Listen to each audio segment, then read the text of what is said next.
22 years ago, this man was just an ordinary office worker in the 21st century. During the day, I'd be crammed onto the bus with a steamed bun in my mouth. But once I got to the office and turned on my computer, I'd become a hard-working programmer, buried in my code. After get off work, his biggest way to relax is to go to a bar, have a couple of drinks, and release some stress. His life is ordinary but carefree. That evening, as usual, he planned to go to a bar to relax after get off work, hoping to meet a pretty girl, chat, and have some fun. But no one expected that the moment he finished taking off his clothes, everything went black and he fainted. When the man opened his eyes again, the world before him had completely changed. He had somehow traveled back to the late 19th century and become Shapur Qasim Avesta, the heir to the throne of the Kingdom of Iran. To make matters worse, his father and brothers had already been brutally murdered, and he was branded by the opposing forces as a patricide and fratricide, becoming a universally hated executioner.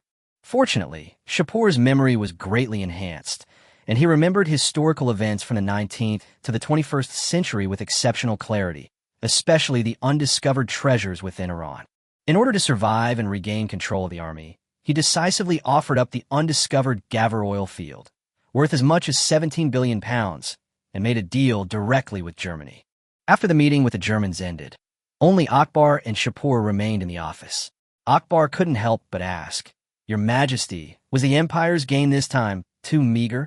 He clearly still had doubts about the outcome of the negotiations. Shapur looked at his childhood friend, his tone calm yet firm. "The empire is sandwiched between Russia and Britain, and we have already angered them by abolishing the old treaties. If it weren't for the introduction of German influence, our fate would probably be no different from that of the Qajar dynasty." He went on to explain the problem with the oil field. "We don't have the technology to extract it. Instead of leaving it empty, we should get German aid. Do you know what 1 billion pounds means?" Akbar stood there, stunned, without answering. Shapur gave a direct answer. "The empire's fiscal revenue last year was only 75 million rials, which is equivalent to only 3 million pounds. 1 billion pounds is equivalent to 300 years of fiscal revenue. This amount of money is enough for us to build the country, expand the army, and achieve true independence." Akbar nodded in realization. "I understand, Your Majesty." Shapur did not delve into whether he had truly understood, and then changed the subject. "But this deal cannot be kept secret for long. Before that, the opposition within the country must be silenced." Akbar's eyes lit up immediately. This was precisely his duty. As the newly appointed head of the Royal Security Bureau, he declared without hesitation, "Your Majesty, rest assured, I will continue to intensify my efforts to eliminate these reactionaries." Shapur nodded in satisfaction. "Go ahead, I'll call you if needed." Akbar bowed and withdrew, his expression filled with barely suppressed excitement. After finishing his official duties, Shapur returned to the palace under the escort of his guards. In the quiet of the night, lying in bed, he sighed, "Another day has passed." At this time, he was still a young emperor without an empress. 22-year-old Shapur remains unmarried, a rarity in Muslim countries. He devotes almost all his energy to power and nation-building, paying little attention to personal relationships. But suddenly he realizes, since we are encouraging people to have children, I, as the emperor, should set an example. I will choose an empress tomorrow. However, Shapur knew in his heart that this queen was destined to be nothing more than a symbol. Her life will probably only be that of a caged bird and a vase. Shapur could not relinquish power, so the queen could not have a political background, much less interfere in politics. Under his rule, Iran had no parliament. The prime minister and ministers were all appointed by the emperor, and the army was firmly under his control. Leveraging the prestige gained during the unification wars, he had absolute control over the military. When he and his father ascended the throne, there was no interference from the church. He personally crowned himself. Emperor of all Iranians was the title Shapur truly recognized. Looking back on the past year, he rose from a local officer to the frontline commander-in-chief. And in the eyes of the people, he had almost become Iran's version of a wise ruler. Although he had not experienced any large-scale battles, his current achievements were enough to solidify his position. Today, Iran possesses 15 divisions and 200,000 troops. For a country with a population of just over 10 million, this scale is quite aggressive. Yet, facing encirclement by British India, Tsarist Russia, and the Ottoman Empire, No one opposes maintaining the army, and it even continues to expand. Shapur understood that a major war was inevitable, especially one that would likely dismantle the Ottoman Empire. Therefore, Iran needed to strengthen its military in a short period to seize the opportunity to rise to power. He also understood that the fundamental problem limiting national development was still the small population. Therefore, he focused on healthcare and childbirth, aiming to improve the survival rates of women and infants, while simultaneously leveraging high salaries and institutional advantages to accelerate population growth. In the industrial sector, there are fewer than 1,000 domestic enterprises, a significant portion of which are controlled by Avesta. Shapur plans to leverage German aid to revitalize private capital and get the economy truly functioning. As he pondered, he returned to the loan. £1 billion, a massive sum, made him weigh its uses. It wasn't just money. It was a crucial bargaining chip to change the fate of a nation. Since the establishment of the new regime, Iran has comprehensively promoted secular reforms, weakened the power of the church, and rebuilt its political and educational systems. Religion, law, and commerce are all undergoing continuous reshaping. Despite the impact of war and reforms, the country still has a population of 12.47 million. This is largely thanks to the Avesta company, founded by Shapur, which provides workers with wages far above the national average. Founded in 1895, this company, though only 5 years old, has already penetrated every aspect of people's lives. Numerous high-paying jobs have made ordinary people more financially secure, leading to a sustained rise in urban birth rates. Of course, this high salary is only relative to Iran's domestic situation.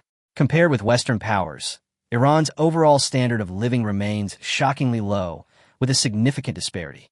Even so, Avesta still brought in nearly 120 million rials for Shapur last year, while contributing 30 million rials in taxes to the government. This figure accounts for 40% of Iran's annual fiscal revenue, and its influence even surpasses that of Samsung in its previous life in South Korea. However, most of this tax revenue is allocated to the royal family to maintain the military.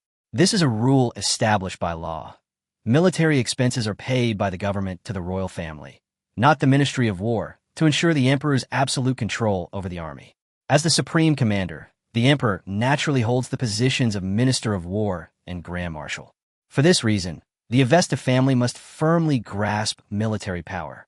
Even if power is delegated to the cabinet in the future, Shapur must never relinquish control over the military.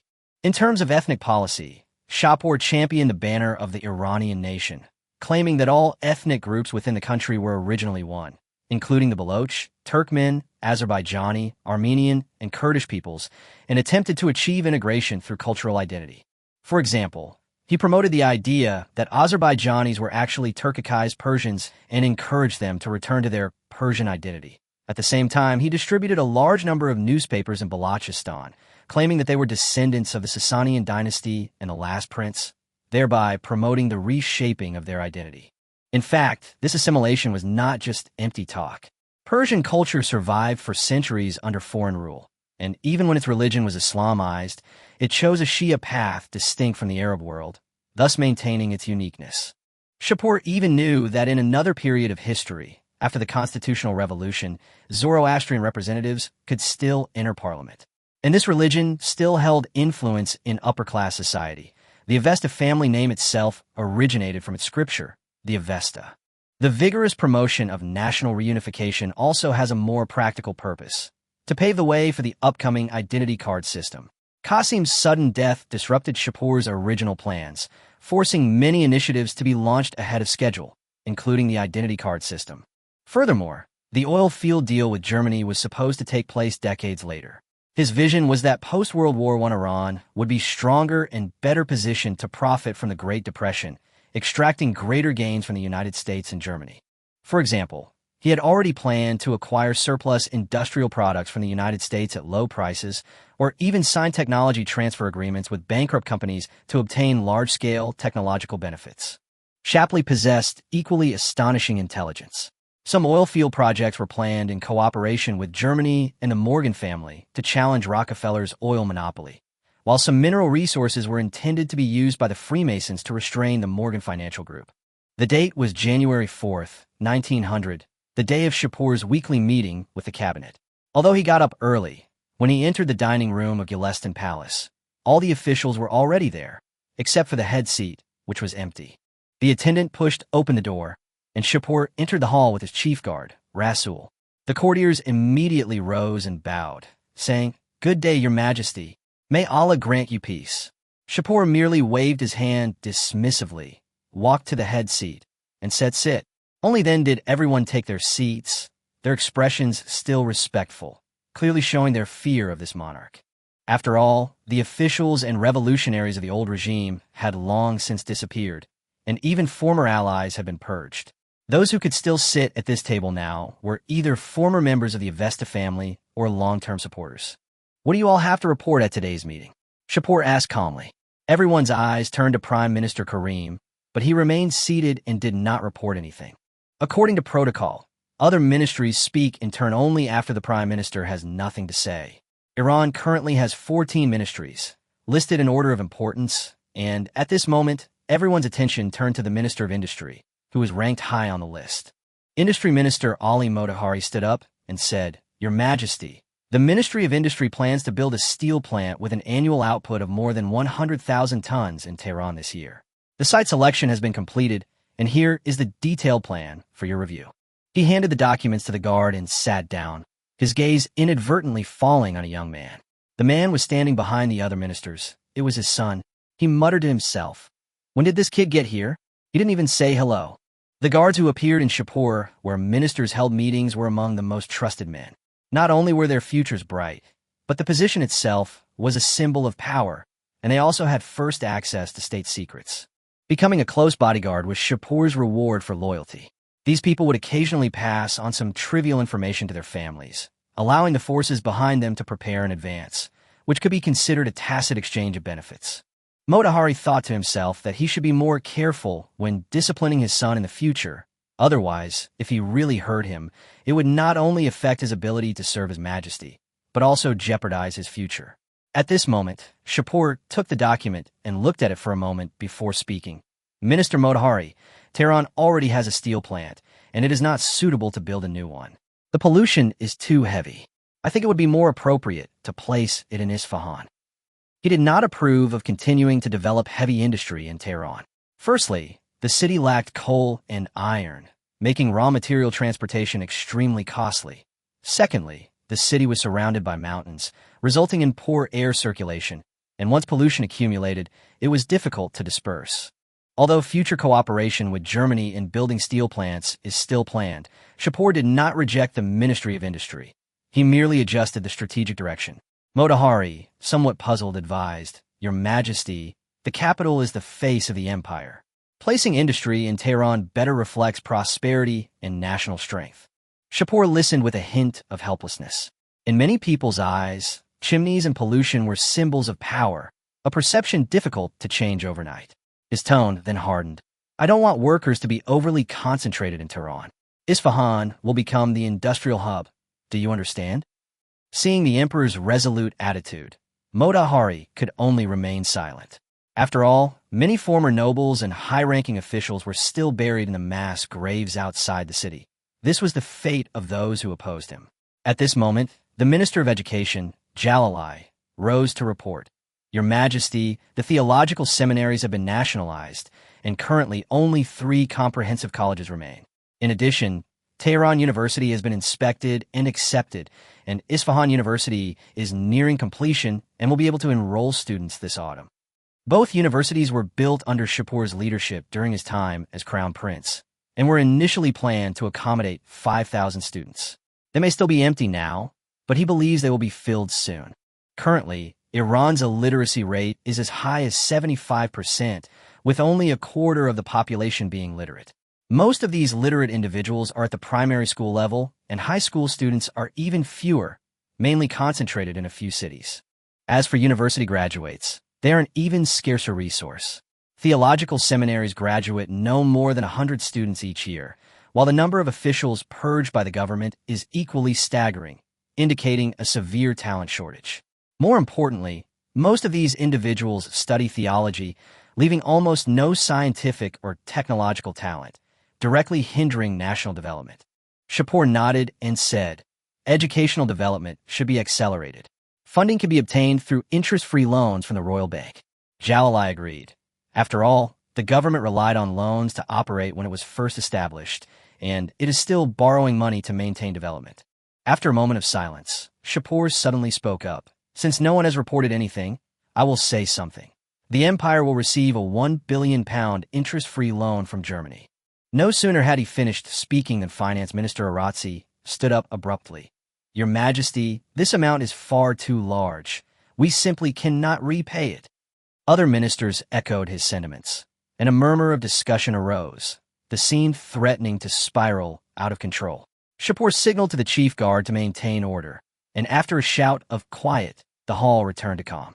He looked around at everyone and explained, last year a giant oil field was discovered in the southern Persian Gulf, but it nominally belongs to the Ottomans, and we don't have the capacity to develop it independently.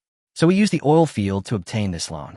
It will be repaid over 10 years, starting in 1930, with only 1% to be repaid each year. After hearing this explanation, the ministers, though still harboring concerns, were noticeably more relaxed. After all, public finances were growing, and future revenues were expected to continue doubling.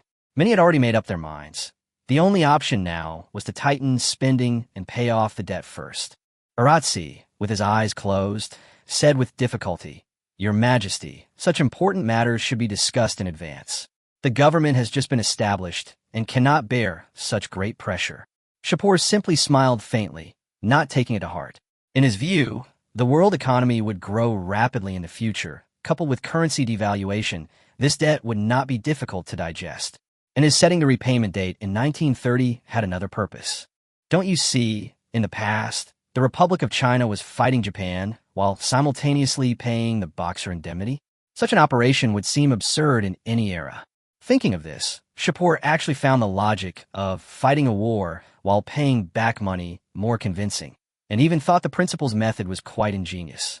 He looked at Aratsi and said with a smile, Minister Aratsi, I believe Iran has the ability to repay in the future, and this is also a sign of my trust in you. These words sounded like encouragement, but Aratsi only felt immense pressure, and his face grew increasingly grim. Shapur immediately stopped smiling, his tone becoming serious. There's no need to mention the loan again. I have other plans. The ministers fell silent, all eyes fixed on him, and the atmosphere became tense. He said slowly, This money isn't just for show. By the end of the month, the cabinet must come up with a 5-year development plan, focusing on industry, construction, education, agriculture, and health. Things that we wouldn't normally dare to think about or mention can all be included. He then gave a direct and hard target. By the end of 1904, grain production must reach 3.2 million tons. The number of schools must at least triple, and the number of universities must be expanded to 10. I will arrange the details of education later. You can discuss the rest yourselves. Shapur knew perfectly well that even if the loan arrived, it might not be spent in a short time. Currently, Iran's grain production is less than 2.2 million tons, barely enough to meet its own needs. Reaching the target level would not only stabilize the domestic market, but also generate a surplus.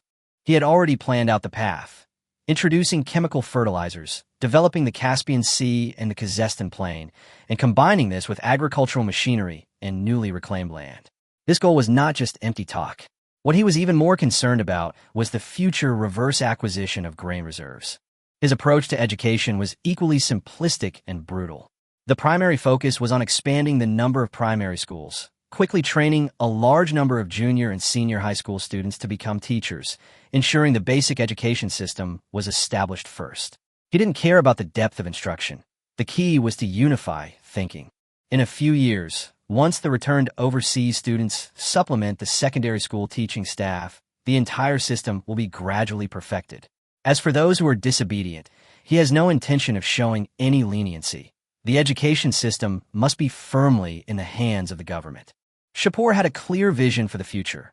Once World War I was over, reforms would become a natural progression, fueled by the wave of nationalism.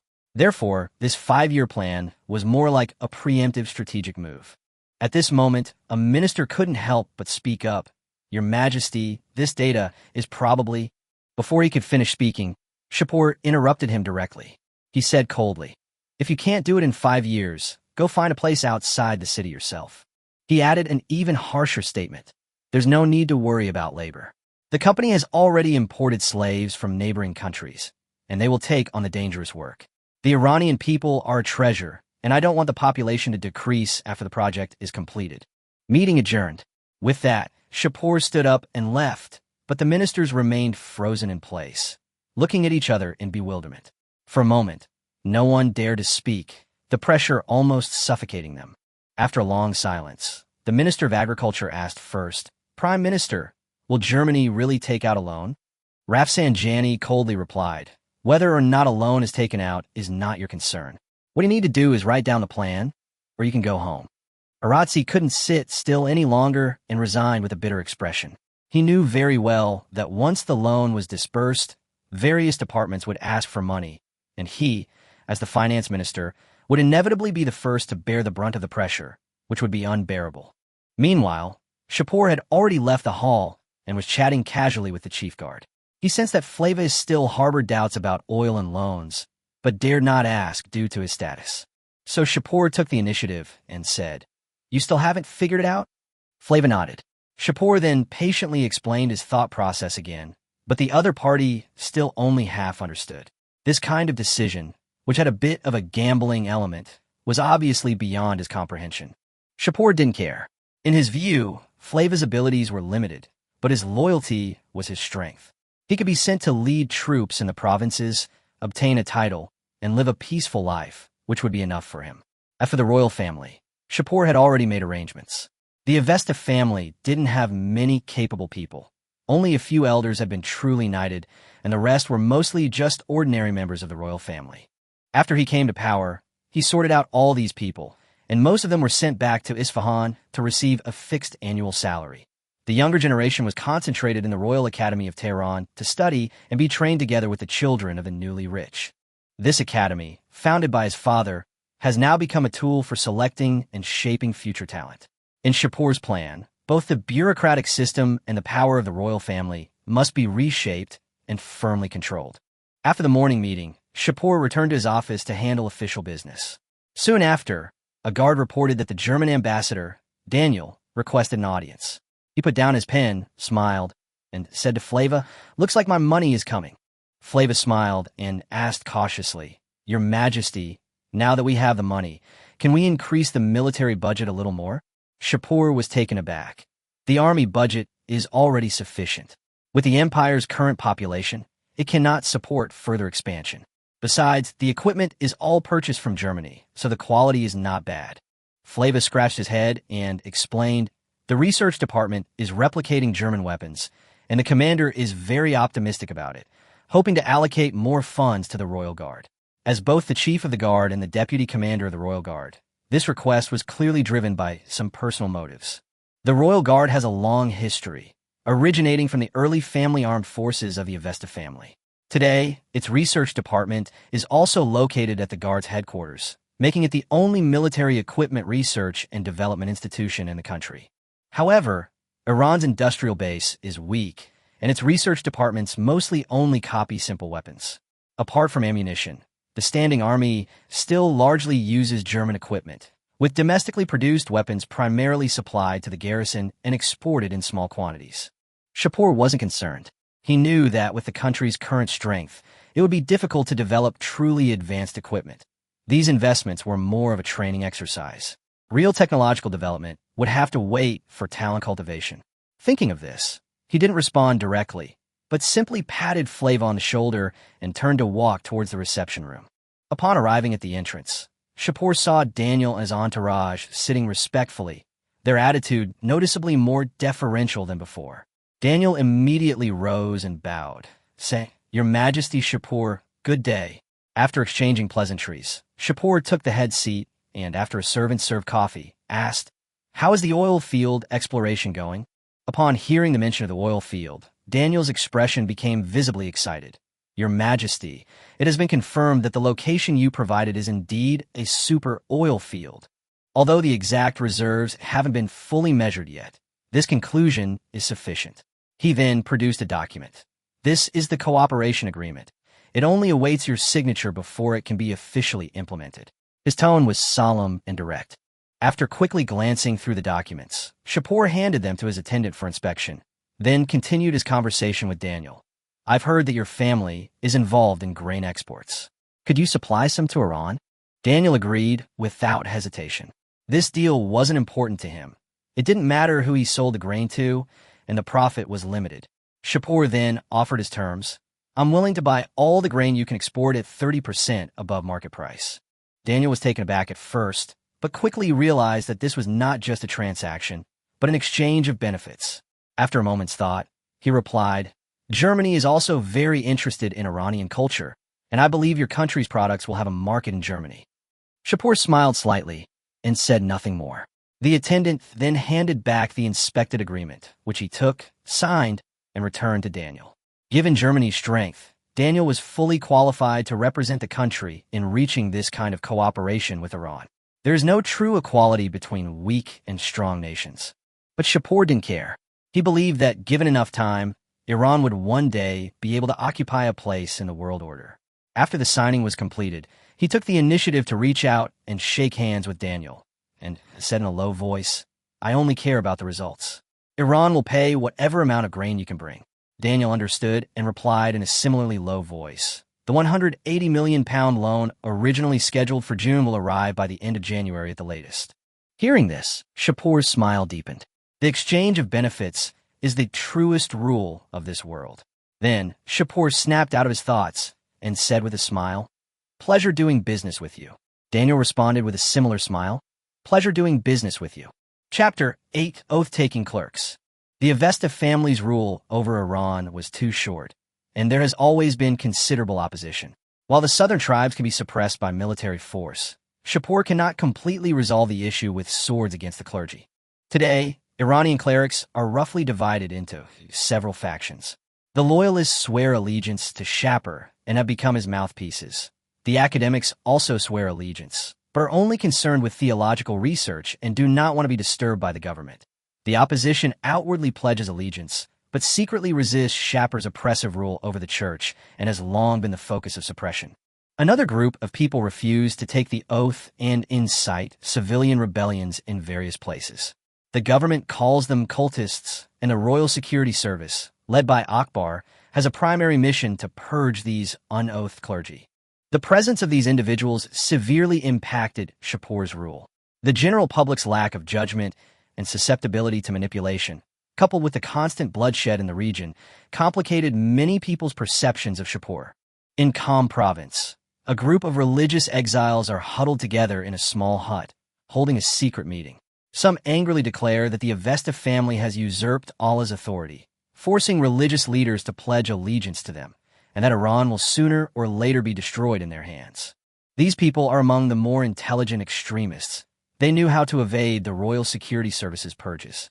The truly clever ones fled Iran long ago, while the less intelligent ones perished during Shapur's religious revolution. In that revolution, all clergy members were required to swear allegiance to Shapur and his direct descendants, the Avesta monarchs. Those who refused were executed on the spot. Large tracts of land seized by the clergy were also distributed to rural commoners, thus preventing nationwide unrest. Adinel's face was contorted with anguish. He believed they were utterly powerless to stop Shapur. The government and the army were in his hands. Some members of the church were bought off by self-interest, while others were consumed by fear. If things continued this way, Iran would lose all power over Allah. He even suggested that instead of being slowly purged by the Royal Security Service, they should return to Tehran and assassinate Shapur and the traitors. The people in the room fell silent. They had already chosen to escape, so why would they go back to their deaths? The older Zairam advised him that he could go to Mashhad and Khorasan, or to British India or Iraq, to accumulate strength and win over the people elsewhere, and launch a holy war against Shapur in the future, instead of wasting his life now. Adinel resolutely refused to leave Iran, much less go to the territory of the Green Moon people. He only wanted to die on Iranian soil. Zairam even tried to persuade him with religious doctrine, saying that concealing one's faith in times of danger could prevent unnecessary sacrifice. Adinel erupted in fury. He couldn't accept that a descendant of Zoroastrian saints could control what they considered an Islamic state. Before he could finish speaking, the door was suddenly kicked open. The Royal Security Service surged into the room, instantly subduing everyone. Akbar himself led the team, looked at the dozen or so unsworn clergymen before him, clapped and mocked them, implying they had no chance, and then ordered them all taken away. After everyone was put into the car, they discovered that the lookouts outside were already dead, each with a slit in the throat. The Royal Security Service is loyal only to Shapur, and its members are all elites, familiar with all kinds of firearms and proficient in melee combat. In particular, Akbar's direct command of the action team was practically a special forces unit. After his men had turned the entire house upside down, someone stepped forward to ask for instructions on the next steps. Isfahani is Akbar's family name, meaning from Isfahan. Akbar looked at the prisoners in the wagon and whispered, "Take them all back to the Qom branch office.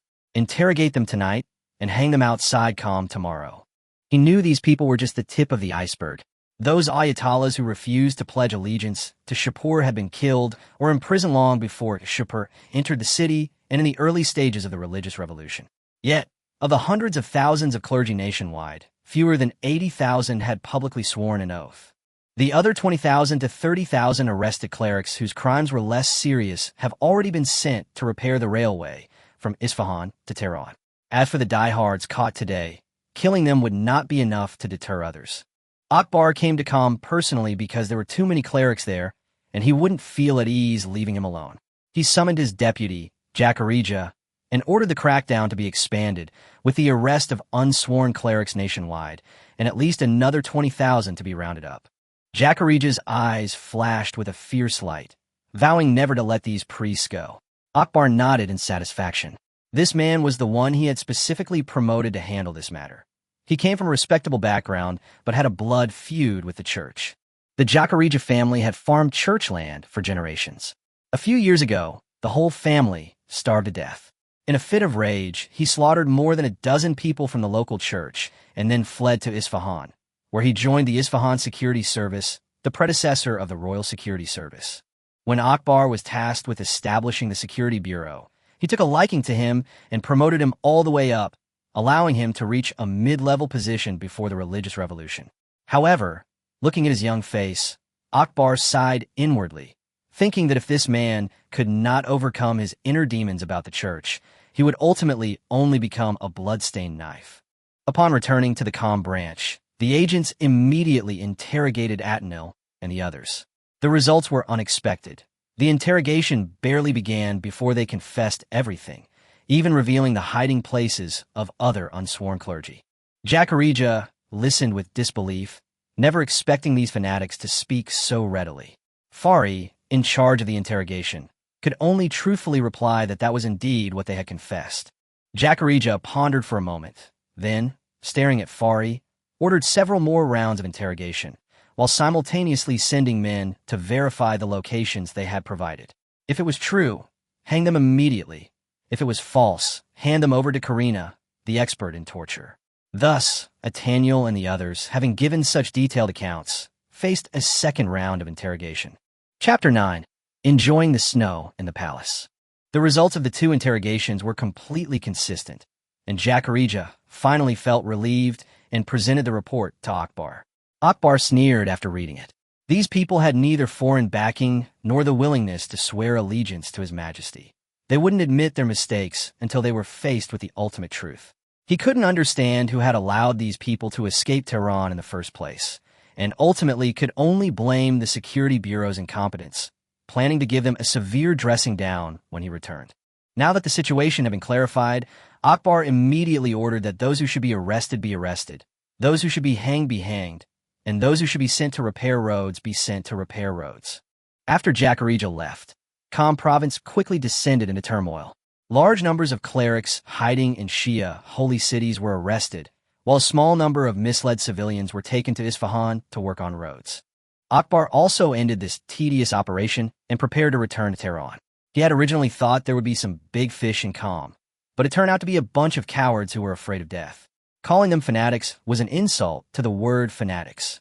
Meanwhile, inside the Gilestan Palace, Shapur was hosting a noble banquet. After the establishment of the Avesta dynasty, most Iranian nobles were settled in Tehran and Isfahan.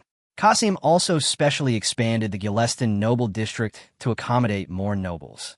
At the banquet, nobles carried fermented grape juice and fermented wheat juice through the crowd. The higher nobles were entitled to step forward and toast Shapur, while the lower nobles could only watch from afar. At this moment, Shapur was surrounded by several older nobles. One of them eagerly recommended his granddaughter, saying that she was beautiful, would turn 16 in the middle of the year, and was most suitable to be queen. Another immediately refuted this, saying that the girl was ungainly fat, and instead praised his own daughter, Tura, saying that she had grown up with His Majesty since childhood and had even ridden horses with him in Isfahan. Not to be outdone, someone else brought up their own feat of personally hanging Muzaffardin. Several nobles, one after another, nearly drowned out Shapur. Shapur finally managed to squeeze through the crowd and stood aside in thought.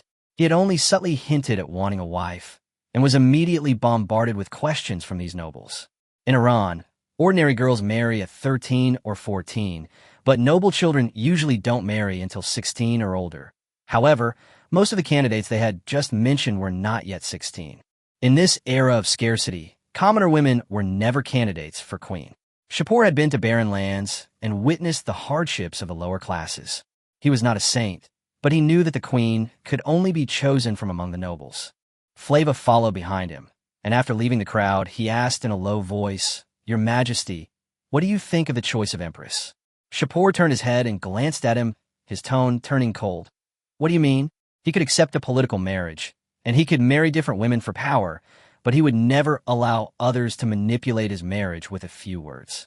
Flava leaned closer and whispered, "The elders of the family have advised His Majesty to choose a princess from a foreign royal family to further solidify his throne." Shapur listened in silence. These days, the Tehran Daily, the Northern Daily, and even newspapers controlled by the empire are all promoting Persian nationalism. Yet those old fogies want him to marry a foreign woman. If the queen's child were to inherit the throne, what identity would he have to rule over Iran, where nationalistic sentiments are running high? He coldly instructed Vlava to tell the family elders that if they had any business, they should come directly to the Gilestan palace to see him. As for Vlava, if there was a next time, he should report to the 11th Division himself. After saying this, Shapur returned to the crowd and continued to chat and drink with the nobles. Meanwhile, Akbar had already embarked on his journey back to Tehran. Shapur woke up early the next morning. He had a good tolerance for alcohol, at least enough not to lose his composure at such a banquet, where the nobles, bound by dogma, dared not truly get drunk. Flava appeared before him early, offering respectful greetings. Shapur said little, only inviting him to breakfast and arranging matters there. On the way, Flava reported that Chief Isfahani had returned from Qom. Shapur simply nodded to indicate that he knew. The two entered the dining room, where servants had already prepared breakfast. After taking their seats, Shapur ate quietly. He disliked discussing matters while eating. Only after swallowing the last bite of bread, wiping his mouth, and rinsing his mouth with mouthwash did he speak. He instructed Flava to establish a transportation infrastructure company within the family, with Count Karim serving as its executive director. Materials could be procured from Avesta, and he would provide a one-time payment of 100 million rials. This company plans to build a highway network connecting the empire's 29 provinces, constructing at least 500 kilometers of roads annually. Lower-level workers will be enslaved and imported from India, while ordinary workers will be recruited domestically, paid high enough to support their families. After Flava withdrew, Shapur summoned a servant from the hall and instructed him to summon Akbar, saying he would wait in his office. Shapur then stepped into the snow. He wrapped his coat tighter, extended his right hand, letting snowflakes fall into his palm, feeling their coolness, and chuckled softly. The first snow of the year came a little late. Fortunately, I ordered in advance that the snow not be swept. Otherwise, we wouldn't even be able to see this little bit of snow. The attendant hurriedly reminded him that the roads were slippery due to the snow, and it would be better to get in the carriage. Shapur gave him a disapproving look. He had been riding and shooting since childhood. What hardship hadn't he endured? Was he afraid of falling down? The attendant, an elder of the Avesta family, naturally knew Shapur's past and respectfully said, "His Majesty is blessed by Allah and has nothing to fear." Shapur chuckled upon hearing this. Allah? How ironic that even a descendant of the Avesta family needs Allah's blessing. Brilliant, truly brilliant. Chapter 10, Avoiding His Edge.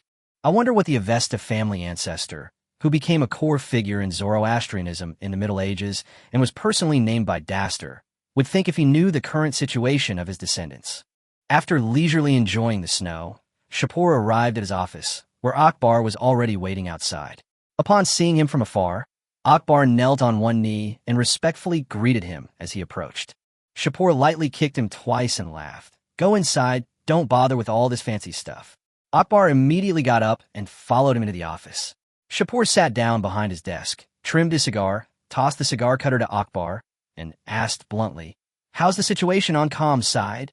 Akbar placed the cigar cutter back on the table and said in a deep voice, "Your Majesty, Kam is a religious stronghold. Although most of the priests have sworn allegiance, they're mostly just compromising against their will according to the Taqiyya principle. You distributed the priests' land to the common people, but as soon as the army left, some priests took the land back." Shapur's eyes darkened. He stubbed out his cigar, his mind racing with thoughts, until only one thought remained. Should he really avoid their sharp edge now? He coldly cursed. These priests are all blood-sucking insects clinging to Iran. Akbar quickly advised, "Your Majesty, they certainly deserve to die, but it is not wise to act rashly now. If we continue to be forceful in our targeting of the church, even those priests who have already pledged allegiance to you may develop other intentions." Shapur leaned back in his chair in silence for a long time, ultimately unable to come up with a better solution. He could only shout towards the door, "Get the Minister of Education to come see me." He relit his cigar and exhaled a thick cloud of smoke. The matter of Tehran University had to be expedited. He had too few people at his disposal. Although a batch of national officials had been replaced, at least 60% were still people supported by local nobles. Iran's political system is still imperfect, with most officials being of noble birth, receiving imperial salaries but only thinking of their families. The Ministry of Education bears a heavy burden, needing to both weaken the church's influence on ordinary people and cultivate a sufficient number of talented individuals. Shapur suddenly called out, "Akbal." Akbal immediately responded, "Your subject is here." Shapur rose and took a few steps around the room, stopping behind him and saying, "Allocate another 100 million rials to the Royal Security Bureau. No, 200 million. Expand their manpower and closely monitor all clerics above the rank of mullah. As long as they're not backed by the most powerful nations, what can they do even if they launch a revolution? I have the most elite soldiers besides those of the great powers." Akbar knelt down. "Yes, Your Majesty." Shapur took a breath and said, "Also, the British and Russian forces in Sistan and Azerbaijan must be suppressed at any cost. The British lost so many men in the Boer War, and there are also many rebels in Russia. As long as your procedures are in order, you can suppress them however you want." Akbar lowered his head even further. "Yes." Shapur helped him up, patted off non-existent dust from his body, and softened his tone. "Akbar, you are the person I trust most. I feel at ease in trusting many things to you." Akbar solemnly replied, "Your Majesty, I will certainly not disappoint your expectations." Not long after Akbar withdrew, there was a knock on the office door. An attendant announced from outside, "Your Majesty, Minister Jalali has arrived." Shapur put away the secret document he was reading, covered it with several cabinet documents, and then said, "Come in." Education Minister said Jalali entered and bowed in greeting. Shapur gestured to the person opposite him and said, "Sit." Jalali sat down, smelling the smoke in the room, and asked cautiously, "What are your orders, Your Majesty?" Shapur changed his expression and spoke much more calmly. "The university should be prepared as soon as possible. In the future, the Ministry of Education will focus on the political academy. As for teachers, I will have the cabinet cooperate with you to promote talents from the lower-level officials and send older mid-level officials to schools to teach students political affairs." He paused, then emphasized, "I don't want to be troubled by a lack of officials 10 or 20 years from now. Furthermore, in the first 5-year plan, primary schools must be made available in all settlements. I am not a god sitting high on the throne looking down on the people. I will personally go to the countryside to inspect." Jalali immediately stood up and declared, "Your Majesty, I will certainly accomplish this." But he quickly added, "However, The teaching staff cannot support such a massive education program. I hope to open short-term training courses to select talented individuals from the common people, train them quickly, and then put them into education. Shapur pondered for a moment and said, "That's a good idea. In that case, the Ministry of Education will be separated from the cabinet and placed under my direct jurisdiction. All government affairs will no longer need to be handled by the cabinet, and the funds will be allocated by the royal family." "Minister Jalali, don't let me down." Jalali replied respectfully, "Your Majesty, rest assured, I will never betray your trust." Shapur wouldn't have wanted to do this if conditions allowed. However, with the nation newly established, public and private matters were difficult to separate. In the first month after he took over the empire, his father, Qasim, nearly emptied the Avesta family's coffers to barely stabilize the situation. Money was needed everywhere, and the national fiscal revenue was not ideal, so he had to find other ways to make up for it. As for the boundary between the private treasury and the national treasury, that could only be drawn gradually later. March 16, 1900, Herman Town in southern Kuwait province, Iran. The 9th Infantry Regiment of the 3rd Division of the Iranian Army is stationed here. A major is warmly greeting the German officers who are about to enter the Hassa region in German. "Colonel Andrei, welcome." Andrei, who considers himself a European gentleman, is far less enthusiastic than the other party, and only replies indifferently, "Major Asim, hello." Camel Asim didn't care. He was very clear about his and his troops' position. They were merely mascots accompanying the German army into the Kazakh region. As long as his battalion was stationed there, that land nominally belonged to the Reich. He still greeted him warmly. "Colonel Andrei, the camp has prepared a banquet for everyone. Please do me the honor of attending tonight." Andrei looked at him with disdain. "Muslims drink alcohol too?" Asim was momentarily speechless. Wasn't this a consensus? Ordinary people just shouldn't drink it. He'd already become a major. He had many opportunities ahead of him. Why couldn't he train himself to resist demons? Chapter 11, Introduction to I.O. However, despite thinking this to himself, Asim said aloud, "Colonel Andrei, there is no wine at the banquet, only fermented grape juice." Several German officers burst into laughter, some joking that these Muslims didn't even dare to admit to drinking alcohol. Asim didn't mind. After all, even he himself didn't like this way of putting it, but he had to maintain appearances in public. Andrei, however, did not tolerate his subordinate's behavior and immediately reprimanded Lucas for being quiet. He then turned to Major Asim and solemnly assured him that he and his officers would be there on time for the banquet. Asim chuckled twice and told him that his adjutant would lead the German troops to the camp and informed him of the specific time and location of the banquet. On March 18, 1900, the 3rd day after the German army's arrival, a German regiment plus an Iranian battalion, totaling about 3,500 men, began their advance towards the town of Mishab. The local Jabir al-Shamar army dared not resist. The powerful ruler knelt in submission before the viscount sent by the Avesta royal family, and subsequently accepted Shapur's investiture, becoming the viscount of Jabir al-Shamar. Immediately afterwards, the ID forces swiftly entered the Hassa region. The local ruler offered only symbolic resistance for a day before happily accepting the title of viscount and moving his entire family to Isfahan to settle down. They dared to rebel against the Ottomans, but not against Iran, for a simple reason. The Ottoman army was of limited ability. Disobedience would at most result in a few years of exile. But against the Iranian coalition, refusal would likely mean being hanged on the spot. As for the Saudi family, they hadn't even recaptured Riyadh yet, so the Eastern Arabian Peninsula was none of their concern. After Shapur took control of Kuwait, he also intended to push the Saudi family back to Najd.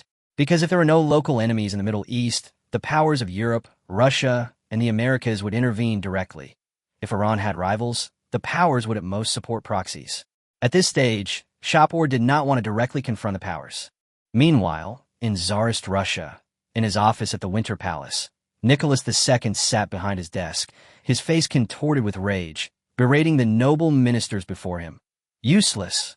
You have not only lost your sphere of influence in Iran, but you have also caused me to suffer losses."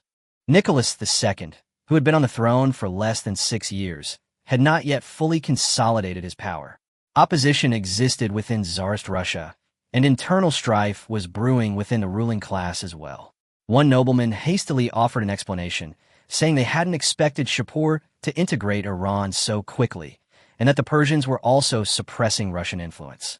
Another nobleman suggested simply waging war against Iran and forcing them to pay compensation for their losses. Without a second thought, Nicholas II smashed the cup over the nobleman's head. Another nobleman slowly reminded him that Germany was an ally of Iran, and Britain had also compromised with Iran for the sake of the security of British India. It would be inappropriate to start a war rashly. Nicholas II suppressed his anger and asked his ministers if Russia could withstand a war. The ministers quickly replied that the domestic situation was not conducive to war and that it would be best to wait 2 more years until he had eliminated his opponents. Meanwhile, in Tehran, Iran, inside the Gulestan Palace, Akbar, one of Shapur's most trusted men, enjoyed a privileged path through the palace and arrived unimpeded at Shapur's office. Shapur was engrossed in handling official business when Akbar entered, simply asking him to sit down for a while. Soon after, Shapur put away the equipment import documents submitted by the Ministry of Industry, and Akbar began his report. He said that the Royal Security Service had secretly entered the South Caucasus and Turkmenistan regions, and that spies had made contact with numerous anti-Russian forces. Shapur asked him for details. Akbar handed over documents, stating that the operation in the South Caucasus had attracted a large number of people and was progressing smoothly. However, Tsarist Russia had stationed 300,000 troops in the area, and anti-Russian forces dared not openly cooperate. Shapur lit a cigarette and said in a deep voice, 300,000 troops, that's indeed a large force. In that case, let's slow down and clear a safe haven in Azerbaijan and Armenia first. He then inquired about the Turkmen region. Akbar appeared much more relaxed, saying that most of the local nobles and commoners still supported Iran, and the security bureau's work was progressing very smoothly. Shapur laughed too. Turkmenistan had only been under Russian occupation for a little over a decade, while Iran, when it overthrew the Qajar dynasty, only purged the royal family and core government officials. In the last 2 years, it has been continuously promoting the concept of Iranian nationalism. Who would rather be an oppressed second-class citizen in Russia than a first-class citizen in Iran?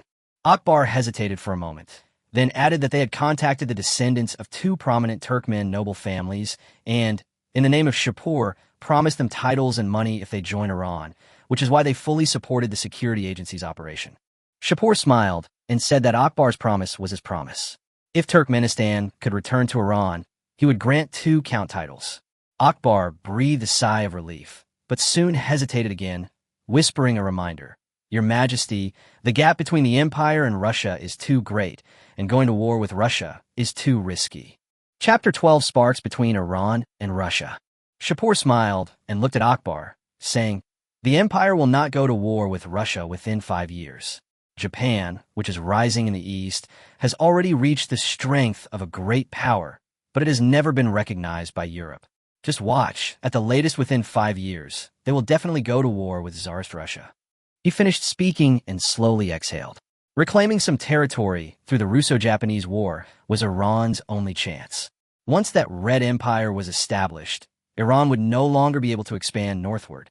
During World War I, it was destined to betray Germany and side with Britain, France, and Russia, and thus would not be able to seize the opportunity to recover lost territory. Iran has Germany behind it, and Japan has Britain behind it. If Tsarist Russia gets involved in this war, it will only suffer a more devastating defeat than in its previous life. As for how much it can reclaim, whether it's Turkmenistan or the South Caucasus, Shapur isn't concerned. As long as it achieves victory over Russia, that's enough. He told Akbar, Azerbaijan has been away from us for too long. The war 70 years ago caused the empire to completely withdraw from the South Caucasus. The people there have long been assimilated by Russia, making retaking them very difficult. The same goes for Turkmenistan. The longer it drags on, the harder it will be. Shapur's tone grew more somber. The first generation born during the Russian occupation has grown up and started families. We must act quickly while those brave warriors who resisted the Russian invasion are still alive.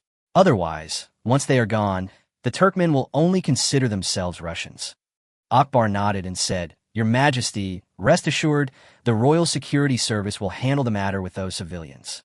Shapur then reminded him, propaganda must be taken seriously.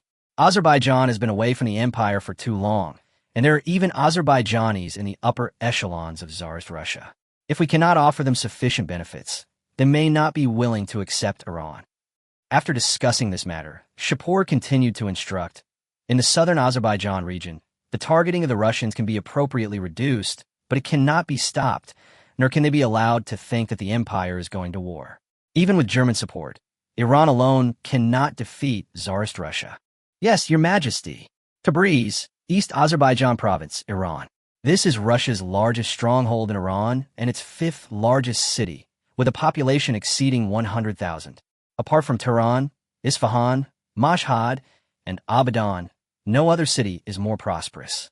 As a major city in northern Iran, Tabriz had been home to Russian merchants for over a century. The number of Russian merchants in Tabriz increased rapidly after the Second Russo-Polish War. That day, in a Russian restaurant north of Tabriz, several Royal Security Service employees who looked like thugs were eating together. After a while, they exchanged glances. One of them suddenly foamed at the mouth and collapsed to the ground, curled up. Several people nearby immediately feigned anxiety, shouting, "Afani, what's wrong?" Seeing someone faint, the shop assistant rushed over to check on him. Afani, lying on the ground, was slurring his words, seemingly unable to speak. The shop assistant hurriedly called for the boss. Famin immediately roared, "My brother's like this because he ate your food. We went for our physical exams at the recruit training center last week, and he was perfectly fine." The restaurant patron stopped and looked over. Seeing everyone's attention, Famin glared at the Russian staff and shouted, "Brothers and sisters, these Russians must be afraid of Iran becoming great again. That's why they harmed my brother." Before he could finish speaking, he punched the shop assistant in the face, knocking him unconscious on the spot. He then shouted, "This shop is run by Russians. His Majesty Shapur drove their sphere of influence out of Iran. They're definitely holding a grudge. This is targeting the Iranians." Some people joined in the commotion. Smash his shop. Other diners, either following suit or hoping to save money on their meal, quickly joined in. Tables, chairs, tableware, and counters were smashed to pieces. The Russian shop owner rushed downstairs and, seeing his shop destroyed, his eyes turned red with rage. He had come all the way from Russia to Iran to make money, and now that his business had been wiped out, he couldn't stand it any longer. He pulled out his gun and fired 2 shots at the roof. "Stop, you damned Iranians." This sentence ignited the crowd's anger. People near the restaurant were drawn by the commotion, and Russian businessmen from the surrounding area also arrived one after another. Many of them were backed by Russian nobles and accompanied by guards, and soon hundreds of armed Russians gathered at the scene. In the chaos, it's unclear who fired first. An Azerbaijani citizen with Iranian citizenship lay bleeding in a pool. The arriving civilians were terrified by the gunfire, but the Royal Security Service employees hidden in the crowd remained calm and secretly shot and killed several Russians. The situation spiraled completely out of control. Taking advantage of the chaos, the Royal Security Service personnel managed to escape. East Azerbaijani troops and police also arrived in time and forcibly ended the conflict. Afterwards, the Tabriz authorities reported that 2 police officers, 1 garrison soldier, 39 Iranian civilians, and 47 Russians were killed. More than 500 people from both countries were arrested. All 4 Russians initially in the Russian restaurant died.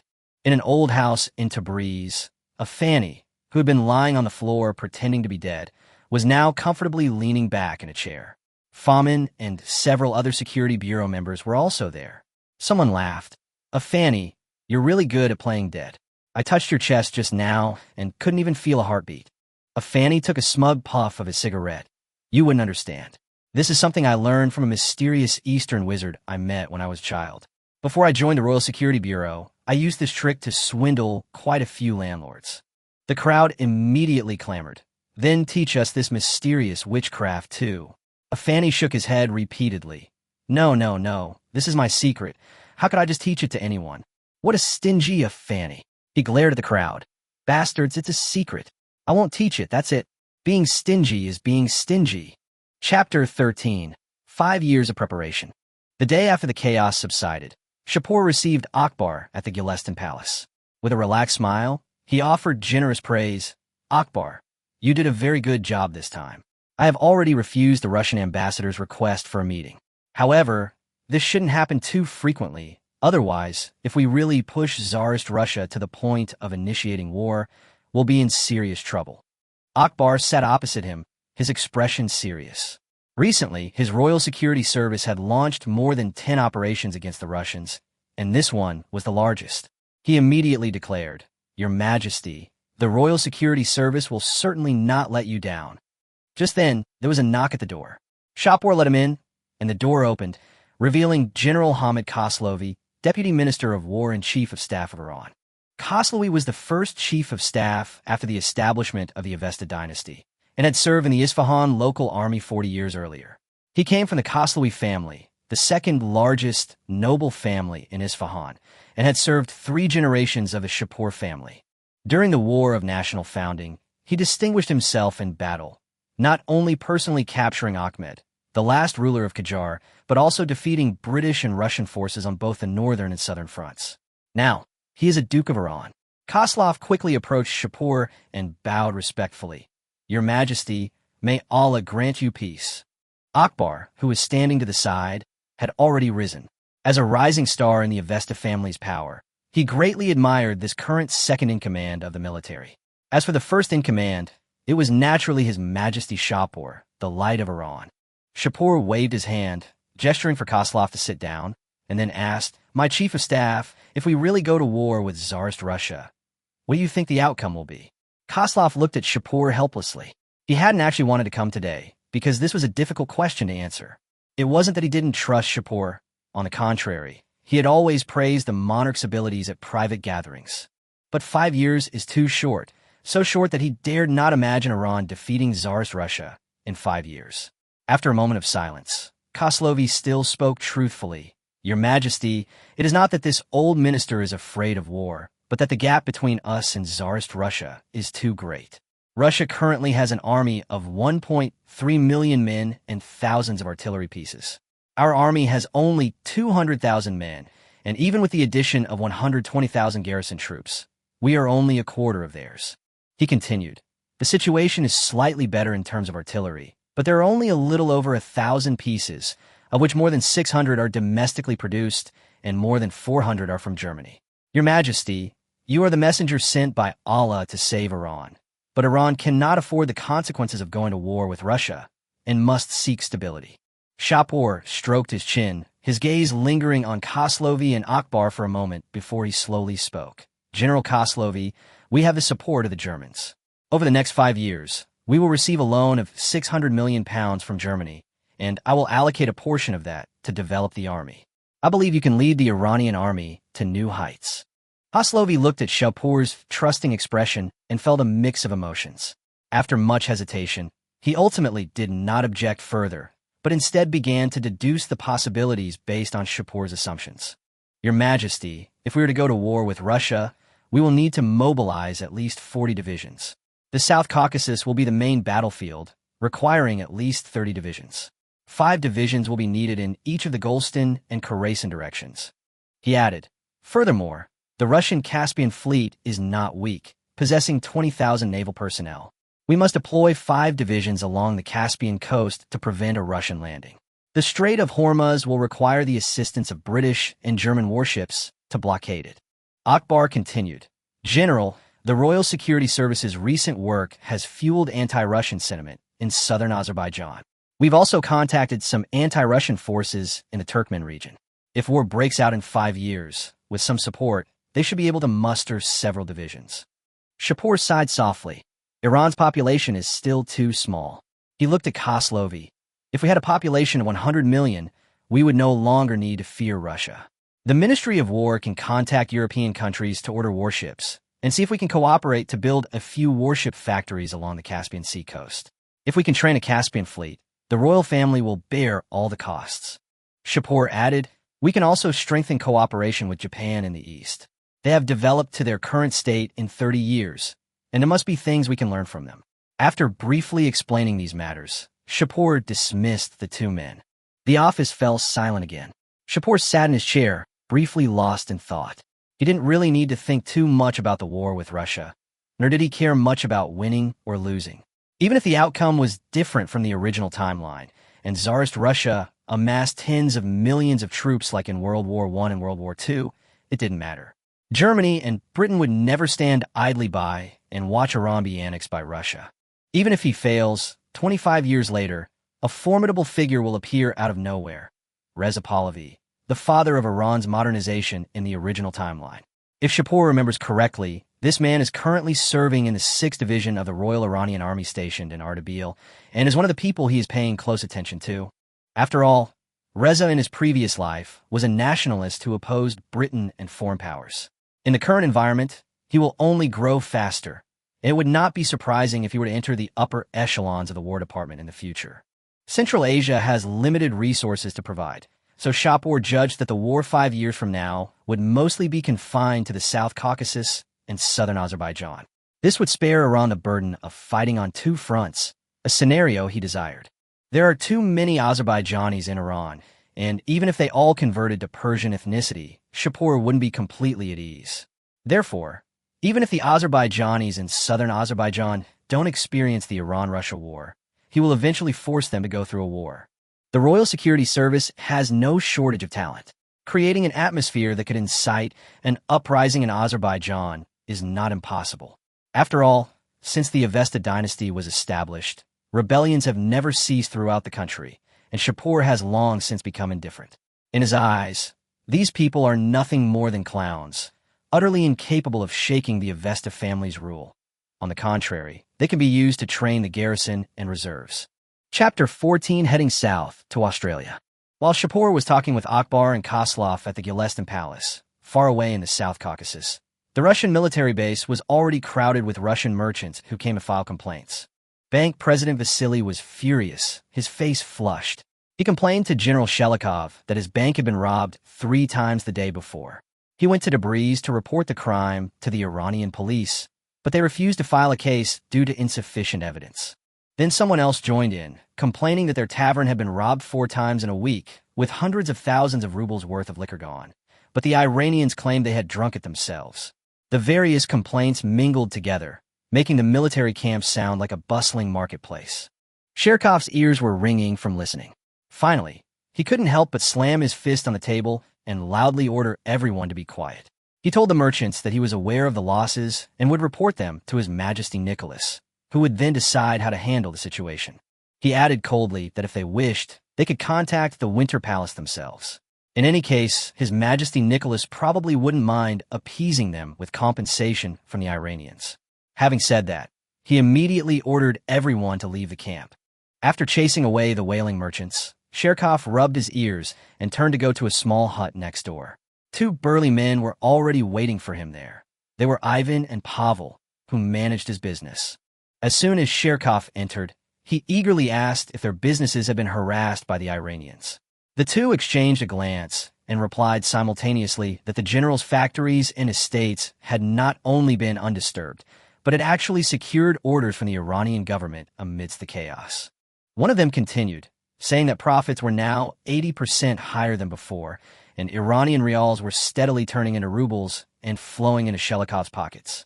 Shelikov sat down on the sofa, lit a cigar, but his expression darkened further. He muttered under his breath, "These Iranians must be targeting me."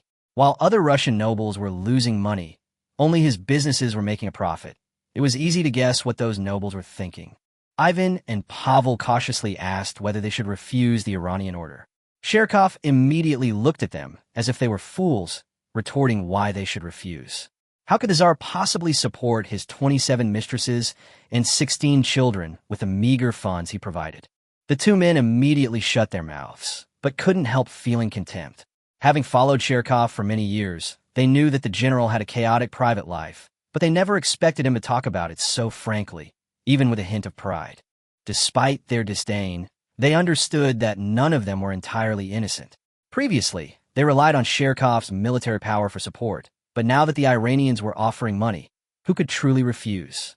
Seeing that the 2 men remained silent, Sherkov suggested that they could inquire with the Iranian troops stationed in Varzagan. Perhaps they could sell them some intelligence. The 2 businessmen exchanged glances again, both seeing shock in each other's eyes. This Sherkov was not only unpatriotic, but he even wanted to sell out his country. But after the initial shock, they vaguely felt that this matter might indeed be profitable. Shelikov saw through their thoughts and sneered, saying that the Tsar only paid him a small amount of money a month, not even enough to support his mistress, and that expecting him to work for the Tsar was simply a pipe dream. Ivan and Pavel, not wanting to stay any longer, quickly excused themselves and left. Only Sherkov remained in the room.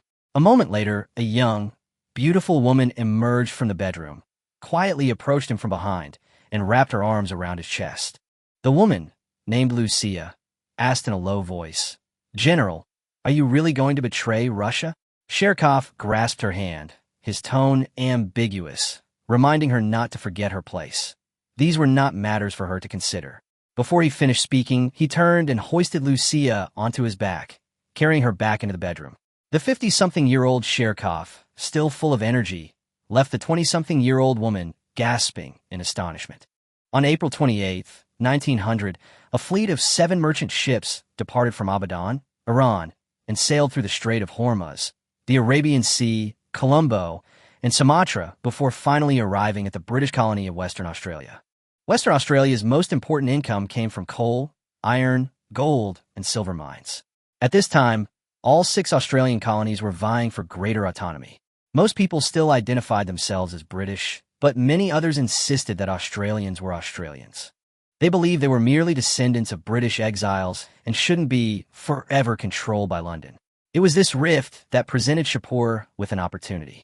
For Iran to develop, it needed money. Based on his memories from his past life, Shapur knew that Australia possessed extremely rich mineral resources. This fleet before him was the vanguard he had sent to Australia. Australia's total population is only 3.8 million, far too small to fully control this vast land. Those Australians who harbor resentment towards their families exiled here are not necessarily of the same mind as the British. Upon the fleet's arrival, Avesta's early partners warmly greeted its head, Ragzi Muhammad. He embraced him with a hearty laugh, saying that Australia welcomed him. Those British and Australian elites didn't care about Europe, America, or Australia, but he didn't. To him, whoever could bring him profit was a VIP. The fact that the Persians could make him money was enough to make him show him great enthusiasm. Lagertzi responded with a smile, expressing his pleasure at seeing Mr. William again. Although he abhorred the British's past semi-colonial oppression of Persia, he valued partners who could bring him benefits more than personal feelings. Chapter 15. Time flies. Laghi, as the head of the newly established Iran Mining Company, stayed in Australia with a large number of Persians.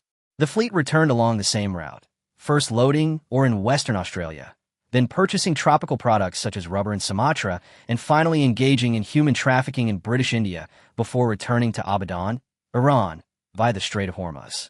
For Shapur, Australian or wasn't the key. The real focus was on gold mines. He had read a lot of information in his previous life and remembered the locations of several world-class gold mines, among which Boddington, near Perth in Western Australia, particularly caught his attention. At that moment, Shapur was staring at the latest version of the world map presented by Avesta. It was a map produced by top cartographers. He picked up the exquisite Persian blue marker and first stamped it on the first location, northeastern New Guinea. He said to Akbar behind him, "For the empire to develop, it must have overseas colonies. For 30 years after German unification, it has wanted to acquire colonies commensurate with its national strength. But the lingering influence of Britain and France makes it difficult for Germany to succeed. Our cooperation with Germany can be extended to various German colonies to gain influence." Akbar looked at the map with some doubt. "Your Majesty, will Germany allow us to enter their colonies?" Shapur chuckled and marked Nauru again. The oil interests in the Middle East are far greater than those of a few colonies. With the cooperation on the Saha oil field, we have already gained Germany's favor. Such a century-old oil field will have a significant impact on Germany. Akbar then realized that for Germany at this point, if it could control Iranian oil, the remaining value of those colonies will be nothing more than strategic importance. When he looked up again, Shapur had already marked out his territory in northeast New Guinea, Nauru, Tanzania, Cameroon, Togoland, and the Hassa region of the Arabian Peninsula. Looking at the map of German colonies, Shapur felt they were completely unworthy of Germany's current global standing.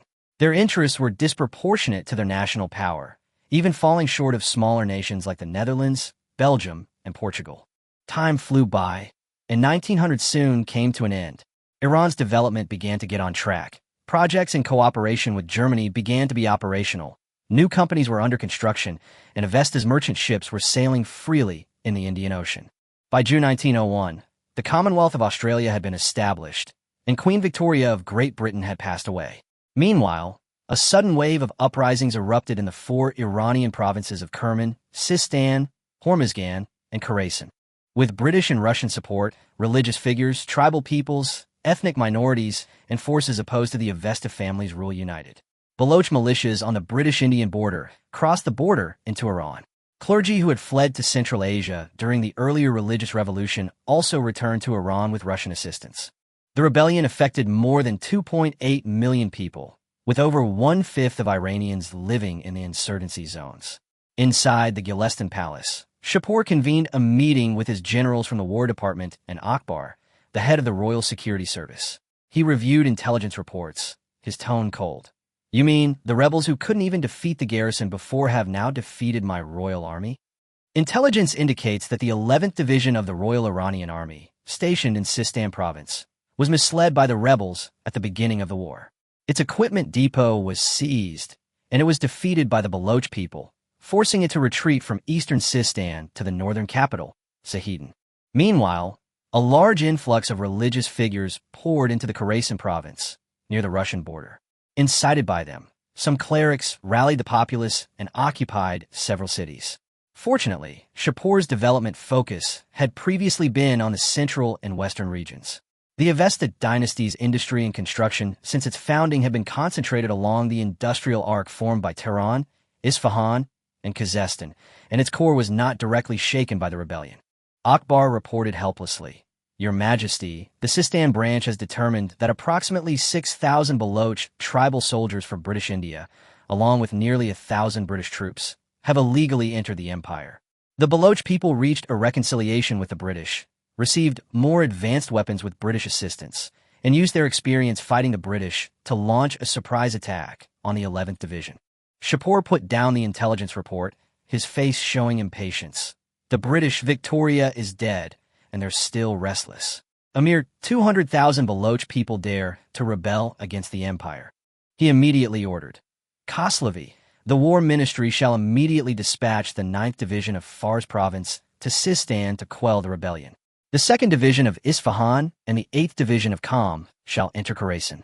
The previous appeasement was already my greatest concession. Since they're ungrateful, they should not be surprised if imperial artillery falls on their heads." Shapur added, "The War Department sent special envoys into the insurgency to appease those who remain loyal to me, and also drew troops for neighboring provinces. I do not want this rebellion to drag on too long. Those who have rebelled against me should all be hanged." The specific plan for suppressing the rebellion was naturally left to the War Department to discuss. Shapur supported the entire War Department, not to have them wait for his instructions. This rebellion disrupted Shapur's original plans. The main force of the Iranian army, previously focused on western defense, now had to be redeployed eastward from the central region. The simultaneous attacks from Britain and Russia further infuriated him. However, Shapur could also see through the intentions of Britain and Russia. Tsarist Russia, having lost influence in Iran, simply wanted to use the rebellion to re-intervene. If Iran was not handled properly, the old scenario of Britain and Russia partitioning Iran could repeat itself. As for Britain, Shapur judged that they were testing Iran. In the past, Britain's strategy toward the Qajar dynasty had changed many times, from supporting the Qajar to resist Tsarist Russia and prevent Russia from approaching British India, to controlling Iran to personally block Russia, and then to jointly partitioning Iran with Tsarist Russia. Ultimately, all of Britain's decisions regarding Iran are centered on British India. Shapur believes that if Iran successfully weathers this rebellion, Britain is likely to restart its policy of allying with Iran against Russia. Chapter 16, Suppressing the Rebels. The prosperity of the big cities had nothing to do with the mountains of Iran. The development of the Midwest did not reach the desolate lands of the Southeast. Under the full-scale offensive of the Royal Army, the rebel forces in several provinces were defeated in just 2 or 3 months. However, the continuous mountain ranges became a natural barrier for the tribal people. Although a large number of rebels were wiped out, a few still escaped to various places, broke up into smaller groups, and formed guerrilla forces. Near the town of Kalamar in Balochistan, the 042 ND Regiment of the 11th Division of the Royal Indian Army is stationed in a nearby city, responsible for the military administration of the entire area. Many of the Baloch insurgents here are former collaborators who illegally crossed the border from British India. Relying on their local ethnic group's familiarity with the terrain, they have inflicted considerable losses on the Iranian army in guerrilla warfare. Hasman is a second lieutenant in the 11th Division. He joined the army when the Avesta family was still the warlords of Isfahan, and now serves as a platoon leader. According to Iranian military custom, his platoon is also known as the Hasman platoon. In an effort to restore order in the southeast as quickly as possible, Iran prepared to launch a full-scale manhunt. That day, the commander ordered Hasman to clear out the guerrillas from several nearby villages. Out of caution, he did not divide his forces, but instead led a whole platoon, searching village by village. A few months ago, the troops had been badly defeated by the Baloch people, and many new recruits had been added to the platoon. Hasman noticed their tension, so he deliberately tried to ease the atmosphere by saying that these guerrillas were just remnants of a defeated army and were not so scary in a real fight. A new recruit couldn't help but ask, "Platoon leader, how many Baloch guerrillas are there?" Hasman walked up to him, patted him on the shoulder, and said, "Don't be nervous. Their main force has long been wiped out. Now only roving bandits remain. Look at your equipment. It's all new stuff His Majesty bought from Germany. Before the war, they didn't even have decent guns." The sergeant next to him chimed in, saying that when thousands of men stormed the camp, although they looted military equipment, they still managed to kill several hundred Baloch people with their limited weapons. He added that if they actually encountered them, all they had to do was fire, and the enemy would come charging at them. The new recruits nodded, trying to remain calm. Hasman glanced around and noticed that the veterans were all on edge. The armory had been looted early in the war, and later, over 20,000 rebels had seized the opportunity to besiege it, resulting in the deaths of many brothers. This grievance had been building for a long time. They had been waiting for supplies from headquarters, and after reinforcements arrived, they spent most of their time resting in the rear, leaving them with nowhere to vent their anger. Now that the mopping up operation has begun, it's time for them to finally let loose. As they spoke, the group arrived at their first stop, a small Baloch village. Not far from the village, Hasman ordered the troops to halt, leaving a few soldiers to set up light machine guns while he led the rest into the village to search. Upon seeing the soldiers, the villagers immediately hid inside, and the streets fell silent in an instant. An old soldier spat on the ground and muttered, "Even His Majesty Shapur acknowledges that they are descendants of the Third Reich. Instead of returning to their nation, these fools have started a rebellion." Hasman didn't reply. He looked at the unusually quiet village. Not even the crowing of roosters or the sounds of livestock could be heard. Then, remembering the hastily harvested crops outside the village, with grain still scattered on the ground, he suddenly felt something was amiss. No one would waste food for no reason. More importantly, there were too few people in the village, and many houses didn't look like anyone was living normally. Hasman's heart tightened, and he immediately hissed, "Stop, find cover, and slowly back out." Someone was about to ask him what he had discovered when Hasman cut them off with a curt, "Shut up." Before he could finish speaking, rapid gunfire suddenly erupted outside the village. It was the light machine gun they had left behind firing. As the only heavy weapon in the platoon, Hasman was all too familiar with that sound. "Mand and his men have been ambushed. Go back and provide support. We absolutely cannot let the machine gun fall into the hands of the rebels." Hasman ordered anxiously. Headquarters had just delivered this machine gun 2 months ago. He couldn't let these people steal it again. The soldiers rushed towards the village entrance, but as soon as they approached the exit, a hail of bullets rained down, and several unlucky recruits were hit instantly. Hasman reacted quickly, dodging behind cover the moment he saw a figure. He immediately issued orders. "Gasta, take your squad into the house on the left. Amira, your squad goes up this way. My first shot is the signal to attack." After the simple plan was set, Hasman quietly glanced at the machine gun position. Fortunately, the men were still there.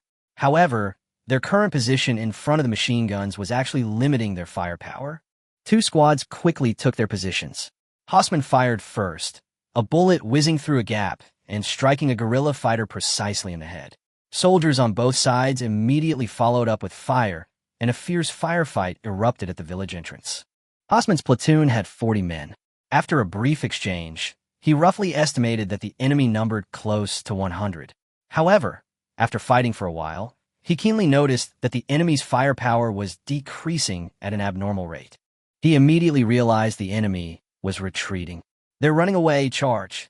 Hasman led his men in pursuit, but the rebels retreated quickly, leaving few survivors. By the end of the battle, his platoon had lost 9 men, but left behind 29 enemy corpses. Just then, a voice came from a concealed position not far away. "Is that Lieutenant Hasman?" Hasman recognized the voice as that of Lieutenant Garrel from his company and immediately replied, "Lieutenant Garrel, it's me." Soon, a full platoon emerged from behind cover. Garrel approached and said that he had just been passing by and came to investigate after hearing the gunfire. A glint of shrewdness flashed in Hasman's eyes as he pulled out 2 cigarettes, handing one to Garrel. After lighting it, he checked his weapon and said, "We've been ambushed by those damned guerrillas.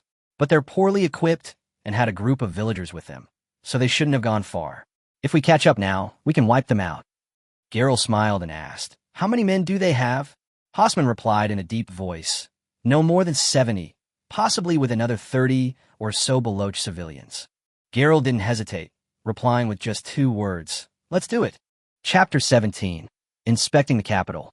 Damn it, how did those Persian soldiers suddenly become so formidable? Of our 87 brothers, 29 are left behind in the village forever, and 17 are wounded. A few days ago, after beginning the retreat, Akramir led his men and families from his distant hometown to this small village. Yesterday, a Baloch man from India brought news that the Persians were sending small groups to wipe out the Baloch guerrillas in the vicinity. Akramir, seeking revenge for his brother's death outside Salbaz more than a month earlier, urged his men to ambush the village. However, the battle ended in a crushing defeat, and they now had to retreat to Balochistan in British India as quickly as possible. Why? We used to easily defeat those Persians, but now, with so many of us, we can't even beat 40 of their soldiers. Akramir angrily pounded his fists on the boulder beneath him, venting his frustration in this way. The second-in-command, Miniari, squeezed through the crowd and whispered, "Captain, everyone's ready. We can set off now." Akramir looked at the ragged people before him, forcibly suppressing his emotions, and gritted his teeth, saying, "Then let's set off." Not far away, Hasman and Garrel's 2 platoons had already caught up. They hid in the bushes 100 meters outside the cave, and Garrel smiled provocatively. "Hasman, let's see who kills more Baloch people later." Hasman gave him a speechless look. He at least understood that civilians in the village should not be killed indiscriminately. But during this period of clearing out, Garrel killed many villagers who had nothing to do with the rebels, showing no concern for the lives of the Baloch people. Hasman lowered his voice and said, "Instead of killing those villagers, we should send them to work on the roads. Many people in my small town have become railway workers. When I went back to Isfahan province before, they were complaining about the short time frames and the excessive workload given by the government." Garrel chuckled softly, recalling his trip back to his hometown 6 months ago. "You're absolutely right. Thanks to those prisoners, the road to my hometown has already been built all the way to our village." At that moment, a soldier patted the 2 men on the shoulder. "Platoon leader, Lieutenant Hasman, those Baloch people are coming out of the cave." Garriton immediately cursed impatiently. "If they're out, then attack. Block them all at the cave entrance." Tehran, Avesta headquarters, Avesta building. This towering building, over 120 meters tall, was designed and built by top designers and architects brought in from Germany, and took a year and a half to complete. At this moment, Shapur was in the middle floor of the building, listening to reports from the heads of various departments on the company's operations. The company's 3rd head, Bahram, handed over a document and respectfully said, "Your Majesty, this year the company has added 13 new subsidiaries in automobiles, shipbuilding, oil, transportation, chemicals, airships, and finance, all of which are businesses in cooperation with the Germans." He went on to report that, according to financial estimates, this year's revenue would be between 130 million and 150 million rials, but the company would also need to set aside 50 million rials as a reserve. The new subsidiary had not yet started generating revenue and would require further investment. Shapur reviewed the report and nodded in satisfaction. "Bahram, you've done a great job. The Germans made significant progress in airship research in July. I hope you will increase your investment in aircraft research and development and ideally cultivate a group of Iranian research talents. Bahram visibly relaxed after receiving the praise. The company's two main executives were in Germany and the United States, respectively, and it was only today, with Shapur's unexpected visit, that he was the one to receive them. If he could gain His Majesty's favor, his future would be limitless. Even becoming a minister in the court was not out of the question. He grew increasingly excited, almost forgetting that Shapur was still beside him. Fortunately, his secretary reminded him in time, allowing Bahram to calm himself down and solemnly assure him, "Your Majesty, at most 5 years. Within 5 years, you will definitely see Iran's own airships soaring over Iranian territory." Shapur smiled and nodded, saying nothing more. Since his subordinate had given him a deadline, he reciprocated with his trust. After all, if he didn't see any fighter jets by then, it wouldn't be him who was left hanging. After leaving the Avesta building, Shapur completed his work for the day and took a rare stroll through the streets of Tehran. The Royal Security Service had largely eliminated any threats in the city, and with a large number of security service members and the Royal Guard providing covert protection, he walked the streets with Akbar. Passing a dessert shop, Shapur stopped and asked, "Akbar, when we entered Tehran in 1897, this was a grain store, wasn't it?" Akbar, with an equally excellent memory, immediately replied, "Your Majesty, you remember correctly. However, that grain store was run by a relative of the Qajar nobleman. I arrested him when I was clearing out the unsettling elements in Tehran. Now it is run by a former member of the Security Bureau who was disabled and retired, and his family." Shapur was somewhat surprised and turned to ask, "How many shops like this are there in Tehran?" Akbar answered truthfully, "Your Majesty, out of nearly 2,000 shops in Tehran, 347 are run by retired members of the Royal Security Service." Shapur felt a slight jolt. It was indeed an order he had given to relocate retired security personnel to Tehran.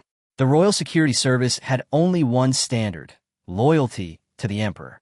Anyone who showed even the slightest distrust of the emperor, secretly contacted opponents, or spoke ill of Shapur, would face certain death if verified. This is why Shapur placed such trust in the Royal Security Service. But he never expected Akbar to go this far.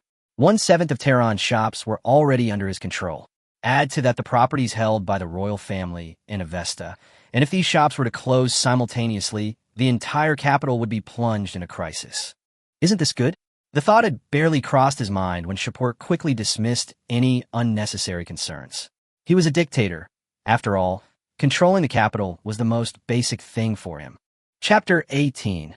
The Visit of Britain and Germany. Back at Gileston Palace, Shapur felt locked up again. He'd only been gone half a day, and a mountain of official business from the cabinet had piled up, leaving him, the hired-hand emperor, with no choice but to continue burying himself and dealing with it. As he reviewed the documents, he pondered the situation. The cabinet taking power was inevitable. He couldn't handle everything personally forever, or he'd be worn down by administrative affairs. But the new regime had only been established for a few years, and there were still many opponents within the country. Clergy in remote areas who refused to take oaths, guerrillas in the southeast, and old nobles in various regions. None of these could be ignored. After another 2 years, once he has completely seized control of the country, both ideologically and practically, those disloyal clergy and former nobles will face their end. Only then can he confidently hand over the government to the cabinet. With this in mind, Shapur's efficiency in handling government affairs increased. In November 1901, after the end of the rebellion in eastern Iran, Shapur held his grand wedding at the Golestan Palace. The emperor's marriage was a national event, and the court officials had been preparing for it for a long time. On the wedding day, all Iranians received gifts from the Avesta company. The entire wedding cost over 100 million rials, more than the Iranian cabinet's annual revenue. Fortunately, most people were not too severely affected by the war. Otherwise, such extravagance immediately after the war would have drawn criticism, with some accusing him of being a tyrant. Iran is a Muslim country where men can have up to 4 wives, and all wives are equal in status. However, Shapur is the emperor, and there is a future heir to the throne. If each of his 4 wives has a capable son, then the harem and the court will inevitably fall apart sooner or later. So he made a slight modification. He could still marry 4 women, but there would only be 1 empress, and the remaining 3 would be collectively called imperial concubines. This both conformed to tradition and prevented premature chaos in the succession order. All 4 wives were selected from various regions by the Royal Security Service. Akbar first chose 100 women from tens of thousands of qualified candidates, and Shapur then personally selected 4. The reason was simple. He simply couldn't believe the aesthetic standards of Iranians in this era. Shapur didn't have many requirements for his harem, as long as they were good-looking. The queen couldn't be involved in politics, and the harem couldn't interfere in state affairs. He wasn't even particularly interested in marriage. If it weren't to encourage his people to have more children, he might not have even considered getting married. So he simply went all the way and married for it once. The queen was not of noble birth. She was originally the daughter of a chieftain of a large tribe in Fars province. After she married into the royal family, the tribe naturally came under the jurisdiction of the governor of Fars province. As for Shapur, her adoptive father-in-law, to prevent him from causing trouble back in his tribe, he was directly granted the title of count and kept in Tehran under his indirect supervision. The remaining 3 empresses, 1 Persian, 1 Azerbaijani, and 1 Turkmen, were all politically appointed. The empress, Adahina Abuni, was 18 years old and came from a traditional Persian tribe. Investigations showed that her ancestors for at least 10 generations were Persian, making her qualified to be empress. Elisa Safarov, 17 years old, of Azerbaijani ethnicity, comes from a viscount family in southern Azerbaijan. Azerbaijanis had previously enjoyed the trust of the Qajar dynasty, but naturally were not given important positions in the new regime. It wasn't until 6 months after Shapur ascended the throne that 2 or 3 provincial officials were promoted. Kalista Rahim, 17 years old, of Persian ethnicity, is the eldest daughter of Count Rahim of Isfahan province, chosen to strengthen Shapur's ties with his homeland. Jamila Beg, also 17, comes from a Turkmen noble family in Khorasan province. This was to appease the hundreds of thousands of Turkmen within Iran. After all, the Avesta dynasty overthrew the Qajar dynasty of the Turkmen, and Shapur needed to express goodwill to reassure these ethnic groups and gain their acceptance of the new rule. The wedding ceremony was extremely elaborate, reportedly arranged by court officials who consulted texts from the Third Reich era. All Shapur could say was, "Well done." On the wedding day, 500 or 600 noble families from across Iran, members of European royalty, members of neighboring Arab tribes, and princes from princely states along the Iran-India border attended. In addition, representatives from the United States, Japan, and Egypt attended, and even a prince from the neighboring Qing dynasty came. The entire wedding was characterized by extravagance. After the wedding, Shapur enjoyed a rare period of leisure. Iran also developed steadily, completing its first round of infrastructure construction in a short time with the help of German aid. Just as Iran was developing steadily, the German and British ambassadors came to visit. At this time, the Anglo-Japanese alliance had just been signed, and the British meeting with Shapur already had a very clear meaning. Inside the reception hall of Gilestan Palace, Shapur and Akbar awaited the 2 ambassadors. According to the British and German sides, this was merely a private meeting. Soon, attendants entered and led the 2 into the reception hall. After their service, the attendants quietly withdrew. Watching the door close, Shapur smiled.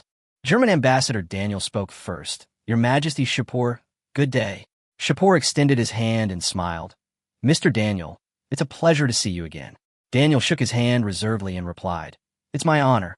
Shapur held Daniel in high regard because the man had previously turned down an opportunity to serve as ambassador to Spain, choosing instead to remain in Iran. According to Shapur, whether out of self-interest or judgment, this demonstrates that Iran is more valuable to Daniel than Spain. Daniel's continued tenure as Germany's ambassador to Iran also proves that Iran's development over the years has not been in vain. After Daniel shook hands with Akbar again, the room suddenly fell silent. The British ambassador was left standing to the side, neither Shapur nor Akbar taking the initiative to speak.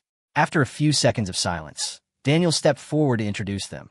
"Your Majesty Shapur, Director Akbar, this is the new British ambassador, Richard, who has already been briefed by the Iranian government." Richard was not an easily emotional person. Before coming to Iran to take up his post, he had visited the new British King Edward VII and Prime Minister Robert, and was naturally aware that Britain was now actively seeking to establish relations with Iran. He understood perfectly well that his greatest success lay in simply following Robert's orders. After all, Robert was no ordinary man. In the 20 years leading up to the Russo-Japanese War, the term of British prime ministers was mostly limited to 2 years, but Robert was the only one to serve 3 times, each time for a longer period. William Gladstone, though also Prime Minister 3 times, had not served long terms. Robert, on the other hand, had served as Prime Minister 3 times, totaling nearly 14 years. Chapter 19. The German-Iranian Alliance. Having understood his duty, Richard did not react negatively to Iran's cold attitude, but instead bowed respectfully to Shapur. After all, the other party was a monarch, while he was merely a minor figure in the British government, his status even lower than that of the German ambassador, Daniel. Your Majesty Shapur, Director Akbar, good day. Shapur sized up the new British ambassador. Intelligence about Richard had already been delivered to Shapur upon his arrival. Although the Royal Security Service had limited resources outside of Iran, basic information on senior officials and ambassadors of various countries was not difficult to obtain. Shapur cut to the chase. Ambassador Richard, I don't think there is any friendship between Iran and Britain, is there? Richard composed himself and replied, Your Majesty Shapur, the absence of friendship in the past does not mean there will be none in the future. You will see my sincerity. He didn't bring up the fact that Britain had supported the Qajar dynasty. After all, the Avesta dynasty came to rule Iran by overthrowing the Qajar, and to say that Britain had a friendship with the Qajar would be tantamount to denying the legitimacy of the Avesta. Shapur nodded in satisfaction before gesturing for them to sit down. Once seated, Daniel explained their purpose. Your Majesty Shapur, Mr. Richard and I are here to seek cooperation among the 3 countries. Germany wants to gain more benefits in the Middle East, and German businessmen can also invest in Iran, bringing commercial vitality to the country. Shapur glanced at Akbar without changing his expression. Akbar immediately understood and asked, Ambassador Daniel, what does Germany want from Iran? Daniel didn't beat around the bush. His Majesty Wilhelm wants Germany to conduct oil exploration on Iranian territory and to allow us to establish relevant oil companies.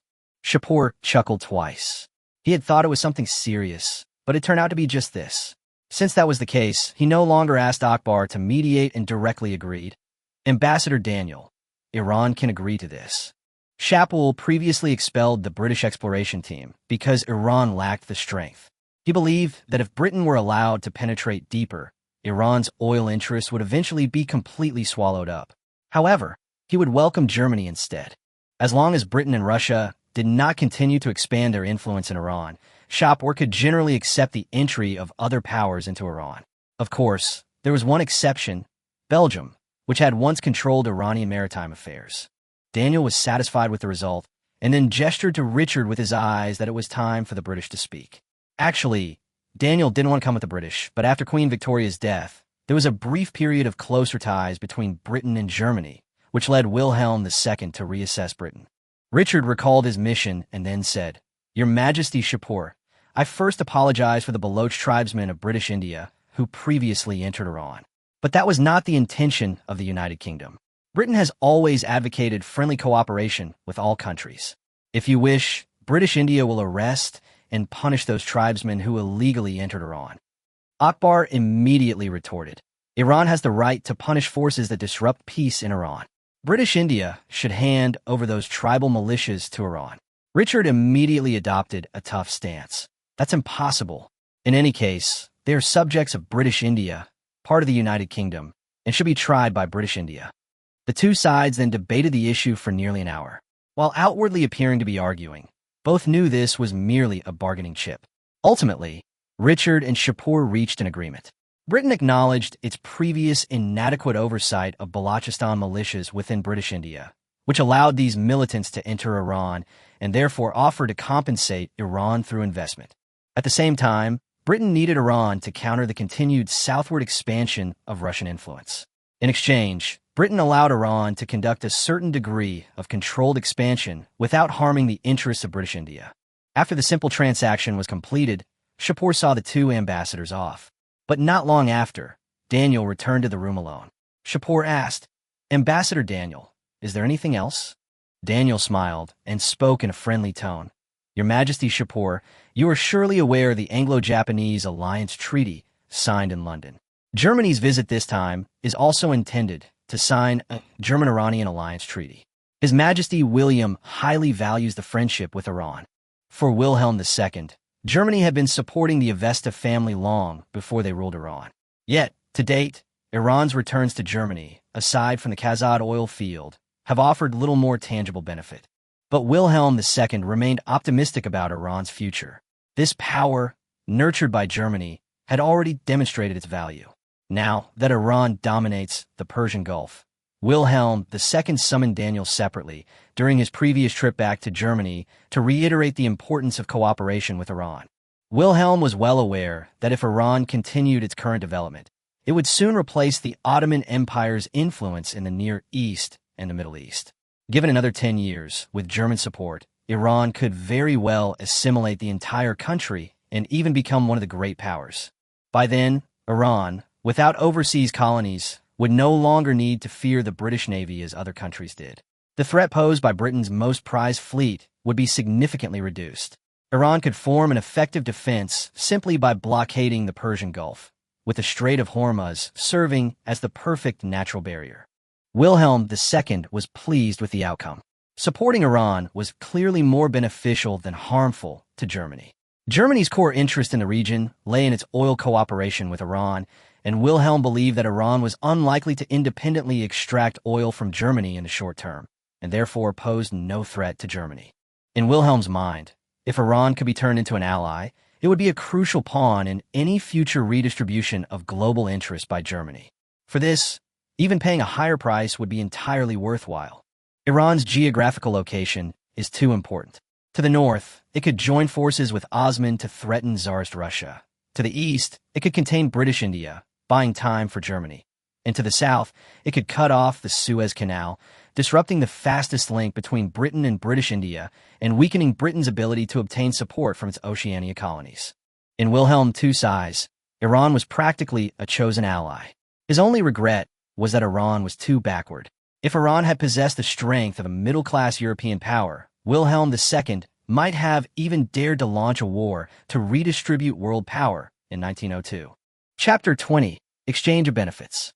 Shapur extended a gesture of goodwill toward the alliance between the two countries, then asked Daniel, "Mr. Ambassador, what will Iran gain after signing an alliance treaty with Germany?" Seeing that Shapur did not refuse, Daniel understood that the issue had shifted to an exchange of benefits, and confidently replied, "Germany can support Iran in recovering the South Caucasus territories lost in the last century and further increase aid. Shapur wants advanced weapons, and Germany can help Iran develop them." Shapur nodded in satisfaction, but did not immediately agree. Instead, he pressed on, "Besides the South Caucasus, what else can Germany offer Iran?" Daniel was somewhat surprised. "Your Majesty, Shapur, isn't this enough?" Shapur answered directly, "Indeed, not enough." Daniel had no choice but to ask what else he wanted. Shapur didn't beat around the bush, proposing that Germany must sell a batch of warships to Iran and that the two countries cooperate to build a shipyard on Iran's Caspian coast. Iran lacked sufficient naval power in the Caspian Sea to stop the expansion of Tsarist Russian influence. Daniel breathed a sigh of relief upon hearing this. If it was merely a matter of dealing with the gunboats of the Russian Caspian fleet, the matter wouldn't be difficult to negotiate. He quickly agreed, indicating that Germany could agree to cooperate in building a shipyard. Shapur then smiled and told Daniel to proceed with the negotiations with the Iranian government. Iran had secured the opportunity to develop its navy, and Germany would naturally demand its own benefits. But these were no longer Shapur's personal concerns. Prime Minister Rafsanjani could handle the subsequent treaty negotiations. The technology for the cooperative shipyard will inevitably be provided by Germany, as Iran currently lacks the necessary foundation. Shapur only hopes that his own personnel can learn some shipbuilding capabilities through this cooperation. He is confident that once this foundation is laid, he can build up the size of the Iranian navy within 20 years. As for the quality of personnel, that cannot be resolved in a short time. After all, it takes 10 years for an army and 100 years for a navy. At the time, there were quite a few countries willing to sell warships. The US, UK, Germany, France, and Japan all had warship orders and a history of selling them. If Shapur only wanted to order some non-capital ships, it wouldn't have been too difficult.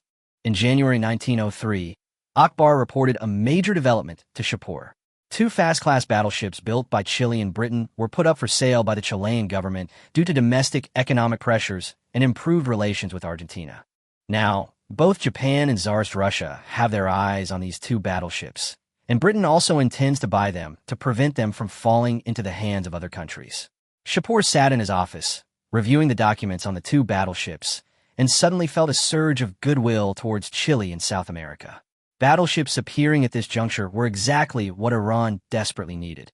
Neither cooperation with Britain nor with Germany has provided the Iranian Navy with truly world-class capital ships. Currently, the most powerful vessel in the Iranian Navy is a 3,000-ton cruiser purchased from Germany, which Iran has named Abadan. This ship was built to the same specifications as the three ships Hairong, Haichun, and Haicho that Germany had sold to the Qing government years ago. It was equipped with Krupp heavy guns and torpedo tubes and could reach a speed of 20 knots. In addition, 3 other warships of the same class were under construction in German shipyards. Iran has also acquired 4 warships of over 1,000 tons each from Britain and purchased 13 destroyers of over 300 tons each from other countries. These together constitute the entirety of the Iranian Navy's current assets. Shapur immediately ordered the attendant outside the door. "Someone, please summon Prime Minister Rafsanjani." The attendant obeyed and left. Shapur stood before the world map again, this time focusing his gaze on South America. Previously, Iran's connection with the Americas had been almost exclusively with the United States, because he knew that the United States would become the future hegemon, but he had overlooked the fact that powerful nations also existed in South America at this time. At that time, Argentina enjoyed an extremely high international standing, even receiving the praise of being as rich as an Argentinian. This single statement is enough to illustrate Argentina's significance in the world today. Shapur carefully studied the map and organized his memories, adding 4 new markers: Argentina, Socotra, Madagascar, and Egypt. The Persian blue markers stood out sharply on the black and white world map. Shapur's markings were not arbitrary. The German colonies he had previously marked were among the interests Iran was most likely to gain after World War I. In its previous life, Japan inherited a large number of German colonies in the Pacific, which later gave it the audacity to attack Southeast Asia and Pearl Harbor. Even Japan, which didn't directly participate in the war with Germany, managed to reap so many benefits. Shapur didn't believe that he, leading Iran in a future war, would return empty-handed. Just as he was studying the map, there was a knock on his office door, and Prime Minister Rafsanjani entered. After a brief greeting, he asked directly, "Your Majesty, what brings you here?" Shapur pointed to a map of South America and said, "Prime Minister, haven't we been neglecting South America? Since its founding, Iran has not established diplomatic relations with any South American country." Rafsanjani stared at the map, speechless for a moment. He wanted to remind Shapur that before 1900, even if Iran wanted to establish diplomatic relations, the other side might not have paid any attention. Now, Iran was developing at full speed, and it didn't even have enough officials. The Ministry of Foreign Affairs was already struggling to deal with countries in Eurasia and North America, and they were still asking him for more people every day. Facing the emperor, he could only suppress these words and respectfully said, "If your Majesty requires, the government will contact the South American countries as soon as possible to promote the establishment of diplomatic relations." Shapur pointed out the real purpose. Chile is preparing to sell 2 battleships that are being built in Britain. The government must establish diplomatic relations with Chile as soon as possible to secure these 2 battleships for the empire. The Navy is Iran's biggest weakness. Once the great powers attack, we will be completely locked in the Persian Gulf. Rafsanjani's eyelids twitched when he heard 2 battleships. Iran is now financially well off, having even imported at least 200,000 slaves from Southeast Asia, British India, and Africa to fund its nation-building efforts. And besides construction, its most significant expenditure is on its military. In the past, apart from the Royal Iranian Army, Iran was almost a standard template of a weak Asian and African nation, perfectly suited to become a colony. However, after the Avesta family vigorously developed the Royal Iranian Army, Iran's international standing has been significantly elevated. With 200,000 German-equipped troops at his disposal, Shapur was even confident that he could launch a war against British India and achieve a resounding victory through a combination of military and political maneuvering, provided that Britain did not transport strategic materials from its homeland on a large scale. Chapter 21. South American Diplomatic Relations. Upon hearing this, the Prime Minister's eyes lit up, and he excitedly said, "Your Majesty, I will definitely establish diplomatic relations with Chile as quickly as possible. Shapur smiled and reminded him. Chile is preparing to sell battleships because of its domestic economic difficulties. I will have the Navy arrange for someone to accompany the government delegation to Chile. In this day and age, a battleship would be worth around 2 to 3 million pounds. Shapur, however, intended to offer the highest price possible, 6 million pounds for the 2 Chilean battleships. He didn't believe Chile wouldn't be tempted. More importantly, Britain was supporting Japan in its war against Russia, and Iran was also preparing to intervene in the Russo-Japanese War. If Iran could tie down the Russian Navy in the Middle East, Japan would have a greater chance of winning at sea, and Britain wouldn't need to blockade the Suez Canal itself. Given Britain's consistent approach, it would likely be happy to see these 2 battleships fall into Iranian hands if it could extricate itself from the conflict and weaken Russia. After thinking for a moment, Shapur instructed, Argentina is now the strongest country in South America, and the government should also send people to make contact. Their grain exports are very important to Iran. Iran's development is too slow, and a large number of people are still trapped on the land. If we can sign a grain trade agreement with Argentina for 10 years, or even longer, we can gradually liberate some farmers from the land. Rafsanjani nodded. He understood that even if it wasn't a 10-year deal, a 5-year grain trade agreement would buy Iran time to produce enough agricultural machinery domestically. With the country far from war and funds plentiful, what Iran lacks most is time. Rafsanjani said, Your Majesty, I understand. I will send someone from the Ministry of Commerce to South America. He then added, By the way, Your Majesty, the government has compiled a domestic report from 1902, which I will have sent over later. Shapur nodded in acknowledgement. Since assuming power in 1899, he has had his cabinet compile the previous year's data annually to keep abreast of Iran's developments and adjust course accordingly. After leaving the palace, Rafsanjani returned to the Prime Minister's office and immediately summoned the Ministers of Foreign Affairs and Commerce. Foreign Minister Qasim Avesta, upon arrival, immediately asked, Your Excellency, what brings you here?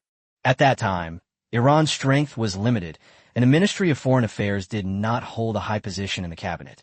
During the first 5-year plan, the Ministry of Foreign Affairs had little presence other than training foreign language personnel. Since 1897, Iran has sent a large number of students loyal to the Avesta family to Europe every year.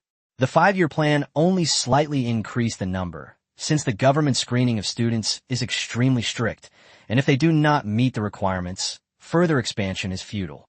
According to Shapur, the real stage for the Iranian Ministry of Foreign Affairs didn't begin until after 1910. Their period of continuous rise would be from the eve of World War I until the end of the Cold War. Commerce Minister Noor Kamadani, on the other hand, was much more reserved. A man of action, he found a seat in his office and quietly awaited his assignment. Rafsanjani glanced at the 2 men and said, The Ministry of Foreign Affairs can begin establishing diplomatic relations with South American countries. Chile is preparing to sell 2 battleships they built in Britain, which His Majesty attaches great importance to, considering it the first step in the rise of the Iranian Navy.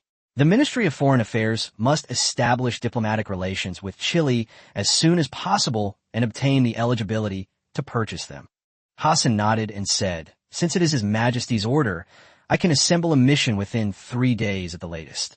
All communications will be arranged at sea.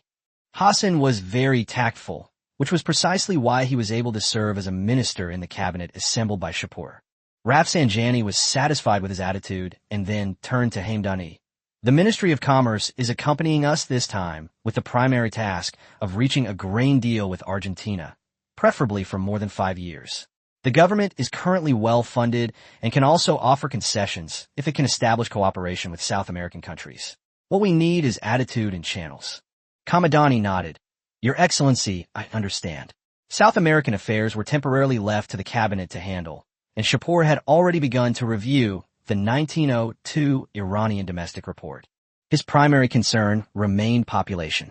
Even though the cost of compiling statistics was considerable, Shapur still requested the government to submit population data annually.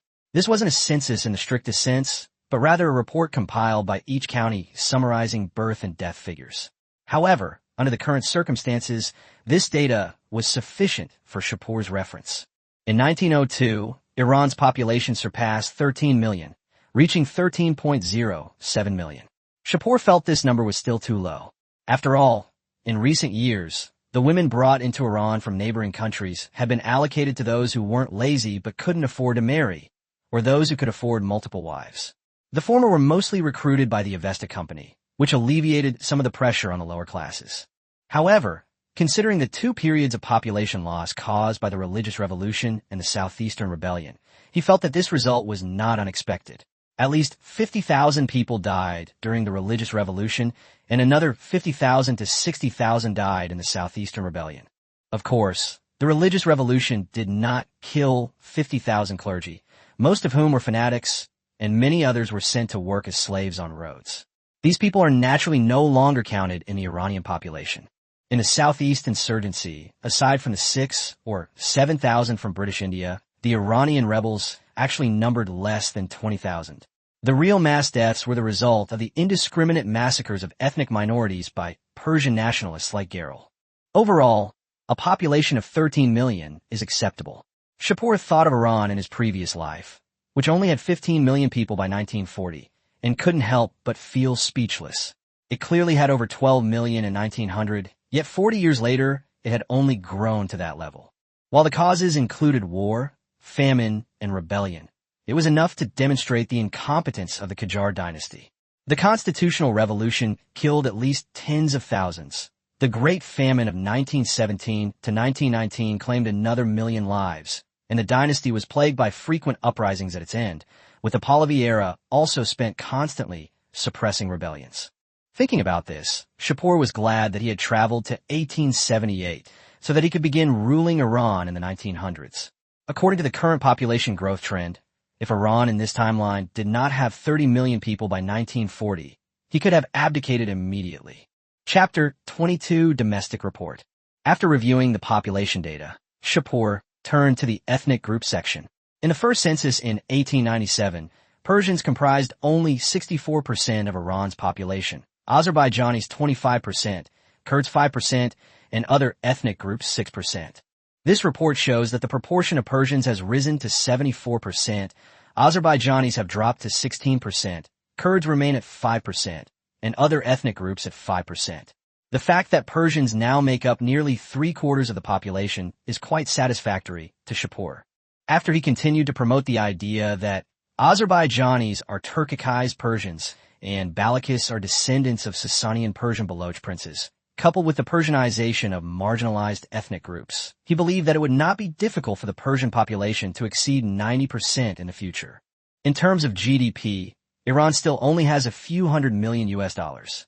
After all, the country's current focus is on heavy industry development, and such investments are difficult to be directly reflected in the data in the short term.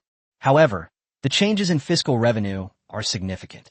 In 1899, Iran's fiscal revenue was only 75 million rials, but last year it reached 140 million rials, almost doubling in just 3 years.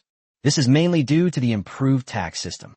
More and more factories are being built, and unlike in the past when factories were mostly run by people with connections and thus subject to low taxes, the emergence of various small factories has naturally led the government to adjust tax rates, resulting in increased fiscal revenue. Shapur usually skimmed over these figures. Iran in the past was essentially an agricultural country. The tax revenue generated annually by the Avesta company alone was enough to elevate a small nation of 1 million people to new heights. In education, primary schools across the country attract a large number of students with generous welfare benefits. But these studies are not for nothing. From primary school, middle school, high school to university, the first lesson upon entering school is to swear allegiance to Shapur, and the seminary is no exception. Under the indoctrination that loyalty to the monarch is above patriotism, and Shapur is above Allah, Shapur dared not even imagine the extent of his prestige once this generation of students grew up. The universities of Tehran and Isfahan have already enrolled 2 classes of students, with each university having over 1,000 students. Most of these students were pre-selected by the government, and the political science department, as ordered by Shapur, is recruiting the most students. The teachers at these colleges are mostly retired government officials who are still willing to serve Iran, and they specialize in teaching students political affairs. Shapur believes that in a few years, once this group has matured, the Iranian government will be able to undergo a complete overhaul. By then, corrupt officials, aristocratic representatives, and local powers will all be purged. Iran's current political system is peculiar, like an African country suddenly possessing a modern army, and it has nothing to fear in the face of turmoil. Therefore, Shapur was ruthless in implementing various reforms. In his view, a tyrant was always better than a useless person. In the industrial sector, a steel plant in cooperation with Germany has started production in Isfahan, resulting in a surge in Iranian steel output. Last year, steel production reached 130,000 tons and 250,000 tons respectively, and these figures are expected to continue to rise once the steel plant is fully operational. Meanwhile, Iran rebuilt 3 shipyards from the Qajar dynasty along its Caspian coast. These shipyards have been largely abandoned since Tsarist Russia forced Persia to relinquish its Caspian interests. These shipyards aren't technologically advanced, but they can easily manufacture ships of several hundred tons. With the help of German advisors, launching 3 200-ton ships a year isn't difficult. Over the past 3 years, Iran has acquired 8 ships in the Caspian Sea, which, in conjunction with coastal defense artillery, have at least achieved a balance between defense and offense. In agriculture, Iran has also invested heavily. Current grain production has reached 2.8 million tons, but the increase in production mainly comes from the Avesta family's farms. After the family gained control of Iran, its members purchased large amounts of land and built estates in Azerbaijan, the Caspian coast, Tehran, Isfahan, and Kazakhstan. Shapur did not object to this.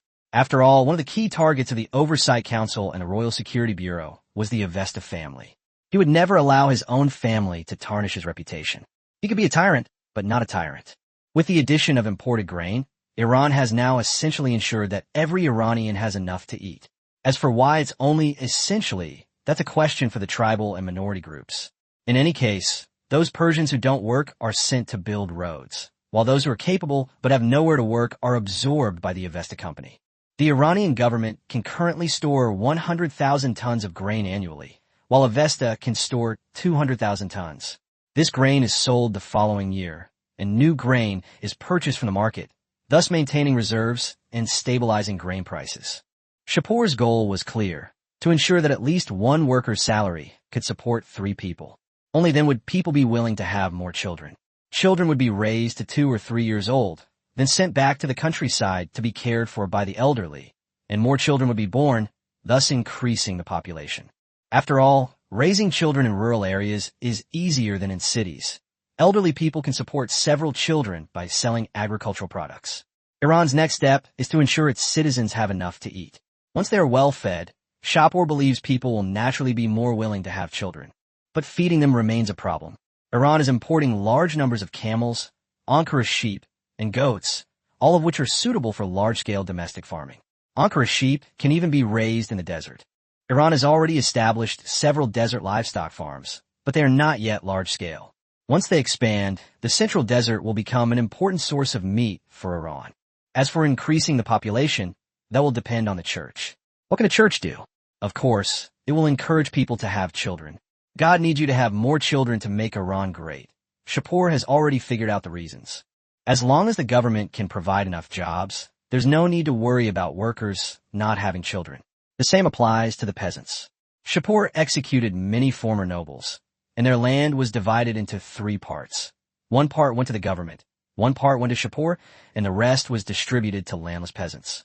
With the addition of fertilizers and agricultural machinery in some areas, farmers' incomes have increased, naturally enabling them to support more children.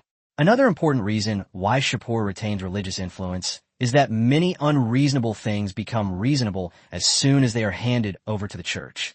In his vision, Iran's future population should exceed 100 million. Even if the domestic population cannot support it, it doesn't matter. Even if he cannot expand the territory by even an inch during his reign, he can establish 2 more colonies as food-producing areas decades later, after World War II. Just like India controls Nepal and Bhutan, wouldn't it be enough to find a small country suitable for grain production, completely control it, not pursue any other development, and simply turn the country into a farm? Chapter 23, Family Gathering. January 31st, 1903, Saturday, minor snow. This day was a royal family banquet, with the descendants of Qasim I of the Avesta dynasty of the Iranian Empire gathered together. Shapur sat in the main seat, accompanied by his 4 wives, watching his younger siblings arrive one after another, and couldn't help but feel emotional. These are only the direct descendants of their father, Qasim I, and their numbers are already approaching 40. For nobles, procreation has never seemed to be a difficult task. Qasim I had 4 wives, 7 sons, and 6 daughters. One of his wives died in childbirth. Of his 13 children, 5 are now adults, 4 sons and 1 daughter. Shapur's mother is Queen Mother Aisha Firdausi Goldi, who is 48 years old and has given birth to 5 children for Qasim. His eldest son, Hussein, was killed in action during the attack on Tehran, leaving behind 2 wives, 2 sons, and 2 daughters. Hussein's 2 sons, Hassan and Abdullah, aged 12 and 11 respectively, have been made princes by Shapur. His 2 daughters have also become princesses. The second daughter, Princess Fernanda, is 29 years old and married Rahman, the only son of Duke Eli Man, a high-ranking nobleman in Isfahan. They now have 2 sons and 3 daughters. The third daughter, Shapur, is 25 years old but has no children yet. Neither the queen nor the princess has conceived. Prince Ahmed, the 5th son, and Princess Bahram, the 6th son, are both engaged but not yet married. These are all Shapur's full brothers and sisters. Sitting in the head seat, Shapur ate in silence. He didn't have much to say to this large family. Aside from his mother, Aisha, he always avoided his father's other 2 wives whenever possible. The reason is simple. When the other party sees him, they have to bow to him, and he has to go up and address her as a stepmother, which always feels a bit awkward. Then there are the 2 wives left behind by his elder brother Hussein. They are sisters and are always together. When Shapur calls out sister-in-law, both of them turn around, making it even more awkward. After taking a few bites, Shapur looked at his mother, Aisha, and said, "Mother, Ahmed is almost 20 years old. You can't leave him in Tehran forever. He will have to join the army in a month at most." Aisha looked at her son, who had become the Shah of Iran, then turned to her younger son, Ahmed, and sighed softly. "Your Majesty, what position do you intend to give Ahmed?" Ahmed's eyes lit up. He was 5 years younger than Shapur. He had served in the Isfahan Reserve Army during the War of Independence and then studied at the Tehran Army University after independence. He had just graduated 6 months ago, but his mother had left him in Tehran. He had begged Shapur several times for this matter, hoping that his second brother could persuade their mother to let him go to the army for training. Shapur thought for a moment, but ultimately did not agree to his idea of being stationed in Azerbaijan. Instead, he said, "The rebellion in Khorasan has just been quelled, so let Ahmed go to the 13th Division in Golstan. With his experience in the reserves and his graduation from the Army University, he can start as a battalion commander." Shapur was well aware of the roles of the local armies. In the Russo-Japanese War a year later, Golstan, being close to Turkmenistan, would inevitably be drawn into the conflict. However, Tsarist Russia lacked sufficient supplies in Central Asia, and Iran could not easily transport large quantities of supplies from the west to the northeast. Therefore, the intensity of the war in Central Asia is far lower than that in the Caucasus. Sending Ahmed to Golstan serves as a form of protection for him. After all, Shapur had lost his brother and father in the past few years. If he were to lose another brother, he would probably wonder if he had given some kind of order in his dream. Ahmed's eagerness faded slightly, but his excitement remained. He was already quite content as long as he could leave Tehran and take a position in the local army. He immediately said to Aisha, "Mother, please let me go to Golstan. My elder brother and His Majesty have both served in the army. I was only 13 years old during the War of National Founding, and I understand why you left me in Isfahan. But I'm almost 20 now, and I am engaged. You can't keep me by your side forever." Aisha opened her mouth, wanting to say something several times, but in the end she could only helplessly say, "Your Majesty, since Ahmed wants to go, I won't stop him." Shapur understood his mother's thoughts. It wasn't that she didn't understand politics and military affairs. She just resented that he was always busy and rarely visited her. So he said gently, "Mother, Ahmed is not in Tehran, but Bahram is still here. You can take her with you from now on.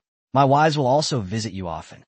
After saying that, he looked at Queen Adahina and said, "Adahina, remember to take the 3 of them with you and visit your mother often." Adahina softly agreed. She was still young, even a year younger than Ahmed, and rarely went out except for Shapur's occasional visits to her palace. Now that she had a reason to visit the Sadabad palace, she was naturally happy to do so. Tehran has 3 palaces. Destined Palace is Shapur's usual residence, while Sadabad Palace houses the Queen Mother, her 2 stepmothers, and her younger siblings. Reborn Palace was originally the summer palace of the Qajar monarchs, and Shapur would occasionally stay there for a few days during the summer. As for the other members of the Avesta royal family, those in Isfahan mostly lived near Avesta Castle, while those in Tehran each had their own residences. Most of the family members were not short of money, and Shapur didn't bother with them. Unless they truly had the ability, most of the family members would likely never see him again in their lifetime. After chatting with his mother and several of his siblings for a while, Shapur turned his attention to his other adult brother, Abdullah. He began, "Abdullah, you will also go to Golston with Ahmed in a month. I hope you can gain experience in the army. As a member of the royal family, you must become someone who can share my burdens in the future." Abdullah had been sitting to the side for a long time. When he heard Shapur mention him, he immediately stood up and bowed. "Your Majesty, rest assured, I will certainly not disappoint your expectations." Shapur nodded in satisfaction. Abdullah's situation was actually quite awkward. Ever since the Avesta family seized the throne and Aisha became queen, the children of Qasim's other wives were naturally inferior to Aisha's children. Abdullah understood this feeling best. As one of the few people older than Aisha's children, he felt even more awkward. Ahmed didn't hold a position, and he couldn't very well take it over from him. Chapter 24. Minister of the Navy. After chatting with everyone for a while, Shapur left first.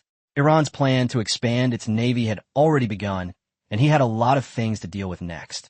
This time, he specially approved £40 million for the newly established Admiralty of the War Department, with only one purpose: to build a decent fleet as soon as possible. Warships of several thousand tons are just the foundation. The real key is the 10,000-ton warships. Shapur is determined to acquire Chile's 2 battleships, but they alone are far from sufficient. Just before the family gathering, the Navy Department handed over a document. The Krompt shipyard in Philadelphia, the shipyard that built the Russian cruiser Varyag, expressed its willingness to cooperate with Iran. Back then, to secure a contract with Tsarist Russia, Trump actively lobbied and offered numerous incentives. Now, hearing that Iran is building a navy, he's contacted them again. However, this time the roles are reversed. The Iranian Navy is now begging them to take the order. The document clearly states that the Krompt shipyard has accepted an order from Iran for 3 cruisers and 1 10,000-ton transport ship, totaling $7.5 million, not including the hundreds of thousands of dollars in additional bribes. Upon seeing this, Shapur couldn't help but sneer. The great powers were all the same in business. Back then, for money, Trump spent $2.13 million to build 2 ships for Tsarist Russia, but now he's charging Iran $5 million to build 3. Ironically, while the Varyag could be designed according to Tsarist Russia's requirements, Iran has to be extremely careful when making demands, for fear that the other side might turn around and refuse to build it. The same goes for that 10,000-ton transport ship. Similar ships built for the East during World War I cost less than $2 million each, but now, more than a decade earlier, the price is even higher. Iran didn't have many options and had to accept it reluctantly. The British side was even less reliable. If Iran actually acquired those 2 fast-class destroyers, even if the order was placed in a British shipyard, it was highly likely that Britain would intercept it and it wouldn't actually reach Iran. Germany is busy with its naval race with Britain, and its shipyards are already fully booked. If it weren't for considerations of supporting Iran, it probably wouldn't even be given a few slots for 3,000-ton cruisers. Shapur judged that once these 3 cruisers were completed, Iran would likely have to pay more to keep the shipyard. As for more advanced warships, they would most likely be out of reach for Iran. Other countries can't be relied upon either. Places like Spain, Italy, the Ottoman Empire, Austria-Hungary, and the Netherlands are unlikely to provide truly high-quality warships. They might even be inferior to the Abaddon-class ships provided by Germany. Therefore, Shapur only placed small tonnage orders with various countries to ensure everyone could make money, an equitable distribution of benefits. After all, the Netherlands, once a maritime power, now only has 3 Holland-class destroyers of just over 4,000 tons each as its main force. Spain, needless to say, still has a navy that is somewhat intact, but the country has weakened to the point of collapse. Iran wants to buy warships, but doesn't even know who to talk to. Ultimately, none of these are top tier. Currently, the world's most technologically advanced navies are still those of Britain, France, Russia, Germany, and the United States. Shapur can only choose from among these countries. France is also unsuitable. Both Britain and France, and Germany and France, have their own conflicts. If Iran wants to continue receiving aid, it's best to distance itself from France. Moreover, with the Franco-Russian alliance and close economic and military cooperation, Shapur is even less likely to gain any benefits from France. Only Britain, a troublemaker, would betray Russia, an allied ally, if necessary. After reviewing the document, Shapur summoned Vice Admiral Armin, the head of the Navy, and directly instructed him. The Imperial Army has historically focused more on land power and lacks qualified naval academies. As the first minister of the Navy, you'll have to put in a lot more effort. Armin came from a family of naval commanders in the early Qajar dynasty.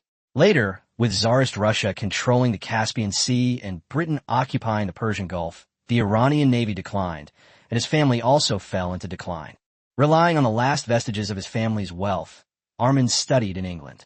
It was there that he witnessed the might of the British Navy and became even more eager to restore the glory of the ancient Persian Navy. After the Avesta family came to power in Iran, the 37-year-old Armin was invited by Qasim to serve as the commander of the Iranian Coastal Defense Force. He was already a brigadier general before Shapur succeeded him. After Shapur came to power, he promoted Shapur directly to major general and appointed him as the newly established minister of the Navy, in charge of Iran's meager number of gunboats. After cooperating with Germany, he was promoted to lieutenant general. This made Armin the first lieutenant general from outside the Isfahan faction. He was now riding high, and the stronger the Navy became, the greater his achievements as the first minister would be. Therefore, Armin was extremely grateful for Shapur's patronage. After hearing the instructions, he immediately replied, "Your Majesty, the Admiralty recently reached an agreement with Germany and Japan, sending a group of officers loyal to you to both countries for training. Once they return home, the Imperial Navy will be truly operational." Shapur nodded in satisfaction.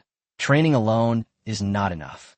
While the finances are still ample, the Admiralty can hire foreign instructors at high salaries, and it would be best to build a naval university as soon as possible. Currently, there is no fleet in the Indian Ocean that truly belongs to all three continents, and the Imperial Navy must seize the opportunity to rise. Armand immediately said he would make arrangements as soon as possible. Shapur added, "Isn't the Admiralty relatively quiet right now? Let them make a few more trips to Africa and India to serve as escorts. The empire is short-handed, and the people need to grow crops. Those dangerous jobs require a large number of slaves. Naval soldiers can protect slave ships, which will allow them to become familiar with warships and also engage in real combat with pirates." In the end, Shapur himself laughed, but it was indeed a way to familiarize oneself with warships. The slave trade is currently the most profitable industry in Iran. For just 1 million rials to buy a decent transport ship, there's a chance to make a fortune. A ship designed for 200 people can easily be crammed with 500 or 600. Even if only half survive, there are still 300. Iran prices slaves extremely high, with an adult slave fetching over 8,000 rials, roughly equivalent to 100 times the monthly salary of an average worker. In contrast, Iranian lives are strictly protected by the government, and the consequences of death are far more severe than the cost of slavery. Many merchants with ships could earn back the cost of buying the ship, transportation, and fuel on their very first trade. Those who own 2 transport ships could even earn millions of rials per trip. However, pirates still roam the seas. Although the Iranian sea lanes are relatively safe, there are always those who dare to take advantage.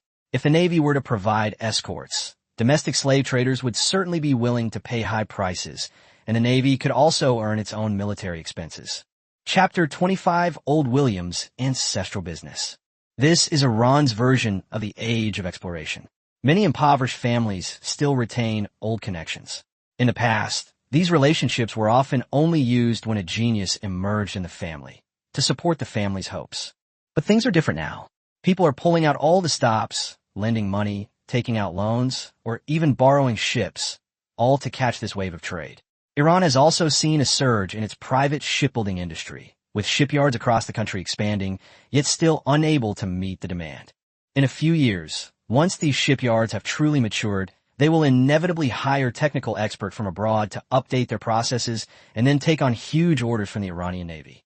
The slave trade was highly profitable, but there was a red line that could not be crossed.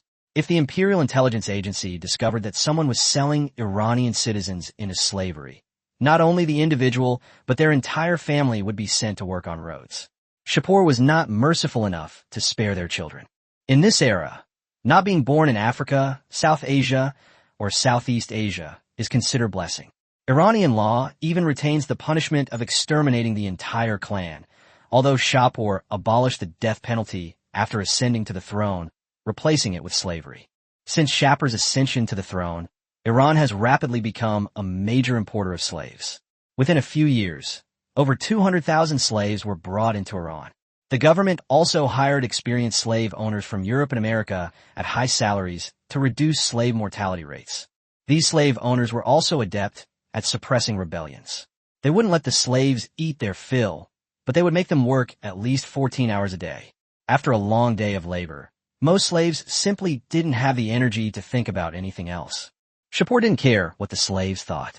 On one occasion, while inspecting the Tehran-Tabriz railway, several incoherent slaves were hung on pillars on the spot.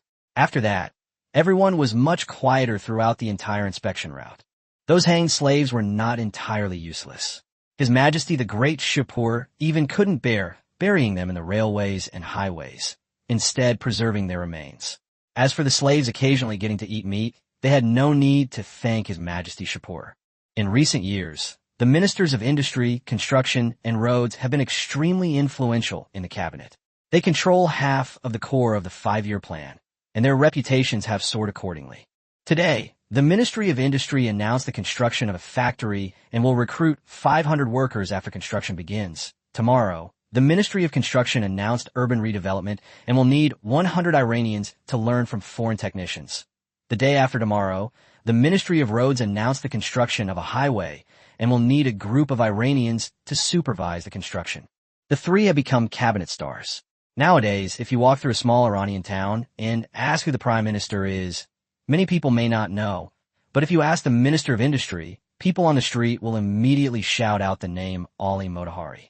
Ordinary Iranians, seeing garrison troops forcing slaves to work at gunpoint, feel no fear, but rather a sense of pride. This world has long been transformed by the West into a giant game of slavery. If you're not a powerful nation, you're destined to be a slave. They also discovered that with the influx of slaves into their countries, the way the people of the great powers looked at the Iranians changed. They no longer looked down on them as they had in the past. The Tehran-Tabriz Railway, constructed by the Iranian government, is intended to connect with the Abadan-Tabriz Railway, constructed by the Germans, and the Constantinople-Tabriz Railway at Tabriz, the Pearl of the North. Once the railway is completed, the entire western part of Iran will be firmly under Shapur's control. Oil from Abadan, steel from Isfahan, and even goods from continental Europe will flow into Tabriz in a steady stream. At this time, the Tehran-Tabriz Railway was nearing completion, and the construction from the Tabriz end was almost at Zanjan. Barak was a black slave. 2 years earlier, he had been transported from the German colony of Tanzania to Iran. On the ship, he and his companions were castrated by skilled Arabs. Only those who survived were eligible to become slaves, while those who died from infection were thrown into the sea. Barak was lucky. At least he survived. During his 2 years in Iran, he worked on trekking through mountains, building bridges, and repairing roads. A little over a year ago, he was sent by the Ministry of Roads to build a railway where slaves died every day for various reasons.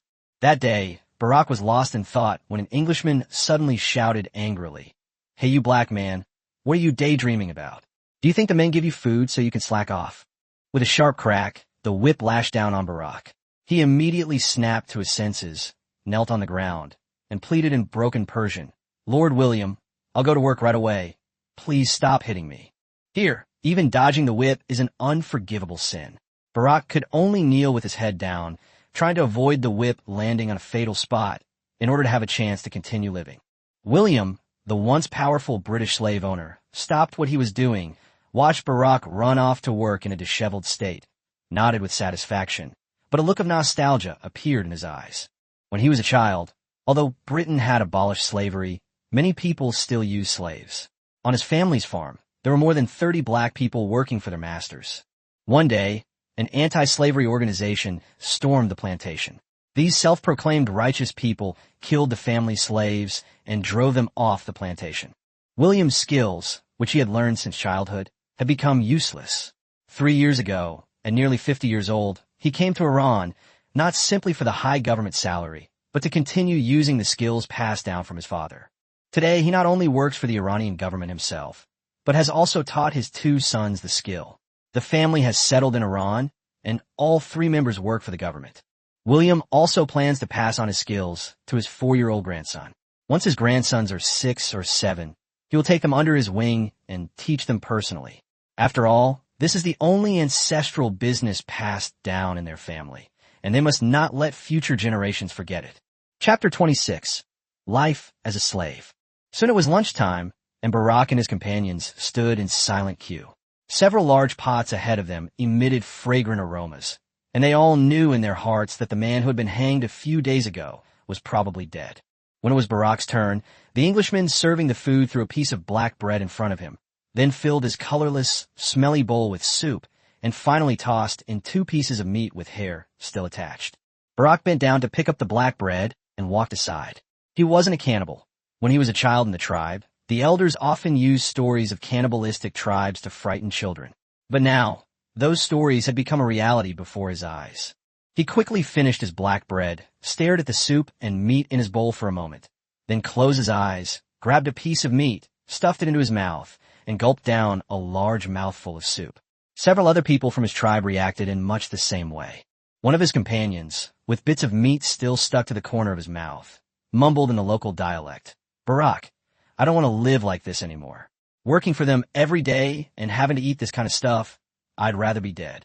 Barak closed his eyes and whispered back, "You're filthy. Every time the men turn on the water for us to bathe, you run away. I don't want to eat this stuff." Upon hearing this, his companion completely broke down and squatted on the ground, sobbing uncontrollably. Upstairs, William was enjoying a delicious meal. He peeked out and saw only a few black men crying, so he didn't bother with it anymore. They all had breaks anyway. They only worked 5 hours a day. He'd been busy since 6 in the morning, so it was time for him to go home. At this moment, a young Persian man sat down next to William with a grin and said, "Old William, you're really good with your whip. You can lash out wherever you want, unlike me, who always misses the mark." William said while chewing his food, "Mohammed, if you want to learn, marry my youngest daughter. I promise to teach you all my skills." Mohammed smiled without saying a word. He knew what the old man was up to. He was simply taking advantage of the fact that the old man's family had some property in Zanjan, which was why he always brought up his daughter whenever he struck up a conversation. After a while, William finished his meal, wiped his mouth, and said as if he were taking pity on someone, "Kid, I'm in a good mood today, so you don't have to marry my daughter.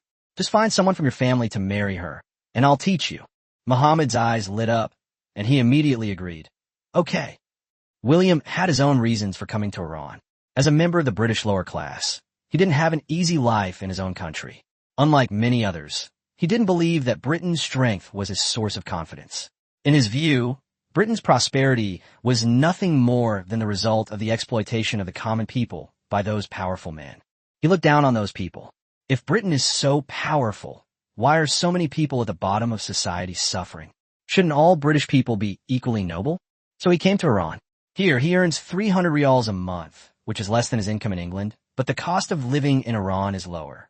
His family used to live in a London slum, but after only 2 or 3 years in Iran, he has already bought a large house in Zanjan, something he never dared to dream of before.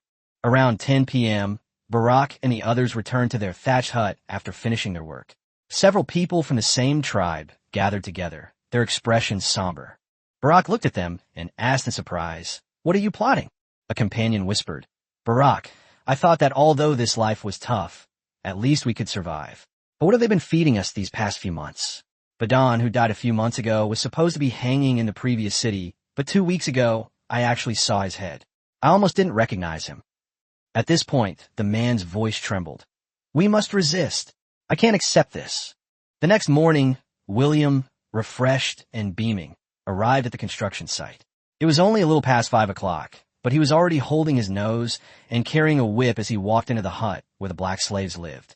Every morning, each slave would be given 2 lashes to wake them up faster. Once the slaves had assembled, breakfast would be ready. The so-called breakfast was nothing more than a leftover swill from the previous day's Iranian workers, with a few handfuls of worm-infested grains thrown in, which was then roughly heated up and served to the slaves.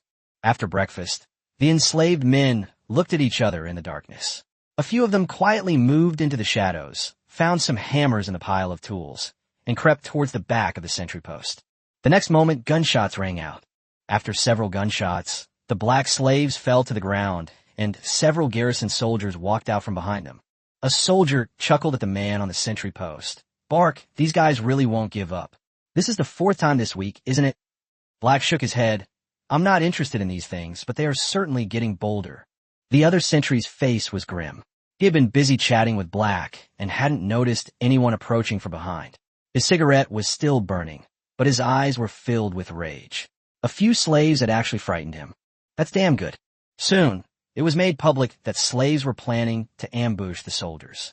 In front of thousands of slaves, several Englishmen threw the dead men into a specially made bone crusher.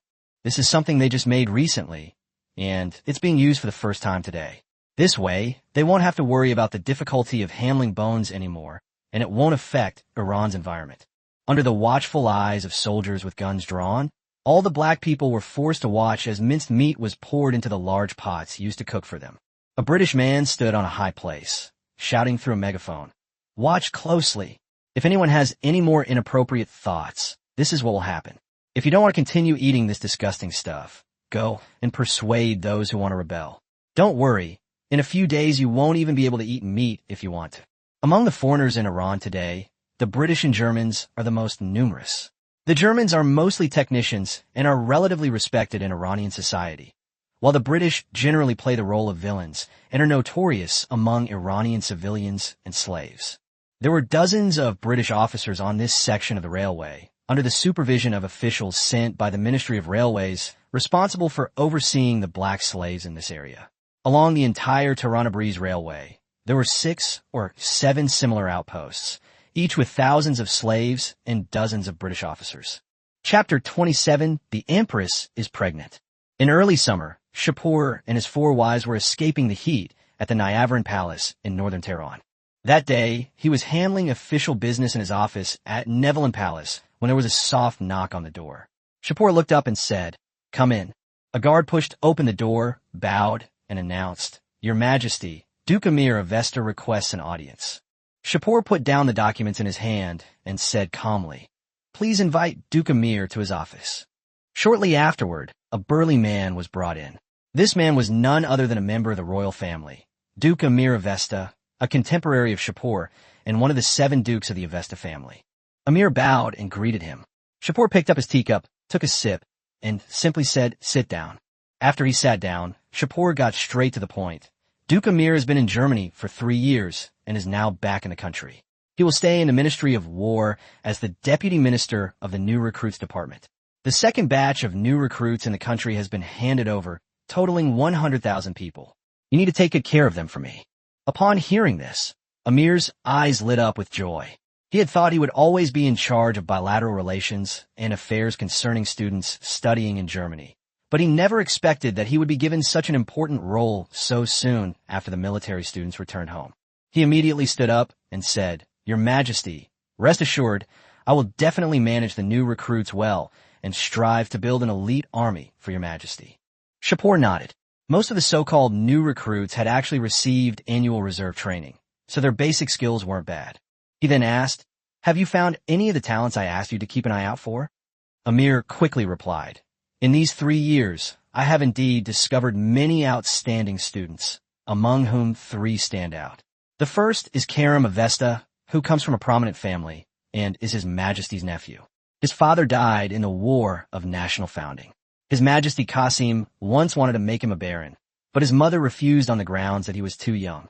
He paused briefly, then continued, "The second is Ilham Hussein, an Azerbaijani civilian who was a platoon leader in the East Azerbaijan province garrison before studying abroad, holding the rank of second lieutenant. The third is Sadiq Katani, a former seminary student whose loyalty was personally verified by the Royal Security Service. Shapur became interested and asked, "What positions do you think these three would be suitable for in the new army?" Amir didn't rush to drink the tea brought by the servant. He simply placed the cup aside and said earnestly, "Your Majesty, I believe they shouldn't stay in the new army. It would be best to transfer them to the regular army to serve as regimental commanders. Even this batch of military cadets could be assigned to the regular army first, and their future would be decided based on their performance. In this way, the regular army can draw on a large number of key personnel, and the new army's combat strength can be improved more quickly." Shapur pondered for a moment and approved the suggestion. "Very well. All these military cadets will be incorporated into the regular army, temporarily assigned to battalion and company-level positions, and I will personally confer ranks. You can arrange the rest, but remember, do not give excessive favor to the royal family. It must be fair." Speaking of those three, Shapur's tone became even more somber. A regiment is nothing. In the next 15 years, a devastating war will inevitably break out in the world. In such a change, a division is nothing more than a coal number. Let them serve as staff officers in a regular division first. If they perform well, you can reserve 3 division-level deputy positions for them in your new army. If not, they can go to the garrison later. He then instructed, "The return of the first batch of overseas students is a major event. Go and prepare a welcome banquet. I will be there in 2 days." Amir nodded repeatedly. "Your Majesty, rest assured, I will make all the arrangements." Shapur got up and walked to the window, looking at the blood-red sunset on the horizon, and suddenly brought up another matter.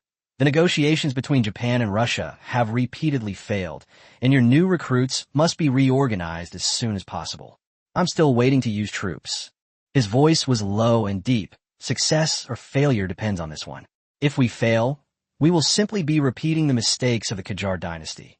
If we win, Iran will be able to establish equal diplomatic relations with Western countries, and the Avesta family will become a holy family among the entire Muslim community." Amir immediately put down his teacup, knelt down, and respectfully said, "Your Majesty, I will do my utmost for you and for Iran." The two talked for more than an hour before Amir left the office. Shapur sat back down in his chair, his mind racing with thoughts of the situation in the 3 countries. The conflict between Japan and Russia over northeast China was becoming increasingly acute, and in another 6 months, Japan would launch a surprise attack. Similarly, the conflict between Iran and Russia has become uncontrollable. Russian shops have faced exclusion and vandalism throughout Azerbaijan, with several bloody incidents reported. Iranian newspapers are also rehashing old grievances, exaggerating past animosity between Iran and Russia. The 3 Russo-Polish wars were repeatedly brought up, thoroughly stirring up nationalist sentiments among Azerbaijanis and Turkmen. They began to identify with Persian culture and openly oppose Russia, which made the Ministry of War's recruitment efforts exceptionally smooth. In particular, in the Azerbaijani and Turkmen-populated areas of northern Iran, less than 3 million Azerbaijanis managed to muster 100,000 troops, and more than 400,000 Turkmen contributed 50,000 soldiers. Today, the Iranian War Department's standing army has expanded to 20 divisions, and the new military department has twice conscripted 200,000 young men. Anti-Russian sentiment has reached its peak. In the evening, the Shapur family sat down for dinner. He looked at Queen Adahina and Princess Callista's slightly protruding bellies, and his smile was almost impossible to hide. Having lived 2 lives, this was the first time he had a child of his own. Adahina was 6 months pregnant, and Callista was 4 months along. By autumn, his first child would be born. Shapur gently stroked Adahina's belly and patiently instructed her, "You should rest well in Neverin Palace during this time. The most advanced equipment in Iran has been delivered, and the best doctors are staying next to the palace. This will be my first child." At the end, his tone became more wistful. Adahina nodded gently. "Your Majesty, I will be careful." Her eyes were full of longing, and she hoped even more that this child would be a boy. According to the rules of primogeniture and the distinction between legitimate and illegitimate heirs, if she gave birth to a boy, that child would be the most secure heir apparent. The other 2 non-Persian wives, witnessing this scene, also subconsciously touched their own bellies, inevitably feeling a sense of loss. However, pregnancy is not something they could decide on their own. Shapur caught a glimpse of their movements out of the corner of his eye, but said nothing. He couldn't very well say outright that it was precisely because they weren't Persian that they couldn't have given birth to a firstborn son. Adahina gazed at Shapur's profile and suddenly whispered, "Your Majesty, our child will surely be as valiant and domineering as you in the future." Shapur didn't respond. Instead, he felt a growing aversion to such words. The cold-bloodedness of ancient Eastern emperors was fully embodied in him. While it's true that he heavily relied on members of the imperial family and nobility, even more people died at his hands. The world only sees the Avesta family's current glory, with 3 provincial governors and 3 cabinet ministers in politics. Their military service is even more illustrious, with 5 of Iran's 20 standing divisions under the control of the Avesta family and the other 3 under the control of its branches. But no one remembers that the Avesta family once fought against the tribesmen with guns. The family originally had many members, so why are there only so few left now? Chapter 28, The Court Banquet. On Friday, July 3rd, 1903, the Gilestan Palace in downtown Tehran was brightly lit as the first group of military students going to Germany were invited to a court banquet. This is the first time Iran has held a banquet specifically for international students. Previously, students returning from Ottoman, Tsarist Russia, and Austro-Hungarian countries had never received such treatment. More than 300 military students, graduates of prestigious German military academies, such as the Berlin Military Academy, the Prussian Military Academy, and the Karlsruhe Military Academy, gathered for the banquet. Also present were Iranian military officers and members of Tehran's upper-class nobility. The banquet hall was bustling with activity. Some inquired about the positions their companions would receive upon returning from the Hanover Military Academy, while others joked that someone from the Berlin Military Academy should at least be a regimental commander. Long-lost friends exchanged pleasantries, while military aristocrats secretly courted talented individuals. These military cadets returning from Germany were clearly highly sought after. Iran and Germany have close relations, and many officers speak German and have been trained in German military theory. Therefore, they did not reject these students. On the contrary, they genuinely wanted to recruit them into their ranks. Just as various topics were unfolding, a servant announced loudly, "His Majesty has arrived." The banquet hall fell silent instantly. Shapur and Akbar entered the hall one after the other, and everyone bowed in unison. Shapur reached the center of the banquet hall, took the microphone handed to him by a servant, and began to speak. Today's banquet is specially hosted by Gilestan Palace for military cadets returning from Germany. He then announced that all of these military students would be assigned to the regular army by the Ministry of War, and all transfers would be the responsibility of the Ministry of War. Upon hearing this, the higher-ups who had been secretly recruiting talent immediately abandoned their plans. Now that Shapur had spoken, the fate of these military cadets was no longer their concern. Shapur said a few more polite words, and finally raised his glass, saying, "Gentlemen, let us toast to the outstanding talents of the empire." Everyone raised their glasses and drank together. The atmosphere of the banquet became lively again, and Shapur led Akbar into the crowd. Akbar quietly introduced him to the information of various outstanding talents. As the head of an important Iranian intelligence organization, and having served Shapur for many years, he possessed an exceptional memory. Within just a few days, he had mastered the resumes of most of the returning military students. Soon, he pointed to a young man and said that the man was Sir Karim, who went to study at the Berlin Military Academy 3 years ago.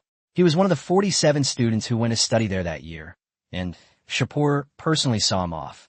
Shapur followed his gaze and saw Karim dressed in the uniform of the Berlin Military Academy, exuding a composed and aristocratic air. Several Iranian nobles surrounded him, clearly eager to befriend this outstanding student being groomed by the royal family. Shapur said calmly, "Let it go." Akbar was about to follow when Shapur stepped out. He casually took a glass of wine from a passing servant's tray and approached Karim. Karim and the others around him hurriedly prepared to bow, but Shapur waved his hand to interrupt. "This is a banquet hall, no need for formalities." He scrutinized Karim for a few moments and asked, "Karim, I heard you're the best among this batch of military cadets. What are your thoughts on your assignment?" Karim answered almost without hesitation, "I will follow your Majesty's arrangements." Shapur frowned slightly, his tone becoming more forceful. I told you to speak, so speak. Karam, seeing that Shapur was genuinely asking, earnestly explained that in 1852, French engineer Henri Giffard built the world's first practical steam-powered airship and completed flight tests, proving that humans could engage in powered and controllable flight. By 1900, the German Zeppelin airship had been completed, signifying the imminent start of a new era of warfare. He said that humanity will not only conquer the land and sea, but will eventually conquer the skies as well. Therefore, he hoped that the Ministry of War would attach importance to the development of airships and build an air force belonging to the empire. Shapur's brow furrowed even deeper after hearing this. He asked, "You want to lead an airship force? With the empire's current technology, it's impossible for you. Besides these unrealistic ideas, what other plans do you have?" In Shapur's view, Crimea's words were somewhat empty talk. Modern Iran no longer needs vague ideas. It needs practical talent that can be put to immediate use. Sensing Shapur's displeasure, Karam immediately explained that the airship force could be formed later. He currently preferred to serve in the newly formed army, as the empire was about to face war, and he wanted to do his part for the empire. Shapur said nothing more and turned to leave. Karam's heart tightened, and he quickly grabbed Akbar, asking in a low voice, "Director Isfahani, is His Majesty dissatisfied with me?" Akbar brushed his hand away and replied with a smile, "Sir Karam, you are overthinking it." Then he quickly followed Shapur. Next, Shapur met with two other military cadets recommended by Amir. Through their answers, he gained a wealth of useful information and a clearer understanding of these returning talents. Once they were outside the crowd, Shapur suddenly instructed Akbar, "Remind Karam to drink less alcohol." Akbar immediately understood and nodded slightly. After the banquet, Karam was taken to Shapur's office in the Gilestan Palace. A court attendant knocked softly on the door and announced, "Your Majesty, Sir Karam has arrived." Shapur said, "Please let him in." Soon, Karam entered the office and respectfully inquired what instructions Shapur had. Shapur looked at him and said bluntly, "Your insights at the banquet were quite good. You are very optimistic about the future development of the Air Force." Crimea straightened up and answered seriously, "Currently, no country in the world has formed an effective air defense force. If the empire can establish a powerful air force before then, it will become an important force and a symbol of the empire." Shapur nodded in satisfaction, saying he was interested in leasing airships from Germany to form a temporary air force. Since Crimea was so optimistic about air power, he would be put in charge of the matter. Karam's face lit up with excitement, but it quickly turned serious. He reminded Shapur that the empire was currently lacking in relevant personnel, but there were people at the Berlin Military Academy who had studied airship piloting, and he hoped that His Majesty could transfer those people to him as well. Shapur agreed, his tone filled with anticipation.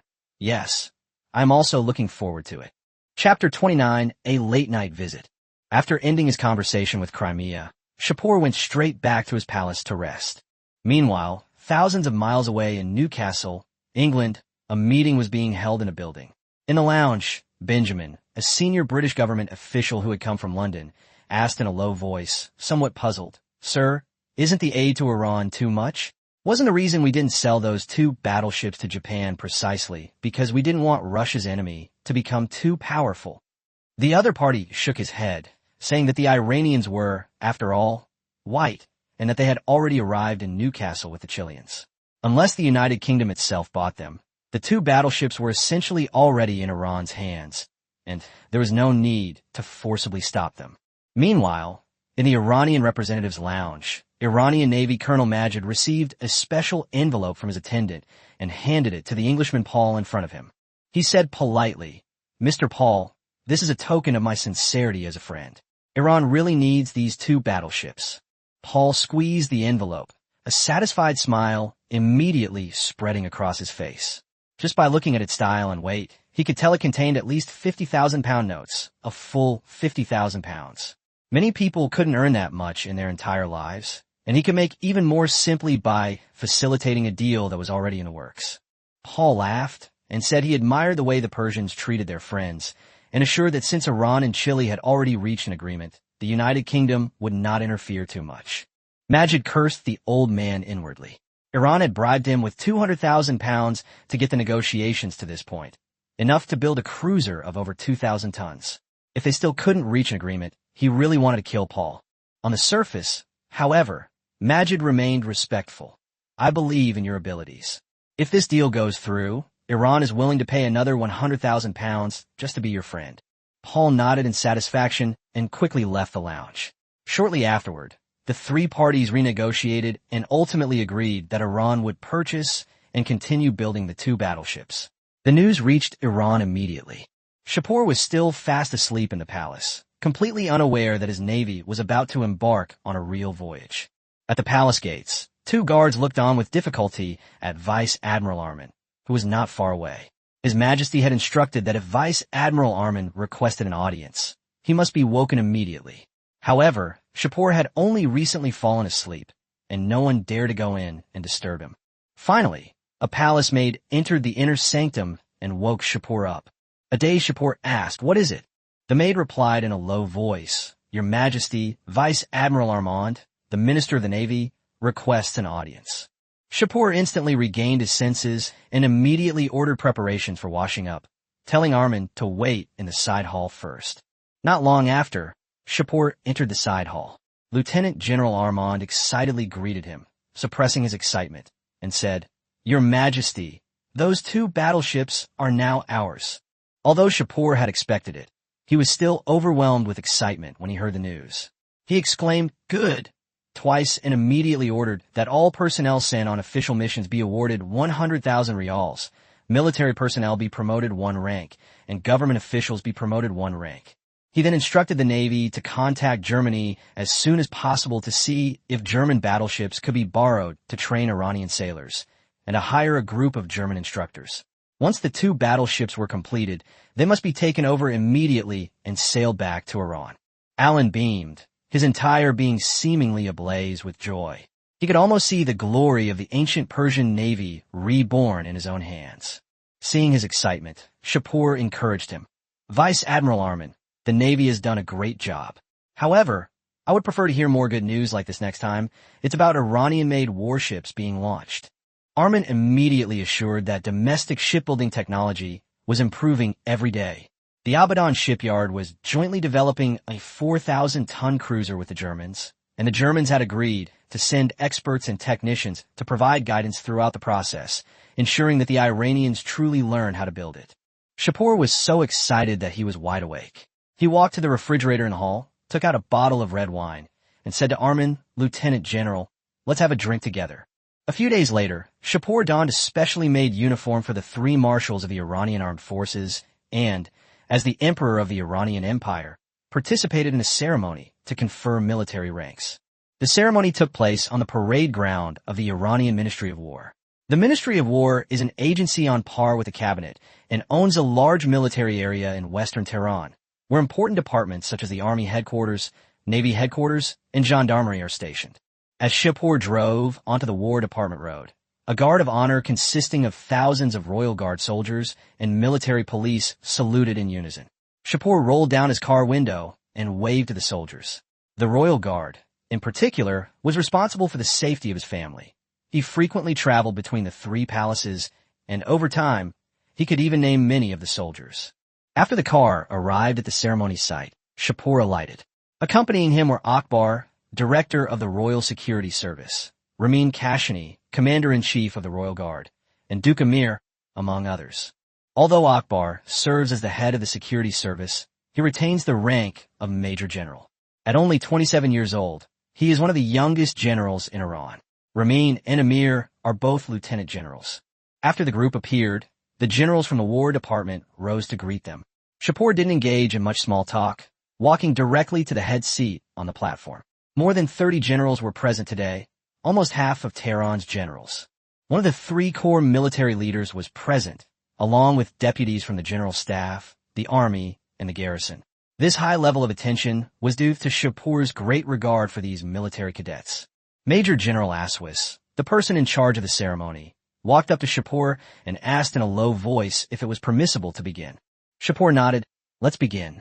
After receiving permission, Aswis began his speech, first introducing the assembled generals before moving on to the main part of the conferment ceremony. Finally, more than 300 military cadets swore an oath of allegiance to Shapur. In the Iranian military, loyalty can determine a person's fate. Anyone suspected of disloyalty to the emperor by the Ministry of State Affairs, the Military Intelligence Department, or the Royal Security Service must either prove their innocence or possess the ability to overthrow the Avesta dynasty. Otherwise, the cruelest fate awaits them. Chapter 30, the new chief of the guard. After everyone had sworn allegiance, it was Shapur's turn to speak. He first made some polite remarks about loyalty and dedication, then changed the subject. I hope that you will all strive in your respective positions in the future, and I also hope that when the Ministry of War holds meetings in the future, some of you will be qualified to attend. As soon as he finished speaking, applause erupted. Soldiers in the rear and generals on the platform applauded, especially the military cadets, who were particularly excited. The War Department conference was held only once a year, and those who could attend were all brigadier generals or higher who were not on station duty. Border major generals and division commanders were also required to send representatives of brigadier general rank or higher to participate. After the speech, the military band played the Iranian national anthem.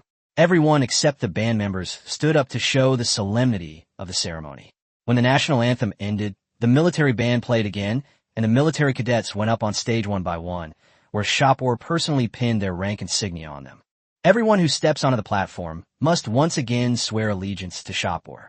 This repeated emphasis on loyalty to the monarch in such a formal setting, without being offensive, is one of the most distinctive characteristics of the Iranian military. The investiture ceremony lasted from afternoon until evening, nearly 5 hours in total. After a busy day, Shapur finally returned to the palace to rest. By mid-July, all the military cadets had taken up their posts. This allowed the War Department to select a group of experienced officers from the standing army to serve as commanding officers in the second batch of new troops. The soldiers in both batches of new troops had received at least 4 one-month military training sessions per year. In addition to the 6 newly added standing divisions, Shapur directly ordered the formation of 18 new second-level divisions. A Class 1 division is a standing, fully staffed division, while a Class 2 division is a partially staffed, fully staffed division. The main deficiency of Class 2 divisions is combat experience, since apart from officers who come from standing divisions and garrison troops, most of the other personnel are just trained recruits. Shapur anticipated that if war broke out, more third-tier divisions would need to be formed. Based on the size of Iranian divisions, the 38 divisions combined would amount to less than 500,000 men, while Tsarist Russia alone had 300,000 troops stationed in the Caucasus. Currently, Iran has 8 standing divisions stationed in southern Azerbaijan, and another 14 new second-tier divisions will be deployed there in succession. At that time, the total troop strength will reach 277,000, but this is still more than 20,000 fewer than that of Tsarist Russia. Along the border with Turkmenistan, Iran has stationed 3 standing divisions and is expected to deploy 2 more second-tier new corps divisions, bringing its total strength to approximately 63,000. This is slightly more than the 40,000 to 50,000 troops of Tsarist Russia. However, neither side's focus is on Central Asia, making a large-scale conflict unlikely. In addition, Shapur also plans to deploy 2 second-tier divisions, totaling approximately 25,000 men, along the northern Afghan border. After all, northern Afghanistan falls within the sphere of influence of Tsarist Russia and cannot be ignored. On November 7, 1903, Queen Adahina gave birth to a prince for Shapur. This child was both the eldest son and the legitimate heir, and was named Darius by Shapur on the day of his birth. His full name was Darius Shapur Avesta. Shapur clearly had high hopes for his successor. After all, the historical Darius consolidated and expanded upon the foundation laid by Cyrus, becoming a great emperor. After Shapur had seen the child, he said to Adahina, "Darius's affairs will be handled by the maids. You should rest well. I'm busy with government affairs, so I'll come to see you another day." After saying this, he took Darius from the maid and looked at him for a few moments before leaving with his guards. Walking along the palace road, Shapur looked at the chief guard beside him. "Flava, you've been by my side for over a decade.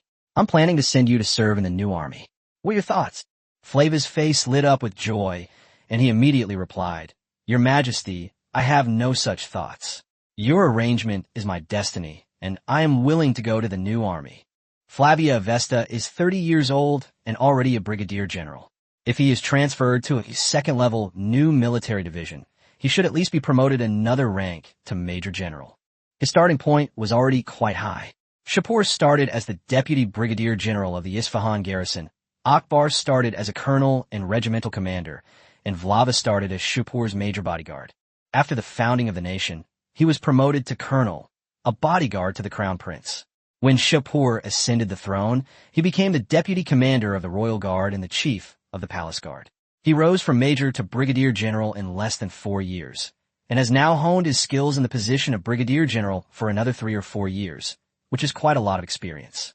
In Iran, bodyguards are subordinate to the various military branches and serve as personal advisors to generals. Officers are automatically assigned bodyguard upon promotion to brigadier general.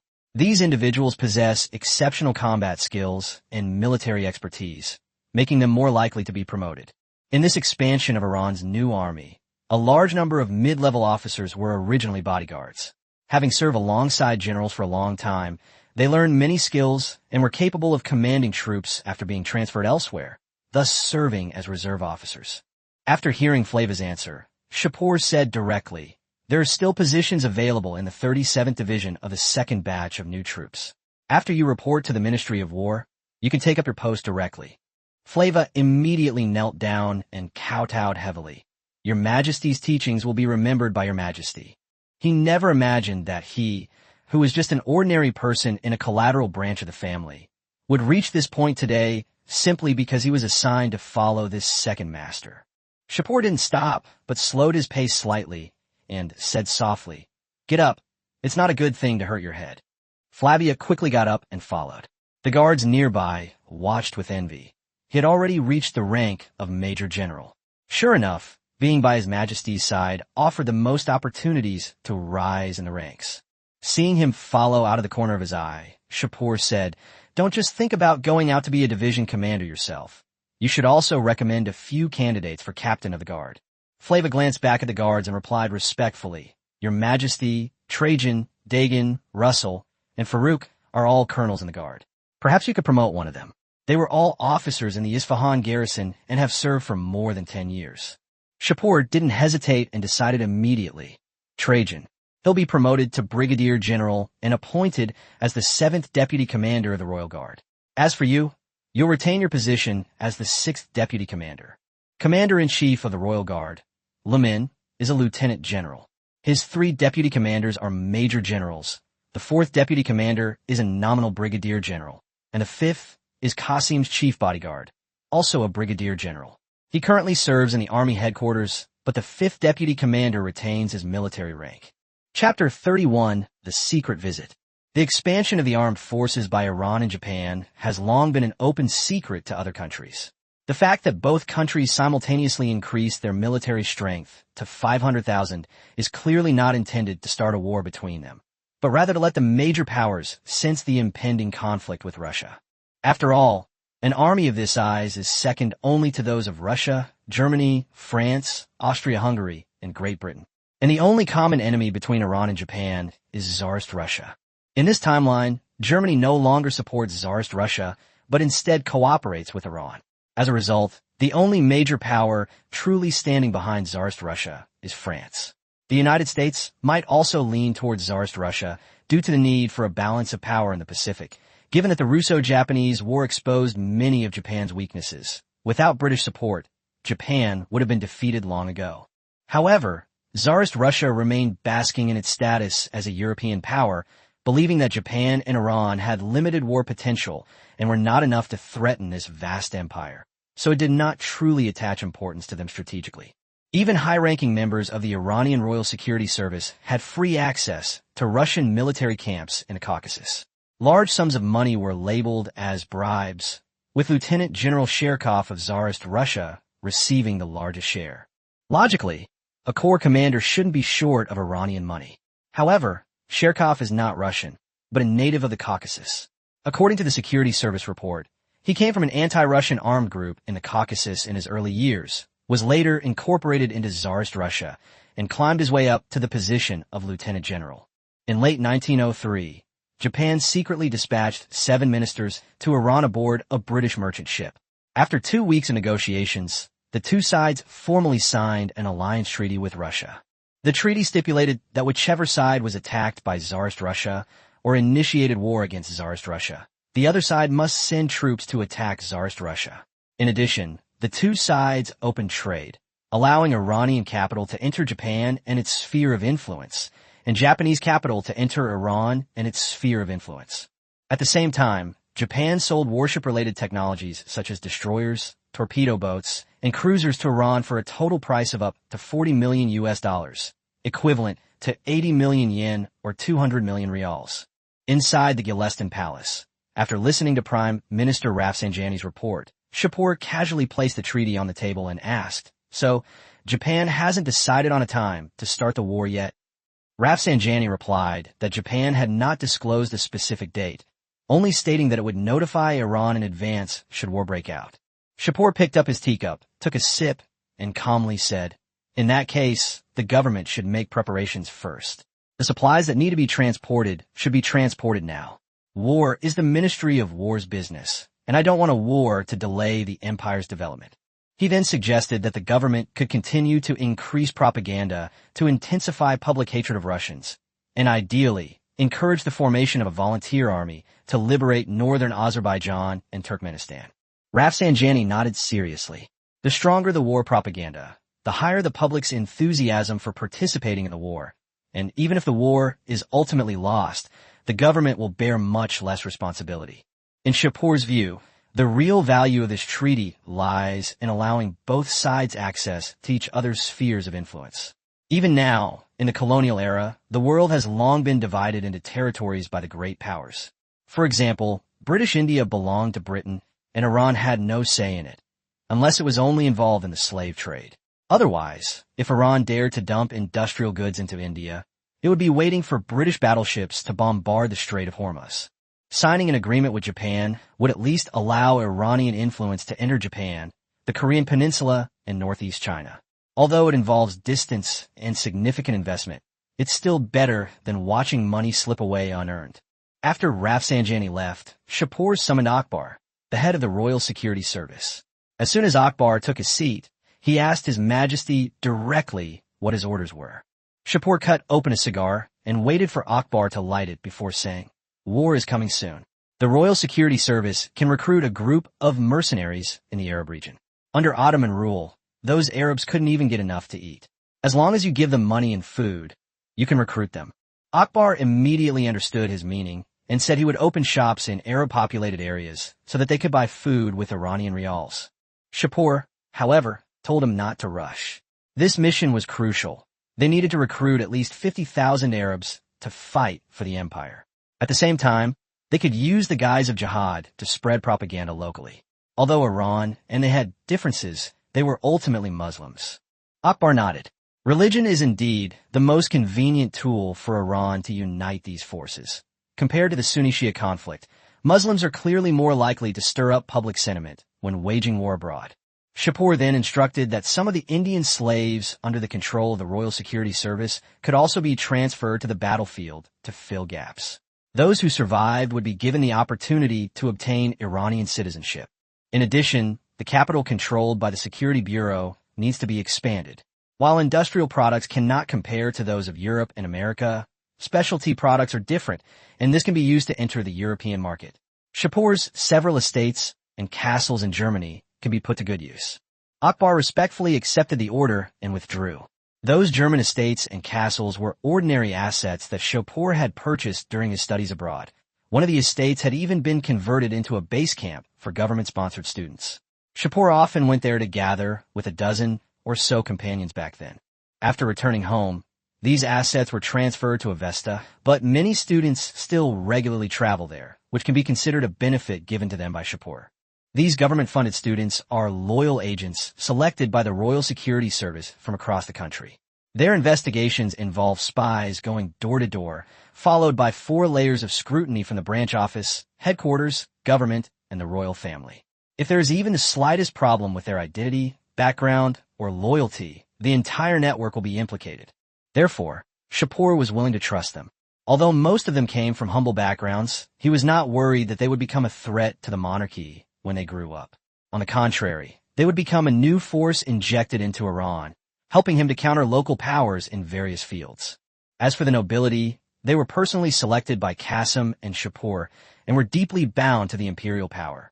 As long as a revolution to establish a republic broke out, Shapur dared to assert that the Iranian imperial power and nobility were firmly welded to this land and would not waver, at least during his reign. The only downside is that most of these new forces originate from the Kuwait-Tehran route. In the future, they could very well develop into an Iranian version of the Donglin Party.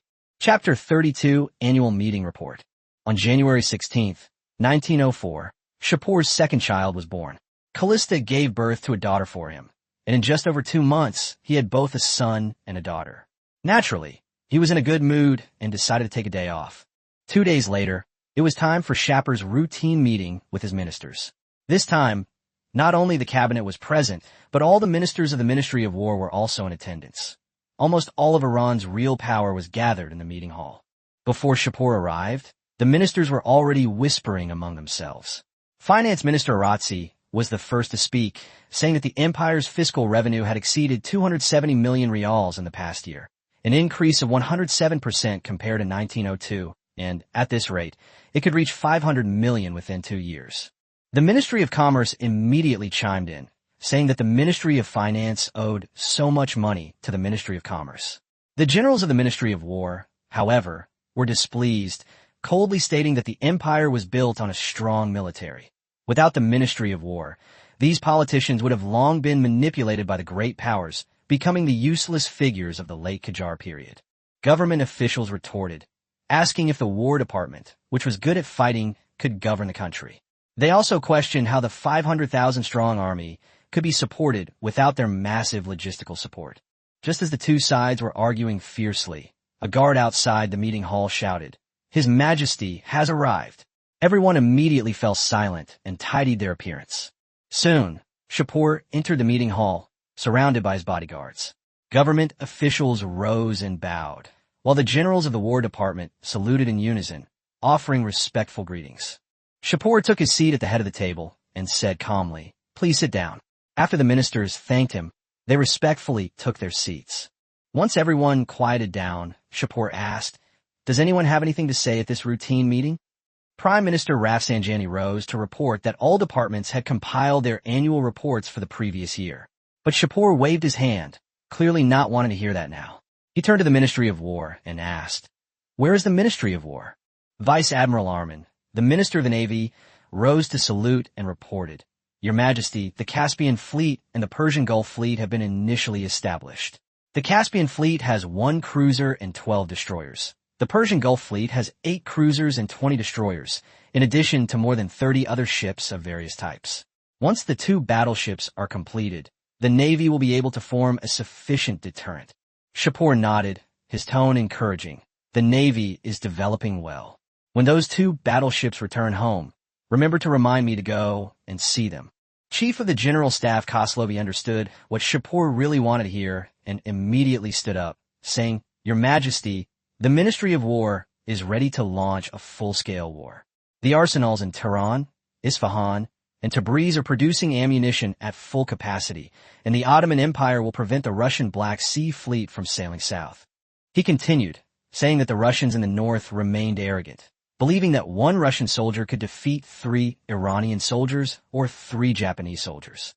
But this underestimation of their enemy had already cost them half the battle before the war even began. In terms of logistics, apart from ammunition, which still needs continuous replenishment, other supplies are sufficient for the soldiers for more than 2 years, and Iran is not afraid of a protracted war. A German training corps has arrived in Ardabil, and the airship unit is on standby in Tabriz. Meanwhile, Iran has deployed a division in the Strait of Hormuz, equipped with ample coastal artillery. Similarly, sufficient defensive armament has been deployed along the Caspian Sea coast to guard against the Russian Navy. After hearing this, a satisfied smile finally appeared on Shapur's face. War cannot afford any mistakes, especially for Iran. If its 500,000-strong army were to collapse, turmoil would engulf the entire country. At that point, the problems left behind by Shapur and his son's more than 6 years of oppressive rule would be magnified. Therefore, he had to check each step again and again. Shapur looked at Haslowi and said, "You've done a good job. We must keep a close eye on Japan's movements recently, and continue to increase the procurement of strategic materials internationally. Prime Minister Rafsanjani, the government's cooperation with Australia can also be expanded, and it would be best to keep the whole of Australia busy. The ministers responded in unison, "Yes, Your Majesty."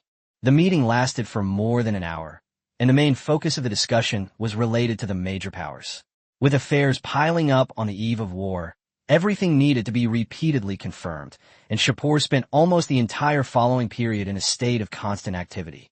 Meanwhile, in a remote part of Egypt's Valley of the Kings, a young man in his 20s, hiding in the shade, watched the prisoners working under the scorching sun with impatience and said, "Ka, you've been searching for so long. Haven't you found them yet?" The young man's name was Shar, and he was a member of the Royal Security Service. 6 months ago, the Iranian government arrested Ka, the country's biggest tomb raider. Subsequently, the Royal Security Service seconded him from the Ministry of Security, and Shar was tasked with leading Ka to search for treasures outside of Iran. In Iraq, Jordan, the Sinai Peninsula, and Egypt, the Royal Security Service has taken away at least 500 million rials worth of antiques from various locations in just 6 months, thanks to Ka's abilities. Ka spat in dissatisfaction, but still replied respectfully, "Lord Charles, it will be soon, it will be soon." Not long after, Ka indeed directed his men to clear a section of steps buried in yellow sand. He stared intently at the steps, shouting excitedly, "We've struck gold. This is definitely a super tomb. The Valley of the Kings, a place no one has discovered in 3,000 years. I, Ka, have found." And he called out to Charles, "Lord Charles, come quick. We found a great treasure." Charles's spirits lifted. He had come under orders, and his superiors had made it clear that he had to find an Egyptian royal tomb in the Valley of the Kings. All previous excavations had been merely a cover-up. An opportunity for promotion and wealth had arrived. As a Persian loyal to Shapur, Charles had deep feelings for Iran. Otherwise, he wouldn't have been assigned to this mission. He immediately ordered his men, "Quickly contact the experts who are staying in Cairo and start the excavation immediately." After saying that, Charles led about 100 men towards Ka's location. He carefully examined the surroundings, then looked at the nearby tombs that had been dug up before glaring fiercely at Ka. "I hope you're sure this place hasn't been visited by grave robbers." Ka quickly flattered, "Lord Charles, rest assured, I have information on all the tombs in the Valley of the Kings, and I've also investigated those tombs from which antiques have been unearthed. This is definitely a brand new tomb." Chapter 33, Tutankhamun's Tomb. Near the tomb of Ramses VI, Ka ran back and forth, sometimes to the tomb entrance, sometimes back to the steps he had discovered, increasingly shocked. It was hidden under this tomb, and the entrance is so remote, no wonder no one has found it. By this time, the excavation had been going on for almost 20 days, and no one dared to be careless. The area around the tomb had long been sealed off by the Royal Security Service, and a temporary team of more than 200 security personnel, more than 100 professionals, and civilians hired from Cairo had been formed. When Ka arrived at the steps, he saw the hired workers sitting down to rest, and immediately flew into a rage. "Useless. Hurry up and dig. What are you resting for?" But the workers were still moving slowly, so he simply pushed aside a civilian, grabbed the tools, and started working himself. He had a strong premonition that the treasure was about to appear. Just then, a cry of alarm came from the side. "Sir, there's a stone door here." Ka's heart tightened. He rushed forward, pulled the people away, and cleaned the area himself. Soon, an ancient Egyptian hemp rope seal was revealed, still firmly fixed to the tomb door, showing almost no signs of damage. Ka stared at the rope, completely stunned, then said in a trembling voice, "This is truly an earth-shattering discovery." Charles pushed through the crowd, and, upon seeing the seal, his hands trembled with excitement. Everyone knew what ancient Egyptian royal tombs meant. If this was truly an unlooted tomb, its value was immeasurable. He immediately urged, "Ka, quickly open the tomb door to check. If it's intact inside, I guarantee you'll at least become a Royal Security Service agent, equivalent to a government rank 11. Ka was overjoyed. Iran has a 24-level civil service system, and level 11 is equivalent to a bureau-level official. In the past, he could make a lot of money by tomb raiding, but in a country like Iran, where everyone is loyal to Shapur, money can't save his life. He had spent a fortune bribing officials, even managing to ingratiate himself with a high-ranking provincial official, but he was still brought down by a few low-ranking policemen. Now that the opportunity was right in front of him, he grew increasingly excited and shouted to the crowd, "Tools!" Several apprentices immediately pushed through the crowd and handed over the professional tools. Heir took them, suppressing his excitement, and began to carefully knock on the tomb door.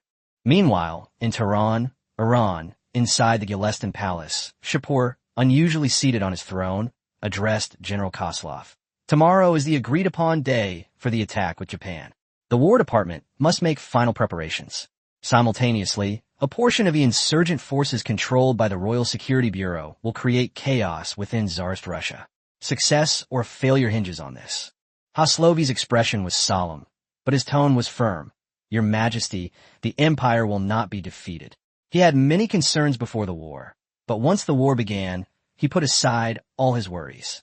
He continued, "Everything on the front lines in southern Azerbaijan has been handed over to General Emir. Your Majesty should trust him as much as His Majesty Qasim trusted you." Shapur's mood improved considerably after hearing this. He had been somewhat dissatisfied with Hasla's performance earlier, which was why he had summoned him to the main hall today to offer encouragement. Now that he saw the other party had made up his mind, he smiled as well. "It seems I was overthinking it. As for Prince Emir, I believe the Royal Advisory Council will arrange everything." Emir Hussein Avesta is Shapur's uncle and Qasim's younger brother by the same mother. He is an Iranian prince and a general in the Royal Iranian Army. He was the head of the family's army back in Isfahan, making him Shapur's former superior. As the king and his minister were talking, Akbar entered from outside the palace and came to Shapur's side, whispering, "Your Majesty, the tomb of Tutankhamun that you ordered to be found has been found." Shapur's relaxed mood instantly turned even more cheerful. The Code of Hammurabi was already in his hands, and now the tomb of Tutankhamun had appeared.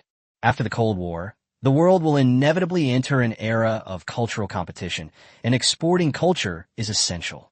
2 of the world's top 10 cultural relics are already in his possession. As for the Dead Sea Scrolls and the bust of Nefertiti, they must also be placed in the royal museums of Iran. Even if it's just out of personal desire, Shapur is determined to get his hands on these things that the world regards as priceless treasures. He looked at Haslovi and waved his hand. "You may leave now." Although Haslovi did not understand why His Majesty was so happy, he was busy with the affairs of the Ministry of War, so he bowed and left the palace. After everyone left, Shapur immediately ordered, "Akbar, the Royal Security Service has dispatched warships to escort them and sent another team to Egypt. Those artifacts must be protected well." "Yes, Your Majesty." Akbar offered no objection. Even if the Royal Security Service was being used as a tomb raiding organization, he considered it perfectly reasonable. He would do whatever His Majesty needed. This was both friendship and the loyalty of a subject. Shapur was pleased with himself for a moment, then asked, "Is it possible that Sarakov, that fellow, will lead an uprising?" When the topic turned to business, Akbar immediately became serious. "Your Majesty, Sherkov is greedy for money. We have hinted at this before, but he has refused to respond, probably because he wants to raise the stakes. It would be better to wait until the Imperial Army defeats Tsarist Russia once, and then use money to push things forward. The chances of success would be much greater." Shapur stroked the pattern on his dress, pondered for a moment, and said, "Doesn't he have 30,000 troops? You go and negotiate in person. My bottom line is 15 million rials." Akbar hesitated and said, "Your Majesty, isn't this too much? The Arabs recruited by the Security Bureau only receive a settlement allowance of 100 rials each and a monthly salary of no more than 30. Shapur said slowly, "Those Arabs are just filler. Sherkov's 30,000 troops are the real Russian standing army, equipped with a large number of Russian weapons, including a lot of heavy artillery. The Empire might not be able to buy those things, even if it spent 15 million rials." Chapter 34. Declaring War on Russia. After listening to Shapur's explanation, Akbar nodded thoughtfully. "Your Majesty, I understand. I will make the arrangements immediately." Shapur rose from his throne and walked out, instructing, "The Royal Security Bureau must keep a close eye on religious figures within the country. If war breaks out, the supplies for standing armies in various regions will inevitably be strained. If those who oppose me take the opportunity to launch another rebellion, the situation will be very troublesome." Akbar was clearly prepared, and said in a relaxed tone, "Your Majesty, rest assured, Jacarija has been staying in Kham province, which is the stronghold of religious forces. With this sword pressing down on them, they will behave much better." Shapur glanced back at him and, after a moment, said, "Jacarija, isn't he in charge of suppressing religious forces?" Akbar nodded. "That's the man." Shapur withdrew his gaze. "Then you decide what to do. Make preparations for the trip to the South Caucasus as soon as possible, and make sure it goes smoothly." Having said that, he strode away. The newly appointed chief of the guard, Trajan, glanced back from outside the palace and quickly jogged after him. On February 8th, 1904, Japan launched a surprise attack on the Russian fleet anchored in Lushuan, Qing dynasty territory, without declaring war, thus officially starting the Three Kingdoms War. An hour after the Japanese attack, Shapur, the Sultan of Iran, delivered a speech in front of the Creston Palace, marking a century of national humiliation. His voice was broadcast throughout all Iranian cities and military outposts. In the city center, people gathered around the loudspeaker. In the barracks, soldiers stood in neat rows, listening quietly to the voice of the man they were loyal to. Shapur declared to the people that in 1722, Tsarist Russia took advantage of Iran's weakness to seize its northern territories, and subsequently, the three Russo-Iranian wars resulted in the loss of vast amounts of land, forcing countless Iranians into Russian rule. 7 years earlier, he and his father, Qasim, had overthrown the corrupt Qajar dynasty and driven out Russian influence. But this was far from enough. He shouted, "We will take back all the land that Russia has taken from us." He then turned his attention to the military. "Iranian warriors, the glory of ancient Persia needs you to carry it on. No matter what happens, we will make the world recognize the great Iranian Empire again. Every country that has invaded our territory must pay the price." Finally, Shapur solemnly declared, "I hereby declare war on the Russian Empire. May the people and military of the Iranian Empire unite as one, fight bravely against the enemy, and reclaim our lost lands." The cabinet government's long-running propaganda campaign erupted at this moment. Following the declaration of war speech, public outrage surged in Iranian cities. Major newspapers published special editions, and a warmongering mood quickly swept the nation. Meanwhile, at the headquarters of the Iranian Caucasus Front, Emir Hossein Avesta looked at the generals below and ordered in a deep voice, "His Majesty has delivered a declaration of war speech. Order all divisions to launch an attack immediately." The generals responded in unison, "Yes, Commander-in-Chief." Emil continued his deployment. This time, the Caucasian Front has 22 divisions, divided into 4 groups, attacking simultaneously from 4 directions. The Russian troops are scattered and unable to mount effective resistance in a short time. The front must seize the opportunity and achieve results in the first battle. After the order was given, Iranian troops launched a simultaneous attack from 4 provinces, Jilin, Ardabil, and eastern and western Azerbaijan. Previously, Tsarist Russia had focused its main forces on defending against the Ottoman Empire, completely underestimating the Iranian front, and now it had finally suffered a major defeat. Tsarist Russia boasted an army of 300,000, but only about 100,000 were actually available to deal with Iran, and more than 20,000 of them were still in Shelikov's hands. In just 3 days, Iranian troops killed more than 5,000 Russian soldiers and captured more than 20,000. Even more fatally, Iran's offensive route completely bypassed Shelikov's position, leaving only a second-line division to contain and defend against it. Meanwhile, the various anti-Russian forces previously contacted by the Royal Security Service also rose up in rebellion. The Caucasus region of Tsarist Russia was thrown into chaos, with both the front lines and the rear out of control. News of the initial victory reached Tehran, and major newspapers immediately published it extensively. The Tehran Daily even openly declared that Iran would reclaim the land that once belonged to it. Meanwhile, in the distant Winter Palace, Nicholas II was caught off guard by the simultaneous attacks from Japan and Iran and flew into a rage on the spot. He roared, "Useless! Bastards! An island nation, an agricultural country. How dare they declare war on the empire?" Nicholas II slammed his fist on the table and roared, ordering soldiers to be conscripted to crush Iran and Japan. But the ministers quickly tried to dissuade him. Some reminded him that the domestic situation did not allow for a large-scale war. Although the empire had 300,000 troops in the Caucasus, it only had a few 100,000 in the Far East. They suggested that it would be better to concentrate its forces on dealing with Japan first, and then turn its attention to attacking Iran after defeating Japan. Others echoed this sentiment, arguing that Iran, a relatively young nation with a population of just over 10 million, was simply incapable of sustaining a protracted war. They suggested that Iran might disintegrate from within while Russia was still engaged in operations in the Far East. At the same time, in northern Iran, on the border of East Azerbaijan province, a massive aircraft was preparing to take off from a military camp built specifically for German airships. In the cockpit, Barak looked excitedly at German instructor Hans. "Instructor Hans, I never expected that we would be piloting the airship together this time." Hans ignored his excitement and focused on inspecting the equipment. For Germany, this airship was a treasure. The purpose of leasing it to Iran was to test its combat capabilities. After the airship took off, Hans spoke. "Little guy, this is your first real combat mission, so be careful. I don't want to fly here and have to take a boat back." When a massive airship appeared over the Russian positions, panic immediately spread. Barak could clearly see that the Russian positions below were in chaos, with large numbers of soldiers fleeing in all directions, trying to escape the airship's coverage area. Hans gave the order, "Drop the bombs." As soon as the order was given, the soldiers on the airship excitedly dropped one specially made shell after another. Barak gazed at the bursts of fire below, his face flushed with excitement. As a devout follower of Shapur, he had long been portrayed as a staunch anti-Russian by military propaganda. Now, watching the shells land precisely on the Russian troop concentration, he felt his blood boil. He couldn't help but exclaim, "Instructor, the airship is so cool." Then another thought popped into Barak's mind.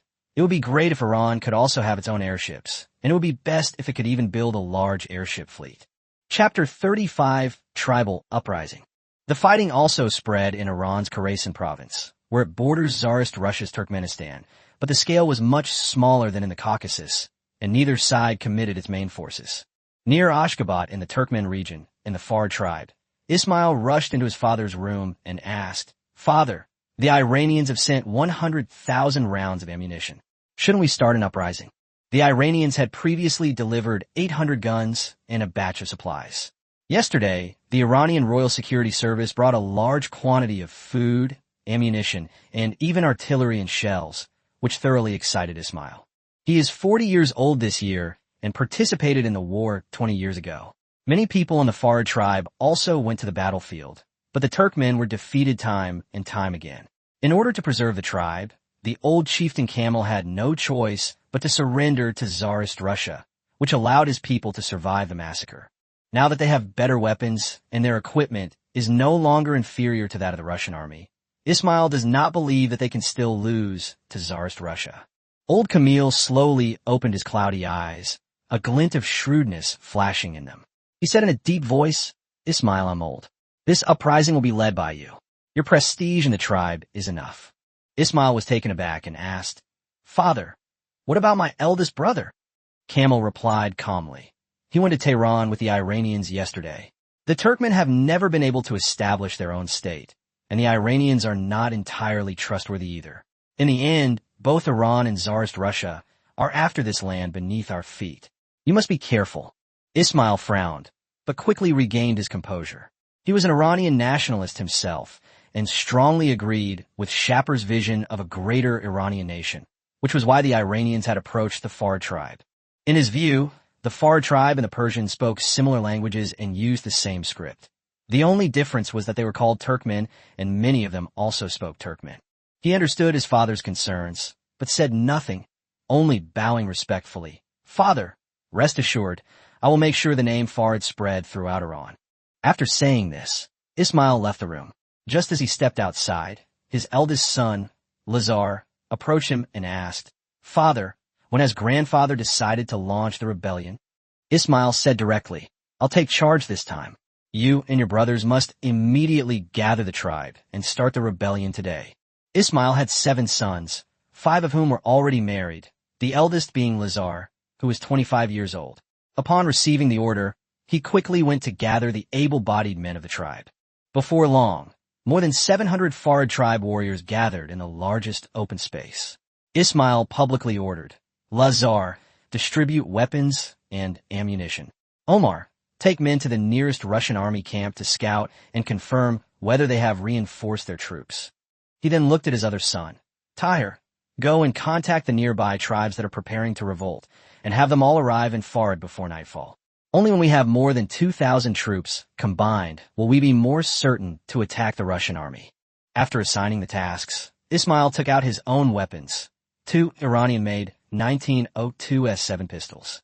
Designed with the assistance of German experts, these pistols underwent 7 trials before being successfully produced, and their performance was comparable to that of pistols from European countries.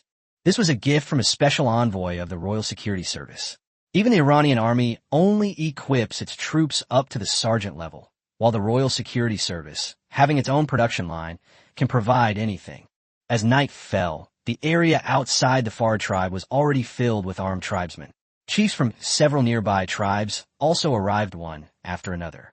Someone laughed and said, Brother Ismail, the Farid tribe is truly powerful, with over 700 warriors. Unlike us, we only have a little over 200. Ismail responded politely, Chief Shapur, we are all Turkmen. If our tribe is strong, isn't it because we are all strong together?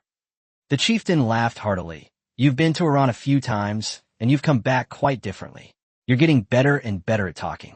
Meanwhile, at the 27th Division of the Iranian Turkmen front, opposite Ashgabat, a major bodyguard reported to Division Commander Yashur. General, intelligence reports that tonight the Turkmen insurgents opposite will attack 3 Russian fortresses, numbering over 5,000, while the defending Russian forces number only 3,000. Should we take this opportunity to crush them in one fell swoop? Yashur stood in front of the map, staring at the Russian fortress for a long time, before asking, did the Military Intelligence Bureau and the Royal Security Service say how many Russian troops are actually in the fortress? The major thought for a moment and replied in a low voice. There was no explanation. Yashur laughed and scolded. Our division is just a reserve division. If we really go and take on the fortress head-on, do you know how many people will die? If everyone dies, I think you, the bodyguard officer, should report to the reconnaissance company. He then ordered, tonight, the 1st and 2nd regiments will assist the insurgents in attacking the 3 fortresses. If the battle turns unfavorable, retreat immediately. There's no need to rush. Let my artillery regiment bombard them for a few more days, and I don't believe those fortresses can still be taken.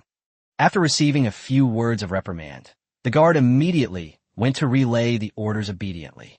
On the morning of February 14th, the streets of Tehran quickly became lively. Newspapers for sale. Newspapers for sale. The 27th Division of the Turkmen front has captured several fortresses outside Ashgabat. The lost jewel is returning. A massive Turkmen uprising. Overnight, 1 million Turkmen rose up with an army of 30,000. The Iranian nation has returned. Several major Turkmen tribes have declared their allegiance to Iran and have become subjects of His Majesty Shapur.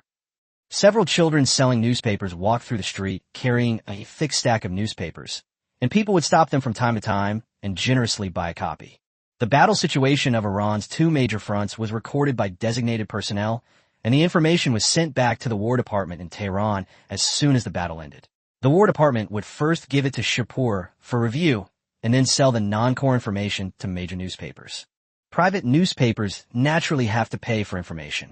Even if it's just a small amount, the War Department won't mind. After all, the War Department was used to hardship in the early days of the empire, and now, even with funds, they're only willing to spend them on military equipment and soldiers' welfare, cutting back on all other formalities as much as possible. Just then, a young girl was walking down the street, surrounded by several burly men. Hearing what the newsboy was saying, she ran over excitedly, raised her chin, and shouted, "Kid, stop right there! Give me a newspaper!"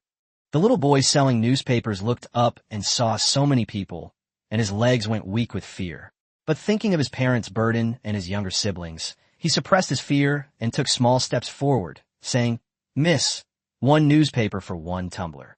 The Iranian rial is equal to 10 tomans." Chapter 36, Princess and Prince. Just as the newsboy approached the girl, 2 burly guards immediately reached out to stop him. The girl did not step forward, but instead had her maid bring her a newspaper. She instructed Kassa, Pay. The guard, Casa, took out 1 rial and handed it to the newsboy, saying casually, Mrs. Kind, keep the change. The girl took the newspaper and quickly flipped to the important article. Seeing the news, she asked the guard beside her curiously, Is Ashgabat going to be recaptured? Casa replied in a low voice, Your Highness, I certainly will. The girl pouted. Aren't you a lieutenant colonel? How come you don't even know something this simple? Casa could only smile helplessly. As a Royal Guard officer stationed abroad, he spent almost every day at the Royal Academy. So how could he possibly keep track of intelligence from the front lines? Just then, another group of people arrived from not far away. After the guard from both sides saluted each other, a young man walked up to the girl and said, Latifa, you can just ask your second brother about this. Casa trains with us at the academy every day. He doesn't have time to know anything about what's going on outside. Latifa took a step to the side in disgust. Abraham, how do you always manage to find me? Abraham shrugged. There are only so many places to visit in Tehran. It's not easy to get a day off, so of course I have to go out and explore.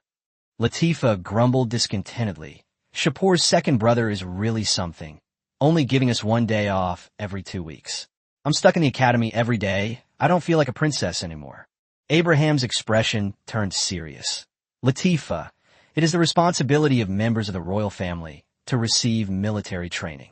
My second brother completed his aristocratic education at the age of 12 and then went to Germany to study military affairs, which led to the establishment of the current Iranian Empire.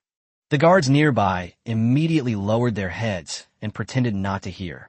These words were just routine for the prince and princess, but if they interrupted, they might be in the Royal Security Bureau's jail tomorrow, and a couple of days later they'd be meeting at the construction site. Latifa found it boring and turned to walk away.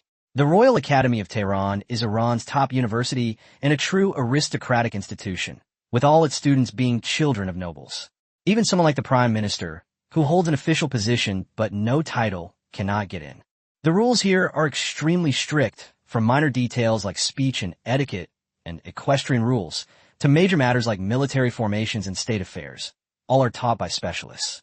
After Shapur came to power, he further decreed that all Iranian nobles who were 8 years of age or older must be forced to attend school.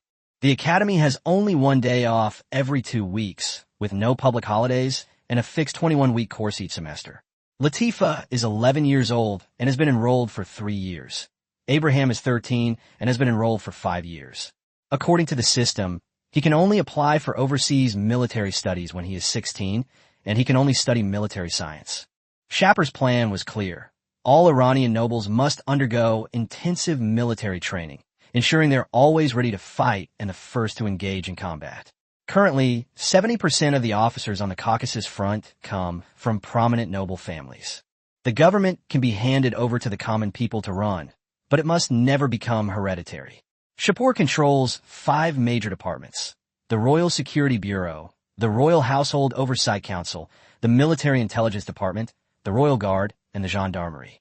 His surveillance of the nobility has reached its peak. The appointment and removal of personnel above the middle level in these departments all had to be personally reviewed by him. As long as the army remained firmly in the emperor's hands, no matter how much the government stirred things up, it could not shake the foundation of the Avesta family. In Shapur's view, the Avesta family's prestige was not bestowed by the government, but rather the Iranian government appeared respectable because of the Avesta family. He even planned to establish new prosecutorial and oversight agencies after World War I, creating a so-called imperial system with Iranian characteristics. On February 17, 1904, the Iranian Turkmen Front launched a large-scale offensive. The Royal Army's 12th Division, along with the 27th, 28th Balochistan, and 1st Foreign Divisions, totaling more than 60,000 men, launched a fierce attack on Ashgabat. Shells rained down on the Russian fortress, and countless soldiers charged forward with rifles at their heels. In the makeshift command center, Major General Yasher, commander of the 27th Division, stared at the fortress on the map, his eyes blazing with murderous intent. He asked coldly, "What about those Arabs in the Foreign Division? Tell Brigadier General Kuman to keep pushing forward. Those Arabs were just brought in to fill the gaps. If we don't use them now, when will we?" Yasher vowed that once Ashgabat was captured, he would seize all the Russians in the city and enslave them. At that moment, a young man in a Royal Security Service uniform calmly walked into the command room. The surrounding guards acted as if they hadn't seen him, continuing with their own tasks. The young man approached Yashar and chuckled. "General Yashar, don't be in such a hurry. Our people have already made contact with the people close to the supreme commander of the Russian Turkmen army." Ashar composed himself, looked at the other person, and said in a cool tone, "So it's Director Iraq. What, is the Royal Security Bureau planning to assassinate him?" This young man was none other than Iraq, the head of the Turkmen branch of the Royal Iranian Security Service. His eyes held amusement as he said calmly, "Why not? General, wait 2 more days. We'll have news in 2 days at most. Even if the assassination fails, it will throw the Russian headquarters into chaos. By then, these fortresses may not have enough supplies left." Yashar remained silent for a moment. Both the government and the military shared the same attitude towards the Royal Security Service, a respectful distance. The young man before them had already risen to the position of head of the Turkmen branch, a rank equivalent to only a major general or a bureau chief. However, once Turkmenistan fell, these officers would have to remain stationed here for an extended period. At that time, Iraq could very well be a sword hanging over their heads. So Yashar gave him plenty of face. "Director Iraq, the entire Turkmen front is waiting for you to bring good news." The Royal Security Service wielded terrifying power. Aside from cases involving nobles, which were transferred to the Royal Inspectorate, it could execute almost anything without prior approval. More importantly, Shapur's trust in Akbar was enough to terrify even a veteran like Yashar. He maintained his innocence, but he had a large family behind him, with over a dozen clansmen in the Turkmen army alone. No one could guarantee that no one would commit a crime someday. Giving Iraq face now might preserve some dignity for the family in the future. Of course, he never considered begging the other party to let him go, because in present-day Iran, such acts of favoritism and abuse of power are solely the prerogative of Shapur. Chapter 37: Assassination Operation. General, there are too many Iranians, and rebels are constantly emerging from the rear. I heard that Central Asia is in complete chaos, and the Turkestan Governorate and the Steppe Governorate cannot spare any troops to support them. Before Vasily, the supreme commander of the Russian forces in the Caspian region, several officers who had returned after requesting reinforcements reported with their heads bowed. Upon hearing this news, Vasily could barely contain his anger. After Tsarist Russia took control of Central Asia, it established the Steppe Governorate, the Turkestan Governorate, the Trans-Caspian region, and the Uriankai Krai. These 4 regions were independent of each other, and their garrisons were directly under the command of the army ministry. Now, with other regions preoccupied with their own problems, Vasily is left to face over 60,000 Iranian troops alone. He roared on the spot, "A bunch of idiots. There are less than 30,000 people in Weihaizu.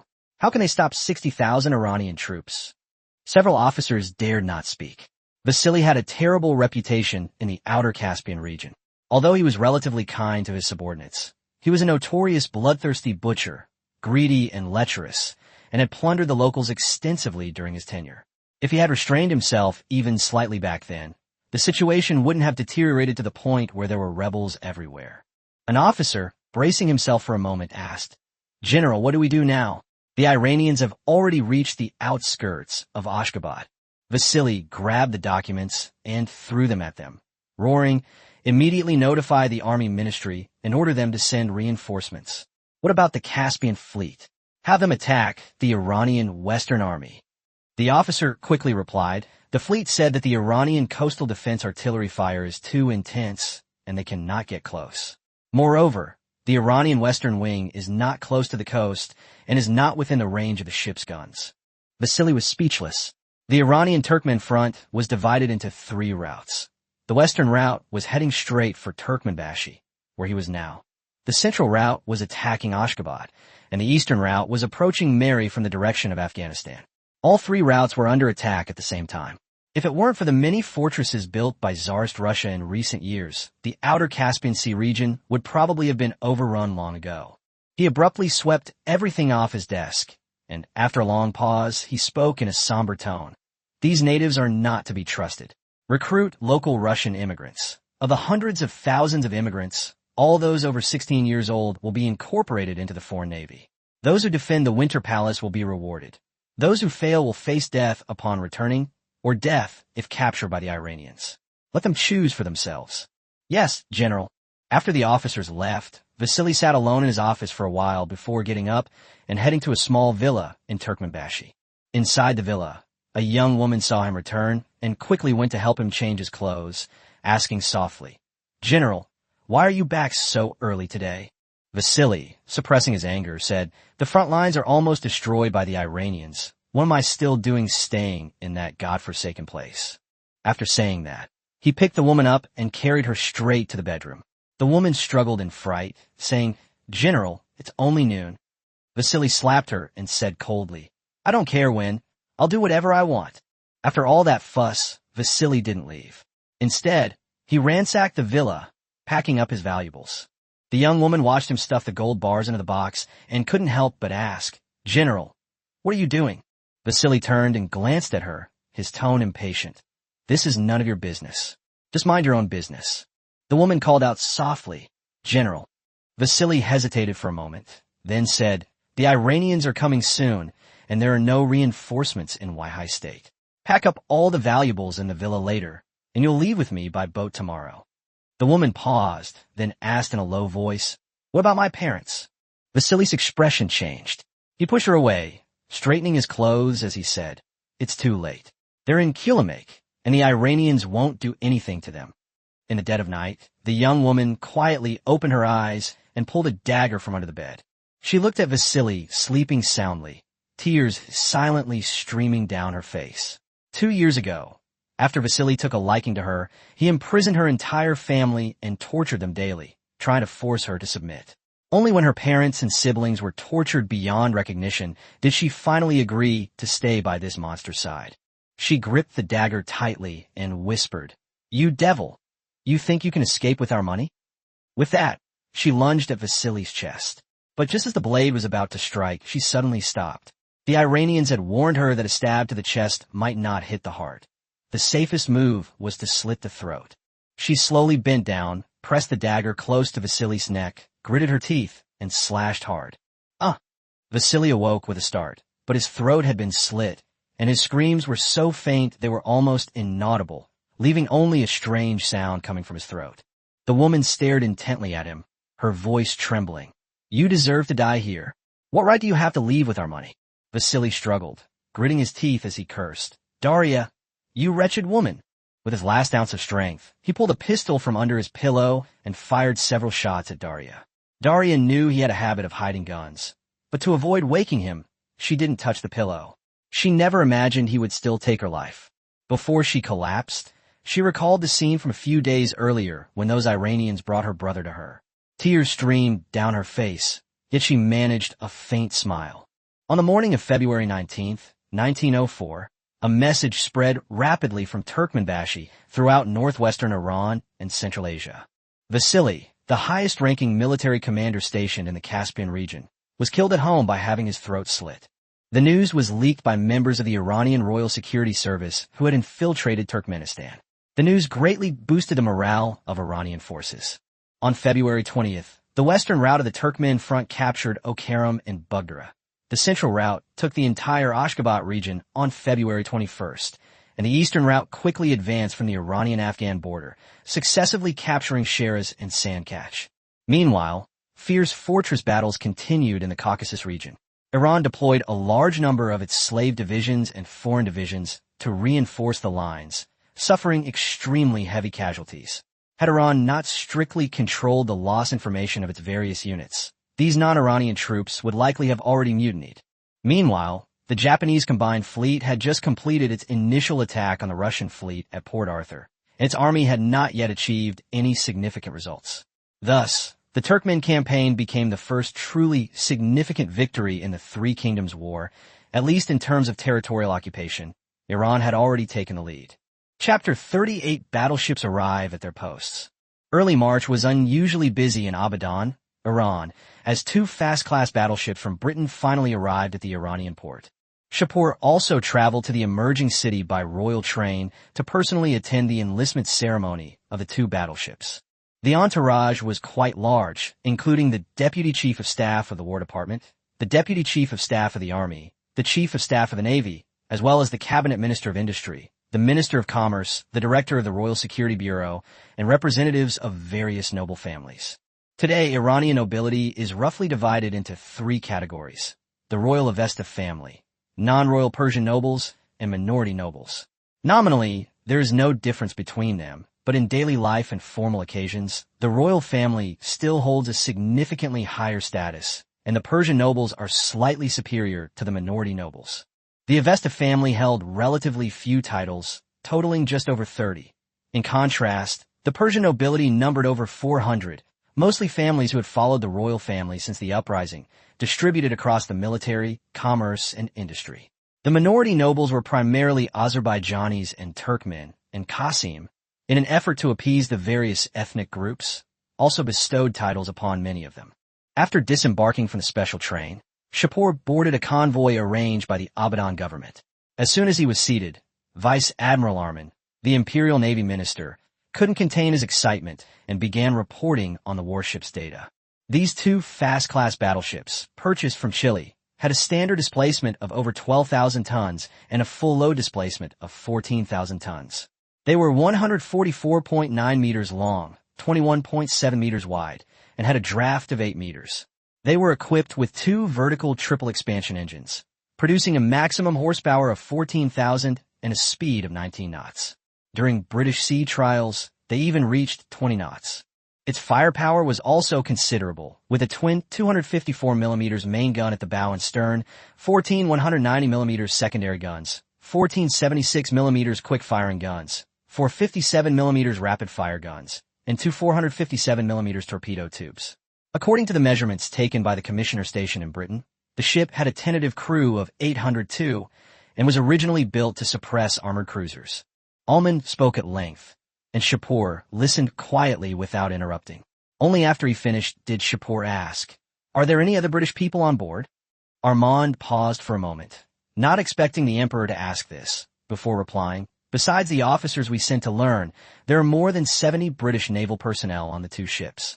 After all, our Navy has never completed such a long-distance voyage on its own." Shapur nodded.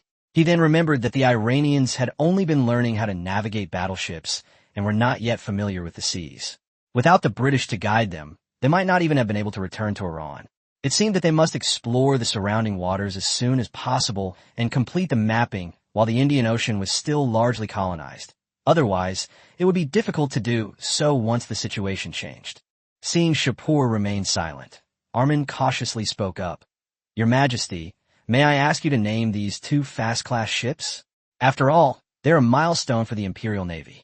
Shapur snapped out of his thoughts and pondered for a moment before saying, "His Majesty Qasim also placed high hopes on the Imperial Navy during his reign. One of the ships was named after him, the Qasim.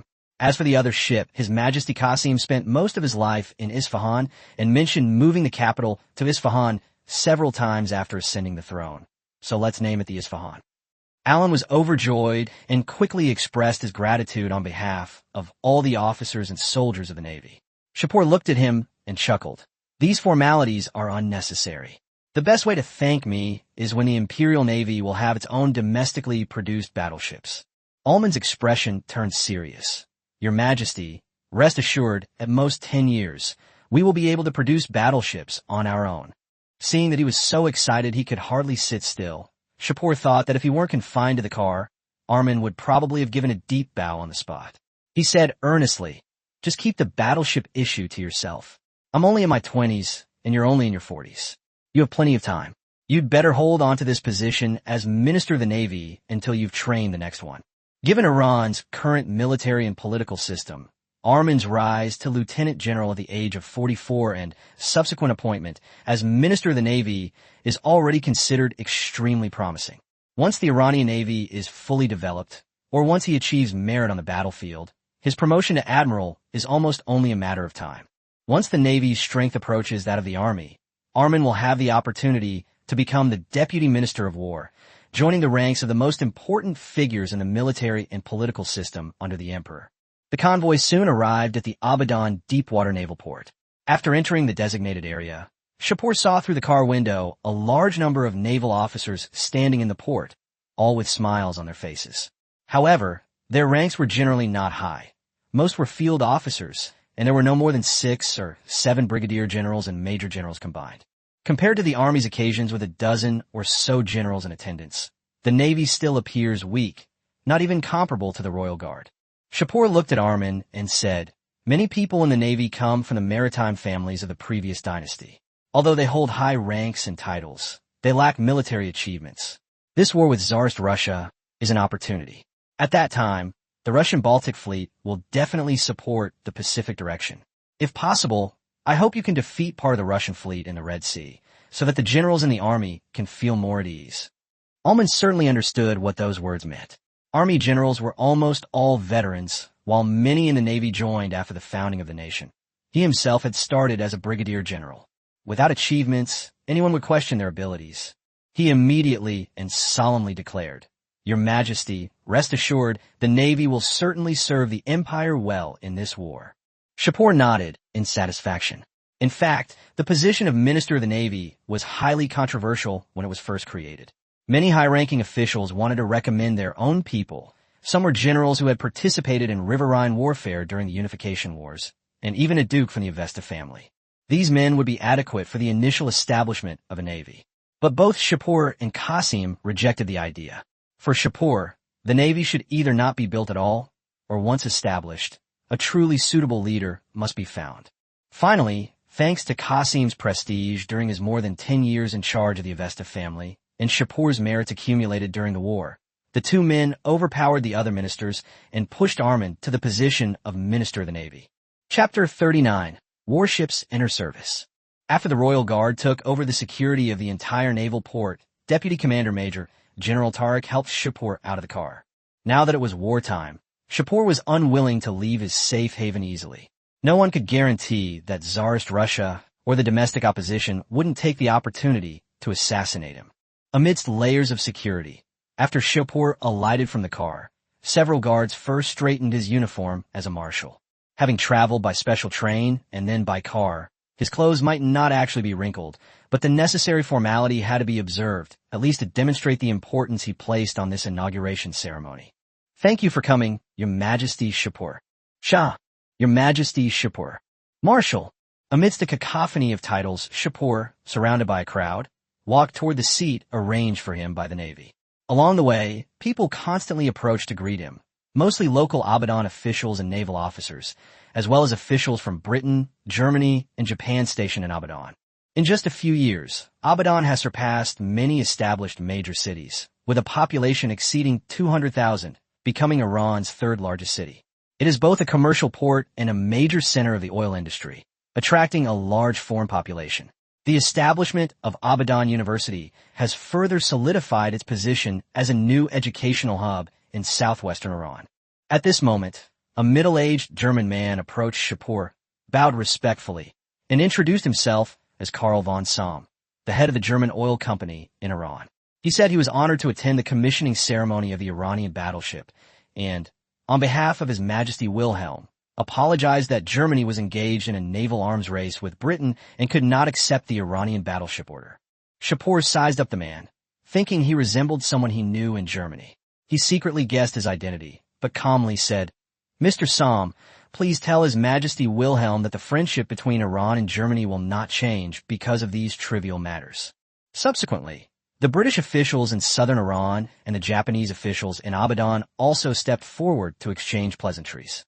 Shortly after Shapur took his seat, the ceremony officially began, presided over by a captain from the Admiralty, who introduced publicly available data on the two fast-class battleships.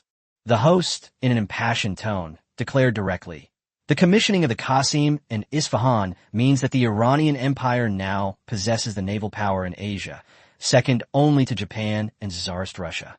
Next, the Iranian national anthem, military anthem, and naval anthem were played.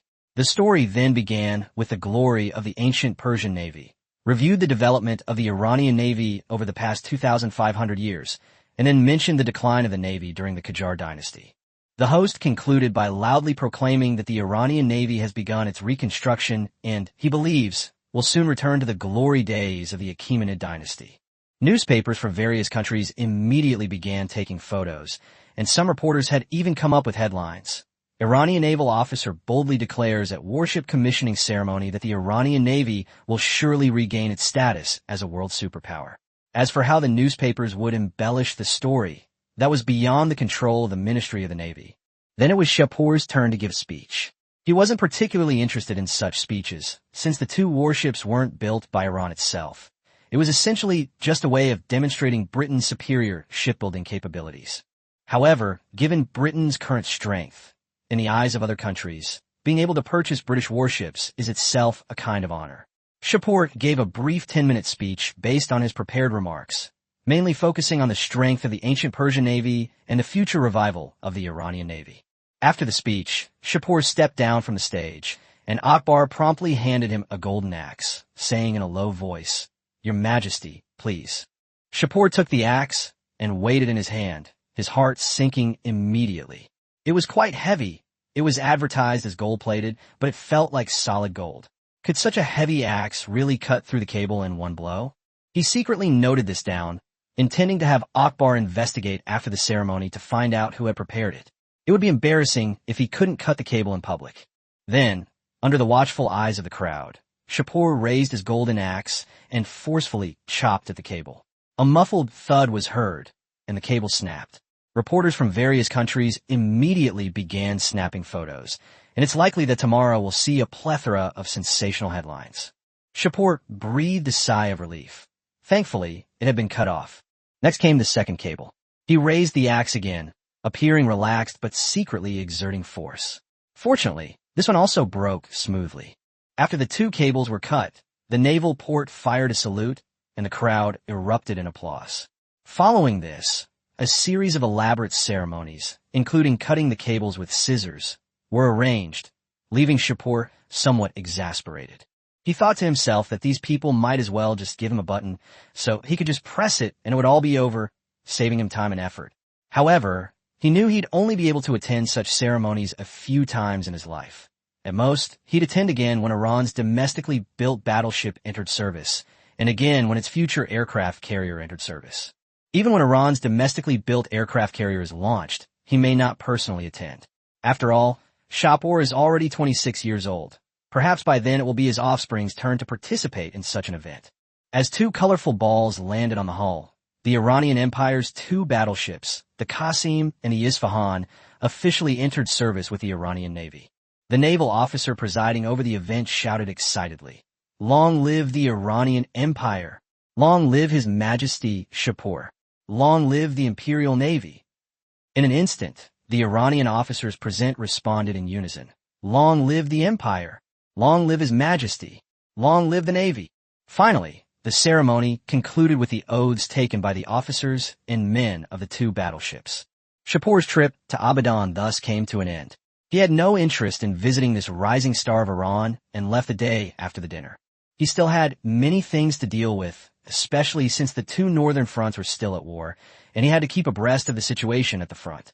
Although he was clear about the general outcome of the Russo-Japanese War, the thought of the tens of millions of troops involved in World War I and World War II made Shapur anything but optimistic. Iran is currently proceeding with great caution in its offensive in the Caucasus region, fearing that it might provoke Russia into some unexpected situation, leading to a sudden large-scale troop buildup. Chapter 40. Turning a Russian lieutenant general to serve. Sir Isfahani, don't you think this plan is too dangerous? In the South Caucasus of Tsarist Russia, in Shelikov's villa, Shelikov frowned as he looked at Akbar across from him. Akbar had previously asked him to lead an uprising at a crucial moment, but Shelikov was unwilling to do so. In his view, the risk was far too great. He had only intended to survive the war, and even if he defected, he would retreat to the rear with his men.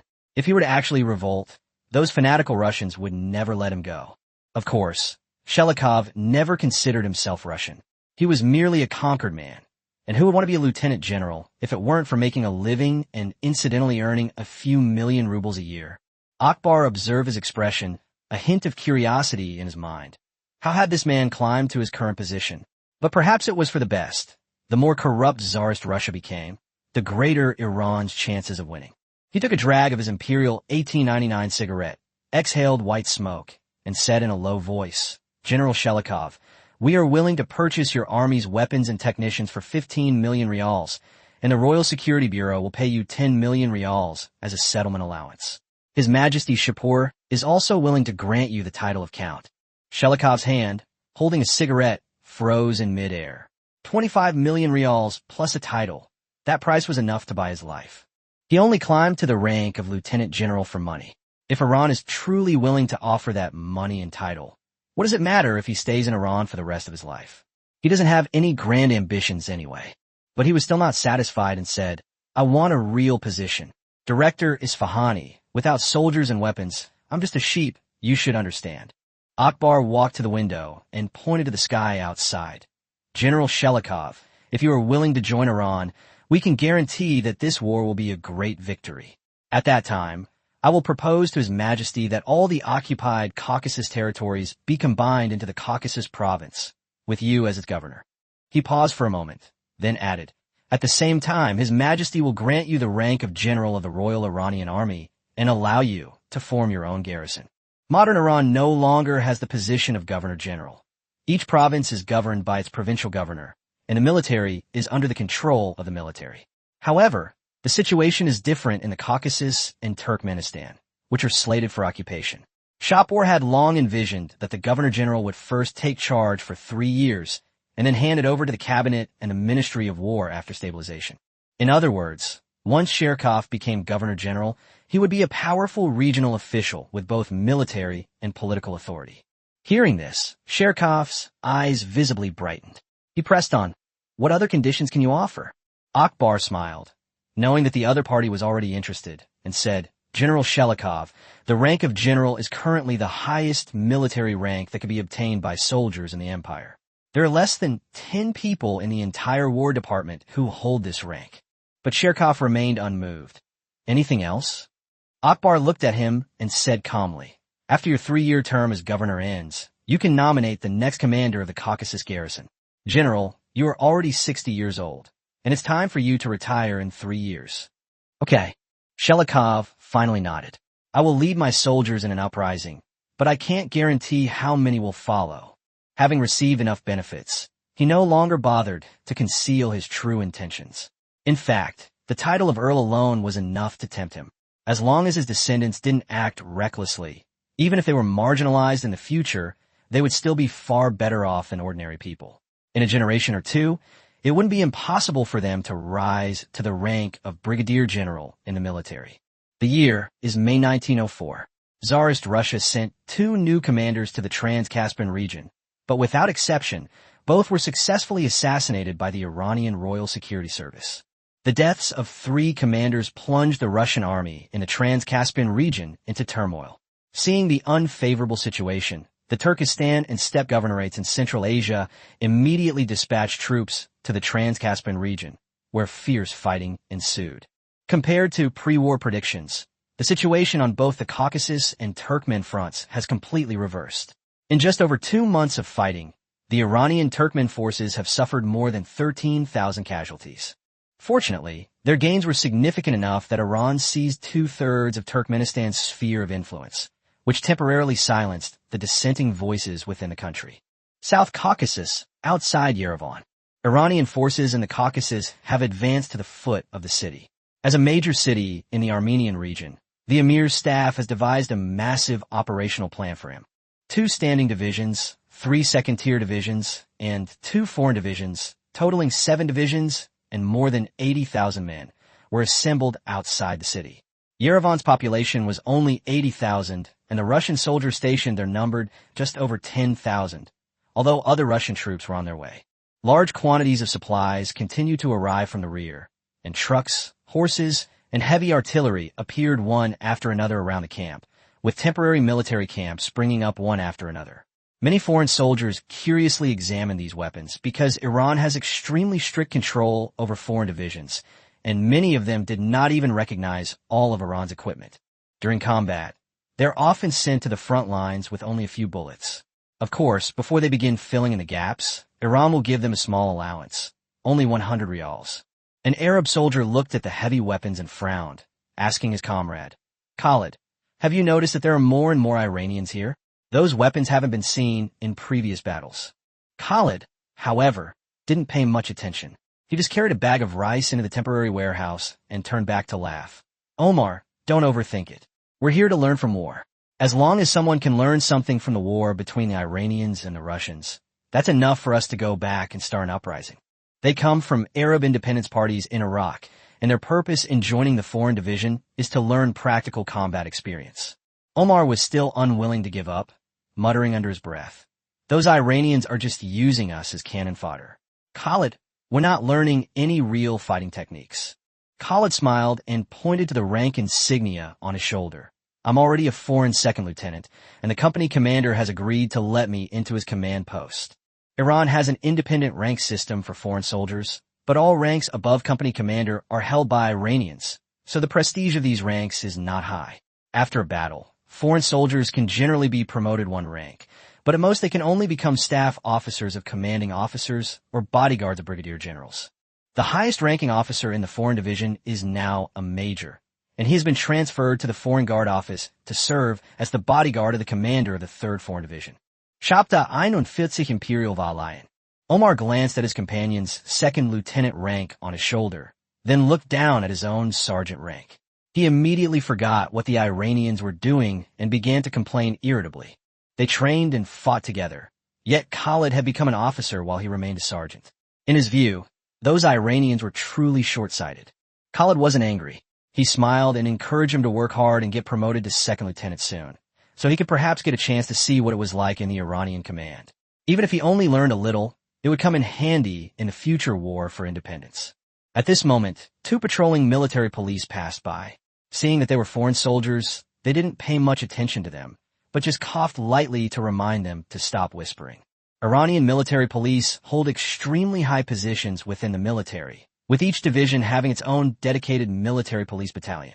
Most are fervent supporters of Shapur, acting ruthlessly and arresting without hesitation, making them one of the most disliked groups among ordinary soldiers. However, the military police headquarters had specifically instructed that foreign soldiers should not be treated too harshly, so this was just a warning. As more and more troops gather at the front, the radio became extremely busy. To ensure the success of the siege, the general headquarters of the Caucasus Front deployed several more high-powered radios. Since Iran began stationing troops here, telegrams from all over the country have been converging on this location daily.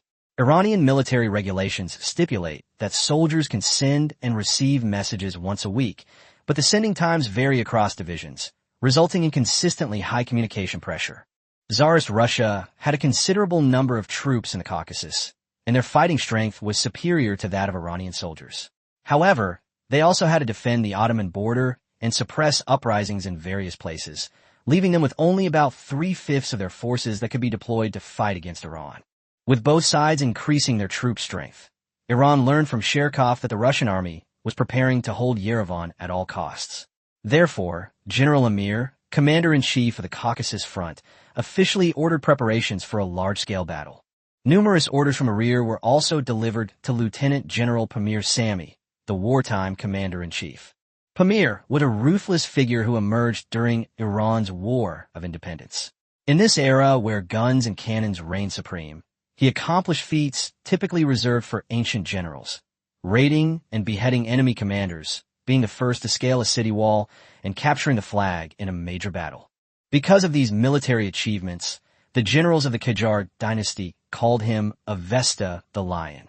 He rose from a junior officer in the Isfahan garrison to a founding major general, and after Shapur took office, he was given an additional rank.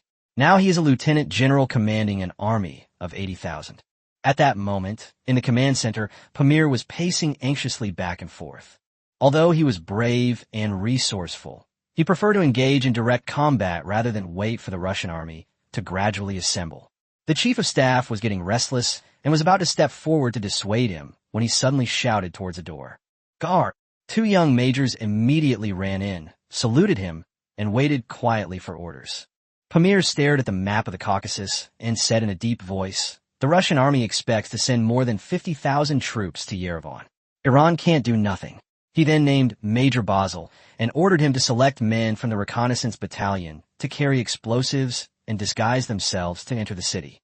Yerevan is home to spies from the Royal Security Service and military intelligence, as well as local political factions in the Caucasus.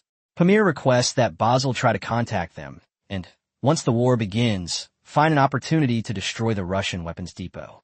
Having said that, Pamir stared intently at Basel. This major was only 27 years old, yet he had already entered the officer's office, and his future looked promising. Now, it was just a matter of whether he had the courage to accept this mission.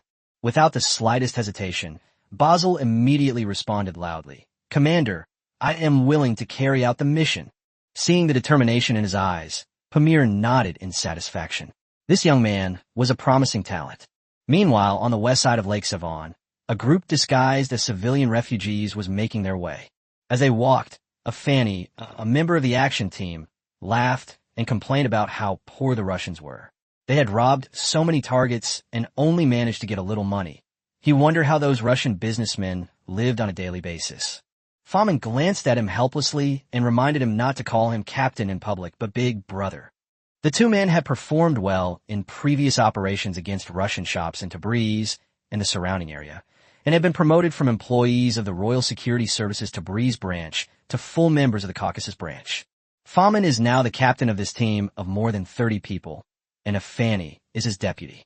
The Royal Security Service already had its own channels for making money, and now, with the war raging, the Caucasus branch was even more ruthless, sending several special operations teams to rob Russian merchants in the war zone and sabotage telegraph lines within Tsarist Russia. The looted gold and treasures were transported back to the branch headquarters, with most being handed over to the head office and a small portion kept for future use. As for cash and bank books, special personnel were sent into Tsarist Russia to exchange them for rubles or gold. Afani chuckled and tentatively asked if they wanted to go into town and target a few wealthy Russian merchants. Although he still spoke casually, he had already changed his address from captain to big brother. Famin immediately poured cold water on his enthusiasm, asking him if a Russian fugitive could escape from a Russian city. Afani immediately lost his spirits. Most of the 30-odd men in his group had been on Tsarist Russia's wanted list during various operations. Adding to this, they had the mission to sabotage telegraph lines. Being caught in the city would be more of a humiliation than a serious delay to their mission. Just then, the team member who had been scouting ahead suddenly ran back and whispered, "Boss, something's up." Famin immediately became alert, raised his hand to signal everyone to take cover and be on guard, and then lowered his voice to ask about the specific situation. Seeing the tense atmosphere, the scouts quickly explained that it was safe and there was no enemy ambush. Everyone relaxed slightly, but a few remained behind to keep watch. Afani gave him a light kick from behind and asked what he had discovered. The team member replied with a smile that a Russian telegraph line ahead had been damaged, and about 20 Russian soldiers were escorting several repairmen to make repairs. As he said this, he made a gesture across his neck, the meaning of which couldn't be clearer. Chapter 42, Balloon Reconnaissance Method. Famin thought about it carefully and said, "We'll make our move after they fix the telegraph line. Repair it, then kill it again, and continue the destruction. Just thinking about it is intriguing." The subordinate immediately nodded. "We'll do whatever you say, boss." So the group quietly circled around to the route the Russian soldiers were taking back and lay in ambush. Meanwhile, off the coast of Iran in the Caspian Sea, the Russian Caspian Fleet, which had been dormant since the start of the war, was finally preparing to take action. Inside the Baku naval port, the newly appointed commander-in-chief of the Caspian Fleet stood at the harbor, gazing at the sea with high spirits, and remarked with emotion, "In the end, the war between the Empire and Iran will still depend on our navy." The officers around him echoed his sentiments, as if they had forgotten the horrific scene of small detachments bombarding the Iranian coast and sinking their gunboats with coastal artillery in the early stages of the war, and also forgotten the old story of how the Caspian Fleet was driven back by Iranian cannons and had to withdraw from Iran when it was founded in 1897. The new commander may not know, but these veteran officers understand that although Iran's coastal defense artillery is not up to the standards of the great powers, it is sufficient to deal with the small Caspian Fleet. Not far away, many Russian naval soldiers were watching with great interest as their colleagues maintained their warships. For them, being cooped up in a naval port for so long, watching others clean the ships had almost become a form of entertainment. Officers could find women and have parties, but the lives of ordinary sailors were much more monotonous. Most people joined the Navy simply because the pay was slightly higher and they could take some money home after their service. These warships have been idle for too long, and the so-called maintenance is nothing more than cleaning the parasites below the waterline. Just as the Russian Caspian fleet was preparing to set sail, the Battle of Yerevan officially began. After weeks of preparation, Iran amassed 130,000 troops south of Yerevan, while Russia crammed 80,000 men into the small city. As Lieutenant General Pamir, the frontline commander, looked at the intelligence report, his bodyguard, a major, couldn't help but complain, "The Russians are really audacious. Knowing that we have an airship force, they still dare to put all their troops into Yerevan. I don't know if they're stupid or overconfident." Pamir said calmly, "It's always better to face a foolish enemy than a powerful one. Regardless of what they think, we just need to attack." After saying this, he ordered the temporary Air Corps to send out a detachment as soon as possible to scout the situation in Yerevan. He then added, "Give them 2 Jazz 1902 radios, lest they be gone before the intelligence is transmitted back." In an era when air power and air defense were weak, Air Corps played a significant role. Not only Iran used them, but Japan and Tsarist Russia in the Far East also formed Air Corps to provide vision and intelligence support. The guard went to the telegraph room next door to send the order to the rear, while also supervising the officer in charge of sending the telegram to prevent any shady dealings. Although the Iranian military is mostly loyal to Shapur, no faction can be absolutely pure, and there will always be those who secretly oppose it. This is unavoidable. In the Armenian-occupied city of Artashat, the temporary balloon commander, upon receiving orders, immediately had wind direction, altitude, and distance calculated. After confirming that they could reach Yerevan that day, he quickly assembled a group of newly promoted Arab officers into a temporary detachment, which was then led by 3 Azerbaijani officers. The second-tier divisions of the Caucasian Front were mostly composed of ethnic minorities from northwestern Iran. Therefore, many Persian commanders did not hesitate much when it was time to send them on a risky mission. Especially during the Qajar dynasty, the royal guard was largely selected from Azerbaijanis, and these same individuals were instrumental in the Battle of Tehran, which led to the death of Hussein, a promising heir to the Avesta family. This is why many officers in the Isfahan faction have harbored resentment towards Azerbaijanis. If Shapur had not succeeded to the throne and performed equally well, those officers loyal to the Avesta family would probably have already launched a bloody campaign against Azerbaijanis in the 3 northwestern provinces. As the Iranian Air Force team took off and slowly flew towards Yerevan, the Battle of Yerevan truly began. May 28, 1904, was destined to be an extraordinary day. At this time, the Russian front suffered repeated defeats. In the east, Dalian, Lushan, and other places that had just been occupied were successively captured by Japan. In the Turkmenistan, Iranian troops and local uprising forces advanced triumphantly, capturing cities one after another. In the Caucasus, Russia also suffered more defeats than victories. High in the sky, the balloons continued to rise to avoid the firing range of the Russian balloon guns. Gas sent a stare down and asked, "Ramir, can you see the Russian troop deployment?" Ramir lay prone at his observation post, trying to make out the situation inside the city, and replied, "Vice Captain, please keep the balloon stable. I'm looking for the Russian army." Gassena readily agreed, then turned to the Arab man controlling the balloon beside him and said, "Kid, can you be a little more careful? You're making it difficult for Ramir to scout ahead like this." The Arab man inwardly groaned. He had only learned to control balloons for a few days, and it was already quite an achievement that he dared to undertake such a mission. But thinking of the high reward the Iranians had given him before departure, and the fact that he would be promoted 1 rank in the foreign military upon returning alive, he gritted his teeth and carefully took control of the balloons. Gassena sat down at the radio, ready to send intelligence to headquarters at any moment. For him, survival meant promotion and wealth, and an immediate increase in rank.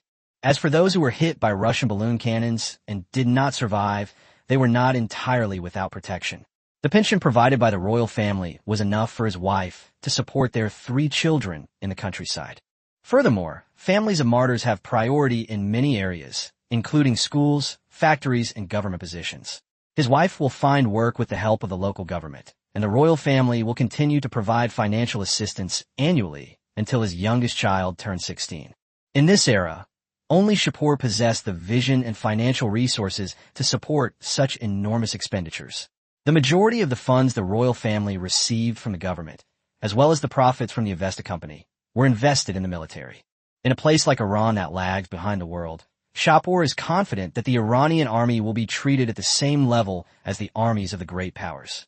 With such a monarch, Ghassan couldn't understand what reason he had not to fight for his country.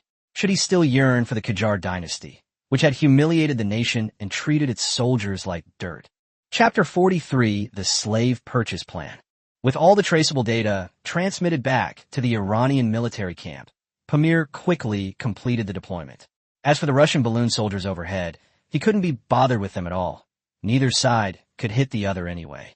Of the more than 20 balloon soldiers sent out, only 3 balloons and 7 men returned. Pamir didn't care and immediately ordered the bombardment of Yerevan. He then sent out small groups of infantry and cavalry to launch probing attacks in turn. 2 days later, a sudden fire broke out in the city. Iranian intelligence agents had detonated multiple ammunition depots, throwing the Russian defenses into chaos. In the underground command center at the front, Pamir looked at the battle report and said, "In siege warfare, the one who should truly be feared is never the attacker. Our camps are only for our own people, but the enemy's city is full of all sorts of people. This time, our intelligence personnel blew up the Russian ammunition depot, which was a great achievement. Next, we will proceed according to the pre-battle plan. Once the airships arrive, it will be time to capture Yerevan." Pamir now has a staff of over 50 officers and advisors around him, so he doesn't have to worry about many specific matters personally. He only needs to give an order, and his subordinates will draft the plan first, which will then be submitted to the command staff for review, effectively providing 2 layers of protection. As for defeat, Pamir was well aware of it. As a lieutenant general, as long as he prevented the Russian army from entering the empire's homeland, he would at most be punished, but wouldn't lose his life. But the officers and staff were different, so they were more concerned than anyone else. However, Pamir also understood that these were people who had devised the battle plans but reaped the rewards of victory. Such people needed to be carefully cultivated. Otherwise, if they harbored resentment and produced a less than ideal plan, it would cause serious trouble. After thinking for a moment, he said to his left and right guards, "Do a good job. Perhaps before long, you will have another star on your shoulders. After we take Yerevan, I will personally nominate you to be the commanding officers of the troops that are worthy of your ranks." The 2 majors were overjoyed and quickly promised to keep a close eye on the battle and adjust the battle plan as needed. They were all in their early 30s, having entered the officer's office based on their outstanding military skills and combat prowess. This department had the fastest promotion rate. They were now majors, and the next step would be lieutenant colonel, or, if they were assigned to a post outside the department, deputy regimental commander.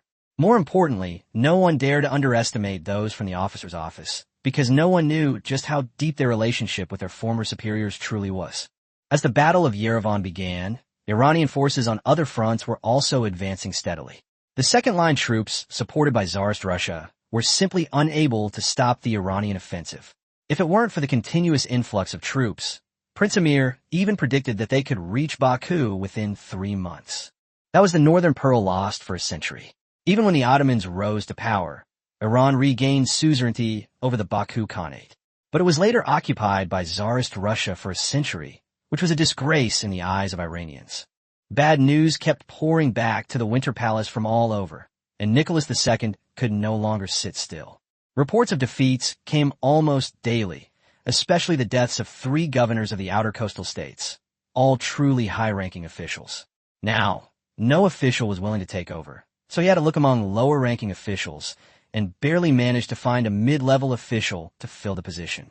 By this time, Tsarist Russia had long lost the confidence it had before the war. Iran and Japan, with their repeated victories, showed Tsarist Russia what the rise of Asia truly meant. The Russian army suffered defeat after defeat, and the Western powers repeatedly mocked the Tsarist army for its corruption and incompetence at gatherings, infuriating Nicholas II to the point of daily outbursts. He repeatedly stated in public that more soldiers should be recruited for the war, and that the great Tsarist Russia would surely defeat these backward Asian countries. However, Tsarist Russia was not an economic powerhouse to begin with, and its serfdom problem was severe, while its industrialization was not yet complete. Although it had a large population, the pressure of food imports would skyrocket if a large number of serfs were conscripted into the army. If workers were recruited, industrial production would be dragged back to the pre-reform era. In contrast, Iran, which is undergoing industrialization, has it easier. With a small population and a historically purely agricultural society, Iran's grain production has increased significantly after the introduction of machinery and fertilizers, allowing it to operate with only a small amount of imports. Tsarist Russia, however, is different. Agricultural machinery and fertilizers have already fueled a population explosion, and unless technology continues to advance, it will be impossible to free more farmers from the land. However, the Russian army had its own methods.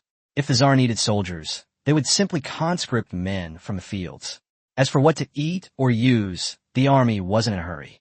The arsenals couldn't produce that many guns anyway. The priority was to send men to the battlefield and see if they survived.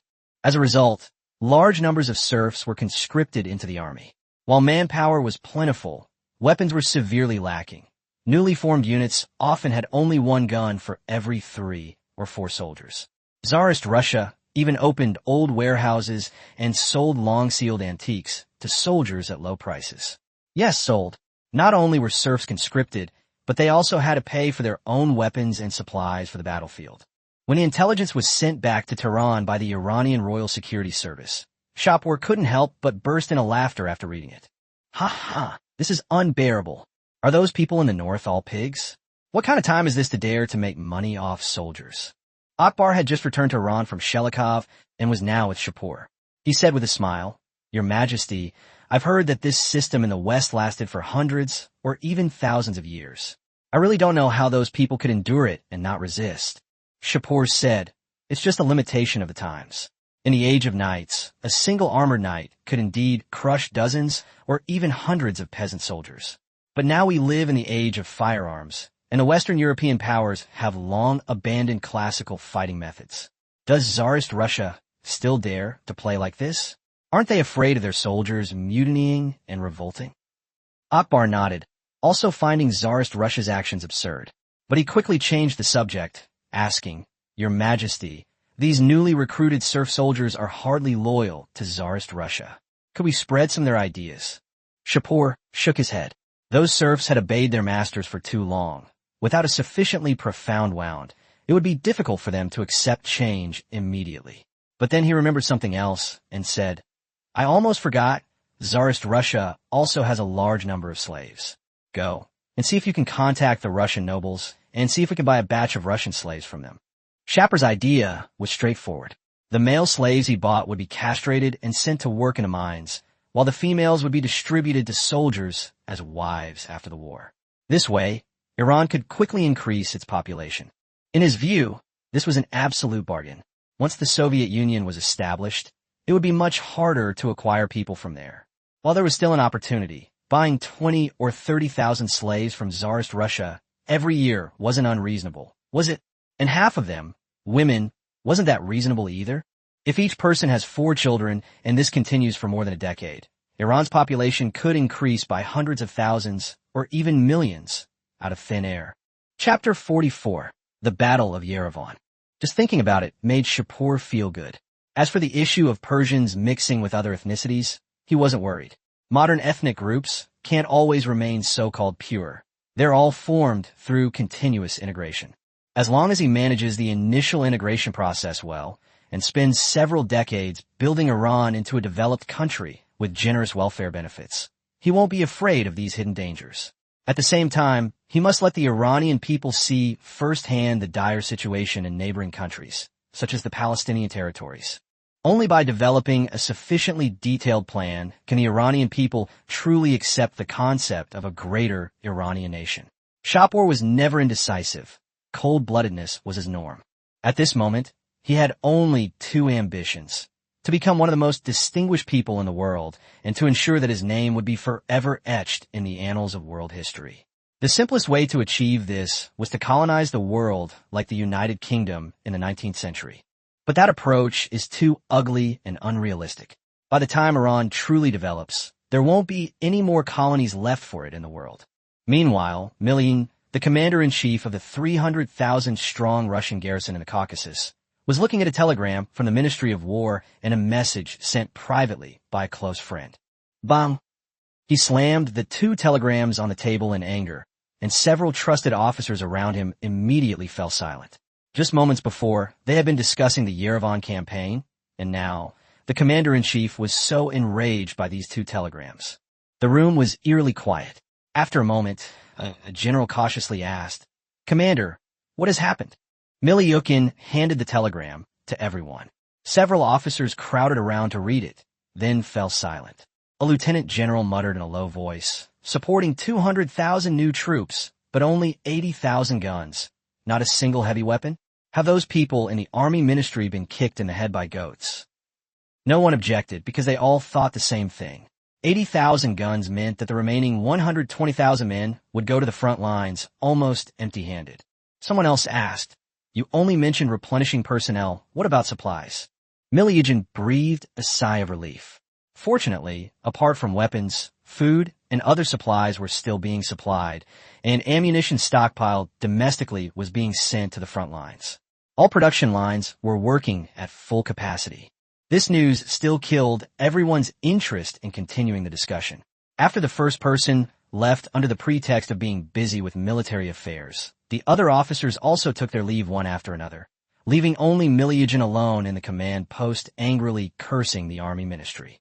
In the sky, birds circled and flew away, and soon Iranian airship forces appeared in the direction they were from. Attack! Attack! Bombs continued to fall into the city, while Iranian troops outside launched a fierce attack. Russian soldiers suffered heavy casualties, and Iranian soldiers also fell one after another outside Yerevan. Both sides' generals understood the importance of Yerevan. If Tsarist Russia held it, the lesser Caucasus mountains behind, it would be as secure as Mount Tai. If it couldn't, Iranian troops could advance directly from Yerevan to Lake Sevan, and then sweep down to encircle the entire Azerbaijani plain with forces from the Azerbaijani direction. In the dead of night, within a Russian defensive line, intense artillery fire pinned down the Russian troops, preventing them from raising their heads. Unbeknownst to them, a squad of Iranian soldiers had already crept up, preparing to silently eliminate the defenders. Major Buckman led his men into the trench. Using the flashes of exploding shells to spot the enemy, he raised his submachine gun and fired a burst, quickly emptying a magazine. His soldiers then followed him into the trench, advancing with him. Once everyone was in the trenches, Bachmann led his team through the Russian positions. The night's artillery fire provided excellent cover, and by the time the Russians reacted, a breach had already been created in their lines. Bachmann immediately ordered, "Send a signal. The 107th Division is to be the first unit to enter the city this time." Two soldiers immediately signaled to the other side of the trench.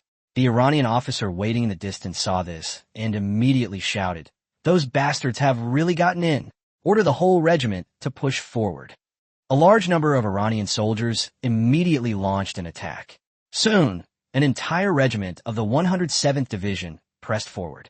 With their offensive, the outer defenses of Tsarist Russia quickly collapsed, and defeat became almost inevitable. But trench warfare remained brutal. Even though the Iranian shelling had been ongoing for a long time, the Russian counterattack still inflicted considerable casualties on this second-line division. The fighting was intense even at night. Pamir stood on the high ground behind the command post, watching the artillery fire between Iran and Tsarist Russia through binoculars. The adjutant smiled and said, "General, we've tied down so many Russian troops, but we don't know how the other routes are doing." Pamir chuckled. If it weren't for the need to lure the Russian troops to defend the city, he would have already advanced all the way to Lake Sevan. He didn't care how the other troops were faring. He only knew that he had the Russian troops in the city completely under his control. By June 20th at the latest, the city must fly the flags of the Empire and His Majesty. Those friendly forces relied on him to draw fire, so they could attack cities like Herat and Hankent. If they couldn't capture them after more than a month, they might as well hand over the main attack position to him. The adjutant said, "Don't worry, General. The Russians' ammunition certainly won't last that long. Our intelligence agents have already destroyed nearly a third of their ammunition." Pamir couldn't help but laugh when ammunition was mentioned. It wasn't because of this incident, but because he had just received news that the newly conscripted soldiers of Tsarist Russia couldn't even be issued a full complement of guns, while agents of the Royal Security Service were able to purchase weapons from nobles in the rear. Although the number was small, it was enough to illustrate how corrupt Tsarist Russia had become. Chapter 45: The Emperor's Daily Life. Tsarist Russia resembled a remnant of the old world, completely out of step with modern society. The nobility enjoyed new industrial products daily, leading lavish and decadent lives. As long as the empire existed, their hedonistic lifestyle would continue.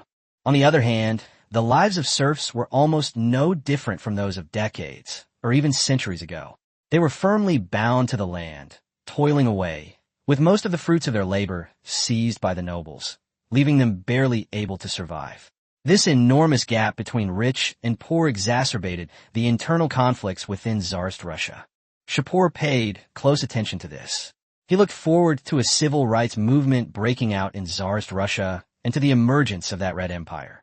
Meanwhile, in the Nevern Palace north of Tehran, Shapur was enjoying a summer retreat with his 4 wives. He lay by the palace pool, basking in the service of his maids, surrounded by various Tehran newspapers. Almost every day, he would take time to peruse these fascinating publications. Even though he came from the future, he was still interested in many things about this era. Newspapers often published Iranian folk tales, the kind of stories he had never encountered before. After more than 20 years of aristocratic life, he would occasionally miss the past, but he would absolutely not be able to accept going back.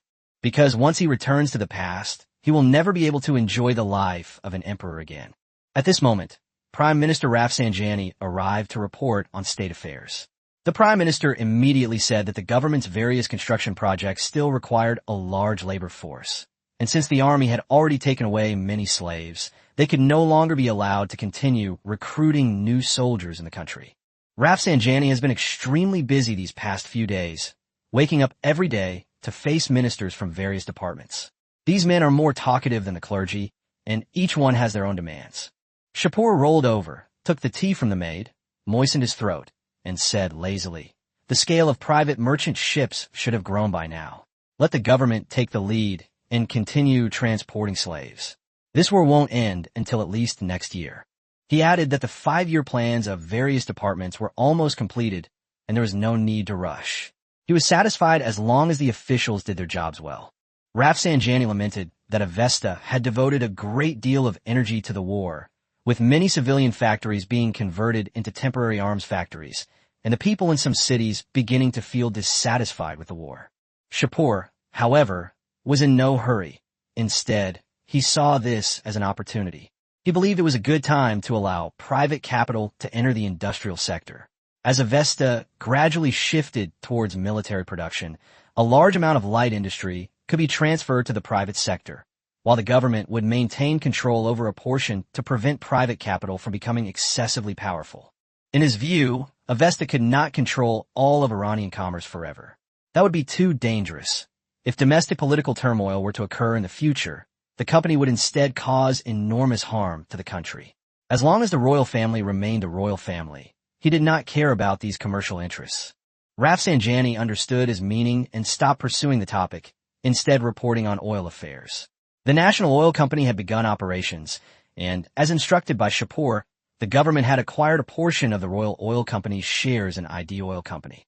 With the help of German technical assistance, oil field construction has also begun in the Khuzestan Plain and the Caspian Coastal Plain. Shapur nodded and simply said, "Not bad." The Prime Minister then brought up the East-West Railway Plan. Shapur told him directly to go back and submit detailed data, and the Royal Treasury would transfer the funds to the government account.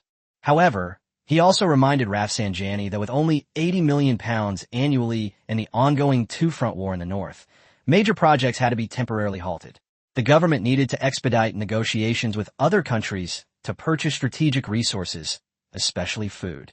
The north is preparing for war, which will definitely affect this year's grain harvest, and the government must prepare in advance. Rafsanjani stated that since the beginning of the year, the government has increased trade with Argentina, and the domestic market will not be impacted as a result. Shapur then waved his hand, telling him to return to the cabinet if there was nothing else to do. He wouldn't miss a single document, but the Prime Minister didn't need to keep running to the palace. Just then, Queen Adahina arrived with her eldest son Darius. The little guy was born in early November 1903 and was now almost 8 months old. Adahina took the child from a maid and walked slowly to Shapur's side, smiling as she said that the prince had been clamoring to see her again today. Shapur glanced at Rafsanjani and deliberately said, "I'm busy. You may leave." The old prime minister had no choice but to accept the order and leave. After everyone left, Shapur took Darius from Adahina's arms. As soon as the child was in his arms, he weighed him in his hand and found that he was significantly heavier than last time. He couldn't help but marvel at how fast the little guy was growing. He was only 8 months old and already so heavy. Adahina laughed. The prince is still an infant, so naturally he's growing fast. A child's height and weight change the most in the first few years. It feels different every time you hold him. Shapur was that kind of person. Every time he held Darius, he could sense a noticeable change. So he would lift the child high above his head, then slowly lower him and tease him, "Little one, hurry up and learn to call me father." Darius, of course, couldn't understand and only responded with babbling. Shapur, also unable to figure out what the little guy was trying to express, simply stopped worrying about it and started playing with the child himself. After playing for a while, he told Adahina that tomorrow, in the name of the queen, he would invite Bahram, Tommy's, and Tamina to dinner at the Neverland Palace, without making it too formal.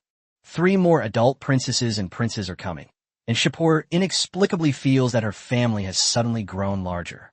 She hadn't felt this way when her younger siblings were little, but now that they're growing up, the royal family is starting to become more lively. Chapter 46, The Naval Earl. "I'll send someone to invite them later," Adahina said gently. Seeing that she was still standing, Shapur gestured for her to sit down beside him and had a maid take the child away to look after him. The two sat for a while longer. Then Shapur suddenly stood up, smiling, and asked Adahina to accompany him on a horseback ride to see if her horsemanship had deteriorated. By the age of 12, Shapur had already mastered all the skills of his family's riding instructor. Adahina, born into a tribe, was never a weak woman. Horsemanship, swordsmanship, and the 72 styles of Iranian martial arts were all her strengths. Shapur only gradually learned of these skills after their marriage. The two played in the horse stables of Neverland Palace for a long time until a new guard came to remind them that if they delayed any longer, they wouldn't be able to finish their official duties. Only then did Shapur stop. He increasingly felt that being emperor was nothing more than a job. Go to work, slack off, go to work again, slack off again. The following evening, Shapur met with his younger brother and sister and casually arranged their marriages. Various political marriages were put forward one after another, and even Sherkov, who had recently become very popular in the Iranian upper class, was taken into consideration. Shelikov sent his youngest son to Iran, and Princess Takhna, the 8th prince, was just 18 years old. Shapur then decided to arrange their marriage as a way to appease Shelikov. As for the 6th prince, Princess Bahram, he felt a special affection for his younger sister, Shapur, because they shared the same mother. Therefore, her marriage partner was someone she had chosen herself years earlier. Prince Takhmis, the 7th prince, was directly sent to the army by Shapur. The Royal Academy was essentially a military academy, so it was perfectly normal for its graduates to go to the battlefield. Takhmis' abilities were among the best of his class, so starting as a major was reasonable. With the war escalating, if these princes don't take up military posts, are they just going to stay in Tehran, drawing salaries without working and waiting to die? Shapur is unwilling to use the national treasury to support a group of idle royals. Sending them to the army would both allow them to play a role and reduce the burden. He even planned to gradually reduce noble stipends to save money for the country. For Takhmis, this was also an opportunity to prove himself. With his ambitions, staying in Tehran and drifting along was not as good as taking a chance in the army. However, Shapur also knew that members of the royal family couldn't easily rise to high positions like Minister of the Army or Minister of the Navy. At most, they could become generals, non-ministerial rank, like Prince Amir. As for whether they could go further, that depended on his impression of that person.